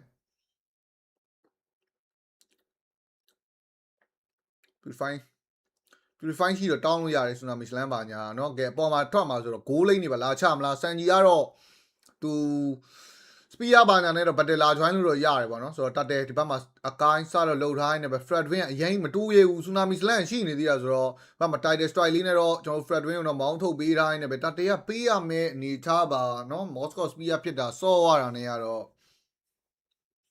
တတဲလေးတော့လက်လွတ်ထားပြန်ပါပြီပြောတယ်ဘူးအဲ objective battery ပဲเนาะ objective battery ဆိုလို့ရှိရင်ချမရအောင် hero နေချတွေကြောင့်လည်းပါတော့ပါတယ်ပေါ့เนาะကျွန်တော် YG လိုမျိုးကြီးobjective fight တွေဦးစားပေးတဲ့အနေဒါမျိုးတော့မဟုတ်ဘူးဗျဘကအကိုင်းနေเนาะခလီယာကြီးနဲ့ကြာ Fred Win ကလှုပ်မရအောင်objective ပါတယ်ဆိုပူဆိုးတယ်ဗျဟုတ်တယ်အကိုင်းနေကတော့ပေးရမှာပဲโอเคဒီဘက်မှာတော့ blue bat တွေဘာတွေတော့ပြန်စားဖို့တော့ရှိအောင်မလားအကိုင်းတော့ outline ရှိနေတာနဲ့ကတော့ Moscow အနေနဲ့များနေပြီစန်ဂျီအပြင်ရောက်နေတယ်နော်ခြုံမြင်ရောက်နေတယ်ဘလင်းဘက်ကလေးတော့လာပြီဆိုပေမဲ့မရအောင်နော်ဒါတို့ပြီးရမယ်ထင်တယ်နော်တာဝါလာယူရာ Fred Win တွေပါကြာလာပြီနည်းနည်းကာကြည့်အောင်မလားဒါကာကြည့်လို့ရနော်ကာကြည့်လို့ရပြီတာဝါကိုပလိန်ပေးလိုက်လို့မရဘူးဟော off lane တွေကတော့ဟိုဘက်မှာ lane တွေပါကြော်ရှင်းတဲ့ဘိုင်းလေးတော့ရှိနေသေးတာဆိုတော့အလဲလမ်းမှာနည်းနည်းလေး pressure ပြန်ပေးနေတယ်ဗျာဘလင်းဖန်ရမှာဘလို့နော် hacker roam မှာဆိုတော့ तू ကရိုင်းလိုက် join လာတဲ့ဆိုင်အကိုင်းယူအိုင်နာပေးမနေနဲ့နော်အကိုင်းယူအိုင်နာပေးနေတာအနေများတယ်တာဝါတလုံးကပေးလိုက်ရပြီနောက်ကတော့1800 2000နီးပါးလောက်တော့ဖြစ်လာရင်လည်းပဲဖန်မရမှာကျွန်တော်တို့ကဖန်မရမှာเนาะဘလင်းလောက်ပါအောင်ဖန်ပေးပါအောင်လောတရားမလို့နော်ဒါတို့တပွဲနိုင်လာတာလောတရားမလို့အေးစီဆောတန်ရှင်တောင်းမယ်เนาะ Urena ဒီ Fred Win နေအဆင်ပြေမှတော့ရမယ်နော်လာငါတို့ split ပို့နေပြီကွာငါတို့ hacker ကဟုတ်တယ်ဒီကရဘက်မှာเนาะနှစ်ကောင် light tension တောင်းတိုင်းတယ်ပဲအဲ Urena ကောက်မလားဒါကောက်ကြည့်မလားပြက်လောက်တယ်နော်ပြက်လောက်လားပြအောင်လေ item တွေရှောက်ပြနေတယ်လို့ဟိုမှာ punch နဲ့ထိုးတာအကောင်ရှိရတော်တော်များတာကြီးကိုသေးမကောင်းနေတော့မှဘက်ကတွေတက်လာတော့မှအကိုင်းကြီးတတရားလဲချဖို့ရှိနေသေး HQ ကပေါက်လိုက်တာဟုတ်သေးဟိုမှာပကွေကမသေးတာမလဲဟိုမင်းဝက်ကန်လေးတိုင်းမလေးရှားဘက်ကိုတစ်ချက်ပို့လိုက်ပါလားတိုင်းမြန်မာ player တွေမမြင်ရလို့လေတချို့ကြည့်နေဒီဘက်ကကိုသေးဟုတ်တာဖြစ်သွားလို့ပါအလည်းမမြင်ရမှာဆိုရပါတယ်မြင်ရတယ်လေကဲတော့ဒီဘက်မှာတော့ကျွန်တော်နည်းနည်းတော့နာနေပြီနော်ဂေါ်ခတ်ချိုးတာနဲ့တော့ပြက်လားပြက်ရင်တော့ကောင်းတယ်ဆူနာမီစလန်ဖမ်းမဲ့ကောင်မရှိတော့ဘူး Fred Win ပြန်တော့ပြေးတိုးလာရင် heavy spin နဲ့တော့ကတ်ပြီးတော့ retreat ပေါက်တာဆိုမဲ့ပက်ကွေတို့ကယူသွားသေးတယ် Moscow spear စိုက်ပေးတိုင်းနဲ့ပဲဆင်းလာဖို့တော့ကတော့မဖြစ်နိုင်တော့တဲ့နေဓာတ်တစ်ခုမှာတာတယ်နဲ့ Hiroki နဲ့တော့ထက်လဲထားတဲ့ပုံစံပါပဲဘရိုနော်ကျွန်တော်တာတယ်လည်းမရလိုက်သလိုเนาะဒီဘက်ကခလီယာလောက်နဲ့ပဲကျင်းနေထားတဲ့နေဓာတ်တစ်ခုမှာအနေဘန်းကတော့စော့ရပြန်ပြီเนาะဒီဘက်မှာအောက်လမ်းမှာတော့ first tower ဘာညာချိုးရတယ်ဆိုပေမဲ့အပေါ်လမ်းနဲ့တော့ tower ပြန်ထွက်ရတာနဲ့ကတော့မတန်ဘူးမော်စကိုလေးစင်ပီပီဖန်ဖို့အတွက်ပဲဖန်တီးမြုံဂိုးကတစ်ထောင်กว่าတယ်ဂိုးလိန်ချင်းချင်းอ่ะเนาะဒီဘက်ကလောက်ကတအားဖန်တာမော်စကိုလေဂိမ်းရိုက်ဒီပွဲလည်းငါတို့ game 1တော့လို့ပဲလောက်ရမယ်နဲ့တူတယ်ဟုတ်တယ်နည်းနည်းအနေများဒီပွဲကလောက်ပါတယ်ဟုတ်သည်ခုနကပွဲက Harry နဲ့မို့လို့เนาะနည်းနည်းတော့အနေများတာတော့အမှန်ပဲဒီပွဲမော်စကိုတော့ရှိပါတယ်ဒါလေဂိမ်းမော်စကိုလေးဒါရဲ့ဟုတ်လားကဲနောက်တစ်ပတ်မှာတော့ God Cast ထိုးတာနဲ့တော့အကိုင်းဖျားသွားပြီဆိုပေမဲ့နောက်မှာ damage တွေလိုနေတော့မယ် hacker ဝင်ကောက်ပေးမလားဟိုက Tsunami Slam နဲ့ဖမ်းသွားတယ် hacker ကို Hiroki နှစ်ကောင်ပေးလိုက်ရရင်လည်းပဲ mid tower ကာကျင်နေတာဆိုပေမဲ့ပေးရပြီနဲ့တူတယ်မရတော့ဘူးမရတော့ဘူးဒါကြီးကိုပျော့သွားပြီသိလားကောင်းမယ်လုံနေတာဟိုဘက်ကကောင်းမယ်လုံနေတာအေးပျော့ဖက်နေတာပျော့ဖောက်သွားရင်ကို Fred Win ကဟိုဒီပွဲဂိမ်း1လောက်တော့အဲ့လိုနောက်ကမများဘူးဆိုပေမဲ့ဂိမ်း1လောက်စစ်မပြေတာတော့အမှန်ပဲဘုံ short win နဲ့ကတော့မှ blue bat လဲပါဝိုင်းနဲ့ပဲဒီဘက်မှာချင်းလုတ်ပေးနေတော့မယ်နောက်ဒီဘက်မှာတော့ bat တွေဘာတွေစားမလား Fred Win ကိုနည်းနည်းလေးကြည်ပေးမှရမယ်နော် Fred Win ကတော်တော်မွတ်နေတာဒီပွဲတော်တယ်လည်းတစ်ခါမရဘူး031ဆိုတော့နော် Fred Win နည်းနည်းလေး live ပြန်ကြည်ပေးမှတော့ရမယ်ဘရိုတို့ဘလောက် item 3ကွက်လာမသိဘူးရအောင် item 3ကွက်တော့မဖြစ်နိုင်လောက်ဘူးထင်တယ်နော်7မိနစ်40ဒါမှမပြောလို့တော့မရဘူးဒီကောင်နောက်က2ကွက်ပါပဲ အဲ့ဒါနှစ်ကွက်ပဲကော correction sky ထဲမဲ့ဟိုဟိုသားလေးထည့်ထားလို့ထင်တယ်နော်ဘိုးလေးထည့်ထားလို့ထင်တယ်ကဲဒီဘက်မှာတော့ first lot လေးရတော့စတော့ထွက်လာပြီဆိုပေမဲ့ lot လုတ်ဖို့အတွက်ကလွယ်ပါမလားဆိုတဲ့မေးခွန်းတွေကတော့မေးရမှာပကွေတော့လိန်ချောင်းနေရတယ်မော်စကိုကတော့ပေါ်လန်ဦးစားပေးပြီးရှင်းနေရနေတာတခုမှ4ယောက်5ယောက်တော့ဖြစ်နေခဲ့ပြီအကိုင်း heavy spinner ဆိုတော့လေ तू ကရဲတင်းလုံရဲနေတာတက်တက်ပစ်တဲ့ပြေးဟို lot ပစ်တဲ့ပြေးဝင်มาတော့ရမယ်ဒီဘက်မှာ tsunami slide နဲ့ကင်ပေါက်ပြီးတော့ဖမ်းသွားပြီး heavy spinner တွန်းထုတ်တယ်ဆိုပေမဲ့အလှလေးတော့ပြန်ထွက်လာပြီဆိုပေမဲ့ ready ပေါက်ဖို့လိုနေတာဆိုပေမဲ့ moscow spear လာဆိုင်တယ်ဆိုပေမဲ့မှားသွားပြီလားစန်ကြီးပြေးတယ်ဆိုပေမဲ့မလွတ်တော့ဘူး1 for 1 trade ဒီဘက်ကခလီယာလေးတော့ရလိုက်တယ်ဆိုပေမဲ့အာလာမော်စကိုစပီယာလေးနည်းနည်းစောလိုက်ရင်တော့ရနိုင်တယ်ဖရက်ဒဝင်းကလည်းအသေးခံပြီးပေါက်ရင်လည်းပေါက်လိုက်တာမဟုတ်ဘူးလို့ဒီဘက်ပြန်ထွက်လိုက်တယ်ပြန်ထွက်သွားတာဟာ तू တတ်တဲ့လော့ပစ်ထဲကနေပြန်ထွက်သွား तू ကတ်ခံမှာဆုံးလို့နေတူတယ်ဟုတ်တယ်နော် तू အမှန်ဆိုလို့ရှိရင်တော့အသေးခံပြီးတော့ပဲအဲ့လိုပေါက်လိုက်ရင်တော့အကတ်ခံပြီးတော့ဒူးအတိုင်းပေါက်လိုက်ရမှာတိုင်းဒူးအတိုင်းပေါက်လိုက်ရမှာနည်းနည်းပူဆိုးရတယ်ဖြစ်တတ်ပါတယ် easy defend လို့ရသေးတယ်ကောင်းတယ် first lot ပေးထားရရင်လည်းတီးတော့တီးတယ်ဘရိုနော်ဟိုမှာအကန့်လုတ်တော့မှာဆိုတော့အဲ့တော့ तू ကလည်း lot pit ထဲကပြန်ထွက်လိုက်တော့ဖြစ်ချင်တော့နော်ဒီဘက်ကလောကပြီးသွားတာနဲ့ကဲ first lot ပေးထားရင်လည်းဘောမှာ tsunami slam နဲ့ဖမ်းသွားပြန်ပြီ fred win ဘက်ကလေးနဲ့ဟော gas ထိုးတာပြက်ရလားမပြက်တော့ဘူးနဲ့တူတယ်တော်တော် damage ကမလောက်တဲ့ပြဿနာတွေခံစားနေရပြီ moscow spear လေးနဲ့တော့ဒီဘက်တော့ပြန်တော့ရောက်လာရင်လည်းပဲ first lot ဆိုတော့လေ mega ရှိနေရတော့ပြဿနာတော့မရှိသေးဘူးပြဿနာရှိတာ network တွေ6000ကျော်ပြက်လာရင်လည်းပဲမလေးရှားသင်းရတော့ game 1ရှုံးလာဆိုတော့ game 2မှာတော်တော်ကြီးအားစိုက်လာတယ်လို့ပဲပြောရမှာ easy တိုင်းတို့ defend on game 1တော့လည်းငါတို့အဲ့လိုမျိုးကြီးတော်တော်ကြီးနှိမ့်နေတာနေပြန်နိုင်တာပဲလားဒီဘက်ကလောက်ကတော့တော်တော်သားရတာကြီး10 1-0 2-0 ကလောက်ကတော့တော်တော်ဖတ်တာเนาะကလောက်ကိုတော့နည်းနည်းသတိထားမှရမှာ Moscow လေကိန်းတော့ပါတယ်ဆိုပေမဲ့ကလောက်ကတအားကြီး online ဖြစ်နေတာဆိုတော့ပြဿနာတော့နည်းနည်းရှိတယ်စန်ကြီးလေးကိုတော့เนาะဝေးတွေပါပြီးတော့ပေးတော့စားတိုင်းနေပဲ Moscow လေးဖတ်လာမယ့်အချိန်တကူကိုတော့စောင့်ဆိုင်နေတော့မယ် game 1တော့လိုပဲ bro first lot နဲ့ mega ဘာညာမှာပေးလိုက်ရအောင်ဆိုတော့မျောလင်းချက်ကတော့ရှိနေသေးတယ်ဆိုတော့ second lot တွေပါတွေတော့ထပ်တော့စောင့်အောင်မနေတာကလောက်က item 3ခွက်ကိုမှသူနောက်မှာဝင်းုံနေချသွားနေပြီနော်ဒီဘက်မှာတော့ knockout strike တွေနဲ့တော့ထိုးခံနေရတယ်ဆိုပေမဲ့ရင်းကတော့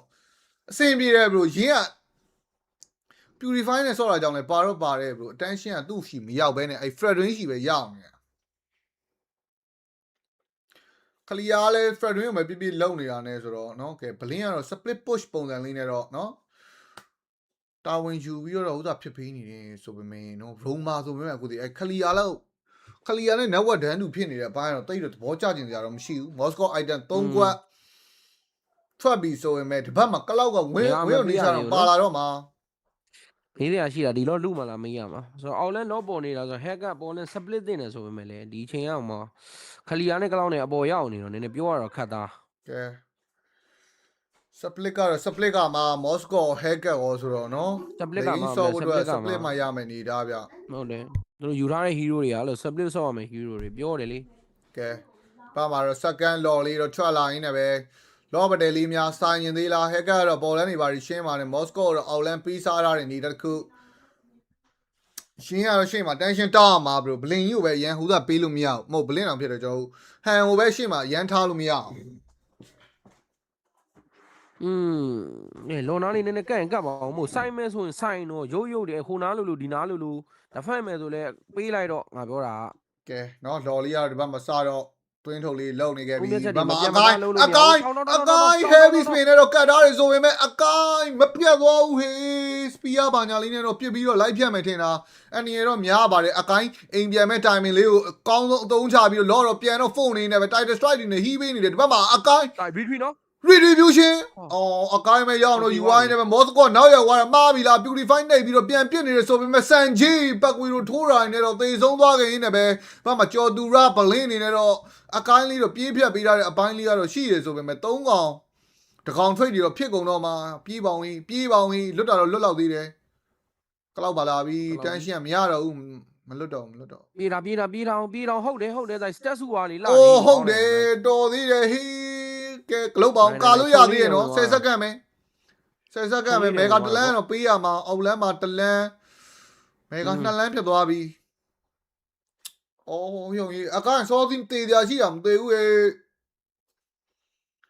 အဲ့လိုချမှလူတွေမချမှလူတွေကနေရှုံးတော့လို့ဗလား မို့လုံးရင်အကောင်းမယ်လုံးမယ်ဆိုလဲတခါလဲလုံးပလိုက်ရမှာခေါကဂတ်စီပိုင်းနဲ့ထိုးပြီးဖြတ်နေတဲ့အချိန်သိရမလားစီးသမျှစပယ်အကုန်ပေးဖြတ်လိုက်ရင်တော့အဆင်ပြေတယ်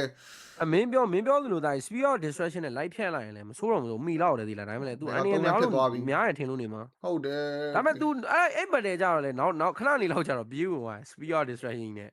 ကဲစန်ကြီး decision making မှန်ကန်လေးတော့လုံးမတော့ရမယ်နေထားတော့ဒီဘက်မှာတော့ရင်း tension တော့ light down ပြီးတာရင်းကတော့မသေးသေးဘူးဆိုပေမဲ့ bro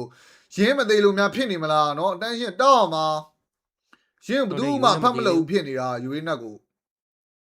ရင်းလေးကိုနည်းနည်းလေးနော်ဟိုဘက်ကစပယ်လေးပါလေးပေးဖြတ်တာလေးစောင့်အောင်ပါ ကဲဒီဘက်မှာတော့မေဂါ3လမ်းပေးထားရင်လည်း heavy spin နဲ့တွေ့လာရင်းတော့ဖြတ်ဖို့တော့လုံနေဆိုမဲ့ purify နဲ့ဆိုရင်းကမသေးဘူးရင်းမသေးဘူးဆိုမဲ့မေဂါထပ်ပေးလိုက်ရပြန်ပြီမေဂါ3လမ်းတော့ခတ်သွားပြီနော်စပီယာဆိုင်မလား Fred တွင်ကြလာရင်လည်းပဲဒီဘက်မှာရတဲ့ကောင်ခလီယာလေးကိုရင်တော့ဆွဲဖြတ်ထားတယ်ဆိုပေမဲ့မလေးရှားတင်းထားခဲ့ပြီအော်ခလီယာပဲရလိုက်တာမတန်ဘူး ဟိုဘက်ကတက်နေတာဗလားဟိုဘက်ကတက်နေတာလား တက်နေတာထားခဲ့တာလို့ ကြံခဲ့တဲ့ကောင်ထားခဲ့တာရောမင်းပြေးပြီဆိုတာနဲ့ဗလားမင်း၄ကောင်သာတစုတစည်းလေးပြေးတာလို့မင်းတော့ခလီယာကိုလှည့်အောင်မကြည့်ဘူးမင်း ခလီယာကိုလဲတော့မကြည့်ဘူးဒီကောင်လေးထားခဲ့တာကဲမေဂါ3လမ်းဆိုပေမဲ့ split မဲ့ကောင်တွေတော့ပါနေသေးတယ်နော်မျောလင်းချက်ကတော့နဲနေပြီဆိုပေမဲ့ရှိရမျောလင်းချက်လေးကိုတော့စုပ်ကင်ထားမှတော့ရမယ်ပေါ်လန်တာဝါတွေဘာတွေပြန်ချိုးမလားဒီဘက်မှာနော်ခလီယာသေးနေတဲ့တိုင်မင်ကတော့တာဝါတွေဘာတွေယူခြင်းတော့ပြန်လိုက်ယူလို့ရမယ်ညီတာပကွေတော့လည်းစိုးတယ်နောက်က1000နဲ့ဘလို့ကြီးနောက်က1000ကြီးကများတယ် Come on တိုင်းတို့ AC တိုင်းတို့ AC အဲ့တော့မကြိုးသေးပါဘူးမလား ဖြစ်နိုင်သေးတယ်အများကြီးဖြစ်နိုင်သေးတယ်ဟဲ့လားခေါ်အိုက်တန်လေးကြည့်ရင်တော့ခေါ်က damage လိုနေပြီခေါ်ဒီတက်ပို့ပြီး damage ထည့်မှတော့ရမယ် Vision Lantern လေးခေါ်တော့ထပ်တော့ပါလာပြီเนาะ Divine လည်းပါတယ်ဆိုတော့เนาะ damage ကတော့ထွက်တာတော့ထွက်လာမှာ level ကအခုမှ73ပဲရှိသေးတယ်ဗလားလီက level 15တဲ့ ဒါတော့နေနေတာဆိုတော့လေကိုသေးเนาะဒီ level 73ဆိုတာကျေးဇူးတင်ရမယ်နေတာဖြစ်နေကဲ Moscow တော့ rubber blue bat တွေပေးထားပြီးတော့ share မထားတဲ့နေသားလော်နာမှာတော့เนาะကျွန်တော်တို့ရင်းရှိပေးထားတဲ့ပဲ tension တွေမှန်သမျှတော့အကုန်လုံးတောင်းပေးနေတယ် hacker အနေနဲ့တော့ပေါ်လမ်းပဲကြောင်းနေရတဲ့နေတာတခုမှာဘက်က law တွေဘာတွေ full ချမဲ့ plan လေးကိုခဏလေးတားပေးထားအောင်မလားဘလင်းလာတော့လာနေပြီဆိုပေမဲ့သူလိမ့်ရှင်းအောင်ပဲပြဿနာတွေရှိသေးတယ်နော်စန်ကြီးလည်းမှာပြထားတယ်ဘလင်းအပေါ်မှာပြလိုက်ရင်တော့ law 4လောက်တယ်နော်ကဲဒီဘက်မှာတော့ hand ရှိတဲ့ position လေးကိုသူတို့ light တော့ရှာထားရင်းနဲ့ပဲနည်းနည်းလေးတိုးကြည့်အောင်မလားဘက်မှာရင်ပေးရပြီပေးရ Speed distraction Direct strike tsunami slam ပါဝိုင်းနဲ့ Hellcat တက်နိုင် for gas ထိုးတာနဲ့တော့မပြတ်သွားပြန်ဘူးဒီဘက်မှာ law လေး ready ပေါက်လိုက်မလားဆိုပေမဲ့ပြန်မဝင်ရဲတော့ဘူးဘရိုရေပြန်ဝင်လိုက်ရင်ပိုချုပ်သွားမယ်ဆိုတဲ့နေတာတခုမှ law တော့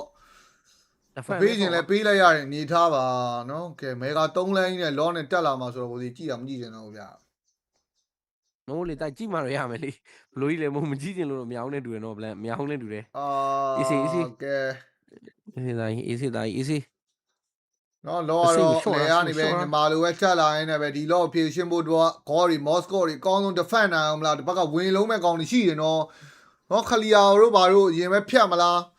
Ghost AD ကတော့အရေးကြီးလာနေနေပဲကဲပြေးတက်လာပြီး9ရောက်လုံး3လင်းလုံးကနေတက်လာနေတာတခုမှကျွန်တော်မြန်မာသင်း defend ဖို့ကတော်တော်ကြီးခက်ခဲနေနေပဲ blink လာရင်လည်းလာလိုက်တော့ blink ဒီဘက်မှာတော်တော်တက်ပြတ်နေပြီ heavy spin နဲ့တွန်းထုတ်ဝိုင်းနေပဲတေဆုံးဝိုင်းနေပဲနောက်မှာ boss score အသေးတန်ကြီးတော့ပြစ်ခွဲပေးနေတယ်ဆိုပေမဲ့ရပါမှာ blink နောက်ကနေတော့ကျွန်တော်ကလောက်ကိုတော့ရအောင်ကောက်ပေးသွားတယ်ဆိုတော့ defend အောင်မြင်နိုင်အောင်မလား Moscow အကုန်လုံးတော့ပြစ်ခွဲပေးနေတယ်ဆိုတဲ့နောက်မှာရသေးတယ်တို့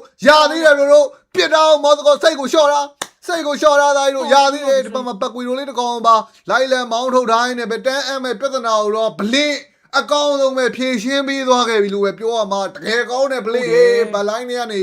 ကလောက်တစ်ချက်ပဲကုတ်သွားတာဟုတ်တယ်အဲ့ကလောက်ကဒီကောင်တွေတက်မရတော့တာခရီသွားလို့ဒီကောင်တွေတက်မရတော့တာကောင်းတယ်ကောင်းလိုက်တဲ့ blink ရဲ့နော်တန်းအမ်အခွင့်အရေးကတော့ရှိနေသေးတယ်ဘလို့နော်အခွင့်အရေးကတော့ရှိနေသေးတယ် Rose Go ဘာညာဝယ်ထားပြီး Moscowဖြစ်နိုင်သေးတယ်နော်ဒါတို့ဖြစ်နိုင်သေးတယ်တလုံးကတော့တော်တော်သွေးနေသွားတာဗျဟေးရှီမန်တီရဲ့ရှီမန်တီရဲ့တော့တော်တော်နာနော်ဘောကောပြတာကြီးစမ်းကြီးအဲ့လိုဦးရသေးရအောင်မလုပ်ပါနဲ့သူဖနက်ဒီပါရီရောင်းနော်ဒီဘက်မှာသူ Rose Go ပါညာပါသွားထားပြီက ကောင်းလေး bro စကိုပြန် ဖြစ်နိုင် သွား သေး တာ တယ် ဗျ ဖြစ်နိုင်သေးတယ်ဘလန်ကြီး ဝင်း ဖြစ် နေ နို ချ င် ရ သေးတ လို့ ယ် မယ်တင်နေဟောတကယ်ကောင်းတယ်ဘလင်းနော်4ယောက်5ယောက်ဖြစ်နေတဲ့အချိန်မှာဘန်းလို့ပြီးတော့ဟမ်တစ်ချက်ပဲ shut down ကြီး အဲ့လောက်ကမတန်းသေးတာပါတဲ့အုံးလို့မဆုံး အမှန်ဆိုလီလီယာပါတေးရမှာလီလီယာ black shoe စီးသွားလို့ ဒီစပီယာ distraction လေးလီလီယာလိုက်ပြစ်လိုက်မစိုးဘူးနော်တိုင်း ဟုတ်တယ်လီလီယာ black shoe စီးသွားတာနဲ့နော်ဒီမှာလွတ်သွားသေးတယ်ရှားသမျှကေးရရလို့ပြန်ယူရမှာပဲ bro နော် item ကြီးကတော်တော်ပြန်မြလာပြီ bro နောက်က6000ပဲကွာတာနောက်က6000ဒီ19မိနစ်မှာဘာမှမဟုတ်တော့ဘူးနော်အဲ့မေဂါ3လမ်းပေးထားတဲ့ပြဿနာကြောင့်လားကျွန်တော်မြန်မာအသင်းကအဲ့ လော့ဘတ်တယ်ကြီးလာဆိုင်ရနည်းနည်းခတ်မှာဘလင်းကိုပဲအပေါ်လမ်းပေးလိုက်မလားဘလင်းကိုအပေါ်လမ်းပေးပြီးတော့မော်စကော4ယောက်တူတူနေမဟုတ်လို့ရှိရင်လည်းဘလင်းကို4ယောက်တူတူထားပြီးမော်စကောလိန်ချောင်စပီယာနဲ့လာအဲ့ဒါပဲရှိမှာ ဒုတိယပြောတာလေးပို့ပြီးတော့ဖြစ်နိုင်ဖြစ်တဲ့နေတိုင်း โอเคအဲ့ဒါဆိုမော်စကောကိုပဲပေါ်မှာပဲထားမလားဘလင်းကိုတော့เนาะ၄កောင်ပေါင်းနေခိုင်းထားပြီးတော့ရှာလော့ဘတ်တယ်လီပါလေးစိုင်းကြီးမလားလောကတော့ထွက်လာပြီး4လော့အရေးကြီးလာပြီကျွန်တော်မြန်မာအသင်းအတွက်လော့တလော့တော့အရေးတကြီးလိုအပ်နေတဲ့နေရာတစ်ခုမှာရအောင်ယူပေးနိုင်အောင်မလား OB စန်ထရီပါညာနဲ့တော့ဘလင်းကိုတော့အပေါ်ပို့လိုက်ပြီးဘလင်းကိုအပေါ်ပို့ပြီးတော့သူတို့ခလီယာရှိရနော်ဘလင်းပြောင်းနေမှန်းတော့တည်တယ်ပြောင်းနေမှန်းတော့တည်တယ်ဘလင်းအပေါ်မှာဆက်မနေတာကောင်းနေဗျ ကဘလင်းကိုကြောက်တယ်လို့ဘလန်သိလားကလောက်ကဘလင်းကိုကြောက်တော့ကျွန်တော်ဒီကောင်ဘလင်းကိုအဲ့ဘတ်တယ်မှာရှူရှောင်းလောက်ခိုင်းရမှာဒီဘတ်တယ်နားမှာပေါ်မှာရှိရနော်တာလိန်သွားမရှင်းနဲ့ပကွေလိုရှင်းတာမြင်တိုင်းနဲ့ဘယ်တော့မှလော့စာဖို့ပြီးတိုင်းလို့လော့စာဖို့ပြီးခလီယာရှိမှန်းလည်းသိရနော်မလုံရဲဘူးပေါ်လန်းသွားရှင်းအောင်ပါပေါ်လန်းသွားရှင်းအောင်ပါဖိုးလို့မရဘူးပေါ်မှာဟေးဟိုမှာတွေ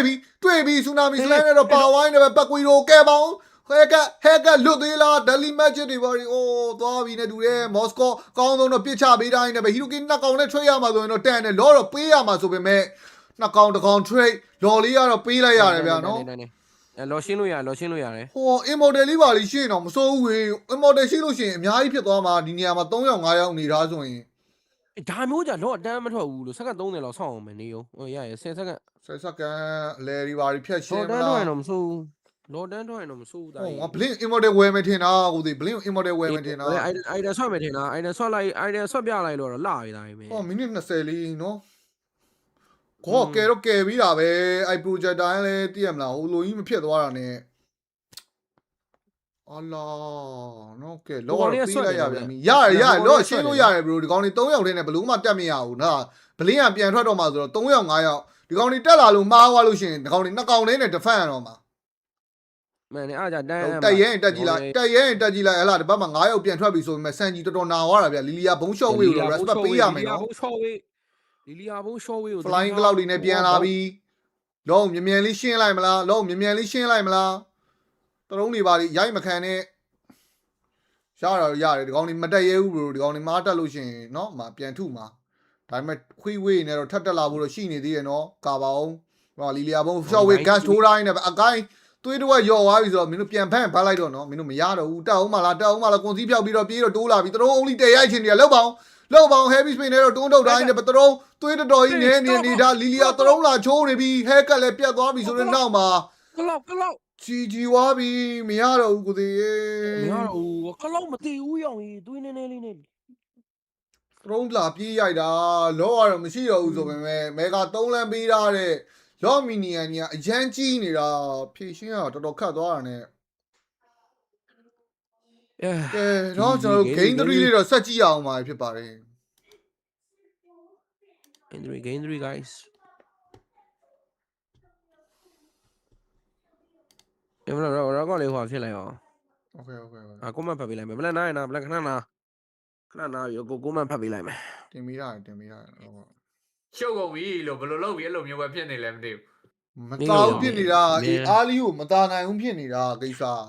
အေးဟိုအားလီကိန်းစိတ်ချမ်းသာလေးပရိသတ်တွေကိုပေးမကြည့်ချင်ဘူးလားဟာလို့မေးပြပါလားလို့အားလီကိန်းကိုစိတ်မြဲအန်ကျိတ်နေရတယ်အားလီကိန်းနေမယ်ကိန်းတွေကွာအော် last metal လေးကွာအေးဟာကလောက်ကလေးကိုဝင်ကောက်တယ်ကလောက်လေးစောသေးသေးသွားရင်တော့မဆိုးဘူးဒါမဲ့လေအဲ့အစင်းတိရောက်ဝိုင်းဆိုတော့ကိုစီမေးရတယ်လေနော်နည်းနောက်ကြဝိုင်းရနောက်ကြဝိုင်းမေးလိုက်တော့နောက်ကြဝိုင်းမြဲအားလီကိန်းနိုင်နေတာကြီးကမဟုတ်အေးကွာအသာသီးလေးပါလေးလေဆော့ပါဦးငါတို့ဝိုင်းကြီးကပုံမှန်လို့မဟုတ်ပါဘူးတဲ့ဟမ် window crown တွေပါပြီးတော့ပါတက်နေပြီလို့ထင်ဦးလားကိုစီအမြဲတမ်းသူ့ညံ့နေ သူကလည်းအဲ့လိုနိုင်သွားတော့ဘက်တွေပါမစားဘဲနဲ့လုံးဝစန်ဂျီကိုပဲကျွေးနေလို့လည်းပါတယ်ပေါ့နော်လုံးဝ family space မရှိဘူးအဲ့တော့ item ကမရှိဘူးဟုတ်တယ်ဗျာရန်ကောင်းပါလေ game တွေးကြည့်မယ်ရန်ကောင်းတယ် game တွေးကြည့်မယ်ရန်ကောင်းတယ် game တွေးကြည့်မယ်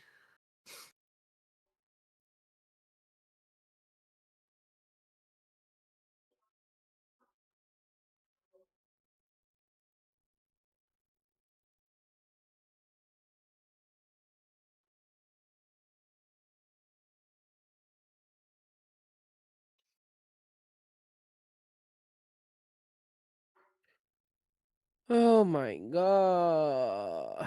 ဆော်ဒီဒါသီးလေးနဲ့ဆော့တာလေးကိုအေးစီမရှိဘူးလို့ပြောပြော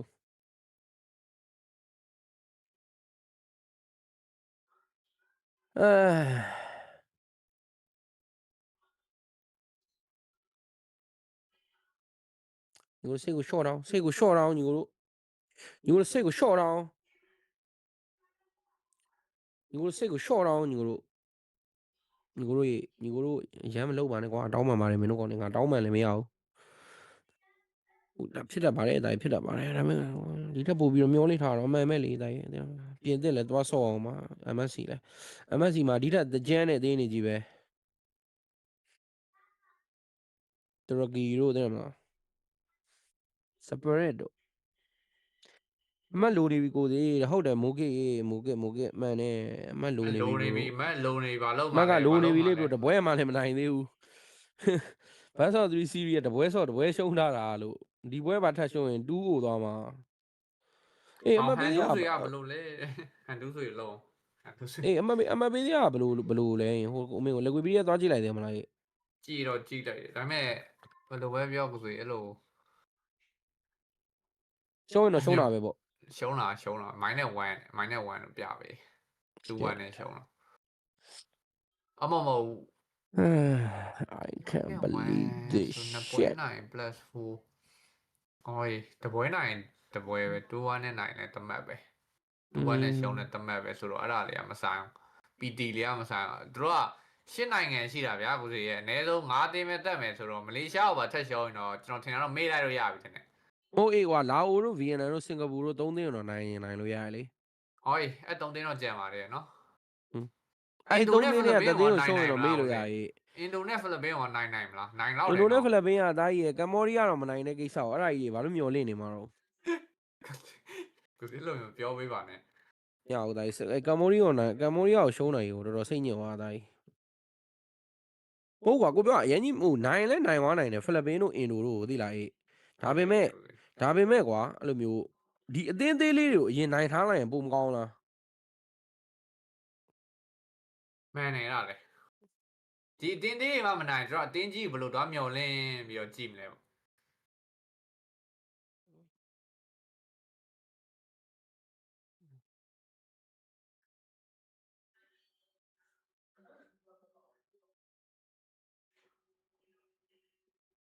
တင်းသေးတွေကိုနိုင်နိုင်တော့ပိုကောင်းတယ်အေးပြောလို့ပြောတာမဟုတ်ဘူး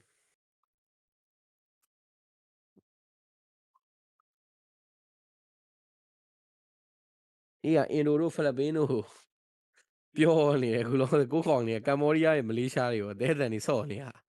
ဒါတော့သူတို့နိုင်ငံအကောင်းဆုံးပလေယာတွေလွတ်တာမဟုတ်သေးဘူးအေးကမ္ဘောဒီးယားဆိုရင်လည်းတော်ဖို့လွတ်တာ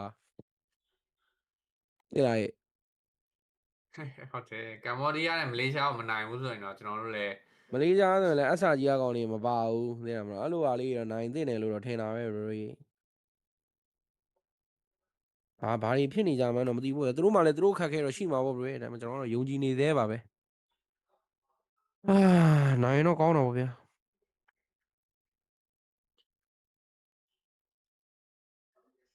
စိတ်ကိုရှော့တော့ညီကိုစိတ်ကိုရှော့တော့နေပေါင်းဖြစ်တတ်ပါတယ်ဒါကြီးတခါလေးကြားလဲဟိုတက်တာတော့တက်မှာပါ top 5ကတော့တက်မှာပါဒီလာအိုတို့ဗီယက်နမ်တို့စင်ကာပူတို့ကတော့နိုင်တော့ပါတယ်ဒါပေမဲ့လည်းဗျာသိရမလားနဲလေးအေးဆရာတိတ်ခါရှိလေ top 3လောက်နဲ့တက်စေချင်တာသိရမလားသိရမလားဖိလစ်ပင်းအင်ဒိုမြန်မာကွာဟုတ်လားဒါကြီးဟုတ်တယ်နော်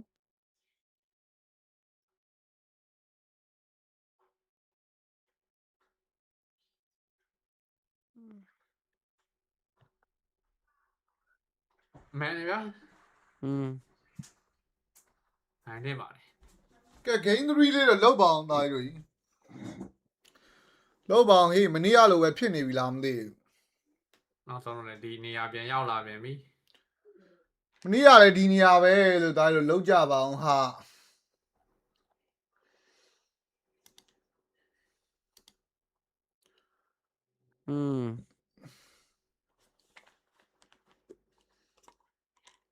မဖြစ်လားဗျဖြစ်တော့ဖြစ်တော့ဖြစ်တော့ဖြစ်တော့ပွဲလုံးနေနေကြတော့မပြောတော့ဘူးပွဲတိုင်းနိုင်နေတာလို့ပွဲတိုင်းနိုင်နေတာပွဲလုံးနိုင်တာမင်းကကမ္ဘောဒီးယားနဲ့ပုံမှန်ဆိုရင် Facebook ကလာဆိုရင်မာကြီးကအမြဲတမ်းကြည့်နေကြတာကွာဒီနေ့မကြည့်ပါလားလုံမအောင်နဲ့တူတယ်ဘယ်ရှင်မပေးသွားတော့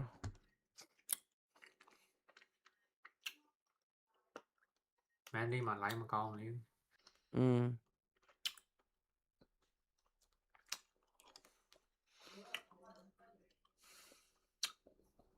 နိုင်မှာရမယ်လို့မလေးရှားလေးတော့နိုင်လိုက်မလေးရှားနိုင်တာပါပဲကြည့်ရလူလည်းစိတ်ချမ်းသာဟုတ်ပါ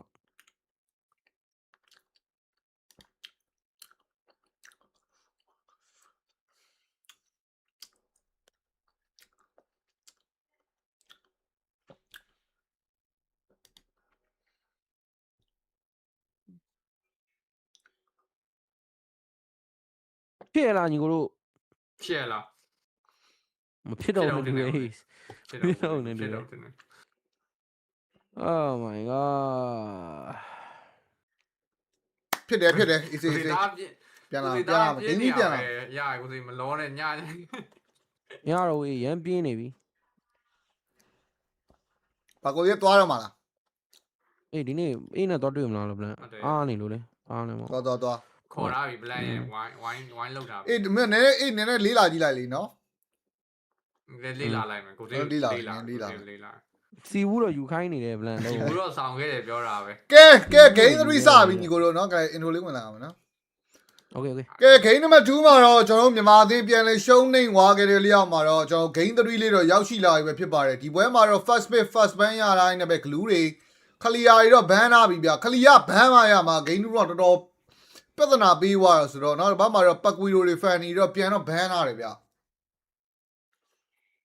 ကဲလက်မလေးနေသွားပြီအောင်ညီကိုတို့နော် YouTube မှာကြီး Facebook မှာကြီးလက်မလေးနေသွားပြီပါလား game 3တူတူအားပေးမယ်ဘရိုနော် let's go မျောလင်းကြတော့အများကြီးကျန်နေသေးရဲ့ဟလားဝိုင်းဦးသားတော့သွားမှာရဂျပန်တော့သွားမှာရရမယ်လို့လားညီကိုယုံကြည်နေဖို့ပဲလိုလားလို့ယုံကြည်နေဖို့ပဲလိုတာယုံကြည်မှုလေးနဲ့ပဲသွားကြမယ်ညီကိုတို့ let's go ဟလားနိုင်လိုက်မလားကဲတော့ဒီဘက်မှာတော့တပ်ဘန်နေတော်တော်စဉ်းစားနေနေပဲဘာဘန်မလဲနည်းနည်းလေးပြဿနာကြီးရတာယူဖရရီနေပါဘန်လိုက်မလားကွန်နဗီယာလေးပဲဘန်သွားတာဆိုတော့ဥစားတွေပါကွန်နဗီယာအားလုံးတွေပါမပေးခြင်းလို့များဖြစ်နေမလားနော်ဖရရီမှာ first page ယူအောင်မယ်လားနော်အဲ့လိုဘယ်လိုလုပ်ချင်လဲ cloud တွေပါပဲယူမလားဟုတ်သေး cloud ကတော့စိုးတယ်နော် Moscow နဲ့ cloud တက်ဆိုင်နော် cloud မဆိုးပါဘူးစန်ကြီး cloud ပူယုံတယ်လို့အေးအဲ့ဒါလဲတာပေါ့ဟောစန်ကြီး cloud ကတော့ပူယုံတယ်ပကွီတို့ဘန်လိုက်ပြီကဲတပ်ဘန်နေနော်မလေးရှားဘာဘန်မလဲဖန်နေနဲ့တကယ်တီးထားတာမသိဘူးကောင်းပြောတာဟန်ဖန်နေကတော့ဘန်နေနော်ကောင်းနေဘန်နေလို့တင်းတိုင်းဘန်တာလို့ဘာလို့တီးထားလဲမသိဘူးဖန်နေနဲ့ကဲခေါ်တော့ဘန်သွားပြီတို့နော်ဆိုတော့ဘာယူမလဲ first pick ခလီယာလည်းမရှိတော့ဘူးဆိုတော့ Friday first pick ယူမယ်ဆိုလဲငင်းနေရတော့မရှိဘူးဒါမှမဟုတ် cloud တွေပါပဲဦးစားပေးပြီးယူမလားနော်ပတ်ကွေကိုလည်းဘန်ထားတယ်ကွာ I think cloud good နော် cloud good တယ် cloud first pick လားသူရှင်းနေရမဟုတ်တော့ဘူးနော်အဲ့လောက်ကြီးမဟုတ်တော့ဘူးလို့သူရှင်းနေရသူရှင်းပါတဲ့ရပါတယ်သူရှင်း first pick ကောင်းနေက Friday cloud ယူတော့မလားမသိဘူးဟဲ့ယုံကြည်နေမယ်ရတယ် Friday cloud ယူတာတန်းယူတာဟေးမင်းအချက်သိခါအောင်မရှိတော့ဘူးဟန်တော့မဆောင်တော့တန်းယူလိုက်တာလို့နော်ရန်နိုင်နေနေတူတယ်သားကြီးတရုပ်ပြက်တယ်လို့နော်နည်းနည်းမစင်းစားတော့တန်းယူချလိုက်တာကြီးဒီဘက်ကရီးနဲ့ပြက်ပါဘကညီကိုမလေးရှားမကကောင်နေတရုပ်ပြက်နေပြီညီကိုဘာစီယာဟဲရစ်ဘာစီယာဂရီအော်ဖီယာပါထွက်လာအေးကောင်းတယ် ကောင်းတယ်အဲ့ဒါရင်းကိုစော့ခိုင်းလဲအဆင်ပြေတယ်ဗျာသိလားရင်းကိုအဲ့လိုမျိုးနဲ့ထူထောင်းမဲ့ကောင်လေးပေးတယ်ပိုင်းတော့တော်တော်သဘောကျတယ် ဖွာပစ်ထားမှာလားဒါကြီး ဟုတ်တယ်ကောင်းလေး if UV ထင်တယ် if UV ဘိုင်ဗီတော့ယူမှာလေကောင်းလေး YV YV ကောင်းလေး if ဒီမှာမယူရင်ဘန်လို့ရမယ်နော်ဟောလဲဆိုတော့ကျွန်တော်ဘက်ကဒီဘက်ကဥတာထွက်လာအောင်ပါမီလီကောင်တစ်ကောင်ပါအောင်ပါဆိုတော့မီလီကောင်3ကောင်နဲ့ if နဲ့တော်တော်ဆော့ခတ်သွားမှာအကောင်နေရမ်းနိုင်နေပြီလို့ကိုဒီအကောင်နေရမ်းနိုင်နေပြီမရှက်တော့ဘူးလို့ ဒီဘက်ကကရီနဲ့ထိုးဖို့ကလည်း YV နဲ့ကွာ ရောက်အေးကိုကတော့ Harry ပဲကြိုက်တာဒါပေမဲ့အဲ့ Harry ကဘန်ခံမိနေတူတယ်နော် ဘလန့် ဆိုင်ကြီး Harry ဘလန့်အားတို့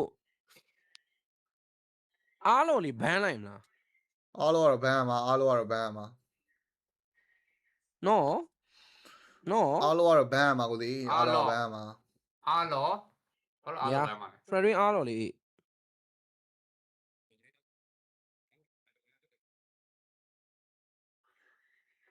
ဟက်ကတော့ဘန်သွားပြီကောင်းနေနော်ဟိုဒီပကွေတို့မရတော့လို့ပြင်မယ်ပကွေတို့တွေခလီယာတွေမရတော့ဟက်ကတော့ဘန်သွားပြီကဲဒီဘတ်မှာတော့သူတို့ဟိုသာဘန်သွားပြီဗျာနော်အတလက်ပါညာဘန်သွားပြီကျွန်တော်မြန်မာအတင်း last band နှစ်ကောင်လေးတော့ထပ်ကြည့်ရမယ်ဒီဘက်မှာ chip တွေပါတယ် blink ကိုလည်းတော်တော်လေးလာတဲ့ပုံပဲဒီကောင်လေးသိလား ဟုတ်တယ်ဘလင်းရဲ့ဟန်ဟီးရိုအကုန်ဒီမှာဘန်လာတယ်ဂေါ်လေးလည်းမရှိတော့ အားလုံးလေးတော့ဘန်မယ်ထင်တယ်နော် all of Fred Win ဆိုရင်တော်တော်စော့ခတ်သွားမှာဒါပေမဲ့အိုလိုကြီးအားလုံးကြောက်ရတဲ့ကောင်တွေတော့မပါဘူးသိလား fear တွေဇူရှင်းတွေဆိုတော့အားလုံးပေးချလေရတယ် အားလုံးစိတ်ပူကြမလို့ အားလုံးပေးချလို့ရတယ်လို့မြင်တယ်ပြီးတော့ goal line က Harry ထုတ်မှာဆိုတော့ပြဿနာမရှိဘူး Harry လားကရီကောင်းမယ်နော် အေးကရီးကဟုတ်ပါမလားအေး ကရီကတကယ်ပြစ်တာနော်ကရီကခလောက်ရှင်ပြစ်လိုက်ရ မဟုတ်အဲ့ဒါတော့ဟုတ်တယ်ဆိုပေမဲ့အေးဟုတ်တာနည်းနည်းလေးဖန်တီးပေးမဲ့ကောင်လိုတယ်အဲ့လိုခါလီတို့အောင်နဲ့တွဲဆော့ရင်တော့တစ်မျိုးကာဂျာတို့ခါလီတို့နဲ့ဆော့ရင်တော့တစ်မျိုး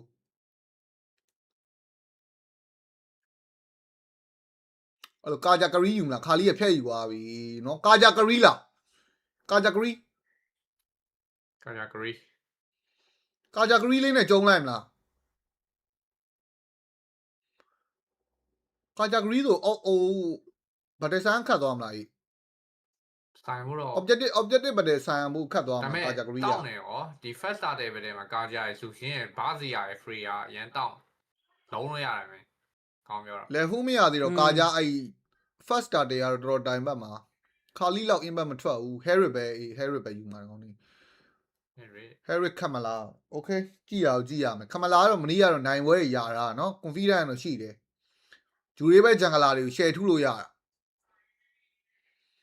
စမ်းနေ ကိုယ်ကြိုက်တယ် အားလုံးကြီးကင်တော့ကောင်းနေတော့ဒါပေမဲ့ခိုးဘက်ကအားလုံးပစ်တော်ကောင်းတာဗလန်ဒီပွဲမနောက် မကြောက်ဘူးကိုယ်မကြောက်ဘူးကျွန်တော်ဘက်အားလုံးမကြောက်ဘူး ကမလာမြန်မာဘက်က drop ကလည်းပြရတယ်မြန်မာဘက်က drop ကမင်းတကွပြီးတကွကိုပြနေတော့ပဲ เนาะအားလုံးမကြောက်ဘူး ဘလက်ကမလာဒီမေးသိလားဒါကြီး ခေါ်ဆော့ဘလက် ဟောရှစ်ကွာဒါမင်းဆောင်းကောင်းမင်းတော်နေပြီဗလန်မင်းတော်မင်းကန်စနာလုပ်လိုက်တော့ဒါကြီးအနာပြီ โอเค โอเค ဘလန်ဝါစတန်နာလေးကိုဖိုးပြရတယ်ကောင်းတယ် ဘလက်ဘတ် လက်ဘတ် nice one flower နဲ့ကပ်ပေါ်တာနော်ဟိုဟာလေးက flower လေးကဒီကောင် ဘယ်တော့ကြာနေပြီလား အေးချစ်နေပြီဗလန်ကို ကဲเนาะကျွန်တော်4 year last spin နဲ့တူပဲ game 3လေးကတော့စတင်လိုက်ပဲဖြစ်ပါတယ်ကဲအားလုံးပဲလက်မလေးနေပါပြီပါကျူးမှာပဲကြီးဖိန်းမှာကြီးလက်မလေးနေခဲ့ပြီလို့ရပါတယ်မြန်မာလန်လေးမှန်သွားပြီလားလာလို့ let's go ကြောက်မီလား game 3ကတော့ရေကုန်ရေကမ်းပဲ ဟိုဘက်က drug ကလည်းလုံးမဲ့ကောင်နေနဲ့ကိုရီဘက်ကကင်မလာလေးနဲ့တော့ဟုတ်နေပြီညီကိုယုံကြည်နေဖို့ပဲလိုတာညီကိုမြန်မာ ကဲရေကုန်ရေကမ်းပဲညီကိုတို့နော် ပါလေးပြလိုက်ပါဦးလားပါလေးမြန်မာလန်လေးမှန်းမလို့ let's go အင်ကြီးမကျွတ်ကုန်ပြီကိုသေး ဟေးအင်ကြီးတော့မချွတ်နိုင်လေသားဟေး ဘယ်ဝိုင်းလဲမသိ အင်ကြီးမြန်မာလန်ကျွတ်သွားပြီလို့ပေါ့ မဖြစ်တော့ဘူး ဘယ်မှာကြံနေခဲ့လဲမသိဘူး မတက်တော့ဘူးအင်ကြီးမ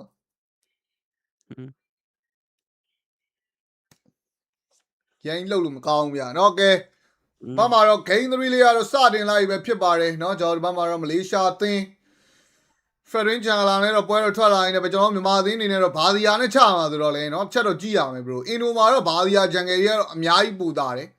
เนาะဆိုတော့ဘာဒီယာလေးကိုတော့ယုံကြည်လို့ရမယ်နေထားဂိုးလိမ့်နေရတော့ဂျန်ငယ်လေးတွေပါလေးတော့ကူပေးသွားနေတယ်ပဲလဲမှာလဲဇူရှင်းဆိုတော့လိမ့်နေရတော့နှိမ့်ကြအကြောင်းတော့မရှိဘူးပြိသက်เนาะဒီဘက်မှာ blue bat တွေပါတွေပဲကူစားပေးမလား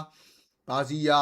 retreat ပါညာလဲကြံနေသေးတာဆိုတော့ပြဿနာတော့မရှိဘူးပေးမစားနဲ့အဲ့ဂျန်ငယ်အသေးလေးပေးမစားနဲ့အကောင်တွေဘာလာရောင်နေရလဲဇူရှင်းကတော့အိမ်ပြန်လိုက်တယ်ဗျာเนาะသူသွေးရင်အရော့မခံတော့ဘူးဒီဘက်မှာတော့ကျွန်တော်တို့ ribbon monster လေး retreat ပေါက်စားဝိုင်းနဲ့ဗဟန် rubber တွေပါတွေကတော့ rolling လေးနဲ့တော့ပြန်သွားလို့ရနေတာဘိုင်းလေးကတော့တော်တော်မြန်နေဂျန်ငယ်တွေပါရင်စားပါเนาะပြီးမှပဲကျွန်တော် rubber တွေပါတွေပြန်စားမလားကြိုက်တယ်လို့မိုက်တယ်လို့ခါလီ if ဆိုတော့သူတို့ mid ကလည်း strong တော့ strong နေဗျာเนาะအဲ့လိုနှစ်ကောင်တွဲထုတ်တာတဲ့ဥစား hero ကအဲ့ဒါမျိုးလားကဲ Fia အော်လန်မှာတော့ phobia နဲ့ AI အကြောင်းလေးပဲတော့တွားနေဆိုပေမဲ့ Herrick ကတော့နေငန်းမှာကိုဒီပြောခဲ့တဲ့အတိုင်းပဲအဲ့လို Herrick တွေကတော့ကလောက်ကိုအားလီနည်းနည်းထိန်းရတာဥစားဖြစ်တယ်ပေါ့နော်တတိထားရတယ်ကဲအလဲမှာတော့ rolling ပါညာနဲ့ကြိုက်ပြီးတော့နော် if လေးကိုတော့နော်သွေးလျှော်ထားတဲ့အပိုင်းလေးတော့ရှိနေတယ်ဆိုပေမဲ့နော်ဒီဘက်က blink လဲသွေးနေသွားပြီဆိုတော့အိမ်တစ်ခေါက်လောက်တော့ဒီချိန်မှာပြန်လာလိုက်မကြခင်လဲကျွန်တော်တက်တက်ဆန်ရတော့မယ်နေသားဆိုတော့ကဲ come on နော်တက်တက်လေးကိုကြည့်ရမယ် level ပါညာရပြီအော်လမ်းမှာ fear level ရဖို့အတွက်နည်းနည်းလေးကူပေးအောင်မလားဒီဘက်မှာ crack စားကန်ကြီးကိုတော့နော်3ယောက်2ယောက်တော့ဖြစ်နေသေးရဲ့နော်မရရင်မစားနဲ့တိုင်းတော့မရရင်မစားနဲ့ phobia ကိုပြီးကျွေးတာရအောင်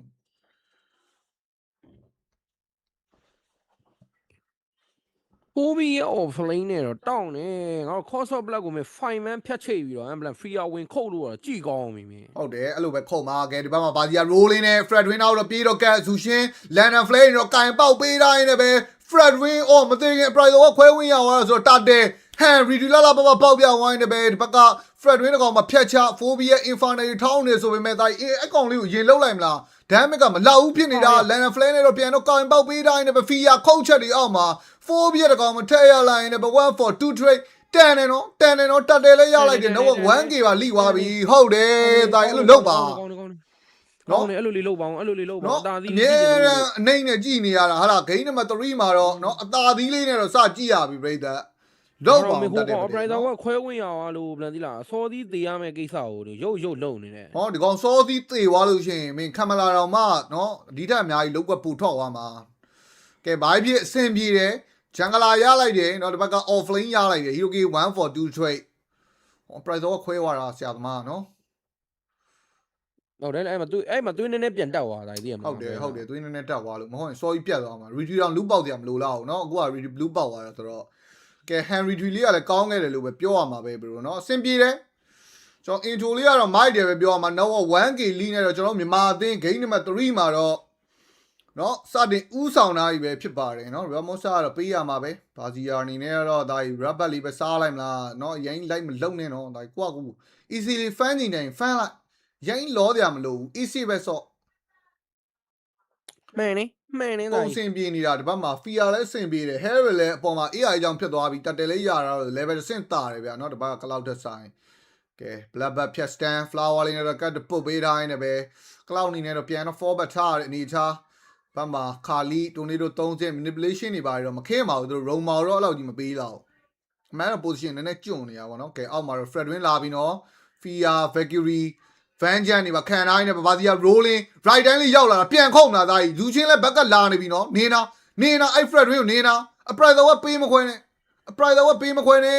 ပေးမခွဲနဲ့သွေးပြန်တက်သွားတယ်ဆိုပေမဲ့ရတဲ့ကောင်ပဲတတ်မလား sandstone နဲ့ဒီဘက်မှာ flick က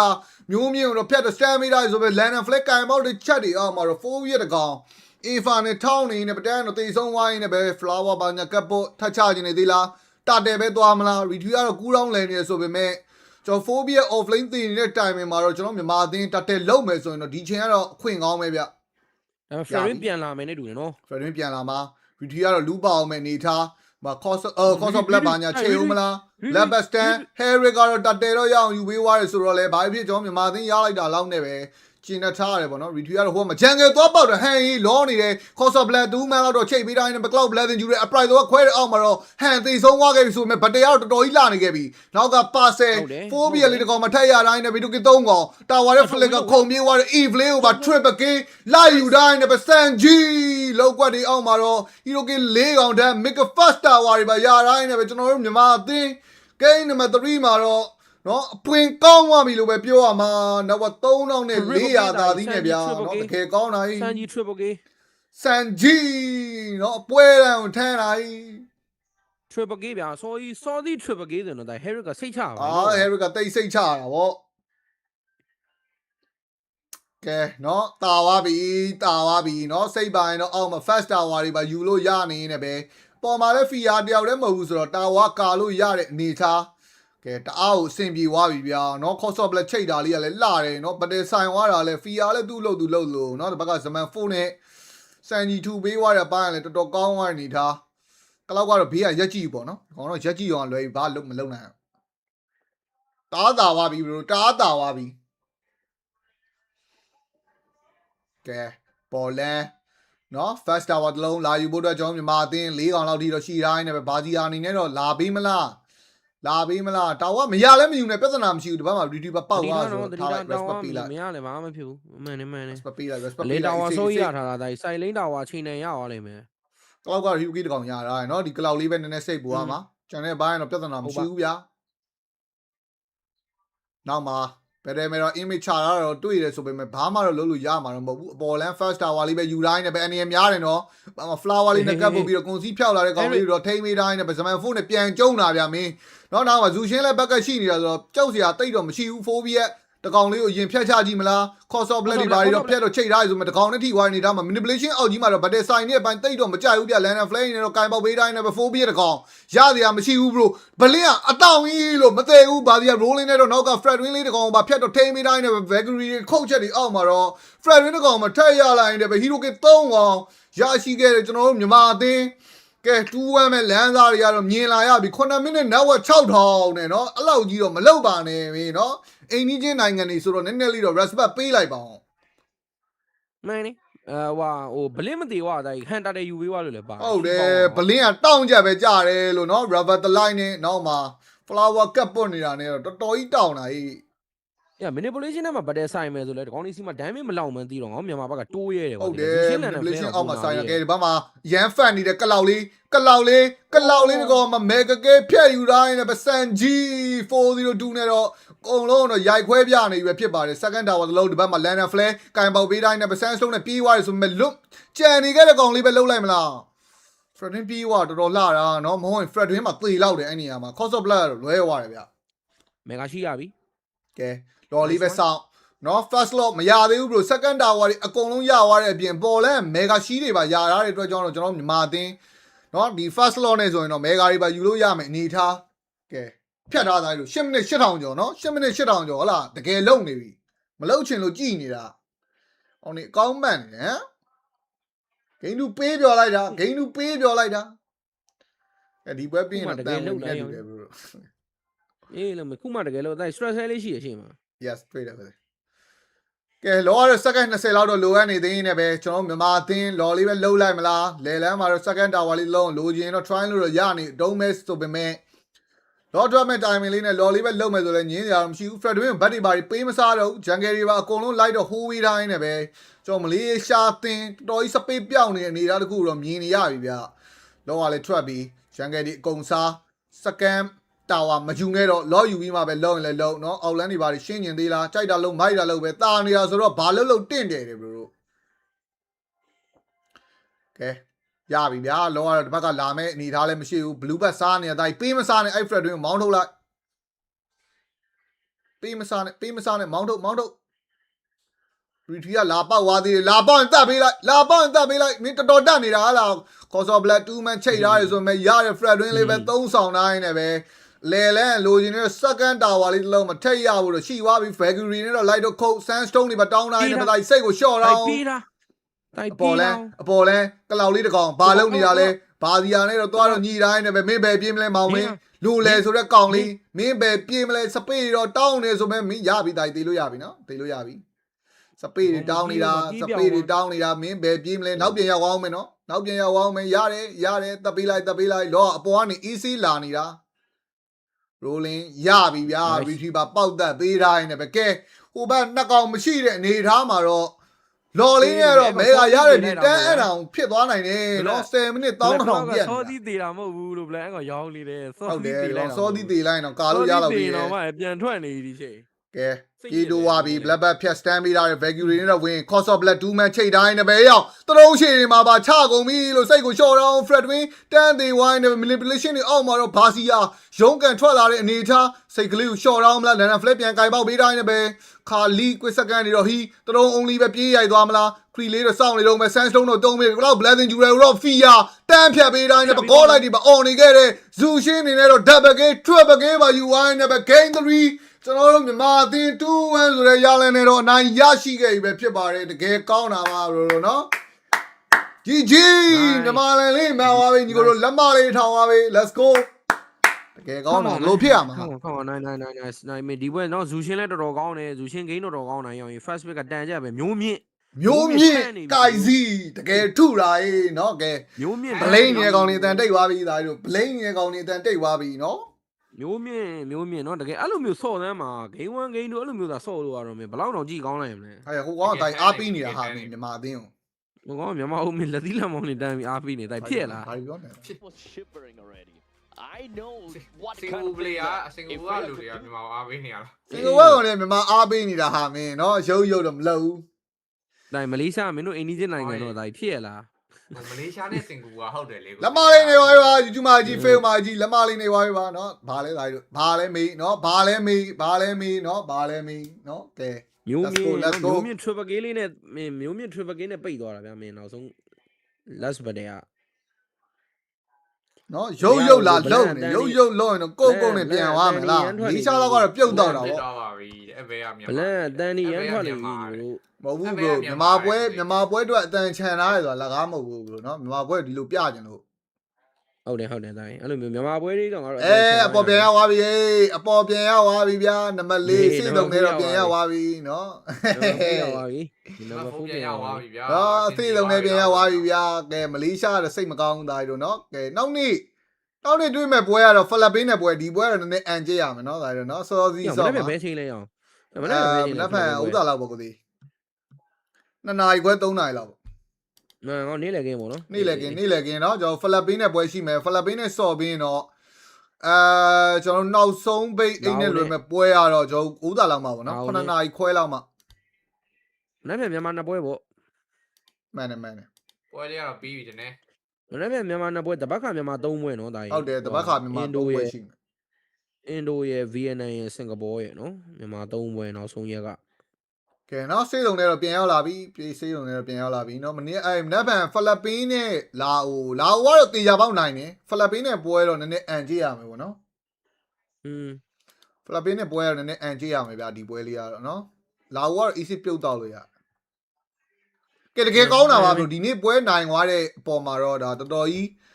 ဂျပန်သွားဖို့အိမ်မက်တွေပြန်လဲရှင်တန်လာပြီလို့ပဲပြောရမှာပဲဘရိုဟုတ်တယ်မလား game 3ပို့ပြီးတော့ဟိုဟာဖြစ်လာတယ်နော် game 3အရန်ကောင်းတယ် game 3ကပိုကြည့်ကောင်းတယ် game 3ဆော့တာအရန်ကောင်းတယ်နော်သူတို့ကျွန်တော်မြန်မာမှာဆော့ခဲ့တဲ့ team found တခုပြန်တွေးလိုက်ရတယ်လို့ပဲပြောရမှာပဲနော်မှန်နေမလားကိုလည်းအဲ့ဒါပြောနေခမလာကြီးကမန်တောင်းနေရပဲလောက်ပါခမလာကြီးကိုလေ4ယောက်ကြာသေဦးလို့ခမလာ manipulation အောက်မှာရအောင်ရေကူးနေရေချိုးနေရကဲနော်ခုနကဟိုလက်သီးခုနလက်သီးလက်မောင်းတန်းတာမိုးမယ်နေတာကြီးဟိုမြန်မာပဲဖြစ်မှာကြီးဟိုကပြားနဲ့တူတယ်စင်ကာပူမြန်မာနဲ့တူတယ်ဒါကြောင့်မို့လို့လက်သီးလက်မောင်းနေတန်းနေတာဟိုဟမ်တိုင်ငါတို့မျိုးမြင့်လာရှုပ်နေတယ်ကွာဒီကောင်နေမျိုးမြင့်လာရှုပ်နေတယ်မျိုးမြင့် MVB လားမသိဒီဘွယ်ကောင်းနေဒါကြီးအခိုင်ဒီလေးတော်တော်ယုံနေတာဒီဘွယ်ဖြစ်ရမှာဒီလိုဖြစ်ရမှာနော်18ကောင်2ကောင်အပြက်ကြီးရိုက်ပြီးလိုက်တာဟုတ်လားအင်ဒိုနဲ့လည်းတွေ့ရအောင်ပါနော်ဘရိုအင်ဒိုနဲ့လည်းတွေ့ရအောင်ပါအင်ဒိုနဲ့ဆန်ဒီမှတွေ့နေအင်ဒိုနဲ့ဆန်ဒီမှစော်ကြီးပွဲစော်ကြီးချမှာပြီးရင်ဗီယက်နမ်နဲ့ချပြီးရင်စင်ကာပူနဲ့ချရုံပဲနော်โอเคကဲတပွဲပဲကြံတော့လေဒီနေ့တော့နောက်ဆုံးပိတ်အိတ်နဲ့လွယ်မဲ့ပွဲလေးရတော့ကျွန်တော်တို့ဖိလစ်ပင်းနဲ့လာအိုဖိလစ်ပင်းနဲ့ကမ်ဘောဒီးယားပွဲပေါ့နော် ကျွန်တော်မနေ့ကမနိုင်လာဘူးဆိုပေမဲ့ဖိလစ်ပင်းတွေကတော့နော်လက်စားချေပြီးသွားမှာကမ္ဘောဒီးယားကိုစုံတောက်ကြီးတို့ကျွန်တော်ဒီတက်တစ်တို့တော့နော်ကျွန်တော်ကာတီးသီးတို့ကတော့ရှင်းပေးသွားလိုက်မယ်ဒီနေ့ဥသာကယ်ရာဝင်ဆော့မယ်လို့လည်းကြားရတယ်ပေါ့နော်ကယ်ရာဝင်ဆော့မယ်လို့လည်းကြားပါတယ်ဆက်စီကျူနိုင်ဝိုင်းမလားတိုင်းဖိလစ်ပင်းကလာဦးဟမ်မလားဟာဖိလစ်ပင်းကလာဦးနိုင်ဝိုင်းမလားတူးသီးနဲ့ဟာနိုင်ဝိုင်းလားအေးနိုင်ဝိုင်းနေတူတယ်ဟုတ်လေဒီဟာပဲလာမှာလေကိုဒီလိုက်ပြမှာလေသူတို့မပွဲမပြီးသေးဘူးလားကြပွဲကြံစီရလားတပွဲကြံစီကျွန်တော်မြန်မာနောက်ဆုံးပွဲမဟုတ်တပွဲကြံစီ โอเคဆက်ကြည့်ကြတာပေါ့ငါအားသေးတယ်မလားဆက်ပြမယ်ကမ္ဘောဒီးယားနဲ့ပွဲအခုမှလာမှာလာအောင်နဲ့ဟိုမနေ့ကဆိုဘလခဏနိုင်နားလေးတိုင်းကကိုမဖတ်ထားလိုက်မယ်โอเคခဏလေးကိုကျွန်တော်အခု dry link နဲ့သွားထည့်လာအောင်ဟောဂိမ်း2ဟာလားမထည့်ရသေးဘူးလားဂိမ်း3ဂိမ်း3ကလေးထည့်လိုက်အောင်โอเคကဲကိုမငါဖတ်ပေးလိုက်မယ်တိုင်းမင်းကပြင်နာโอเคကဲ group standing ရတော့အရောင်ငါတို့ဟောအမှတ်3မှတ်ပါအောင်လို့မစောင်းမိုင်းလည်းတိုင်းအမှတ်3မှကပြန်ထားပြီးခဲ့ရမယ်မ3မှကဘာကြီးတော့တိုင်းမသိဘူးခုန standing ပြတာလေဩဟိုရဘယ်တော့လဲကျွန်တော်ဟိုဘဘန်ကောက်မှာ3အင်ဒို3သီးတော့9မှတ်တပွဲနိုင်3မှတ်ထင်တယ်တပွဲနိုင်3မှတ်ဖြစ်မယ်โอเค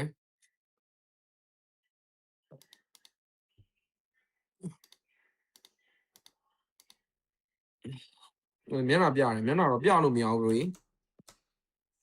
ကင်မရာလေးပိတ်ခဲ့လိုက်မှာကြောက်ပါအေးကင်မရာပိတ်ခဲ့လိုက်တော့ခဏနိုင်ဒီကောင်လေးကိုမဖတ်ပေးလိုက်မယ်အဲ့တော့လန်ပြန်ဖြုတ်လိုက်တော့မယ်နော်ကျွန်တော်ရားနေ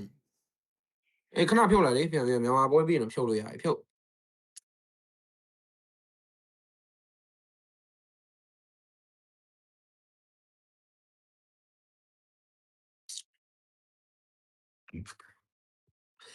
မင်္ဂလာပါညီကိုတို့မင်္ဂလာပါပတ်မ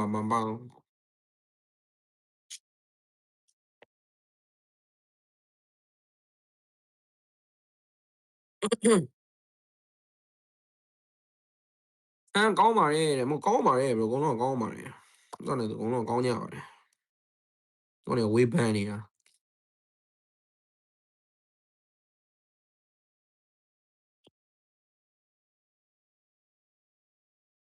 တော့လည်းဝေးပန်းနေတာပဲကွာဝေးပန်းနေတာပဲ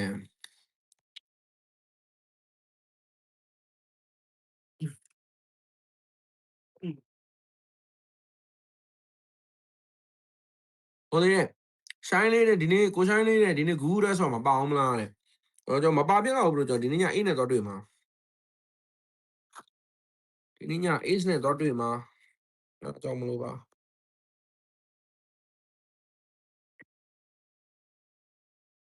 8နဲ့တော့တွေ့မှာမလို့ပါဘရိုဟိုဒီဘာတော့လောက်တာလဲအစင်အောင်ပြေလားပြေပါတယ်ဘရိုလောကိစ္စလေးတခုပါဘရိုလောကိစ္စလေးတခုပေါ်လာလို့ဒီကိုလာတာပါဗျာဟိုဒီဘယ်နေ့ပြန်လာမှာလဲတဲ့ဟိုလာကုန်ထီလောက်နေဖြစ်မယ်ဘရိုဘန်ကောင်းမှာအောင်မှာဘလန်လိုက်လာလိမ့်မယ်ဘလန် Asian Game ပြီးလိုက်လာမှာကောင်ဘလန် Asian Game ပြီးကျွန်တော်စီလိုက်လာမှာ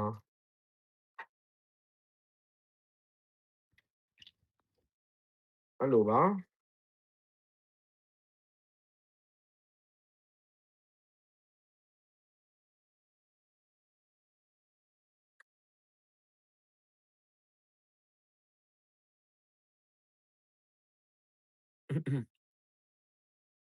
ဘရိုမုံစားနေပဲ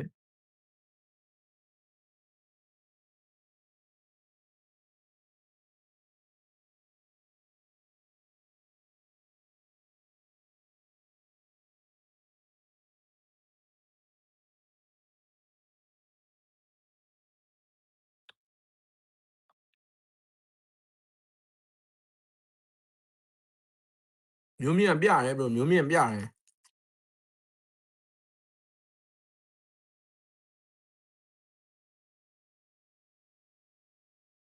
မားစဲမဘန်းတော့ဘူးမကင်တာပဲဖြစ်နေမယ်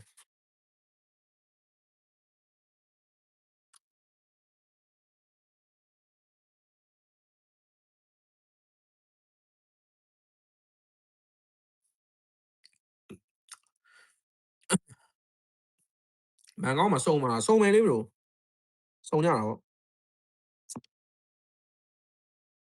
ကျွန်တော်တို့စုံကြတာပေါ့ဗျာဘန်ကောက်ကမျိုးတွေဘန်ကောက်ကမျိုးတွေတဲ့မျိုးတွေ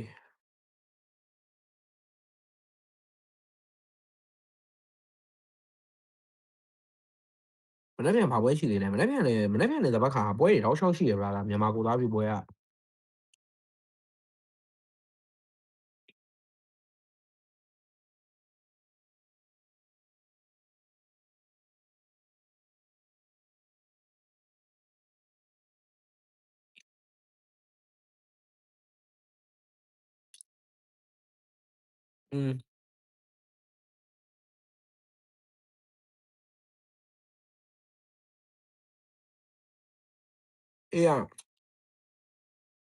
အေးကျွန်တော်ဘန်ကောက်ကိုလာရင်စီဘူးဆောင်ခိုင်းနေတယ်ဘာလို့မလို့လဲမသိဘူးစီဘူးဆောင်ခဲ့ပါလားတဲ့စီဘူးဆောင်ခဲ့ပါလို့ပြောနေ Ace ကကျွန်တော်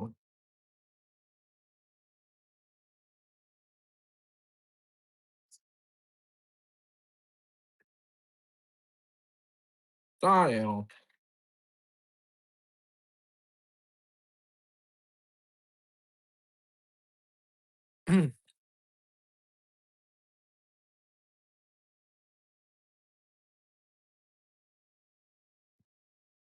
အောက်မနေ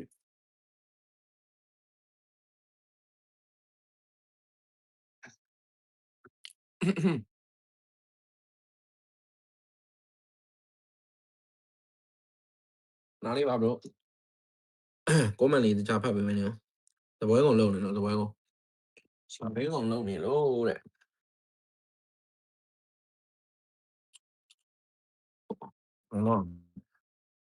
အော်ဘယ်လိုဆင်ပြေတာတော့ဒီလိုဆင်ပြေရတယ်တော့โอเคရပြီရပြီ bro ကွန်မန့်တွေဖတ်ပေးလို့ရပြီကိုသေးရဲ့ internet တွေ့ live လွှင့်အောင်နဲ့live တော့မလွှင့်တော့လေ bro မကောင်းလေ live တော့မလွှင့်တော့လေဗျာခင်ဗျားလည်းက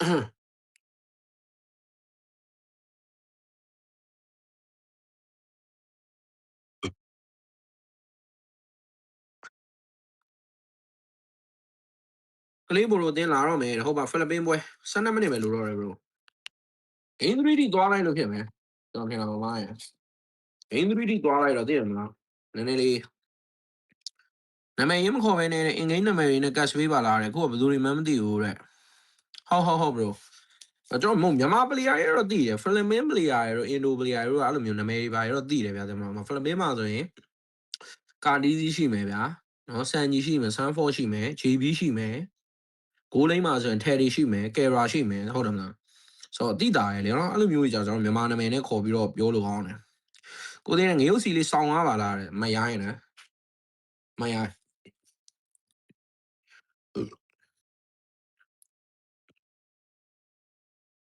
ဘရူရီကိုတော်တော်မရိုင်းနဲ့နော်ညီတို့ဘာငရုတ်စီဆောင်ခိုင်းတော့စီဘူးဆောင်တယ်နော်ဖြစ်ရလားညီတို့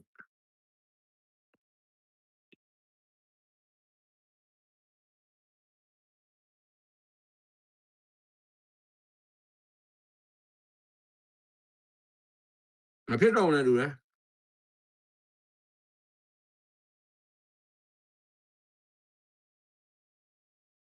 စုံမယ်ဆိုရင်ပြောပါအောင်မျိုးတဲ့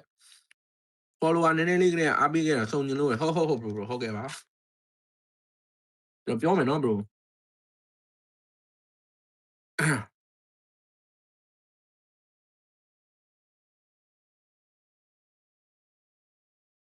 ပြောပါမယ်ခင်ဗျာ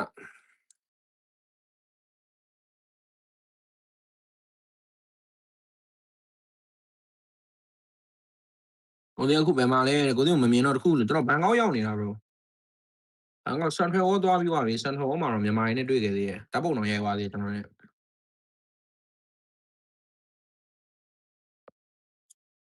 အဲ့တော့မှာ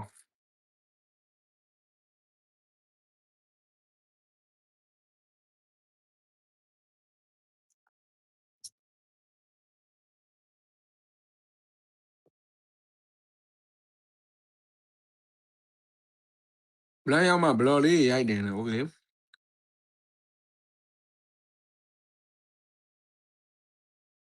On 2 မင်္ဂလာပါ bro မြန်မာတင်းသူတွေကိုတဲ့နာမည်ရင်းနေမသိတာပါတဲ့မျိုးမြင့်ကဘယ်သူမှမသိမျိုးမြင့်ကခိုင်စီလေးဗျာကြောခိုင်စီမျိုးမြင့်ကခိုင်စီပါ bro ကျွန်တော်ရဲ့အာကိုရတဲ့မစ်လိန်နာလေးကျွန်တော်ရဲ့အာကိုရတဲ့မစ်လိန်နာလေးပေါ့ဗျာအာကိုရတော့မစ်လိန်နာခိုင်စီပါ bro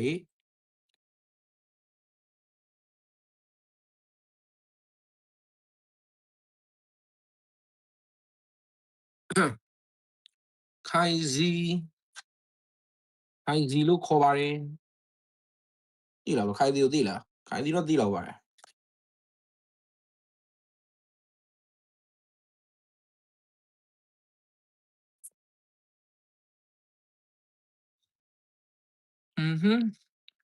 အခုကမုံစားတာမုံစားတာ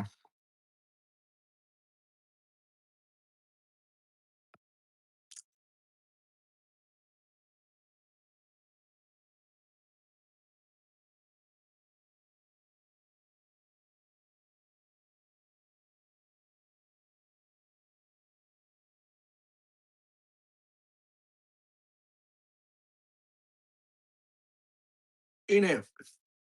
နဲ့ချိန်လာရ bro ဒီနေ့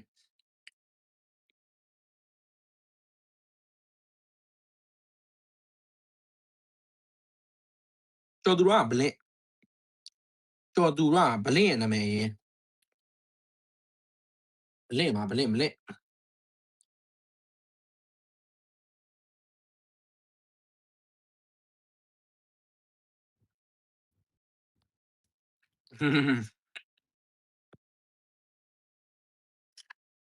ဘလင့်အစားနဲ့ဘလင့်မပြတ်ဘူးငါတခုမှတခုစားနေအောင်တော့မဲမဲ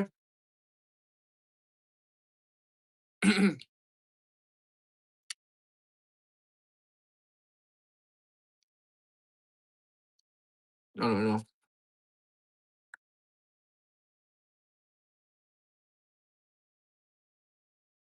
ဒီနေ့ကိုစီကတ်လို့လည်း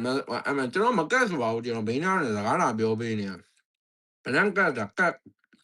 တ်ဘွဲကတ်တာတော့ဘလန်ကတ်တာပါ bro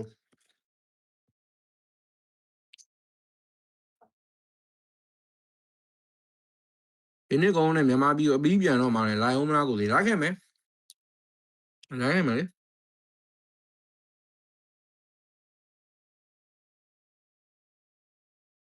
ဘန်ကောက်မှာကွန်ဒိုတက်ဝယ်တာလား bro တကယ်ဖြစ်ပါသေးဗျာကွန်ဒိုလေးတော့ဝယ်ချင်တယ် bro ဘန်ကောက်မှာတခုတော့လိုချင်တဲ့ကွန်ဒိုရှိရ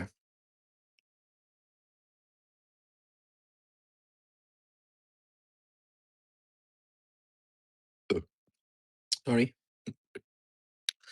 ဘန်ကောက်မှာကွန်ဒိုလေးဝယ်လို့ရရင်တော့မဆိုးဘူးနော်ပတ်စံလေးပိုတာရှင်းပေါ့လေကိုသေးတဲ့ဗျာဖိလစ်ပင်းကလည်းတိတ်မနိုင်ဘူးနော်တဲ့ကယ်ရာယူကိုခေါ်ထားတယ်တဲ့သူတို့အရင် line ရပဲလေအရင်တော့ line ရပဲအစ်5ထိရတယ်တဲ့ဂျပန်နိုင်ငံက bro အစ်နံပါတ်5ထိဗျအဲ့ brother ပြောတာမှန်တယ်နော်ကိုသေးကယ်ရာလားစူပါမာကိုလားတဲ့ကျွန်တော်စူပါမာကိုတော့ပိုကြိုက်တယ် bro ကယ်ရာတက်ဆိုင်မဟုတ်ကယ်ရာ bright 9ဆိုတော့ကယ်ရာကိုပိုကြိုက်တယ်အခုလက်ရှိမှာတော့ကလေးဘူတော့ကျွန်တော်အာဂျိုထုသွားလို့တိတ်မကြိုက်ဘူးစူပါမာကိုလေးကိုပိုကြိုက်တယ်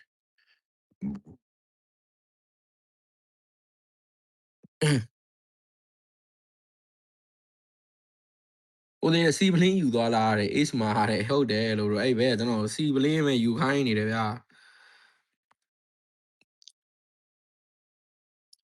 စိတ်ညစ်တယ်အားနေ bro အဲ့ပဲကျွန်တော်စီပလင်းပဲယူခိုင်းနေတာတကယ်လို့อืมอืม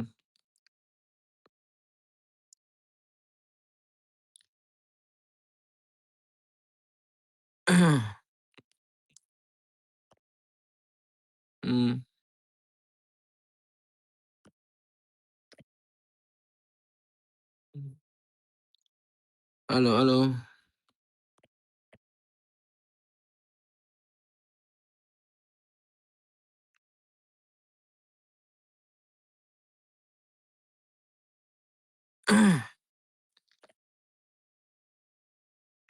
Hello.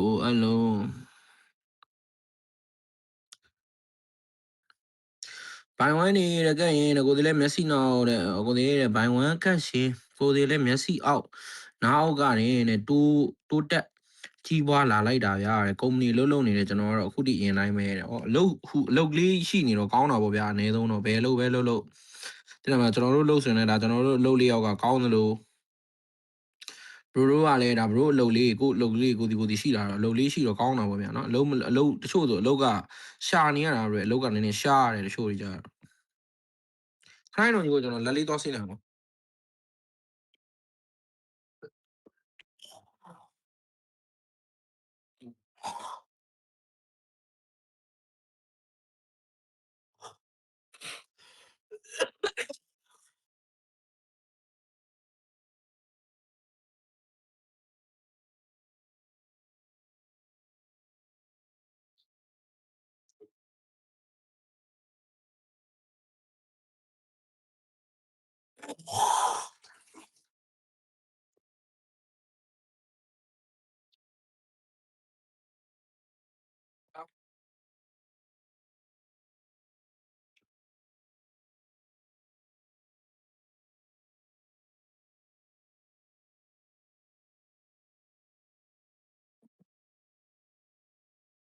Hello.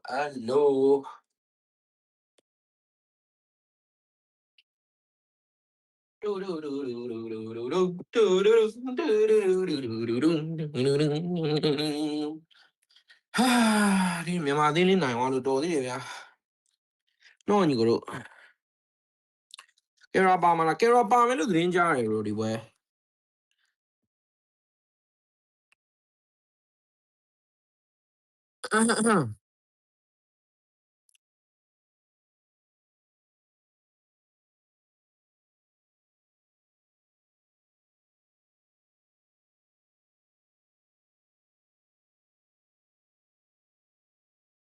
Ám nghe bà này để cho nó lấy. Mẹ mà bị biến mi rồi đấy. Ba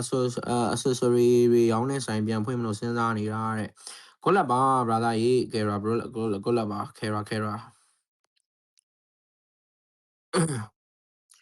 Bro là mẹ khi vào là. Lu đàn nó là anh lấy đồ tìm khó ra được.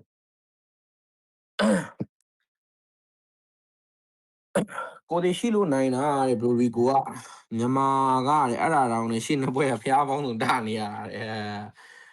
phía đâu vậy bro, phía đâu vậy, bro đi qua sai gì rồi. Cô đi này nhưng mà nó bây giờ số mà nó đấy, phải nó, không nên, phải đúng đấy, nhìn shit. Cô đi này nhưng mà cô đi kỹ này rồi đấy, là xử lý thôi này nó đấy đó, rồi là xử lý ba thâu khai này đi về cái sao? Khi vào lúc phải là nó khi vào ya bro nó mới khi vào.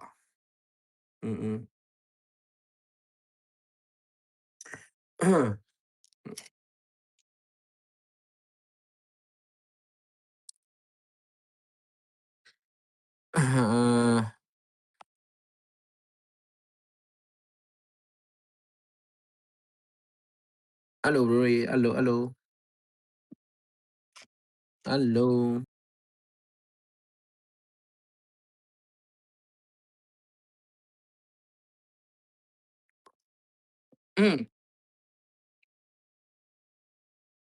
Cô đây là sang gì này à bà này, cho nó tiêu bro. Philippines còn này mới là cho nó tiêu bro. Cô đây là mẹ mà bị cô này leader là bro, à ENC này bro, KM bro, má này bị, hú à YG về. Cô đi tiền sản là cái YG về đó, leader cô này bây giờ cho Decisive mà ra mà brother. Cái này này lưới đấy nó bro Rico thì sẽ xem nhau này mà. Nó các cái nào tên gì đấy. ENC မှာတယောက်ကိုတသိန်းကို3ယောက်နဲ့ခေါ်တာဗျာအဲ့ဒါကျွန်တော်မက်ဒစီကအလီဒါတို့ဘာလို့ပါတယ်ဒါပေမဲ့ဒီတစ်ခေါက်ကအဲ့လိုမဟုတ်ဘူးဒီတစ်ခေါက်ကဒီပွဲကဒီဂျပန် Asian Game ကဆိုတော့ YG only ပဲ YG က qualify အောင်လာလို့မနေ့ပြန်လောင်းနေပွဲလေးနဲ့နိုင်ပေးတယ်ဖိလစ်ပင်းနဲ့လွတ်ပေးလိုက်တယ်ရှုံနိုင်တယ်ဟုတ်ပါမျိုးမြင့်နော်ကိုသေးတဲ့ဟွာတဲ့ဗာမေးတာတော့ကိုသေးတဲ့ YG ရှုံနိုင်တော့ပြောမိတယ်ကိုသေးရှုံရင်လည်းသူတို့လည်းပြမပြောသေးချင်ဘူးများဟုတ်ပါမရဘူးလို့ဒီမှာတော့အမြဲတမ်း အပြစ်ဟို positive ထက် negative အတွေးတွေကပုံများနေကြတာအေးနဲ့တွေ့မှာဆိုတော့ကိုဒီတို့ဘက်တဲ့မိုးရွာနေတယ်မလားတဲ့ဖွားဖွားလေးပဲကြာတာ bro ဘန်ကောက်မှာမိုးရွာရင်တော့မှဝုန်းတိုင်းနေမကြောက်ဖွားဖွားလေးပဲတော့ကြာတာဟိုဟာအဲ့လိုမျိုးလို့တော့ထင်တာပဲ brother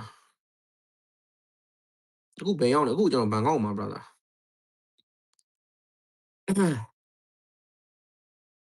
17လပိုင်းကုန်မှာရတယ်နော် ENC ကဒီဇင်ဘာမှာ bro တို့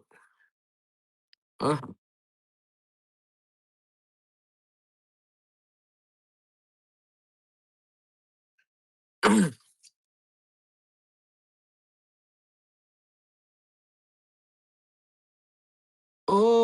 းမင်းမျက်နှာလေးကျွန်တော်ရဲ့အခု join နေတဲ့ mic လေးနဲ့ bro တို့ချင်းလေးတစ်ပုတ်လောက်ကျွန်တော်ဆိုပြခြင်းနေဗျာ bro အနေနဲ့လက်ခံလို့ပဲမှန်သွားပြီအောင်ဟိုဒီနေ့ World Cup ကဘယ်သူမှန်းလဲကျွန်တော်ကအာဂျင်တီးနားထင်တာပဲအာဂျင်တီးနားပဲဗော bro အာဂျင်တီးနားဘတ်တူဘတ်ဖို့များရတယ်ရတယ်နော်လောက်ကောင်းနေရတယ် Messi ကနော်ကျွန်တော် hat trick တွေပါသွင်းသွားတာ bro နော်ဆောင်းကောင်းကဲဟန်ရေးတဲ့မင်းဘာပြန်ပြောမလဲတဲ့ဘယ်စင်းတီရောက်မှဂျပန်သွားမှာလဲတဲ့ bro စောလွင်မနေ့ပြန်တဲ့တပတ်ခါစနေတနင်္ဂနွေနေ့က brother အားလားမသိဘူး bro အဲ့ပွဲဒီကျွန်တော်တို့ခုဒီပြတယ်2ရက်ရှိသေးတယ်ပေါ့နော်ဒီပွဲတွေကျွန်တော်အဲ့မှာမြန်မာဘရိုဆောလွင်အနေနဲ့မနေ့ပြန်စနေနဲ့တနင်္ဂနွေနေ့မှာ2ပွဲလောက်နိုင်ဖို့အဲ့စနေတနင်္ဂနွေ2ပွဲမှာနိုင်ပြီဆိုရင်ကျွန်တော်မြန်မာအသင်းဂျပန်ကိုသွားပြီ brother ဆိုတော့မနေ့ပြန်စနေတနင်္ဂနွေလေးလောက်အားရက်ကလေး CasterZyZyy channel မှာလာကြည့်ပါနော် YouTube CasterZyZyy channel Facebook မှာဆိုရင်ကျွန်တော်တို့blank နော် blank စီမှာကျွန်တော်တို့လာကြည့်လို့ရတယ်ဆိုတော့အားလုံးပဲမနေ့ပြန်နဲ့တပတ်ခါကျရင်ကျွန်တော်မြန်မာအသင်းဂျပန်ကိုသွားရမလားမသွားရမလားကျွန်တော်အတူတူဖြေရှာကြမယ်ဗျာနော်ခုလောနေတော့ညီကိုတို့ဟွာလေး live stream လေးကို reaction 1000လေးပြည့်အောင်ဖြည့်1000လေးပြည့်အောင်ဖြည့်ပေးပါလား reaction 1000ပြည့်ဖို့လို့မှ300လောက်လုံးနေတယ်9900ဖြစ်နေတော့ဘရိုခုကြည့်နေတဲ့ view က9000ကျော်ထဲမှာနော်ကျွန်တော်တို့ reaction မနေရသေးတဲ့ညီကိုလေးမြန်ပိုင်း reaction လေးနေခဲ့ပါလို့နော်ကျေးဇူးပါဘရိုကြီးကျေးဇူးပါဗျာ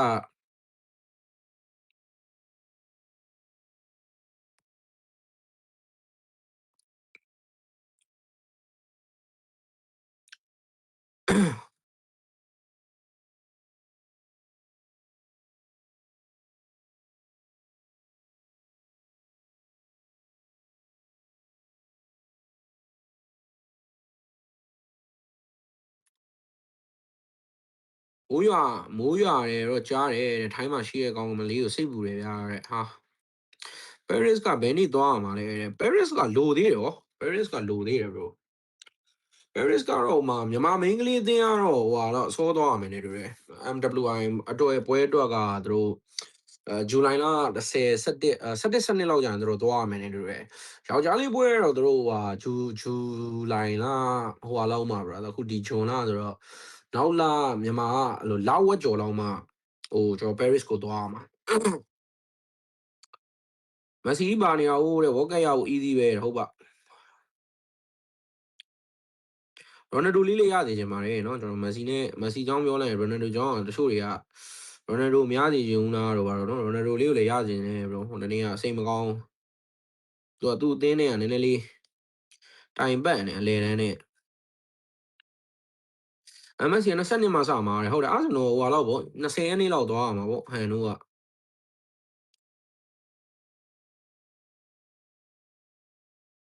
ကိုသေးနဲ့ထိုင်းပဲပြည်နယ်မှာနေရလဲကျွန်တော်စမှုပကံမှာတော့မြန်မာတွေများတယ်ဗျာကျွန်တော်ချင်းမိုင်မှာနေတာ bro အခုဘန်ကောက်ကကျွန်တော်အလုပ်ကိစ္စရှိလို့အလဲလာတာအလုပ်ကိစ္စရှိလို့အလဲလာတာဖြစ်နေအလုပ်ကိစ္စနဲ့အတူအလဲလာတာဘလန်ကျွန်တော်ဟိုဟာ21ရက်နေ့လောက်ဒီကောင် AsianGames ပြီးမှာဆိုတော့အဲ့21ရက်နေ့ပြီးနောက်ပိုင်းဒီကောင်ဘန်ကောက်ကိုတက်လာမှာဘန်ကောက်မှာကျွန်တော်ရဲ့ဘလန်ရဲ့ Asia maybe ရဲ့ကျွန်တော်တွေ့ကြမယ်အဲ့လိုမျိုးလူစုံတက်စုံလေးပေါ့မုံလေးပါလေးတော့စားပေါ့လောင်လာလား bro မလောင်ပါဘူး brother ရေမလောင်ပါဘူးကျွန်တော်ရိုနယ်ဒိုကိုလည်းကျွန်တော်ကချစ်တယ်မက်ဆီကိုကျွန်တော်ကကြိုက်တယ်လို့မျိုးတော့ရိုနယ်ဒိုကိုလည်းကျွန်တော်ကမမုန်းနေတာအဲ့လိုတော့ဆက်ဖန်တွေကမုန်းနေတာတော့ဆက်ဖန်ဆိုတာ bro သိတဲ့အတိုင်းပဲဗျာဟိုကိုကရိုနယ်ဒိုကိုကြိုက်တယ်ဒါပေမဲ့မက်ဆီကိုမကောင်းပြောမယ်ဆိုတဲ့ကောင်နေတဲ့မက်ဆီကိုကြိုက်တယ်ဒါပေမဲ့ရိုနယ်ဒိုကိုမကောင်းပြောမယ်ဆိုတဲ့ကောင်နေကျွန်တော်ကအဲ့လိုမဟုတ်ကျွန်တော်ကတယောက်ကိုကြိုက်တယ်ဗျာဒါပေမဲ့နောက်တစ်ယောက်ကိုကျွန်တော်ကမကြိုက်ဘူးဟိုတဲ့မှာကျွန်တော်မမုန်းရမလို့ကျွန်တော်ကအဲ့လိုလူမျိုးကျွန်တော်မက်ဆီကိုချစ်တယ်မက်ဆီကိုကြိုက်တယ်ဒါပေမဲ့ကျွန်တော်ရိုနယ်ဒိုမမုန်းရိုနယ်ဒိုလည်း ဒါဟိုကျွန်တော် Messi ရဲ့အမြဲအဲ့လိုမျိုး rival အနေနဲ့ကျွန်တော်ကဟို greatest အဖြစ်ဆုံး goal တစ်ယောက်အနေနဲ့ကျွန်တော်သတ်မှတ်ထားတယ်အဲ့လိုမျိုးတခြားနေရာမှာတော့ဗျ greatest of all time ပေါ့နော် GOAT GOAT GOAT ဆိုတာတယောက်တည်းပဲရှိကြတယ်ဆိုမှကျွန်တော်ဘောလုံးမှာတော့2ယောက်သတ်မှတ်ထားတယ်ကျွန်တော်က Ronaldo နဲ့ Messi နဲ့အဲ့လိုမျိုးပေါ့နော် mobile လေးကြမှာဆိုရင်တော့ကျွန်တော် main ကလေးသေးနေတယ်မှာဆို Vivian ပေါ့နော်နိုင်ငံခြားသေးနေတယ်မှာဆို Vivian GOAT Cardizi နော်ကျွန်တော်တို့ face of MLBB mobile လေးကြရဲ့မျက်နှာဖုံးသိတယ်မလားကျွန်တော်မြန်မာနိုင်ငံမှာဆိုရင်လည်းပရိသတ်တော်တော်များများ Ace တို့ဘာတို့ GOAT ဆိုပြီးတော့ Ruby DD တို့လား GOAT ဆိုပြီးသတ်မှတ်ကြတယ်အဲ့လိုပေါ့ဗျာ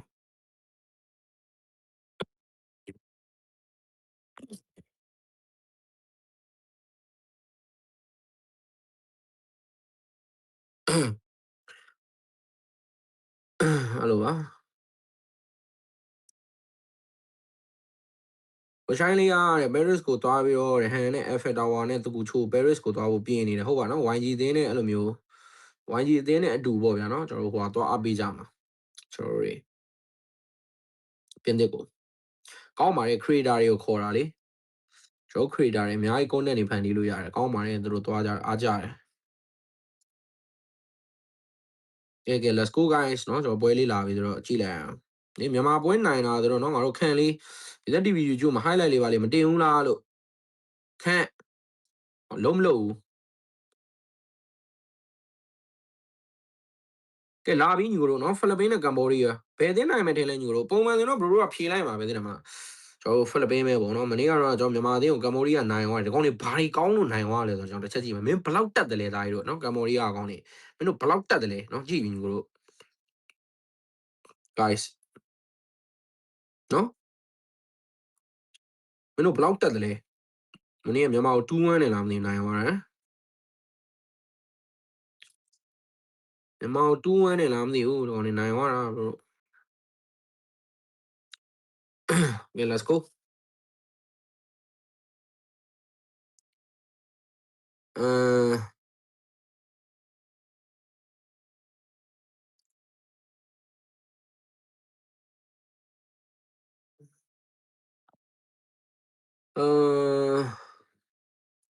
ကိုသိနေထိုင်းနေတယ်ဒီတိုင်းသွားလဲရတာဟောဘရိုရဲ့ budget ကများတယ်ဘရိုပတ်စံကျွန်တော်တို့ခုတော့မှပဲအဲ့မှာငငယ်တော့စာမကြိုးစားခဲ့တော့သူများခိုင်းနေသမျှလုပ်နေရတာမမစီစီငါတို့ကတော့အရင်တော့တဲ့နော်တောက်စီကြီးသားဆိုပြီးဝိုင်းပဲဆရာကြီးလည်းဖြစ်သွားလုံးဝငင်းငင်းဂျုံးငယ်ကလေးဖြစ်သွားတယ်တဲ့လုံးဆဲအောင်မဆဲနိုင်တော့မဟုတ်ပါဘူးဘရိုအရင်တော့တောက်စစ်ဆန်တယ်ဆိုတော့ကျွန်တော်အရင်တော့ပွဲခဏခဏဖြစ်တာဟုတ်ဘရိုရဲ့တဲ့မလားဘရိုလဲဘရိုရီလဲဘရိုအရင်ကတည်းကကျွန်တော်ကိုကြည်လာခဲ့လို့ဆိုတော့သိလိမ့်မယ်ဗျာတဲ့မလားကျွန်တော်2024အစဟို2025လအစနေစပြီးတော့ကျွန်တော် ECC လေးပဲတီတီငင်ငင်လေးပဲဘွားကိုဖြတ်တန်းတော့တယ်လုံးဆရာရှိတာလို့ကျွန်တော်ပွဲဖြစ်ရမှလည်းကြောက်သွားတယ်ဒါမှဘယ်သူနဲ့မှလည်းပွဲမဖြစ်ချင်တော့ ECC လေးပဲဆရာကြီးဖြစ်သွားလို့ငင်းငင်းဂျုံးငယ်လေးဖြစ်သွားတာမဟုတ်ဘူးဗျာတဲ့မလားဒီနယ်ပယ်ထဲမှာလည်းဟိုကိုရီချင်းလဲတာ3-4နှစ်ရှိသွားပြီဆိုတော့ဒီလိုမျိုးတယောက်နဲ့တယောက်ပွဲဖြစ်တဲ့အရာတွေကလည်းမကောင်းဘူးဆိုတော့သိသွားလို့ဆိုတော့ဘယ်သူနဲ့မှလည်းရံမဖြစ်တော့ ECC လေးပဲဖြတ်တန်းမယ်သူတို့လည်းသူတို့လှုပ်ရှားရှိတာလှုပ်ကိုလည်းကိုလှုပ်ရှားရှိတာကိုလှုပ်ပေါ့နော်ကိုအဲ့တိုင်းမှာကြည့်မရရင်တော့ကိုလည်းမတတ်နိုင်ဘူးဆိုတော့ကိုလည်းဟိုတယ်မလားဒီကိုပရိသတ်လေးနဲ့ကိုပဲဒါဖြော်ပြေးလိုက်ပေါ့ဗျာအလုပ်ကလေးလုပ်လိုက်ပတ်စံစုလိုက်ပေါ့ဒီလိုပါပဲဗျနောက်ပိုင်းတော့ AC လေးပဲသွားပါတော့ပွဲဘွားကြီးကိုပူပူလောင်လောင်ကြီးမဖြတ်တန်းကျင်တော့အဲ့လိုကဲအကိုင်းဂျန်ကတဲ့နော်ကာတီစီချွေးပဲနဲ့ချမှာဗျာကယ်ရာတော့လည်းစောစီးပဲကယ်ရာဟုတ်လားဒါတို့ကယ်ရာပါလားကယ်ရာပါလားနောက်ကိုနည်းနည်းပြန်ရေးကြည့်လိုက်ရင်တော့သိမယ်နဲ့တို့တယ်ကယ်ရာပါလား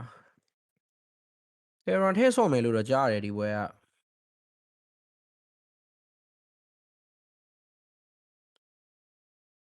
မပါဘူးစပြီလားကိုဒီ let's go အဲ့လည်းမပါဘူးကယ်ရာမပါဘူးမင်းပြောကယ်ရာပါမှာလို့သားရေသိလို့လေအဲ့လိုပြောကြလို့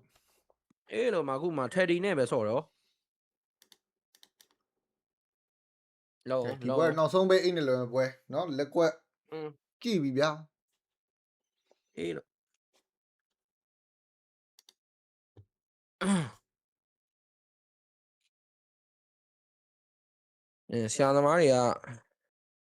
ဆရာသမားတွေကမေကယ်ရာထဲမဆော့ဘူးဗျအေးဘောနော်ထက်ဒီနဲ့ပဲသူတို့ကနည်းနည်းလေးအသားကျနေတာဆိုကယ်ရာတော့သူတို့ထဲဆော့အောင်မထင်ဘူး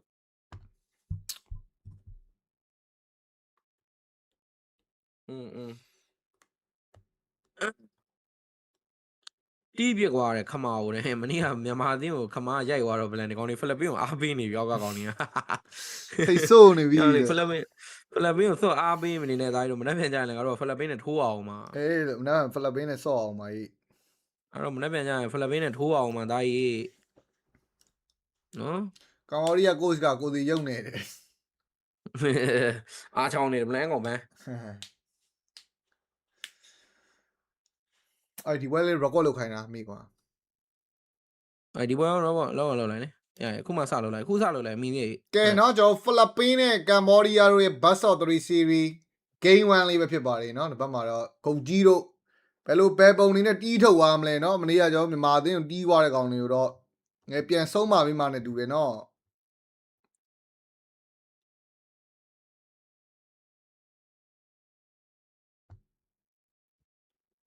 ဆုံးမပေးလိုက်ဗလန်ဆုံးမပေးလိုက်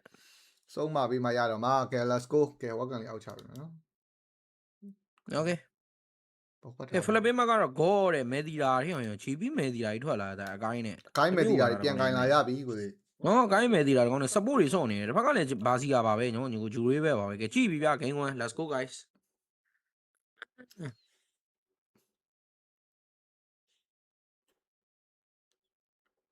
ကဲနောက်တစ်ပတ်မှာတော့ဘာစီယာဂျန်ဂယ်လေးနဲ့တော့ပွဲထွက်လာရင်လည်းဂုတ်ကြီးအနေနဲ့ကတော့တစ်ပတ်မှာအကိုင်းရုံဂျန်ဂလာလေးနဲ့တော့ပွဲထွက်လာတယ်ဗောနော်တစ်ပတ်မှာတော့မဲတီရာအနေနဲ့တော့ပေါ်လန်းမှာစားနေကြအောင်တော့เนาะ information land နဲ့ပို့တိုင်းနဲ့တစ်ပတ်မှာအတလန်နဲ့လေလန်ဂေါ်လီခရီစားဖို့တော့နည်းနည်းတော့ကူပေးမှနဲ့တူတယ်เนาะဘာဇူရှန်ဖျဲပြီလို့မဇူရှန်တော့မြေ eve ကတော့ဖျဲမှာခရီပေးစားမယ်တော့မတင်ဘူးကဲနောက်တစ်ပတ်မှာတော့အကြောင်းလေးပဲတော့တွားရအောင်မလားเนาะဂိုးလေးနေရာလည်းငြိမ်နေဒီပတ်မှာလည်းမဲတီရာတော့အကြံလေးလိုက်ကြွေးရတယ်ဗောနော်ဘီတူရှိလားဂုတ်ကြီးရပြီဗျာမဲဒီယာခိုင်းတန်းဝင်းနဲ့ပြန်ခေါ်သွားတက်နေတာလို့ဒီကောင်လေးတအားတက်နေတာ ဟုတ်တယ်လိကွက်ကကောင်တွေကတော့မရပါဘူးမင်းကောင်တွေမှာပတ်စံတွေလည်းပေါ်နေပြီစုတစိတ်တွေလည်းများနေပြီလိုချင်နေတော့မယ်လို့နော် အဲ့တော့အခုလဲနော်ဒီမှာ Asian Games သူ့ယူအောင်မယ်နဲ့တူပဲ Samford ပကွေရိုလေးကတော့မင်းတည့်ရတိုင်းပဲဘလို့နော်ဘိုးသားတွေကတောက်လျှောက်ကိုမြင်နေရတယ်ကောင် highlight တွေကဟုတ်ပါကဲနော်ဒီဘက်မှာစန်ချီလေမာ level ပါညာဖမ်းမှုတော့ရှိအောင်မလားအမင်းအောက်လန့်ယူဆောင်အမင်းနော်ပကွေရိုထိုးတာနေတော်တော်ဖျားနေပြီကြကြပြေးကဲနော်ကော့အကြောင်းလေးပဲတွားထားတော့မယ်ဒီဘက်မှာလည်းအကိုင်း level ပါညာရပြီဆိုတော့တော်တော်ကျွေးချင်တော့ကျွေးလို့ရပြီနော်ပုံမှန်တော့ကလောက်ကတော့ရောက်ရက်တွေခတ်နေတာပုံမှန်ကလောက်တွေဆိုရင်တော့ဖျဲတယ်ဆိုရင်နော်ဒီဘက်ကတယ်ဒီကိုတော့မဖျဲနိုင်တဲ့နေသားလေးတော့မြင်နေရတယ်ဗျအသင်းပါဝါနဲ့များဆိုင်နေမလားနော်အသင်းပါဝါကောင်းနေတော့မလာမချရဲဘူးကလောက်မဖျဲရဲဘူးဖြစ်နေကဲလေဖိုးဘာညာနည်းနည်းလေးတော့လိုသေးတယ်ဆိုပေမဲ့နော်ခဏနေရသွားတော့မယ်အနေထားပါဂုတ်ကြီးက level 5တောင်ရောက်တော့မယ်ဗျာနော်ဒီမှာတက်ချဲစာရခေါ်တိုင်းနဲ့ပဲအောက်လန်ယူဆောင် dragon form တွေပါလေရှိရကျွေးတော့မလားမဲဒီယာတော့ down shot pressure ပေးတိုင်းနဲ့ပဲယူဆောင် dragon form နဲ့အကိုင်း heavy spin ဘာညာနဲ့ပေါက်ပြမလား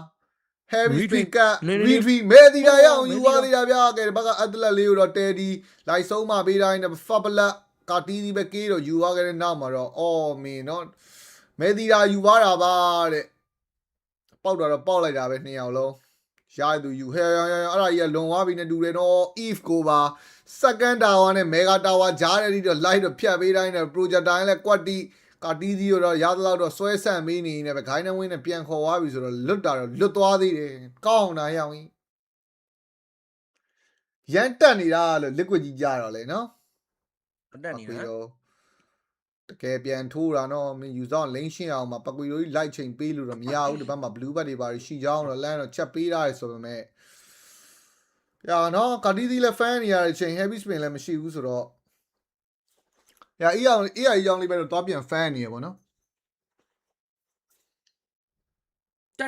တက်နေတာဗလက်တက်နေတာ2-0နော်ကျွန်တော်ကမ်ဘောဒီးယားကိုတိုင်းတီထူပေးလိုက်စမ်းပါနော်ဒီတက်တဲ့စုံတောက်ကြီးတို့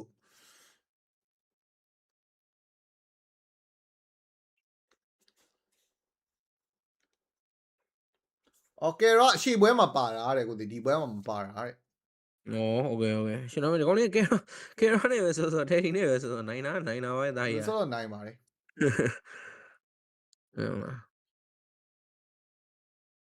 ကယ်ရာကြီးကိုသဘောကျပြီးတော့နော် on ကနေဖြတ်ခေါ်လိုက်ရင်တော့ကြည်ကောင်းပြီမင်းနော်အဲ့ဒါဆိုရင်တော့ဖိလစ်ပင်းရဲ့liquid ကိုဘယ်အသင်းမှနိုင်တော့မနေ ပေးလောက်ဦးတိုင်းအိုနစ်ကမင်းရောင်းမယ်ဆိုရင်တော့ကောင်းနေပတ်စံတဘိုးတခဲတောင်းမှာလားတောင်းမှာပေါ့နော်ပေးလိုက်ရင်မင်းအဲ့အသင်းဘသူသွားတားတော့မယ်ဘယ်ကောင်တားမလဲလို့ကတော့ကဲအော် project တိုင်းလွဲသွားတာအေးအနီးကချရအောင်စန်ဂျီရဲ့ရဲဆက်ဆက်ပါပဲ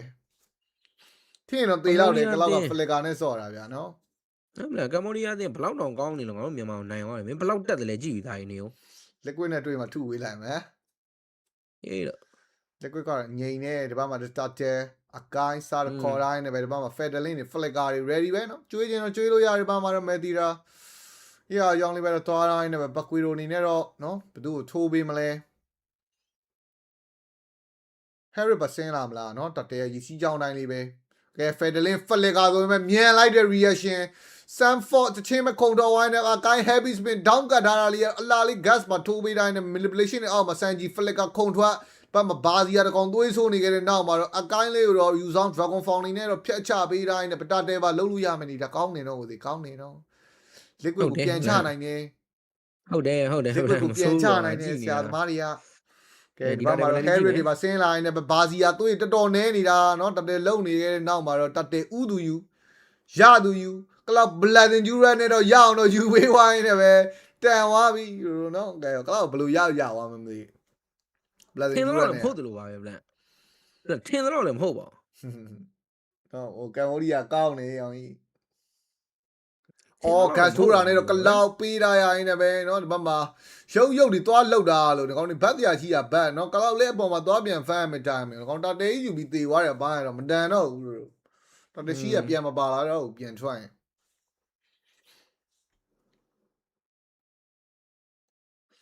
ကဲ HeroK 51 number 2.6k လီနဲ့တော့ liquid ဥဆောင်နေသေးပဲလို့ပြောရမှာပဲเนาะမနက်ဖြန်ဆော့ရမှာဟေ့ဒီအသင်းနဲ့ဆော့ရမှာမနက်ဖြန်ငါလက်ခွန်းအောက်ကသဲနေတဲ့ကောင်လေးနဲ့တော့ကွက်တီပဲပေါ့ဟုတ်ပါနက်ဗန်ဒီအသင်းနဲ့ဆော့ရမှာဟေးညီကိုတို့ရေဖြစ်တော့မဖြစ်တော့နဲ့တူတယ်ဟုတ်မယ်ဗျငါတို့မြန်မာအသင်းအမင်းတိုင်းတခြားအသင်းနေနဲ့တိုင်ပတ်ပြီးမြင်ဖိလစ်ပင်းအသင်းကြီးကိုမြင်အေးစစ်လေးနဲ့တူးသီးနဲ့တီးထုတ်ရမလို့လုပ်နေတာဖြစ်နိုင်တယ်နော်ညီကိုတို့အဲ့ဒါလည်းဖြစ်နိုင်တာပဲဖြစ်လို့ပဲဟောလိုက်တော့ကဲဒီဘက်မှာတော့ gas ထိုးတာနဲ့တော့ယူဆောင်เนาะငကားတောင်မပြောင်းလဲရဘူးဘလို့တန်းသေးသွားတယ်နောက်ဒီကော်ကြီးနဲ့အဲ့လိုပစ်ကော်တွေလိုက်ယူနေတဲ့ဘိုင်းတော်တော်ကြီးသဘောကျနေတာကောင်းတယ်ဗောနော်တာဝါလေးတော့ဒီဘက်မှာတဲတန်ကြီးတော့လာတော့ချိုးပေးတိုင်းတယ်ပေါ်လန်တာဝါသလုံးအောင်လန်တာဝါသလုံးဒီဘက်မှာဘာစီယာကိုဗာ knockout strike တွေ jet တွေနဲ့တော့ထိုးပေးတိုင်းတယ်ပဲဘာစီယာပါရှော့တေးပြီအလဲမှာတော့အကိုင်းလေးတော့ပြန်ရလိုက်တယ်เนาะအကိုင်းဘာသွားလုံးလဲအော် if ကိုဝင်တက်လိုက်တာเนาะ heavy spin နဲ့ကဲကောကိုကြတိုင်းကြည့်ပါဦးမလဲရဆမ်မန်4နဲ့တော့ light တော့ထူတိုင်းနဲ့ပဲအတလက်မသေးအောင်တမဲပဲကလောက် blood and jura နဲ့တော့အလဲလန်းလာကာပေးထားတော့မဲဆိုပေမဲ့ make up fast tower တော့ပေးရပါပြီကာမရတော့ဘကွေလိုချက်ပြေးထူထားတယ်ဆိုပေမဲ့เนาะကလောက် flicker ခုံထော်သွားတဲ့နောက်မှာ Ryuki တော့ထပ်မရလိုက် Ryuki လေးကတော့82ပါဘလို့ဟုတ်မင်းတို့ကရီရင်လာရေးပိုင်းမလုပ်အနေနဲ့နော်မင်းတို့ဗီဒီယိုပဲကြည့်လာတခြားအသင်းတွေရီကြည့်မယ်မင်းအိုနစ်ကတော့ငယ်နိုင်ပုံစံမျိုးပဲဒီကောင်တွေကမင်းအိုနစ်ကတော့တကယ်ကျွေးတာဟုတ်မင်းအဲ့လိုမျိုးပဲလေတိုင်းကောမြန်မာနိုင်ငံအသင်းတွေလည်းသိမလားတခြား region တွေနဲ့တိုင်ပတ်မယ်ဖိလစ်ပင်းတွေကိုတီးထုတ်ရမလို့လုံးမယ်ကဲတော့ဒီဘက်မှာတော့တယ်လီထွက်ပြီးပေါ်လမ်းမှာတဲဒီနှကောင်ကောင်တွေတော့ဖျဲခံနေရရင်ဖက်ဒလင်းပေးမယ်လားအော်ဖက်ဒလင်းမရှိတာเนาะဒီဘက်ကပြူဆွမ်းမရှိတဲ့အတိုင်းပဲ heavy spin V3 ဆိုရင်ဘာစီယာဒီတက်တစ်စုံတော်ကြီးနေနဲ့တော့ရအောင်ယူပေးသွားခဲ့တယ်ဆိုပေမဲ့ဘာမှတော့များစား impact ကတော့ရှိမှာတော့မဟုတ်ပါဘူးနောက်ဆုံးတက်တယ်ပေးလိုက် Federal တကောင်နဲ့မဲတီတာလေးကိုတော့ပေးဖြတ်ထားနေတယ် Beautify မရှိတဲ့ကောင်လေးကတော့အသက်တော့ပေးလိုက်ရသေးရဲ့ဗျာနော်မင်းကမ္ဘောဒီးယားလုတ်တယ်ကမ္ဘောဒီးယားဟုတ်တယ်နော်ဗလန်ဟုတ်တယ်နော်ဒီကောင် report တာကောင်းတယ်ဟောနောက်က4000လောက်တော့ကွာနေတယ်ဆိုပေမဲ့နော်ကမ္ဘောဒီးယားဆော့တာတော့ဟိုလိုကြီးတည်ရမလားသူတို့ fan တွေတော့စိတ်ပြက်စီမှာတော့မဟုတ်ဘူးဒီလိုဆော့ပြနေတာနော်ဒီကောင်လေးဟုတ်တယ်ဟာ knockout strike jet တွေတော့ထိုးပြီးပြန်ပတ်ထားရတယ်နေတာကော်လေးတကောင်တော့ဒီဘက်မှာဘာစီယာ rolling လေးနဲ့တော့ဖြတ်တော့တိုက်ထားရဆိုပေမဲ့နောက်မှာအကိုင်းရှိနေတာနဲ့ gas ထိုး manipulation ထောက်ကောကတော့သေလို့တော့ရပြီဖလီကာခုံသွားသေးရဲ့ဗျာဆရာသမားမသေဘူးဗျဟျောဒီကောင်နဲ့3ယောက်တည်းလဲချတာပဲလို့နောက်မှာမဲတီတာအခုမှလာတာဆိုပေမဲ့เนาะဗတ်တရားတော့ဆွတ်ဆိုင်မှုကတော့မရှိတော့ပါစားတော့တာနေတော့မှာပဲတာတော့တာနေတုံးပါပဲเนาะ liquid ကြီးကြတော့လေကွာ ဘယ်လိုတော့ liquid ကြီးကြတော့လေလို့ယော့နှစ်ချက်သုံးချက် knockout strike ပေးလိုက်တော့သေကန်ကြီးပါဖြစ်သွားတယ်အောင်ရေးမင်းယူဆောင်တောင်ပန်နေပါကျိုးသွားပြီတာဝါတော့ပေးရမှာပဲနော် Sanford ပကွေတို့တအားကိုကောင်းတာတအားကိုတက်နေတာတအားကိုကောင်းနေတာလို့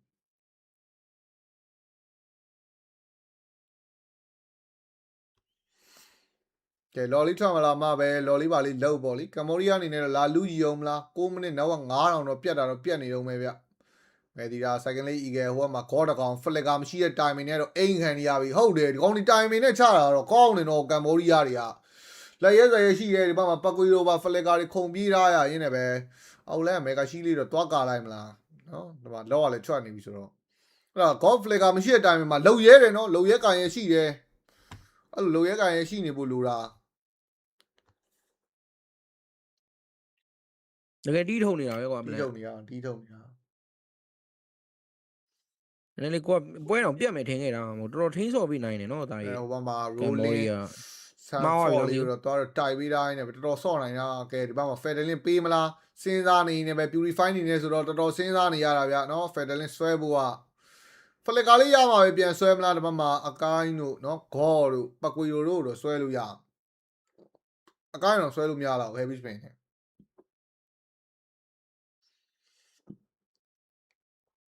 ကဲ user level 12တော့လိုအပ်နေနေပဲအောက်လမ်းမှာတော့ teddy bucket လေးတော့ရှိတယ်မေဒီတာကိုင်းဝင်းလေးနဲ့တော့ပြန်တော့ခေါ်လာရင်းနဲ့ပဲ lock စတော့ 4 line နေတာပေါ်လန်းနဲ့လိန်ချောင်းထားတာနဲ့ကတော့ဖိလစ်ပိန်းတွေလောက်ကွက်တော့စိတ်နေရပဲလောလုံးမဲ့တိုင်မှာပေါ်လန်းရှင်းပြီးသွားပြီဘာမှ fedeling တကောင်နဲ့ပြေးဖန်လာတာခေါ့ဖြစ်ရလား heavy spin နဲ့တော့နော် fedeling ဆွဲတဲ့ကောင်လေးတော့ပြန်ကပ်ပေးထားရင်းနဲ့ပဲရပါပြီတော့ lock တော့ပြီးလိုက်လို့ရပြီယူဆောင် dragon form လေးနဲ့ယူကျင်သေးလားဘာစီယာ rolling ပတ်တာတော့ပတ်နေပြီပြေးဝင်လာမလားဂေါ့ပဲအိမ်နိုင်အောင်ဖလက်ကခုံတကွက်ပြန်ပြဝိုင်းနေပဲဂေါ့ဂတ်ဆိုးတာနဲ့တော့ဒီဘက်မှာပြန်မဲ့သွားတယ်ကလောက်သေဆုံးသွားခဲ့ရင်လည်းယူဆောင်လေးပေါ်မှာနေသေသွားမဲ့အနေထားများလားပြေးနေရပြီပြေးနေရပြီမရဘူးဘရိုနော်လော့ထားခဲ့ပြီးတော့ EOK ပြေးယူတာလို့ liquid တအားကောင်းတာတအားကိုကောင်းနေလားဒါကြီးတအားကိုကောင်းနေတာလို့မနိုင်ဘူးဘရိုမနိုင်ဘူးသိကြတယ်ဒီတက်ကနော်မှာကမ္ဘောဒီးယားမနိုင်ဘူးလေပေါ့အေးဟောမြန်မာနဲ့ဘလန်ဘာကပြောလို့ရရင်တော့အဲစကားလေးတိုင်းဘာလဲဘလန်မြန်မာနဲ့ဒါနဲ့မတွေ့သေးရတော့ဒီချိုးနေအောင်ပါပဲ liquid ဆိုတဲ့သင်ရတော့နော်မနေ့ကတော့တွေ့ပြီးသားတော့ကဲဒီဘက်မှာ god cast ထိုးတာနဲ့တော့ကောင်လေးထပ်သေးဆုံးဝိုင်းနေပဲဘာစီယာဘာလို့လားရီလာခိုးပေါက်ချင်တာနေကောင်ဆရာသမားအဲ့ယုံရင်တော့ယုံလက်ခံလို့မှန်ပါလားကိုဘလန်ခံလို့မှန်ပါလားလက်ခံရင်တော့ခံဆိုတဲ့စကားလေးတစ်လုံးပဲမှန်သွားပြီပါနော်မြန်မာနဲ့မတွေ့ခင်ကတော့ဒီသင်းကဒီချိုးနေဦးမှာပဲညီကိုမှန်ပဲ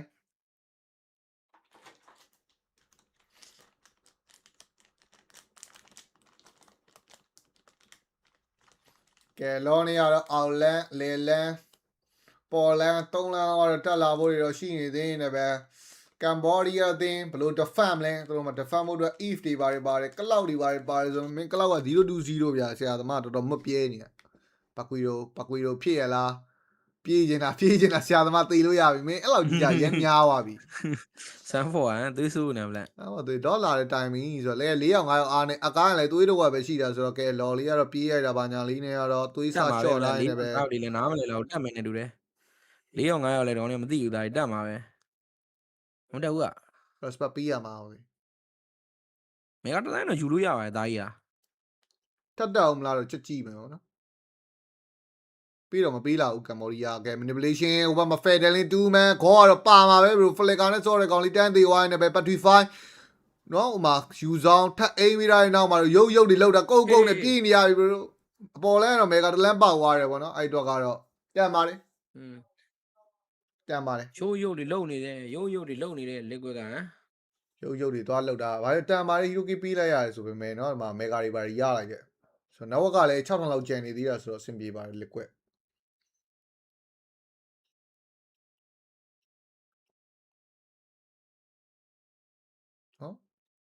Patrify နဲ့ယူဆောင် Furia type Patrify ကဲပေါ်လန်းမေဂါလေးပဲပေးထားတာဆိုတော့လေကမ်ဘောဒီးယားတွေเนาะနည်းနည်းလေးလာစူးစမ်းကြည့်အောင်မလားเนาะဟိုစားတော့ဖြစ်နေသေးတယ်ဘရိုတို့အဲဒီတော့လာစူးစမ်းလို့ရနေသေးတဲ့နေသားတစ်ခုတော့ရှိမှာပေါ့နော်လော်တွေဘာတွေပဲလာလုံမလား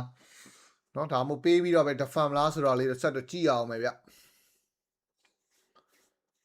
ကလောက်ကနှက်ကမှီတယ်เนาะ9500နဲ့ခေါင်း item မစိုးဘူးရဆရာသမားကဲမေဒီယာဂိုင်းဒန်ဝင်ဟိုဘက်မှာတော့เนาะအတလက်လေးတော့ပတ်ပေးထားရဆိုပေမဲ့အတလက်က immortal နဲ့တော့ဆရာသမားမင်း item သွားတဲ့ပုံလေးကတော်တော်သဘောကျကျင်စရာပဲဗျာเนาะသူ့ gas ထိုးပြီးဖြတ်နေလို့ immortal တန်းထည့်ထားတာရမ်းညံကောင်းတယ်เนาะတေဝိုင်းတော့ immortal ထပယ်တလီပြန်ဆွဲဦးပါတော့ဆော့နေရတာပဲ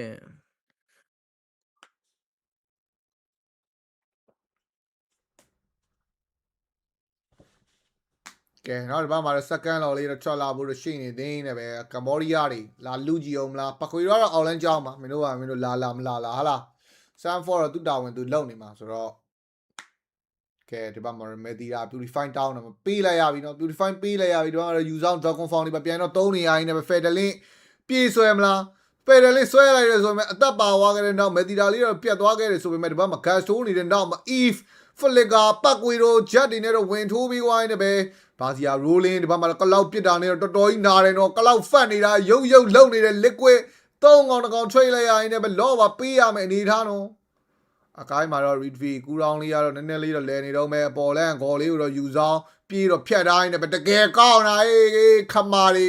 ရုပ်မလုပ်ဘူးနော်ဘရိုရုပ်မလုပ်ဘူး liquid ကိုဒီလိုဆော့ပြနေတာ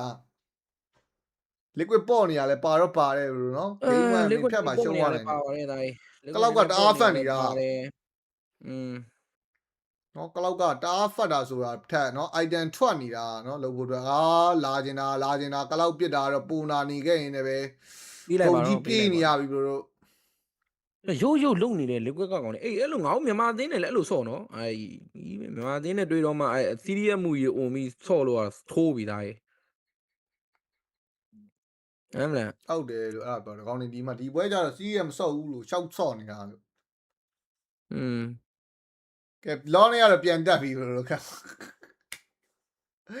ခမာတွေက liquid ဒီလိုကြီးဆော့ပြနေတော့မင်းနော်မင်းသူတို့ fan တွေကတော့မင်းသိပ်ပျော်နေမှာပဲ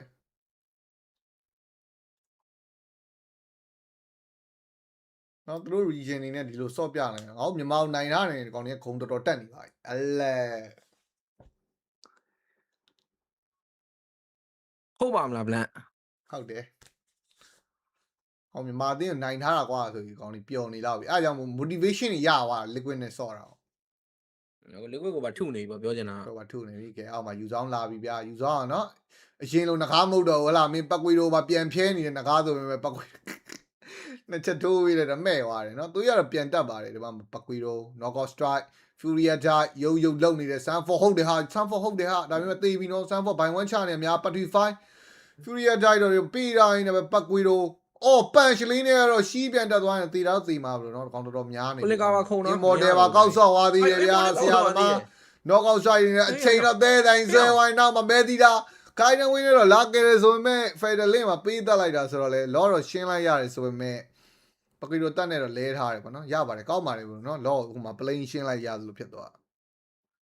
ချိန်တော်ဆွဲသွားတာဟေး immortal ဘဝယ်သွားတာတော်ဖြတ်ယူရတယ်ပကီတိုတော့ကောင်း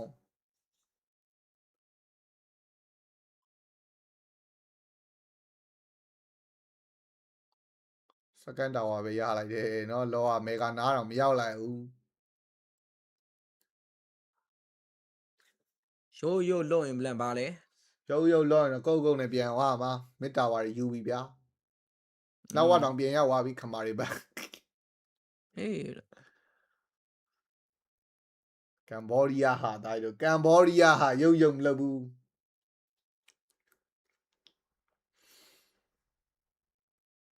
ဟိုမှာစိတ်တက်လေးတော့ရှိတယ်ဆိုတော့ခင်းဆိုတော့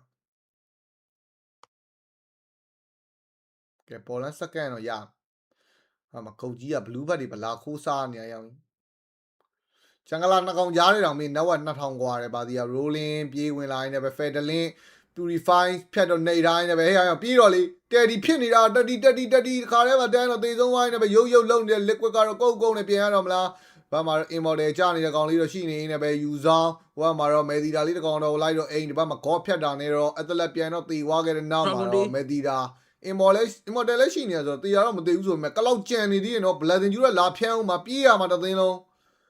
liquid ကဟာတာကြီးလုံနေတာ Harry မရှိတော့ပြန်ချလို့မရဘူးလောက4ယောက်ပါပဲဒါပေမဲ့ bowling damage ပေးမဲ့ကောင်မရှိတော့ဘူးစောင့်ရမှာတော့စောင့်ရမှာပတ်မှာလဲနော်ဖမ်းပေးမဲ့ကောင်စက္ကန့်20လောက်လိုနေသေးတာဆိုတော့ညာ Harry ကရင်ထွက်မှာပါလော်လီစာလုံးမလားပတ်မှာဘာစီယာမင်းဘာဘတ်မအောင်မရှိရသူခန္ဓာကိုယ်ပေါ်မှာအောက်မှာချိုးပြီရှာနော်စိတ်ကဆိုးနေပြီလို့စမ်းဖော်ကမေဂါတလန်တက်ရိုက်သွားပြီကလောက်ကအိမ်ပြန်ကာတာနဲ့ဟိုကမှာလော်တွေဘာတွေပြန်ဖို့မလားအတလက်လေးလည်းပြန်တော့ထွက်ပြီနော်တော့အောက်လန်းတွေဘာရှင်းပကွေတို့ပါလာတော့အဲ့တကူကတော့အားသာချက်ရှိတယ်နော်လိမ့်ထိုင်ကြောင်းအလဲမှာဟဲ့အောင်အလဲရှင်းအောင်မေဂါ3လမ်းပွင့်သွားအောင်မယ်လောမပေးရပဲနဲ့ကဲပကွေတို့ရှာပြီပကွေတို့ရှာနေတာတွေ့သွားမလားဒီဘက်မှာတော့မေဒီတာလည်းဒီဘက်မှာနော်ဆန်ဖော့တော့ကိုတော့ vision ထောက်ပေးထားတဲ့နေရာလေးကောင်းနေဗျဒီကောင်လေးမင်းဒီလောက်ထိကြားရအောင်မလို့လားလို့ liquid မင်းတကယ်မဖုတ်ဦးအောင်ရေးဒီကောင်လေး20ရအားနေရတယ်တူပါတယ်ပြောလားအဲ့ဒါကြီး game 1ရှုံးသွားရင်ဥစ္စာဖြစ်သွားအောင်ပါ game 3သွားအောင်ပါ game 3သွားရင်တော့10နာရီကျော်10နာရီတော့မကျော်တော့ပါနော်မကျော်တော့ပါလေဒါပေမဲ့မနေ့ကတက်ဆိုင်တော့မင်းဒီနေ့တော်တော်နောက်ကြရောကျွန်တော်ဒီနေ့စောတယ်လို့ပြောနေတာအမှန်ဒီနေ့ကပူနောက်ကြမနေထားကြီးဗျဟုတ်ပါဒီမှာကို game 3သွားတာနဲ့ပကွေတို့လဲလန်းမှာခိုးချိုးခြင်းနေတာကြီးစိတ်ကိုလျှော်တောင်းအောက်လန်းနေလက်စီပေါ်လန်းနေလက်စီခမာရီက lane control တဲ့ဘိုင်းမှာတော်တော်ညံ့တာဗျအမှန်ပဲကဲလုံးရင်လည်းလုံးလိုက်တော့လူကအိတ်ချင်လာပြီလို့မင်းတို့ပွဲကြည့်နေနေအော်မြန်မာပွဲမှာအားအကုန်ထုတ်လိုက်လို့လားမသိအကိုင်းတော့တွေးတော့ကနော်ပကွေတို့ကတော့မေဂါတလန်တက်ယူသွားပြီတခါတည်းမှာတန်းအန်ကျင်နေတာအေးတန်းရှင်းနေသွားတောင်းနေပြီကလောက်အိမ်ပြန်မလို့ရမယ် retreat ဘသူပေါက်သွားမလဲအော်ဂုံကြီးပဲရအောင်တော့ပေါက်ပေးဝိုင်းနဲ့ဘကော gas တွေဘာတွေထိုးယူဆောင် dragon found လေးတော့ဒီဘက်မှာ medida လေးတော့ like အိမ်မိတာဆိုမှဟိုမှာကလောက်ကတော်တော်အချိန်ကြီးစိုးနေပြီပကွေတို့မဖြစ်တော့ဘူးပကွေတို့မဖြစ်တော့ဘူးဘရိုပကွေတို့လေးတကောင်တော့ပြန်တော့ရတိုင်းနဲ့ပဲဒီဘက်မှာဟီရိုကီလေးပါလေးနည်းနည်းလေးဆွဲဆန်းကြည့်အောင်မလားအကိုင်း immortal ကြံနေသေးတယ်ဒီဘက်မှာ medida guidance win တွေဘာတွေနဲ့တော့ပြန်ခေါ်ပေးလို့ရအောင်မလားဂုတ်ကြီး immortal အော်ဇမန်ဖို့ရတာနဲ့တော့ harry ပြန်လိုက်ထုနေနေပဲ if တကောင်မသေးဆုံးသွားခဲ့တဲ့နောက်ပြီးသွားပြီဘရိုနော်ကလောက်တကောင်နဲ့တော့ဘာမှလုပ်လို့ရတော့မှာမဟုတ်တော့ဘူးဆိုပေမဲ့ဒီဘက်မှာပြေးလာနေတဲ့နှစ်ကောင်3ယောက်4ယောက်တော့ defend ဖို့တွေတော့ရှိနေပါသေးတယ်စပဲကမရှိတော့ဘူး blazing ကျူကလည်းမရှိတော့ဘူးဥသာလည်းမရှိတော့ဘူးဖလက်ကလည်းမရှိတော့ဘူးကလောက်ကဘာနဲ့ကာမှာလဲ blazing ကျူရက်လေးတော့ပြန်တော့ရပြီဒါပေမဲ့တလုံးပြေးချိုးရင်တော့ပြီးသွားပြီဆိုတော့ GG သွားပြီလော်လဲဝင်လာပြီကျွန်တော်အန်လိုက်တော့ဇာမန်ဖုန်းနဲ့ဟောဆာလီပဲဟုတ်တယ်ရော့မနိုင်ဘူးဗျာ liquid က winter crown တွေပဲခဲပြနေနေပဲ GG game number 1 liquid နိုင်ရရှိခဲ့ရင်းနဲ့ပဲ game 2လေးတော့ဆက်ကြည့်အောင်မှာဖြစ်ပါတယ်โอเคrecord ဖန်တာလေးပိတ်လိုက်အောင်နော်ပြင်ပို့ပေးပို့လိုက်မယ်ဗျာအခုသွားလောက်လိုက်ငါညီလေးခဏနာကိုမန်းကောင်နေနဲ့ကိုနဲ့ထိုးလိုက်အောင်မယ်နော်လားခဏနာဝက်ကန်လေးပါလေးပိတ်နောက်တဲ့ကိုကြောသွားလေးဟိုဒီ game 3D သွားကွာတဲ့ကက်စတာတွေကိုပြင်ပန်းစီခြင်းလို့လေဗလန်အားချောင်းနေတယ်ဗလန်အဲ့ကောင်အားနေရတဲ့တူတဲ့ပြောင်းတယ်နော်အားနာလားမသိဘူး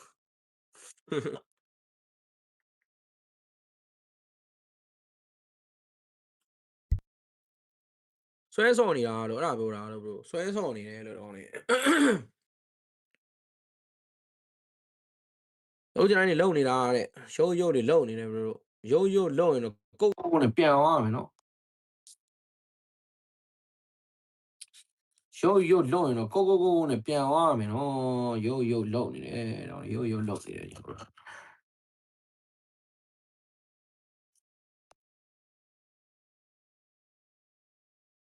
တော်ရုပ်လုံရင်တော့ကုတ်နဲ့ပြန်သွားရမှာပဲဖြစ်ပါလိမ့်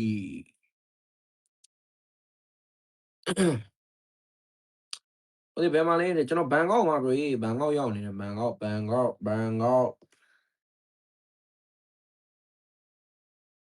ကိုလည်းနေရာမတူတော့ဘူးလားမဟုတ်ဘလို့ဗလန်ဗလန်တို့အာကာဆိုင်တို့ကကျွန်တော်အိမ်မှာကျွန်တော်ကခီးရောက်နေလို့ဗလန်ကဒီ Asian Game ပြီးတော့မှာပဲလာမှာအကုန်လုံးလာမှာပေါ့ဗျာမိသားစုလိုက်ကျွန်တော်တို့အကုန်လုံးလာကုန်ခီးထွက်မှာမိသားစုချင်းမိုင်မိသားစုတွေအကုန်လုံးဒီဘန်ကောက်ကိုလာမှာပါဘန်ကောက်ကိုပထမလာလင်မှာလာကုန်မှာလာလင်မလို့ဘလို့ကျွန်တော်တယောက်တည်းအရင်ဆုံးရောက်နေတာလောကိစ္စနည်းနည်းရေးပေါ်လာလို့ဆိုတော့ကျန်တဲ့အိမ်မှာကျန်ခဲ့တဲ့အဲ့လိုမျိုးမိသားစုတွေအကုန်လုံးကနောက်မှာပဲဘန်ကောက်ကိုသူတို့တက်လာမှာလို့တာ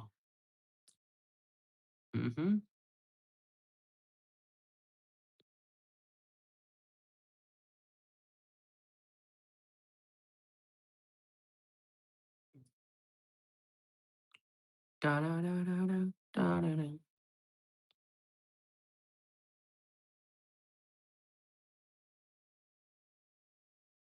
ဘူဂျူဘူဂျူဘူဂျူဘုံကိုကီလီယန်အမ်ဘာဘီဘာကရဝဲယေဝဲကိုယူညာကီလီယန်အမ်ဘာဘီ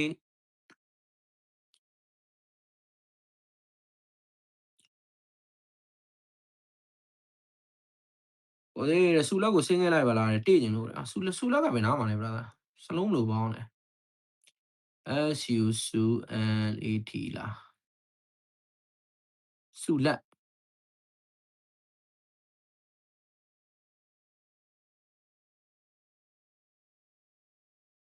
လက်ဖရောင်းလားဟုတ်ပါ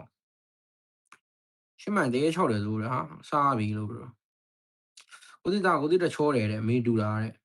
မြန်မာအသင်းကိုလည်းဗလိန်းနေကြတဲ့သူတွေ tournament တော့ပြိုင်မှုကြလားမသိအဲ့ဒါပြောတာလို့မေးလိုက်တော့ရန်ကောင်းနေတော့မစိုးနေတယ်ဟာမချီ good Gillian Mbappe တာGillian Mbappe ဟိုလေဘာကောက်ကိုဖြတ်ပေါက်ဆိုသွားလို့လားဟာရောင်မင်းအာမချောင်းနေတော့တိုင်းအကုန်လုံးတကယ်ထင်ကုန်နေမယ်မင်းအားချောင်းနေမလို့အားနေလို့ရှိရင်အားနေအားချောင်းနေအားနေအားချောင်းနေတယ်ကွာဘာ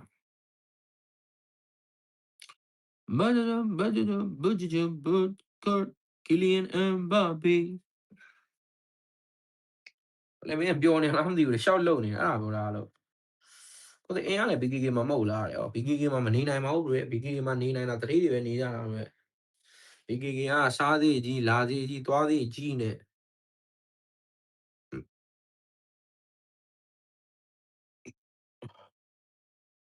ဖူးကကိုလာလဲပါအောင်နဲ့ဖူးကလာလို့ရှိရင်ခမရကျွန်တော်ကြောက်ပုံကျွေးမှာလားပြောဟုတ်လာခဲ့မယ်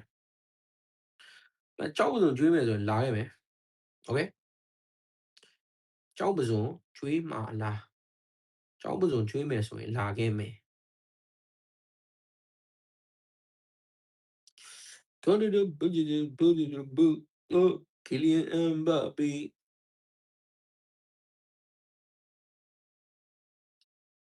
ဒီဘန်ကောက်ကိုစော်သွားရှာလာတယ်အမှန်ပဲလေ bro စော်သွားရှာတော်လေးတွေဘန်ကောက်မှာချောလာတာလာကြည့်ရလို့မျိုးချော်လေးတွေဘန်ကောက်မှာချောလာပေါ့နော်ချောလာပေါ့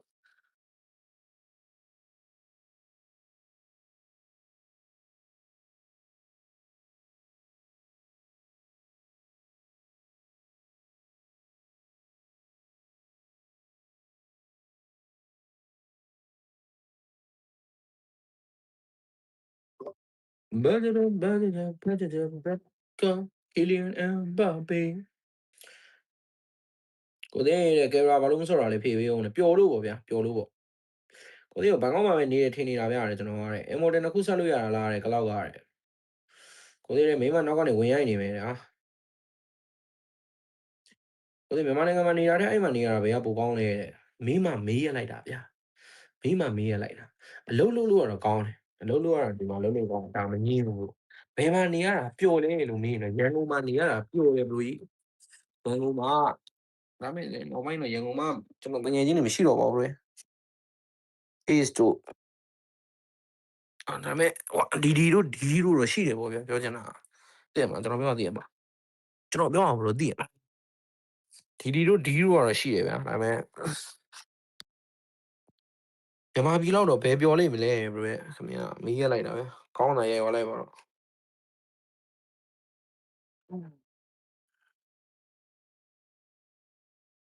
တက်ပြင်းနေချနေရပြီဘရိုကတော့ဘာမှမဟုတ်မေးလိုက်တာပဲအမေကုန်းဒါပေမဲ့ကျွန်တော်မှတော့တက်ပြင်းနေချနေရပြီဘယ်မှာပြောလဲအဲ့ဒီမှာနေတာလေကိုမွေးရဲ့မေလောက်တော့ဘယ်သူကဘယ်မှာပူပြောမလဲဒီမှာတော့လို့ကောင်းတာပေါ့ဗျာအမီးမပြတ်ဘူးအင်တာနက်လိုင်းကောင်းတယ် live stream လုပ်လို့ရတယ်ပွဲတွေပြလို့ရတယ်နော်တက်ပျော်လားလို့မေးရင်တော့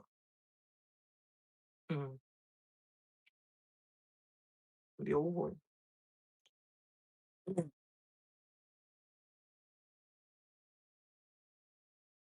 ကိုစီတိတ်နေတယ်ကိုစီ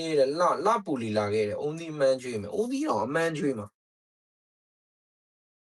ကိုစီတော့ကိုတနေ့ကမက်ဆီရန်ကောင်းကြပဲ hat trick you know do you know Messi do you know Messi Lionel Messi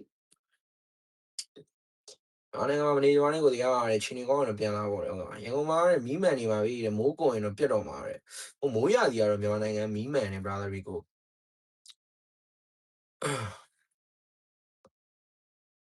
ဟိုလေကင်ရာနဲ့စူပါမာကိုရတယ်ဘယ်သူကအကောင်းဆုံးဂိုးနေတာလဲတဲ့အခုလက်ရှိကတော့ကင်ရာမာကိုကဒန်းလူလောက်ပါပဲဒါပေမဲ့ကင်ရာကတော့နည်းနည်းလေးပို့ပြီးတော့ individual skill ကတာရင်လို့ထင်တယ်စူပါမာကိုကလည်းသူ့ blind တိုင်းတော့ရှုပ်လို့ရတယ်မဟုတ်ဘူးအကုန်ထုတာဟိုကျွန်တော်ရောက်ကမီးမပြောက်ဘူးလေမင်းဒီကိုမေးကြည့်တယ် okay bro စူရတ်ထန်နီလေးကိုသေးတဲ့စကောမွေကျုံးနဲ့ပူးကတ်နဲ့နီးတယ်လာလိုက်မှာတဲ့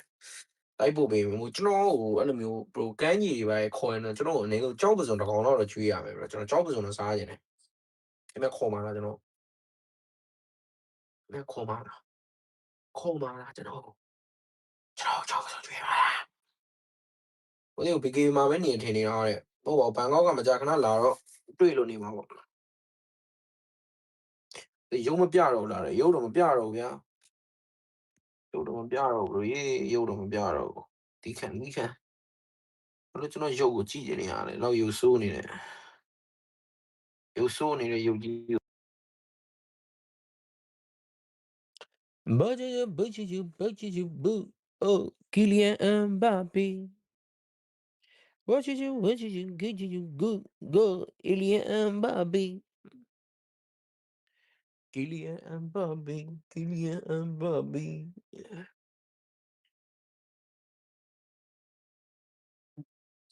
ဖူးကောက်ကိုလာခဲ့တယ်ကျွေးမယ်ကိုသေးတယ်မတိရကြာပြီတယ်ဖီးမရှိဘူးဗျာဟာကဲ drop လေးစပြီညီတို့ let's go ဟောဘလန်ပဲရောက်သွားလဲသားကြီးတို့ရှိရဲကိုသေး okay first pick ကတော့ကမ်မောရီးယားခမာရီဘက်ကရောင်းမှုက record ဖမ်းလိုက်အောင်သားကြီး အော်မဖြစ်တော့နဲ့တူတယ်နော်လက်ပတ်စော့အောင်မှာဒီသိန်းနဲ့စော့အောင်မှာဘယ်လိုမဖြစ်တော့နဲ့တူတယ်နော်ကဲတော့ကျွန်တော်ကမ်ဘောဒီးယား vs ဖိလစ်ပင်းတို့ရဲ့မပြီးဆုံးသေးတဲ့ game number 2လေးเนาะတော့ game 1မှာတော့ liquid တစ်ဖြစ်လဲเนาะကျွန်တော် team ဖိလစ်ပင်းအနိုင်ရရှိတိုင်းနဲ့ပဲ game 2လေးကိုဆက်ကြည့်အောင်မယ်ကမ်ဘောဒီးယားဘက်ကတော့ဒီဘက်မှာ phobia တွေ clear တွေတော့ ban တိုင်းနဲ့ပဲကျွန်တော်ဖိလစ်ပင်းအနေနဲ့ကတော့เนาะဒီဘက်မှာ Fredwin တွေ Guanabia တွေ ဂျူရီဘဲကျဲပိတ်ထားတဲ့အနေထားလေးတော့မြင်ရတယ်ဗျကဲတပ်ပန်းလေးနှစ်ကောင်ဘာတပ်ပန်းအောင်မလဲဆက်ကြည့်ရပါမယ်ရန်ကောင်းပါလေနော်။နော်ပွဲ2-1နဲ့နိုင်သွားတယ်ဗျာ။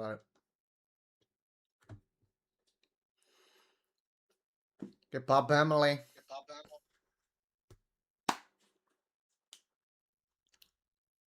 ပတ်ကွီတို့တွေဘာဘမ်းနေရပြီ။ဆန်ဖော့ပတ်ကွီတို့ကတော့ဘမ်းနေရပြီလို့တအားကောင်းတာလို့ဆန်ဖော့တစ်ခေါက်။ကဲဒီဘက်မှာတော့ဖီယာဘမ်းသွားပြီပေါ့နော်။မြင်မြင်ဆန်ဆန်ပါပဲ။ Everado တဲ့เนาะ Avogado လို့ဖတ်ပလိုက်တာဘလို့เนาะဟို Philippine coach နာမည်ကို Avogado ဆိုဖတ်ချပလိုက်ကြာလို့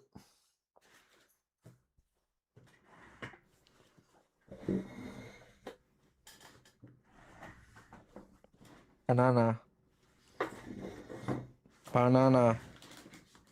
ဂုံလေးနဲ့ပြောင်းထိုင်အောင်တော့ ဘလန် ကဲနောက်တစ်ပတ်မှာတော့ Master First Pick Philippines အနေနဲ့တော့ Barzia နဲ့ Eve နဲ့တော့ထပ်ယူသွားပြန်ပြီဆိုတော့ကောင်းနေဒါပဲ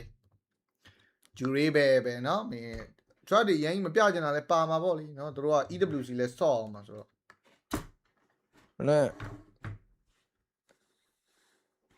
hat trick ကိုသိလားဘလန်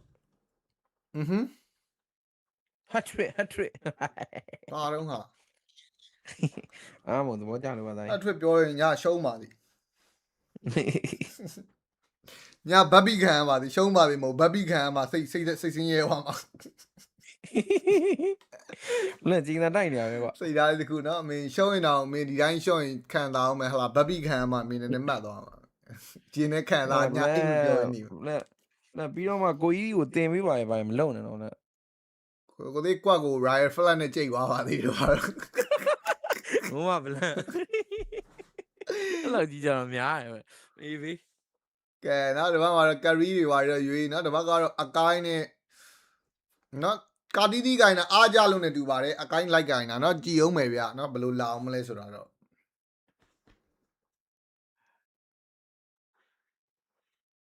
ဘူရှူ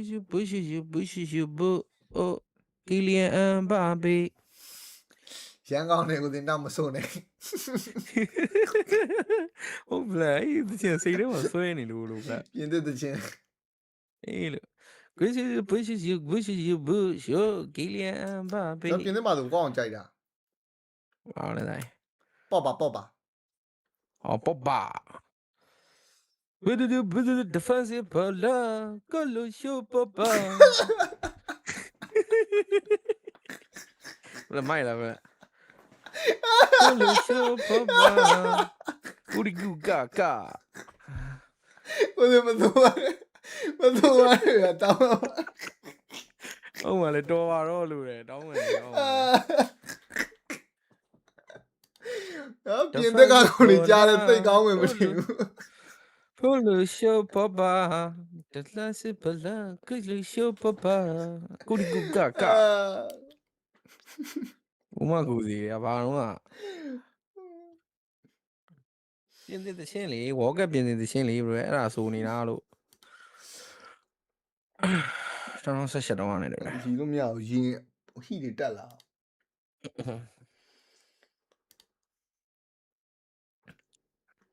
မင်းနိုင်တော့ကိုသေးတဲ့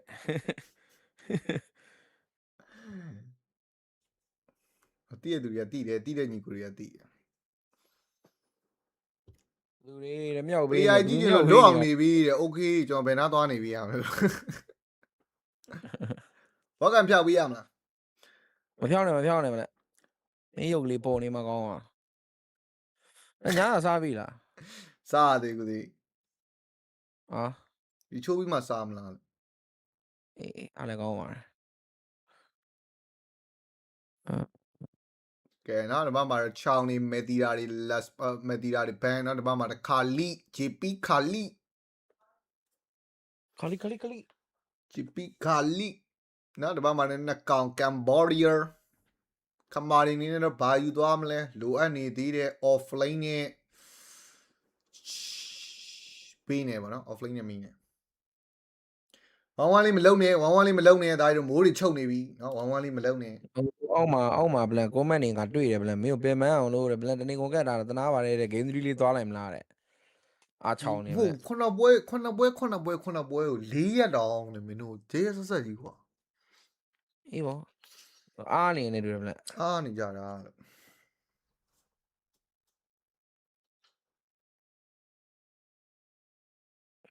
ဆိုလို့ရှိုးပပ ကဲနောက်တစ်ပတ်မှာတော့ last bit ပါယူမလဲနောက်တစ်ပတ်ကတော့ Zu Shin နဲ့အားလို့ယူသွားအကိုင်းအားလို့ဟလား Infinity Dash sorry ဘလန် last bit လေးတစ်ခေါင်ပဲပြောလိုက်မယ်ဘလန် ပြောလိုက်တော့ user ဘယ်နဲ့တာ no ဆိုလက်ပုဘလန်လက်ပုဘယ်နဲ့တာတော့ကြိုက်တယ်ကွာဒါပေမဲ့ဘယ်နဲ့တာတော့ကန်ရင်မကန်ရမှာ ကိုင်လောက်တယ်ဘယ်နဲ့တော့ကိုင်လောက်တယ်ခေါင်းအဲ့လိုကောင်းနေပဲဆော့ Sound ဘယ်နဲ့တာလေးတော့ကြည့်ကျင်တယ်ဘလန်တကယ် Sound 4အဲ့လိုမျိုးဟိုကကောင်းဂိမ်းကောင်းမကောင်းသူ့ဘာသူရှောက်ကိုင်နေအဲ့လိုအလှုပ်ကောင်းနေ ဘာနာတာလားလက်ပူလားသားကြီးကြိုက်တာရွေး damage offlane တော့လိုအပ်တယ် ယူဆောင်ဘာနာတာကြိုက်တာယူ ယူတော့ညံမကောင်းလက်ပူတွေ့လားလက်မင်းကပြောလဲလက်ပူပါဆို ကိုသိဘက်ဒီလေးနဲ့အဲ့ဒီစကော လက်ပူငါပြောတယ်ဗလားငါပြောတယ်အဲ့ကြောင့်လက်ပူလို့ပြောအဲ့ကြောင့်လို့ဘာလို့လဲ delay ဖြစ်နေလို့ဗလားမင်းကို gas ခိုင်းနေတာ လေးစ တူး ကန် စီ ဝ ပဲ လောက်စကန်ဝလောက်ဒီလေးနဲ့ ငါညီလေးစောစီနာဖို့အတွက်တူးစီလိုက်တော့ ကဲတူးစီလေးနဲ့ပဲဖြတ်ပေးမလားတန်ရန်တိုးတယ်ဘရိုမဟုတ်တနေကုန်ပြပြီးသွားဆိုတော့တန်တိုးပြီလေးမထွက်နိုင်တော့ မြန်မာပွဲမှာလည်းဘရိုရဲ့ black share over နေတဲ့ကိစ္စကိုအတန်းနေပါဝင်နေမလားမြန်မာပွဲတော့ဟမ်အညီလေး ဟုတ်တယ်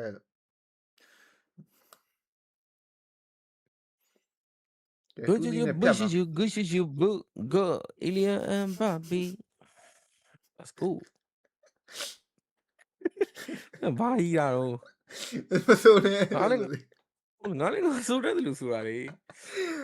ပြင်းတဲ့ကောင်ကြီးကြားရင်လည်းစိတ်ကောင်းမှမတင်ဘူး Ilya and Bobby Wish you go Ilya and Bobby တော်တဲ့ကောတော့အကြီးသွားရင်လည်းသွားပါတော့ဗျာ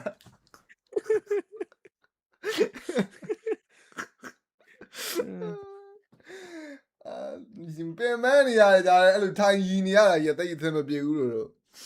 အညီလေးပြင်မနေလို့ကိုဖြောပြပေးနေရလေ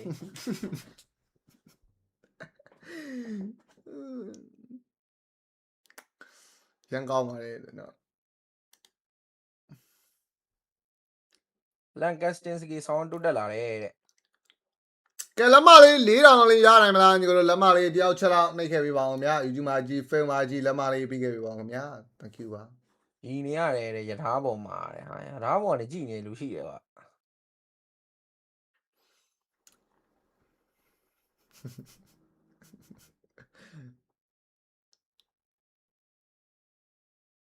သမင်းနေပြီတဲ့ပလန်သမင်းနေပြီတဲ့မစိုးရနဲ့တော့တဲ့နောက်တစ်ခေါက်တော့စူပြလိုက်အောင်ပဲ Wish you oh Ilya and Bobby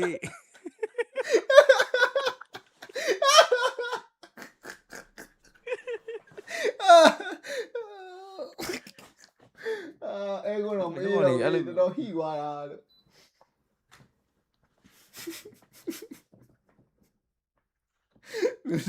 ပွဲသား Let's go guys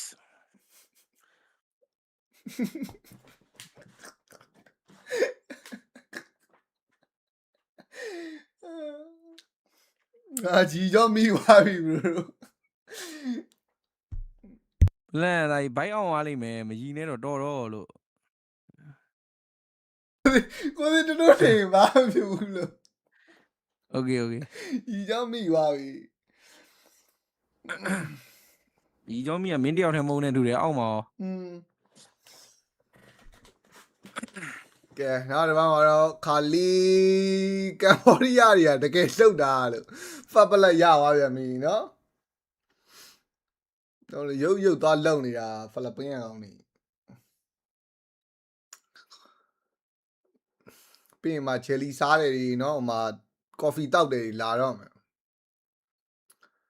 ကဲဒီဘက်မှာတော့ကလောင်နဲ့ creation hand နေနေပဲเนาะလဲမှာတော့ sushin fablet လေးရထားတဲ့ပိုင်းတော့မစိုးဘူးဗျာเนาะဒီကောင်ကြီးကမင်းစပွန်ဆာကကြည့်တာတိလား recall ကိုမင်းဖုန်းနဲ့တက်နေတာလို့ကွယ်တော့ကွယ်ထားပဲကိုသိဥသာ caster နေနေရဥသာထပ်ဖြစ်လို့မရတာ အေးရအေးစေး ထပ်တိုးလို့မရတော့ဘတိုးလို့မရ အပေါ်တိုးလို့မရမလားအားကြတော့ shift ကိုနှိပ်ပြီးတော့နည်းနည်းဆွဲဆန်လိုက်တာအဲ့ဒါဖုံးသွားလိုက်မယ် ship ကိုဆွဲဆန်ပြီးပေါ်ကိုဆွဲလိုက်အဲ့ငါတို့ကနာမည်ရှင်းမျိုးလေးဖြစ်သွားလိုက်မယ်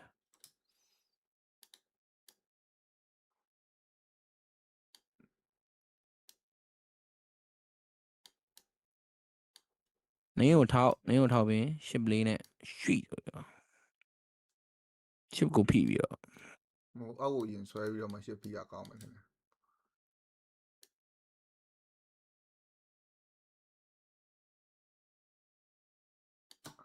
နော်တယ်မင်းဒီကောင်လေးကနော်ငင်းနေမနေ့ပြန်ကောင်မြန်မာနဲ့ကြာမှာမယ်အသေးတွေနော်အဲ့ဆက်10မိနစ်ကို1000လုံးနေပါဖြတ်ပြီးဆော့တော့ထိုးပြီပဲ ကဲနောက်တစ်ပတ်မှာတာကျယ်လေးတော့ချဖို့တော့ရှိနေသေးနေပဲเนาะဒီပတ်မှာတော့ retribution if ကယူသွားပေးတာဗျာအရင်တိကြတဲ့နှကောင်เนาะအကိုင်းနဲ့လည်းမရဘူးဒီပတ်မှာတော့ beta fighter 3လမ်းရှိတ်ကပြန်ရအောင်မလားပြန်ပတ်ဖို့ပဲ3လိုက်နေပဲเนาะတာတယ် first တာတယ်လေးကတော့ liquid သိမ့်ပိုက်သွားခဲ့တဲ့အနေထားပါ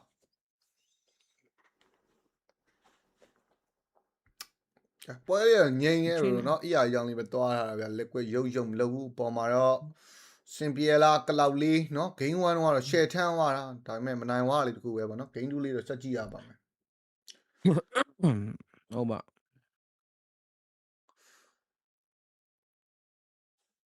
ကဲဘာမှ rolling Raven Monster လေးပဲစားမလားအကိုင်းဒီပေါင်းမလားမသူကလိုက်ဖြဲတာပါတယ်เนาะစုံထုတ်ကြီးကကိုဒီလက်ဆက်လက်နာတော့ရှိတယ်เนาะဒီတက်ကကောင်းတယ်ဗလန်ဒီတက်ကကောင်းတယ်ဒီကောင်အဲ့ကမ်ဘောဒီးယားမှာဒီကောင်ဖြစ်ထုံးတော့သွားကြတာဒါတော့သူတို့တင်းမိတ်ဥမာ OP တို့ O ပိုင်းလား OP လားเนาะအဲ့ကောင်မပါဘူး O ပိုင်းဇင်းတို့ပါဇင်းကလောက်လေးဆိုရင်တော့တော်တော်မင်းเนาะမှတ်မိအောင်မယ်ဇင်းအလောက်မဟုတ်ပါဘူးတိုင်းဇင်းအလောက်မဟုတ်ဘူးဇင်းကလောက်လေးကတော့မှတ်မိအောင်မယ်ထင်ပါတယ်လို့เนาะဒီကောင်အကုန်လုံးထိုးခြင်းလောက်အောင်ကောင်းတာဗျဆောက်တယ်လေရှောက်ဆော့နော်ဇင်းတော့ကဲ Sandstone Flick ကကွက်တီဘာရှာ rolling golden hour လေးနဲ့တော့ပြန်တော့ကယ်ပေးထားနေတော့ crispy လိုက်ဝေးတွေဖွင့်ပြထားနေတဲ့တကူမမဆဲတေဆုံးသွားခဲ့ရင်းနဲ့ပဲဒီဘက်မှာဇူရှင်းလိုင်းနဲ့ flag နဲ့တော့ပြန်ကင်ပေါက်ပေးမလားရပြီဗျာ Blazing Jura ပသုံးမိတာဆိုတော့လေဇူရှင်းမကေးတော့ UI နဲ့ပဲဟုတ်တယ်ဟာမင်းခမာရီကပြန် trade သွားသေးတာ Roma trade 1 for 1 man ကလောက်လေးကြီးရရင်တော့မဆိုးဘူးတိုင်ဟိုကကရီးယားလည်းနော်ဂေးတကောင်ရတာဆိုကလောက်က assist လေးပဲရပါတယ်ဖြဲတာတော့ဖြဲနေတော့မယ်ဟုတ်တယ်ဟာမင်းကရီးယားတော့နော်တယ်ဒီကလုတ်တယ်တယ်ဒီလုတ်တယ်ပြောကမှတယ်ဒီလမ်းမိုင်းတော့ရှော့မှာနော်လမ်းမိုင်းတော့ရှော့မှာဖလက်ကရှိတယ်စောင်းလိုက်ရမှာဟုတ်တယ်စိတ်မရှိတယ်စောင်းလိုက်ရမှာစိတ်မရှိတာဖလပင်းကဲတော့မပါဘူးဘလို့ရှေ့နေ့ကတော့စော့သွားတယ်လို့ပြောတယ်ပေါ့နော်ဒီနေ့ကတော့မပါဘူးကဲအားလုံး finals လက်ဟုတ်တယ်နော်မင်းဒီဘက်က offlane ကလည်းလုတ်တယ်ဗျဆရာသမားရုပ်မလုပ်ဘူးကဲဒီဘက်မှာ second data လေးတော့ထက်ချဖို့တော့ရှိနေသေးတယ်အကားကတော့ level 7ပဲရှိနေသေးတယ်ဘာလို့ level 8ကုန်ကြီးဒီပေါက်ပြအောင်မလားဒတာလေးတော့စားတော့ phone နေပဲလပူးမှာ brush spray နဲ့တော့ဖြတ်နင်းသွားပြီနော်အကိုင်း retrieve တော့ရအောင်ပေါက်သွားတာ heavy spin တော့မလိုလိုက်ဘူး golden hour နဲ့နှကောင်တော့ဖြတ်တော့ထိန်းမိတိုင်းနဲ့ပဲ raisin sled တွေအောက်မှာတော့လပူဖြစ်ရလား lana flag ကင်မောက်ခံ land shake ကပြန်ရိုက်ဟိုမှာ lana flag နဲ့ဇူရှင်းကတကယ်လှုပ်ပေးနေတာလို့အလာကောင်းလိုက်တာရောင်းရင် game 3ရသွားပြီလားမသိဘူးဘာဒီယာတကောင်မှာထပ်သေးသွားဖို့တော့ရှိနေသေးနေပဲဇူရှင်း everywhere နော်ဒါဒီဘက်ကတယ်လီလေးပဲအာကူကတော့မင်းတူတယ်တတယ်လည်းမရလိုက်ဘူးဟီရိုကီနှစ်ကောင်ပေးလိုက်ရတယ် trade ကြီးတောင်ပြန်မရလိုက်တဲ့အနေထားမှာတော့ဖိလစ်ပင်းအဲ့လေ network ကမပွားဘူးရာကနေမင်း game 3ငွေသက်တွေတော့တန်းနေပြီနေတွေ့တယ်မလားနော် game 3ငွေသက်တန်းနေပြီအာဝါလို့ထွက်ပါ bro အာဝါလို့ထွက်ပေးလို့ရတယ်เนาะဟိုမှာကြည့်နေသူတွေနားလဲမလားနားမလဲလားရှိတယ် bro เนาะအဲ့လိုမျိုးလူအများနားလဲတဲ့အတန်နဲ့ထွက်ရတာ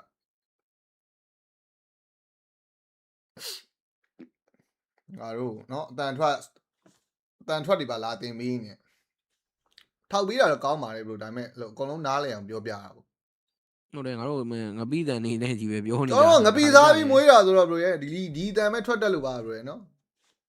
ဟာဝါတော့မှန်ပါတယ်ကိုရန်ဟာဝါဒါပေမဲ့အာဝါလို့အာဝါပဲဖြစ်သွားတာအဲ့လိုမျိုးတခုဆိုအဲ့လိုမျိုးအာဝါလို့ပဲခေါ်ကြကျွန်တော်ကတော့ပြက်မလားเนาะငပိတန်နေဆိုကိုရန်ဟာဝါလို့ပဲခေါ်မိရတူးလေ bro ကျွန်တော်ကရွာမှာမွေးပြီးတော့ငပိစားကြီးလာတာ bro เนาะတန်ထွက်တိတ်မပိတာ bro နားလဲပြီးဗျာเนาะကဲတော့ 1k လောက်တော့เนาะကျွန်တော်ခမာသင်းတာနေရင်းနဲ့ပဲเนาะဒီဘက်မှာတော့အောက်လန်းမှာတော့ first tower လေးလုံးမထက်ရအောင်ပါဗျာ tower နှလုံးရတာမင်း liquid ကိုဒီလိုစော့ပြနေရတယ်မင်းကမ်ဘောဒီးယားဖန်ကြီးကပျော်ခြင်းပျော်လို့ရပြီငါ့မြန်မာသေးကိုနိုင်တာလေဖြစ်တော့ဖြစ်တဲ့တယ်လို့ပါပဲเนาะ liquid ကိုစော့ပြနေတာဟိအောင်ကြီးကောင်းတယ် final slap ဘာဒီယာတော့ဖြတ်တော့ရိုက်တိုင်းနဲ့ဗဒယ်ပေါက်လိုအပ်နေပြီဘာဒီယာပြေးနေရပြီ bro ဇူရှင်းကိုကြည့်ပေးအောင်လို့ဇူရှင်းကိုမကြည့်လို့မရအောင်တော့တအားတောင်းတာကလောက် blazing jura ဒီဘက်မှာတော့ golden hour လေးနဲ့တော့ချိန်ပေးတိုင်းနဲ့ပဲဘာမှခါလီတကောင်ကတော့တည်ဆုံးသွားခဲ့တဲ့နောက်ပေါက်မပါဆဲ Sanford ကပေးလိုက်ရရင်းနဲ့ပဲကဲသွားပြီဘလို့ game 3ရတော့ ပြောင်းကြီးမတကယ်လို့မဖိလစ်ပင်းကောင်အေးမနေ့ပြန်မြန်မာနဲ့ပွဲအဲ့လိုဆော့နော်ဟောလို့ပဲသားများ အေးလို့နော်မင်းဒီမှာစော့နေတာဘလုံးမန်းကိုမသိရဗျာဆရာသမားတွေနော်ကမ္ဘောဒီးယားပဲကောင်းနေရလားနော်ဒါမှမဟုတ်ဖိလစ်ပင်းကောင်တွေပဲအားမဆိုင်တာလားနော်ကဲမစ်တာဝါတွေပဲထက်ယူ ကောင်းနေဆိုတော့လက်ခံရမှာမသိလားအားလုံးပစ်ကတော့ကောင်းနေဆိုတော့လက်ခံရမှာဒီကောင်တွေရှေ့ဟိုပွဲမှာကြီးအားလုံးကန်ရင်တော်တော်လန်းနေပြီ201မင်းအားတော့သူလောက်ကွက်တွေပဲ အားလုံးတော်တော်ကောင်းတာဟိ202ကဲပြောနေနေတော့အကိုင်း heavy spin တော့3မီတာနဲ့ပဲ manipulation တွေအောက်မှာတော့ပြန်တော့ပြေးထားရရင်လည်း trade key နော် pick တွေဘာတွေပြန်မပေးလိုက်ရတော့ဘိုင်းလေးကတော့မစိုးပဲပြောရမှာပဲဟောက်လန်းမှာတော့ clock ကတော့ dog shot တော့ fan win ရနေနေပဲနောက်4000 bro နော်နောက်4000 10မိနစ်လို့နေသားနေရတော့မနေ10မိနစ်နောက်က4000မနေဘူးနော်ညီကို10မိနစ်ကို900တော့ဆင်းနေတာနေဦး bro နောက်ကဘာစီရဖြစ်ရလားမနေ့ကမြန်မာနဲ့ပွဲမှာတော့ဒီကောင်ကောင်းလာအဲ့လိုမျိုးဗလက်ဆိုင်လာရပါတယ်ကောင်းတာဟုတ်ပြီကောင်းတော့ sorry မဟုတ်ဒီကောင်တွေကအဲ့လိုကောင်းတော့ကောင်းနေဆိုပေမဲ့ high ground defense တက်တဲ့အပိုင်းမှားသွားရောမြန်မာတွေကောမအိမ်လိုက်နိုင်တာအဲ့ကောတေလောက်อ่ะဒီဘက်မှာပါ shot spray ကင်မီရာနဲ့အကိုင်း heavy spin နဲ့ဘကတ်ခါရဲဖြတ်တယ်အလဲက mid tower လေးနဲ့တော့ trade ရဖို့တော့ရှိနေတယ်ဆိုပေမဲ့တန်အောင်တန်လားဆိုတော့မင်းကုန်းတွေကတော့မေးရမှာလက်ကွက်ကတော့ထိန်းစော်နေပြီဘရိုပွဲထိန်းစော်နေရအောင်ဟုတ်တယ်လက်ကွက်ကအသားကြီးဒီကောင်တွေကမတိုင်း trade ပြီးသိမလားဒါပေမဲ့မင်းမရလိုက်ဘူးမာဆယ်လာပြန်ကာတာနဲ့ကတော့เนาะဒါဟာမထိတ်လိုက်နိုင်တဲ့အနေအထားတစ်ခုတော့ရှိမယ်ဗျာ sandstone ပေးချိန်လေးတော့ရသလောက်တော့ဆွဲဆန့်နေနေပဲ cloud blazing duran နဲ့တော့တွားပြီးနေတူတယ် sandstone ဘာညာအော် big voice ဆိုတော့လေ flicker နဲ့ပဲခုံပြေးသွားတယ်ဗောနော်ကဲလောက်ရစက္ကန့်20ပါဂုတ်ကြီးဘာဖြစ်တာတော့ငိုသေးဂုတ်ကြီးဒီပွဲเนาะအမိအောင်မမြောက်နိုင်ဂုတ်ကြီးဘာစီယာကြီးကင်ပြီးတော့တိုင်ပတ်လောက်ရစက္ကန့်ဘင်းတော့ပတယ်လေးဒီကောင်တွေပေါ့နေတာဗလားပေါ့ရောတွေဆော့နေတာလို့ပြောသေးလားdrop ပဲလည်းမစိုးပါဘူးเนาะကွာသားကြီးဆိုချလို့ရ drop ပါကိုပြောတယ်လက်ပုတ်ကန်လိုက်လို့မရလားဖြစ်နိုင်တဲ့သားကြီး0-0ပါတဲ့ Sanford မှာဟုတ်ရလားအကိုင်း heavy spin ဘာမှာတော့ E-flake ကောင်တော့ဖြတ်တော့တင်းမေးဝိုင်းနဲ့ပဲ clock blazing ကျွတ်ဒီအောက်မှာတော့ဘာမှာကျက်နေတဲ့ကောင်လေးဂုတ်ကြီးမဖြစ်တော့ဘူးနဲ့တူတဲ့ဂုတ်ကြီးကိုပါဖြတ်သိပ်ဝိုင်းနေပဲเนาะ first law ပါယူပြီးဗျာမင်း defend ပြီးတော့ပဲရပါပြီလား game 3သွားပြီဗျာ Teddy အားကိုပစိန်ရိုးတွေတော့ဖြစ်ကုန်တော့မှာဘလို့ Teddy ပဲဂျုံပြီးရတော့မှာ game 3တကယ်သွားတာဟေးအောင်ကြီးအားနေရနေတူတယ်လို့ငါသားဒီမှာဥစားဖြစ်နေပြီအားနေတယ်ပုံပဲအားနေတာညီကိုတို့တကယ်ကောင်းလေ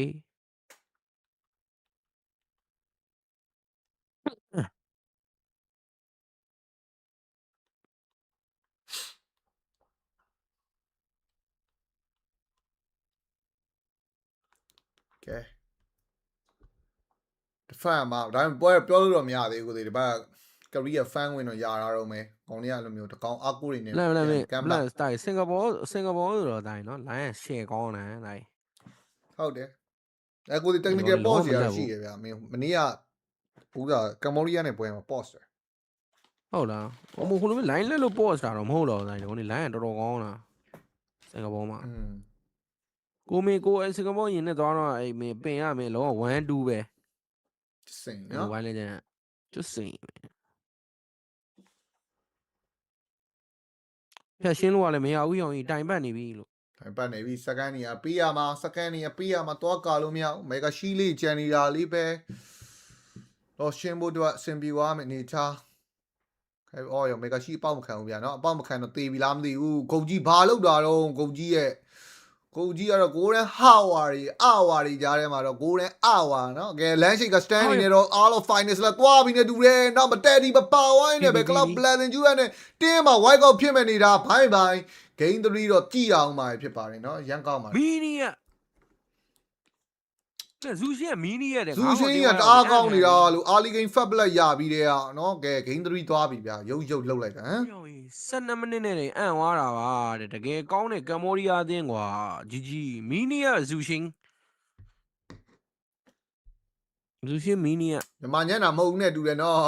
ဒီမှာကမ်ဘောဒီးယား မြန်မာ က ညံ့ ကော တာ င်း မဟုတ်နဲ့တူ တဲ့ တယ်ညီကိုဒီပုံစံတိုင်းဆိုရင်တော့မြန်မာညံ့တာမဟုတ်တော့ဘူးဘရိုကမ်ဘောဒီးယားကြီးကကောင်းနေတာညီကိုတို့ ဟောတအားကောင်းနေတာလေမှာကမ်ဘောဒီးယား ဘယ်လဲနာမင်းနာ စား ဟာ ကျင်တာ ချင်းလေးနဲ့ စား တင်ဆက် မယ် ထားလိုက်မယ်သူတို့ ဒါမှမဟုတ် တော့ဆိုင်တော့ကောင်းနေချင်းဆိုပြထားလိုက်မယ် ကိုသိမြူ ဘ လာ ရှိ လိုက် ချူဘရှိချူဘရှိချူဘကီလန်အဘဘီပေါ်ပါနေပါBut the defensive pola, Kulizo Baba, defensive pola, Kulizo Baba. Goody goo gaga.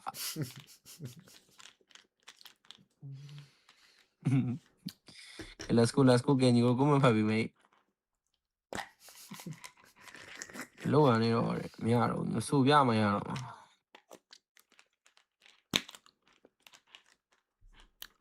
Come on, my win Sony. Go the Anya la, ha? Down my mare. နေမကောင်းလားတဲ့ဂီးဆိုင်ကနေကောင်းနေဘလို့ဘလို့ဖြစ်လို့ကောင်းနေမကောင်းလားဆိုရင်မေးတာတော့အားချောင်းနေကလူစုပပဝေါကကဘယ်နိုင်ငံလဲဝေါကက USA မှာလုံနေတာ brother USA USA USA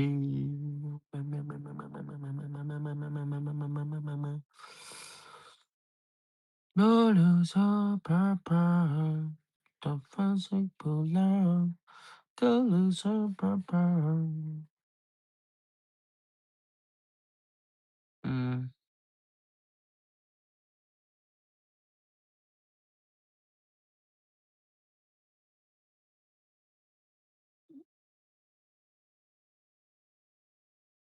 sim တော့လာတယ်ဟာအင်ဒိုမာတဲ့အာဂျူပလေယာတွေပါလာတဲ့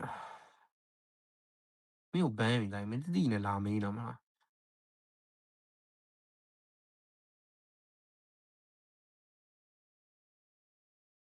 1-1နဲ့နော် game 3ကြည့်အောင်ပါပဲငါကြည့်ရအောင်ပါကမ္ဘောဒီးယားရဲ့တဲ့ play style ကိုမှန်းလို့မရဘူးဖြစ်နေတယ်ထင်တယ်တဲ့အေးလည်းငါမနေ့ကမြန်မာအသင်းကိုမင်း2-1နဲ့ရိုက်သွားတယ်ဆိုရဲဟိုဒီကောင်တွေရဲ့အရေးချင်းကတော့နော်သိတင်နေပြီညို့တို့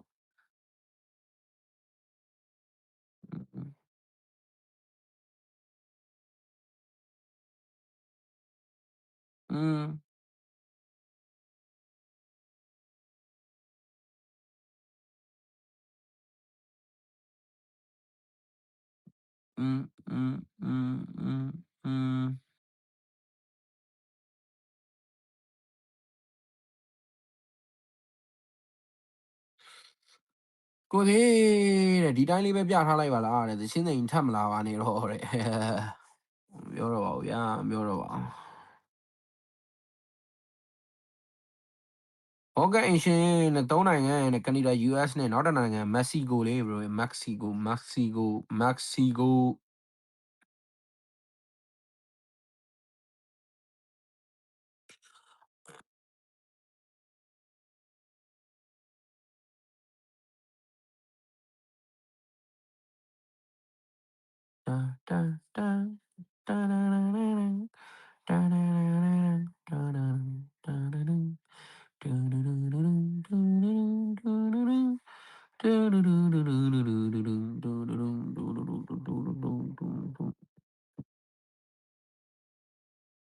ဟိုဒီ MSC ရောက်မှပြန်တွေ့ကြမယ်နော်တဲ့ကမ္ဘောဒီးယားတဲ့မဟုတ် bro ကမ္ဘောဒီးယားပြန်တွေ့လဲမှာကျွန်တော်တို့ချန်ပီယံဖြစ်တဲ့အသင်းနဲ့တွေ့မှာတော့မဟုတ်နဲ့တူတယ်ဟိုဒီမနေ့က M ကောတဲ့ M တော့မဖြစ်တာတဲ့ကောဆိုတော့မဘန်ဘူးမဟုတ်ဘူးနော် bro M ကောနဲ့မဆိုင်တော့ဘူးနော် bro ခုကမ္ဘောဒီးယားနဲ့မှာဖိလစ်ပင်းကိုတပွဲနိုင်သွားပြီလို့ bro မရှုံနဲ့ bro မရှုံနဲ့တကယ်ကောင်းနေတာတကယ်ကောင်းနေတာ bro ရေ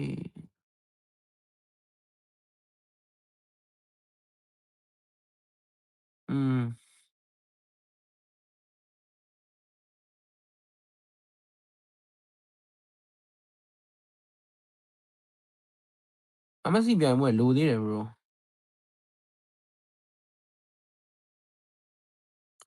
အရင်နဲ့တဲ့ ISF တဲ့မြန်မာ qualifier တော့လည်းတဲ့ဖိလစ်ပင်းနဲ့ Fagon ရိုက်တာတဲ့ခမာရီရောပဲတဲ့ MA ရောက်မှရှုံးတာတဲ့ဟုတ်တယ်တဲ့မြန်မာဆော့ပြီးပြီလားတဲ့မြန်မာဆော့ပြီးသွားပြီ brother ပြန်တင်ပေးထားရတယ်တွေ့တယ် brother channel ထဲဝင်ကြည့်ပေးဟုတ် game 1 2 3ပြန်တင်ပေးထားတယ် game 1 2 3ပြန်တင်ပေးထားပါတယ် channel ထဲမှာကျွန်တော်ရဲ့ 𝐤𝐧𝐤 YouTube channel လေးတွေကိုဝင်ကြည့်ပေးပါခင်ဗျကျွန်တော်တို့ video တင်ထားပေးပါတယ်ခင်ဗျ highlight ကတော့နောက်မှပဲတင်မယ်နဲ့တူတယ်မြန်မာပွဲ 1 2 3 testing 1 2 3 I hello hello hello hello hello hello hello hello hello hello ba ba ba ba ba ba ba ba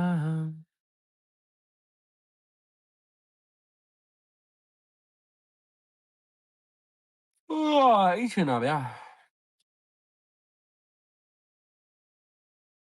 ကိုလေးနဲ့မြန်မာညံ့နေတာမဟုတ်ဘူးတဲ့ခမားကျန်းနေတာတဲ့ဟုတ်ကတောက်ထားတာအတန်မဟုတ်ဘူးဘရိုမဟုတ်နာစားတောက်ထားနည်းနည်းလေးအိတ်ချင်နေတယ်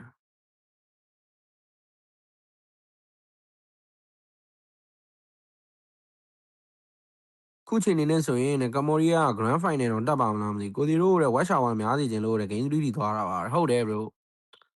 ရီကိုဖြစ်နိုင်တယ် Watch Hour များကျွန်တော်ဟိုဟာရမှာ bro ဒေါ်လာ125ကဒေါ်လာ900လားမသိဘူးခဏကျွန်တော်သွားကြည့်လိုက်အောင်ကျွန်တော် TikTok မှာတယောက်ကတက်တွဲထားတယ် TikTok မှာတယောက်ကကျွန်တော်တက်တွဲထားတယ် Restream တွေအတွက် Co-streamer roadmap ကကျွန်တော်တို့တွေဟိုဟာထိ17ရက်6လနဲ့21ရက်နေ့ထိပေါ့နော်ကျွန်တော်ဒီ Asian Game က sorry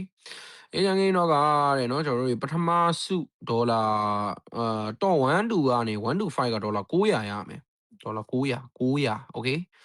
ဒေါ်လာ900 6 to 10ကကျွန်တော်ဒေါ်လာ900တော့11 to 20ကကျွန်တော်ဒေါ်လာ300ရမယ်yep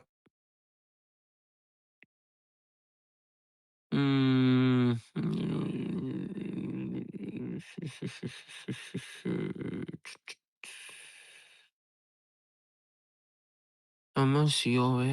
ဒေါ်လာ3သိန်းတော့ဟာ rank point တဲ့ point are based on your final ranking each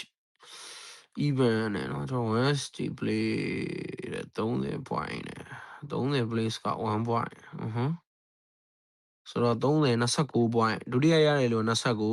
တတိယရတယ်လို့28 point ပေါ့ right okay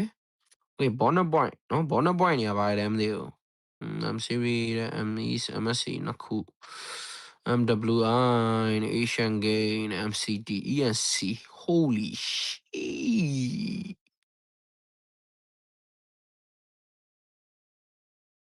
okay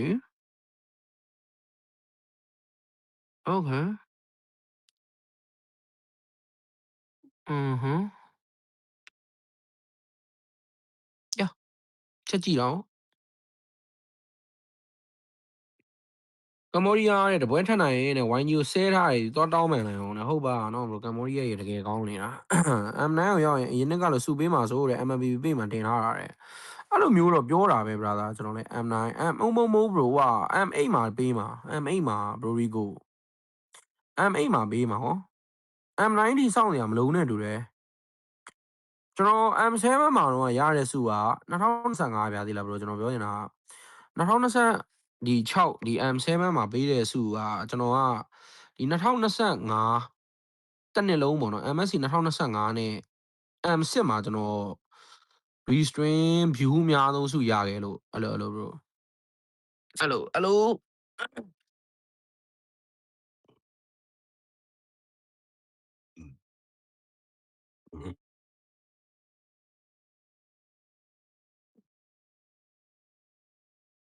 တော့ bro Rico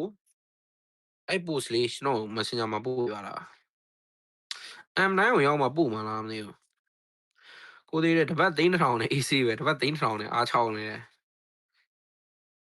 တပတ်သိန်း1000ညင်များတာပေါ့ကိုသေးတဲ့ EWC ကလည်း creator program ဆိုပြီးတင်ထားသေးတယ်နော် yes I saw it စုကတော့တဲ့ M8 ပေါ်တယ်စုကြီးကတော့ M9 ထိဆောင်အဲ့ဒါပြောတာ bro Rico ကျွန်တော်တို့ M7 မှာတော့ရတဲ့ဒေါ်လာတွေ အခုတိတိမဝင်သေးဘူး bro ကျွန်တော်လက်မှတ်တွေပါတော့ထိုးပြီးသွားတယ်မဆန်နေအဲ့ဒါလေးရရင်တော့မစိုးဗျာလောကကျွန်းနဲ့တော့လောကကျွန်းနဲ့တော့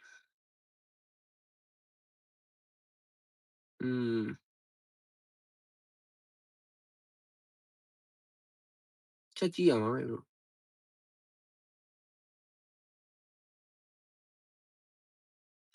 bro လိုမျိုးပြောတာမဟုတ်တော့ကိုတော့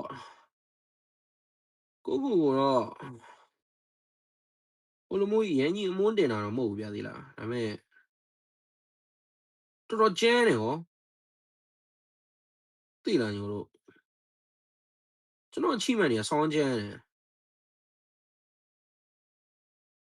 မက်ဆီ2025မှာတော့ co streamer reward မှာကျွန်တော် top 2ရတယ်ကျွန်တော်ထိတ်မှာတယောက်ပဲရှိတော့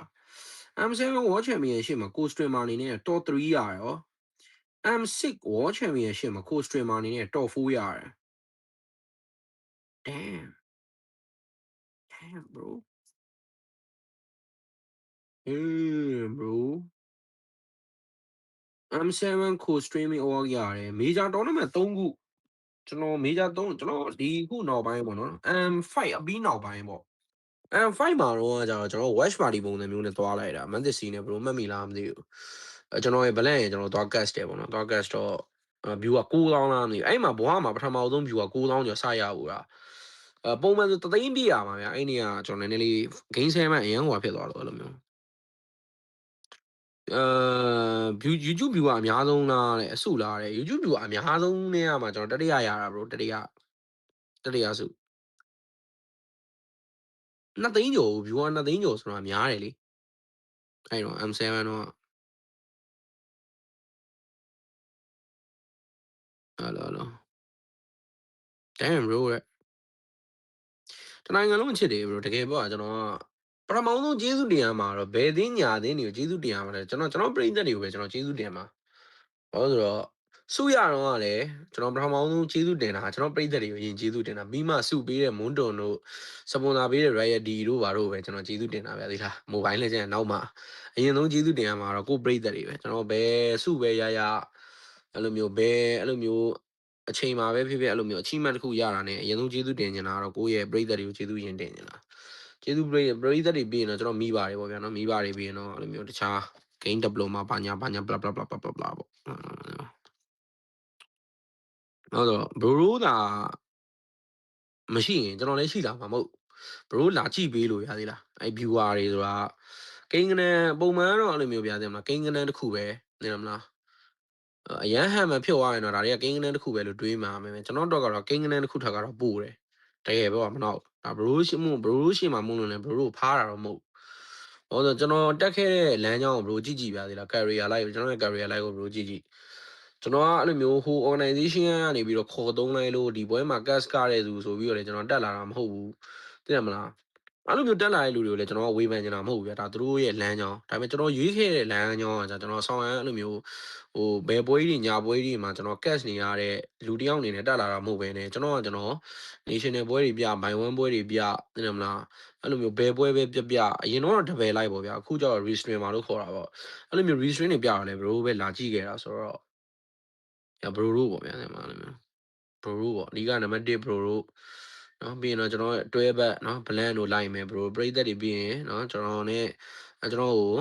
မွေးထုတ်ပေးခဲ့တဲ့နော်မိဘပေါ့ဗျာနော်အဖေက PC စင်ပေးခဲ့တော့ဒီလုပ်လို့ရတယ်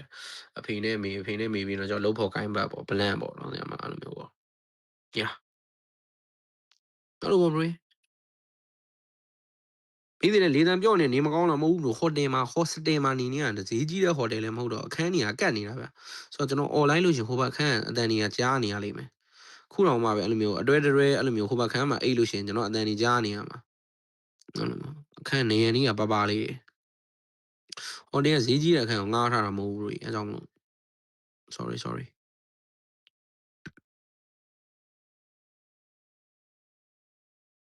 အဲ့လိုကဲပွဲလာပြီပြီးွားထားရတဲ့ဝက်ရှောက်ကိုကြည့်တာတဲ့ကိုသိစုမှာတော့ရတဲ့ဝက်ရှောက်ကရေးတာအေးလို့အာဆန်မန်းထက်1000ကျော်လောက်နည်းနည်းလေးနေသွားတယ်အဲ့တော့နော်မျိုးစရာကြီးကဲ drop it လေကြည့်မေး drop it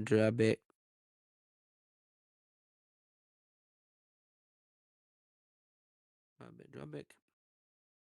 ပြီးပါပြီဒီပွဲပြင်တော့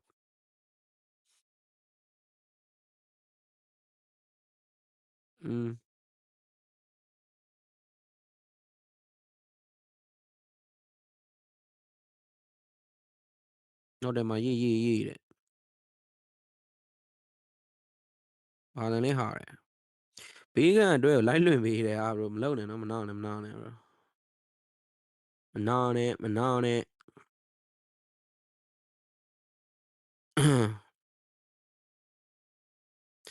Bushy, oh, Kylian Mbappe. Defensive puller, so papa. Defensive puller, so papa. Goody gaga. Bushy, good, but Kylian Mbappe.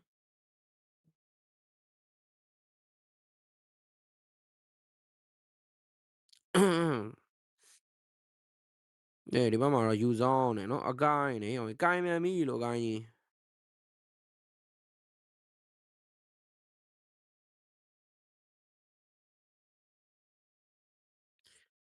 A guy, and not to use on a cloud, a young guy. We got all of young guy, you go to the wine and a Philippine on in say so wine and you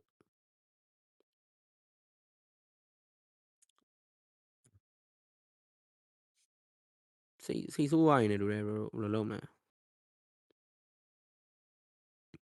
What the door eat it? ကိုဒီပင်သလီယာဖန်နေတယ်မဟုတ်ဘူးလို့ကျွန်တော်ဘာလို့မှန်းတော့မသိဒီနေ့ကကျွန်တော်ညတာဟိုညနေစာပေါ့နော်ညနေတော့ကျွန်တော်ကဒီနားအဲ့လိုဟိုတယ်နားဘားမှာကျွန်တော်ညနေစာသွားစားရင်းနဲ့အဲ့မှာသူကဝေါကတ်သချင်းဖွင့်နေတာဗျာလို့ပင်သလီဝေါကတ်သချင်းဖွင့်နေတာအဲ့သချင်းစိတ်ထဲမှာဆွဲသွားလို့ဘေးကန်ပွဲကိုလည်းနောက်ဝက်ကတ်ပေးပါတယ်အချောင်းနေကဲယူဆောင်နဲ့ဘန်မိုးနဲ့ကျွန်တော်တို့ဟိုနဲ့ဘာစီယာနဲ့တော့ဘန်းသွားပြီဆရာသမားတွေနောက်မှာ Adela's ban နဲ့ if တွေပါတယ်မပေးဘူး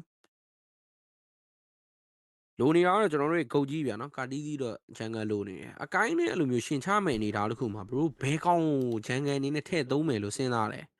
ဘရိုသိလားကဲဘယ်ကောင်ချမလဲကိုဒီအကိုင်းတော့ကိုင်းနေတော့မင်းဒီတက်တဲ့စုံတောက်ကြီးတို့ကတော့အကိုင်းပဲဗျနဲ့စုယူကိုင်းဒီစုယူဒီပွဲကောင်းလာတယ်စုယူဂုတ်ကြီးတို့ကိုကျူးစုဖြစ်ပါမလားဘယ်ငါအရန်ကုတ်ပြီးတော့အရန်ပြောချင်တယ်ကောင်းတော့ကောင်းရှေ့တိုင်းပြောလိုက်လို့ရတာပြောလိုက်တော့ကိုဒီဘလန်တီနာဂျန်ငယ်သားကြီးဟောဟုတ်ပါမလားကိုဒီဘလတီနာဂျန်ငယ်ကြီးရတော့အေးအဲကြောင့်မလို့လည်းငါမင်းကိုကုတ်ပြီးပြောတယ်လို့ပြောတာဗောကွာโอเคစုယူပဲเนาะဘလန်လာပထမဆုံးငါအတီမန်းတာเนาะဟုတ်လားမှန်တယ်အတီမန်းပြီးတော့မှငါเนาะကျွန်တော်နည်းနည်းလေးဟိုဟာဖြစ်တာလားအဲ့ဆိုအရန်မထိတော့ဘူးတဲ့မှာစုရကိုင်ပါlet's be man ရောဆရာခေါ်ကြီးကျွန်တော်ကမှလာကိုဒီဘာလို့သွားမှန်းမှာတော့အားရောင်မှန်းလို့ရပါတယ်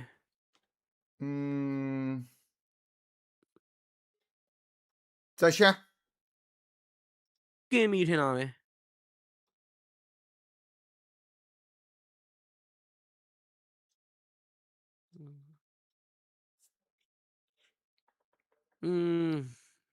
လီလီယာဖြစ်နို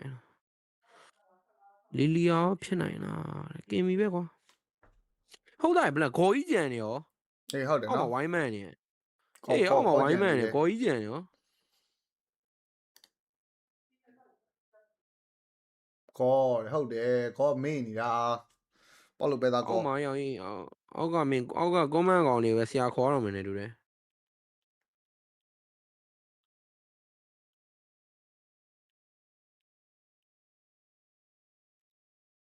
ဘုရှိတော်ပြီလို့ကီလီယန်အမ်ဘာဘီတော်ပြီလို့ defensive baller ကလူဆိုပပ defensive ကလာကလူဆိုပပကူရီကူကာအေးလာမခေါ်သေးဘူးလားအေးရှိသွားရင်တော့လိုက်တော့ဟိုဘလန်ဆွဲနေလို့အာရရန်ကောင်းပါတယ်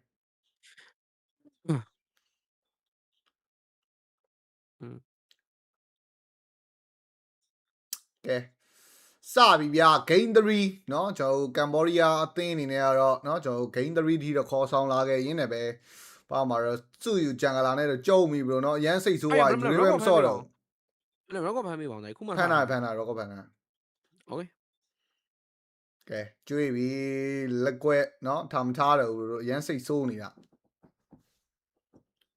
ကဲဒီဘက်မှာတော့ကျွန်တော်တို့ဂျန်ငယ်သီးလေးတော့เนาะကိုတီစတာ level 2လေးတော့ရလာမယ်အနေချားပေါ့เนาะ ဘလန်ဒီတက်တဲ့အကိုင်ကောင်းနေတော့ဘလန်ပြောလို့ပြောမုံတော့မေဂိမ်း2တော့ကောင်းအကိုင်တော်တော်ကောင်းနေတာဒါကြီးတော်ကောင်းတာဗျာကဲเนาะဒီဘက်မှာရုပ်တော့မလုပ်သေးချင်ဘူးဒီဘက်မှာ high lock အနေနဲ့တော့ jungle လေးတော့ light scout ပေးထားတော့မယ်ပုံမှာလဲ R lock ခွက်ဒီပါတွေကတော့ပေးစားထားရဗျာဒီဘက်ယူစားအောင်เนาะသွားလူစားလို့မရအားလို့ကတော့เนาะလိမ့်နေပါတွေကတော့ဟိုးစားမှရမယ်เนาะဒီဘက်ယူဆောင်နေကြမလွယ်ဘူး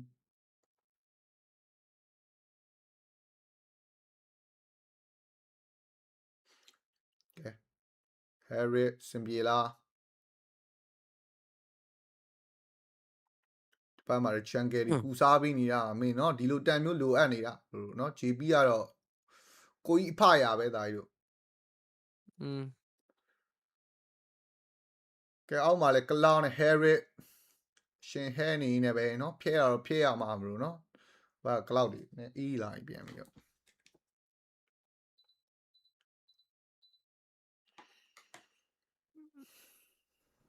မှန်နေဗျာ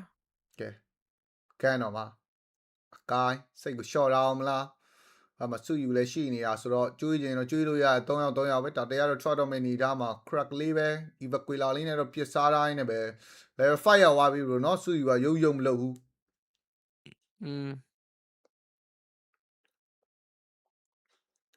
ကဲတတဲလေးတော့ဘာမှ blurry ကင်မီရာနဲ့တတဲပတဲလေးများဆိုင်အောင်မလား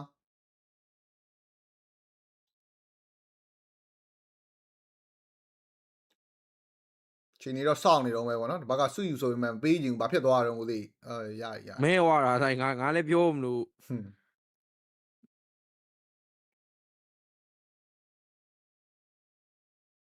ကဲတတဲကတော့ကြောက်မယ်နေထား projectile ဘာညာပြည့်အကိုင်းကလည်းဟိုဘက်မှာချန်ငယ်အသေးလေးစားနေတော့ဆိုတော့ EI အကြောင်းလေးပဲတော့သွားရတော့မယ်ဗျကဲဘာမှတတဲဆူရှင်းလန်နန်ဖလဲနဲ့ကိုင်ပေါက်ကျင်တော့ flicker တန်းခွန်ဝိုင်းနဲ့ view sound dragon fawn နဲ့တော့စုယူကိုပြေးကြည့်ထားတဲ့နေသားမှာတတဲကတော့အကိုင်းမရသွားမလားစုယူ retreat လာပေါက်သေးတယ်ဆိုပေမဲ့အကိုင်းဒီတက်တဲ့အနေနဲ့တော့ရအောင်တော့ယူပေးသွားရင်းနဲ့ပဲဒီဘက်မှာဆိုလန်နန်ဖလဲဘာညာကိုင်ပေါက်ဂျားထဲမှာတတဲပစ်ထဲမှာတော်တော်ကြီးရုန်းကန်နေရင်းနဲ့အားလို့ final slap harry ပဲရောက်လာရင်းနဲ့ပဲ zaman 4တွေအောက်မှာတော့ fabulous ပေးလိုက်ရရင်တော့မပါဆယ်တစ်ပင်မှာတေသွားတဲ့နေတဲ့တစ်ခုမှာတော့ကယ်ရီတို့ကြီးနှစ်ကောင်နဲ့တတဲနဲ့တော့လဲထားတဲ့ပုံစံလေးတော့ဖြစ်သွားခဲ့တယ်ပေါ့နော်ဟုတ်တယ်နော်မင်းတိုင်ကမ္ဘောဒီးယားနော်ရီပေါက်တာတွေပဲကောင်းဒါဟီရိုဂီတော့နှစ်ကောင်ပေးထားတယ်လို့တဲ့ဟုတ်တယ်ညတော့နေတူတယ်မလားစိတ်ဆိုးနေပြီကိုစီရမ်းစိတ်ဆိုးနေရမ်းစိတ်ဆိုးနေလားတိုင်းရမ်းစိတ်ဆိုးနေ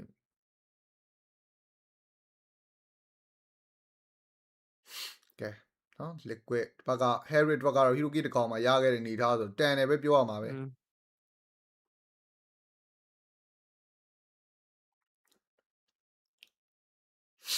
နော် Yuki တကောင် Fabulous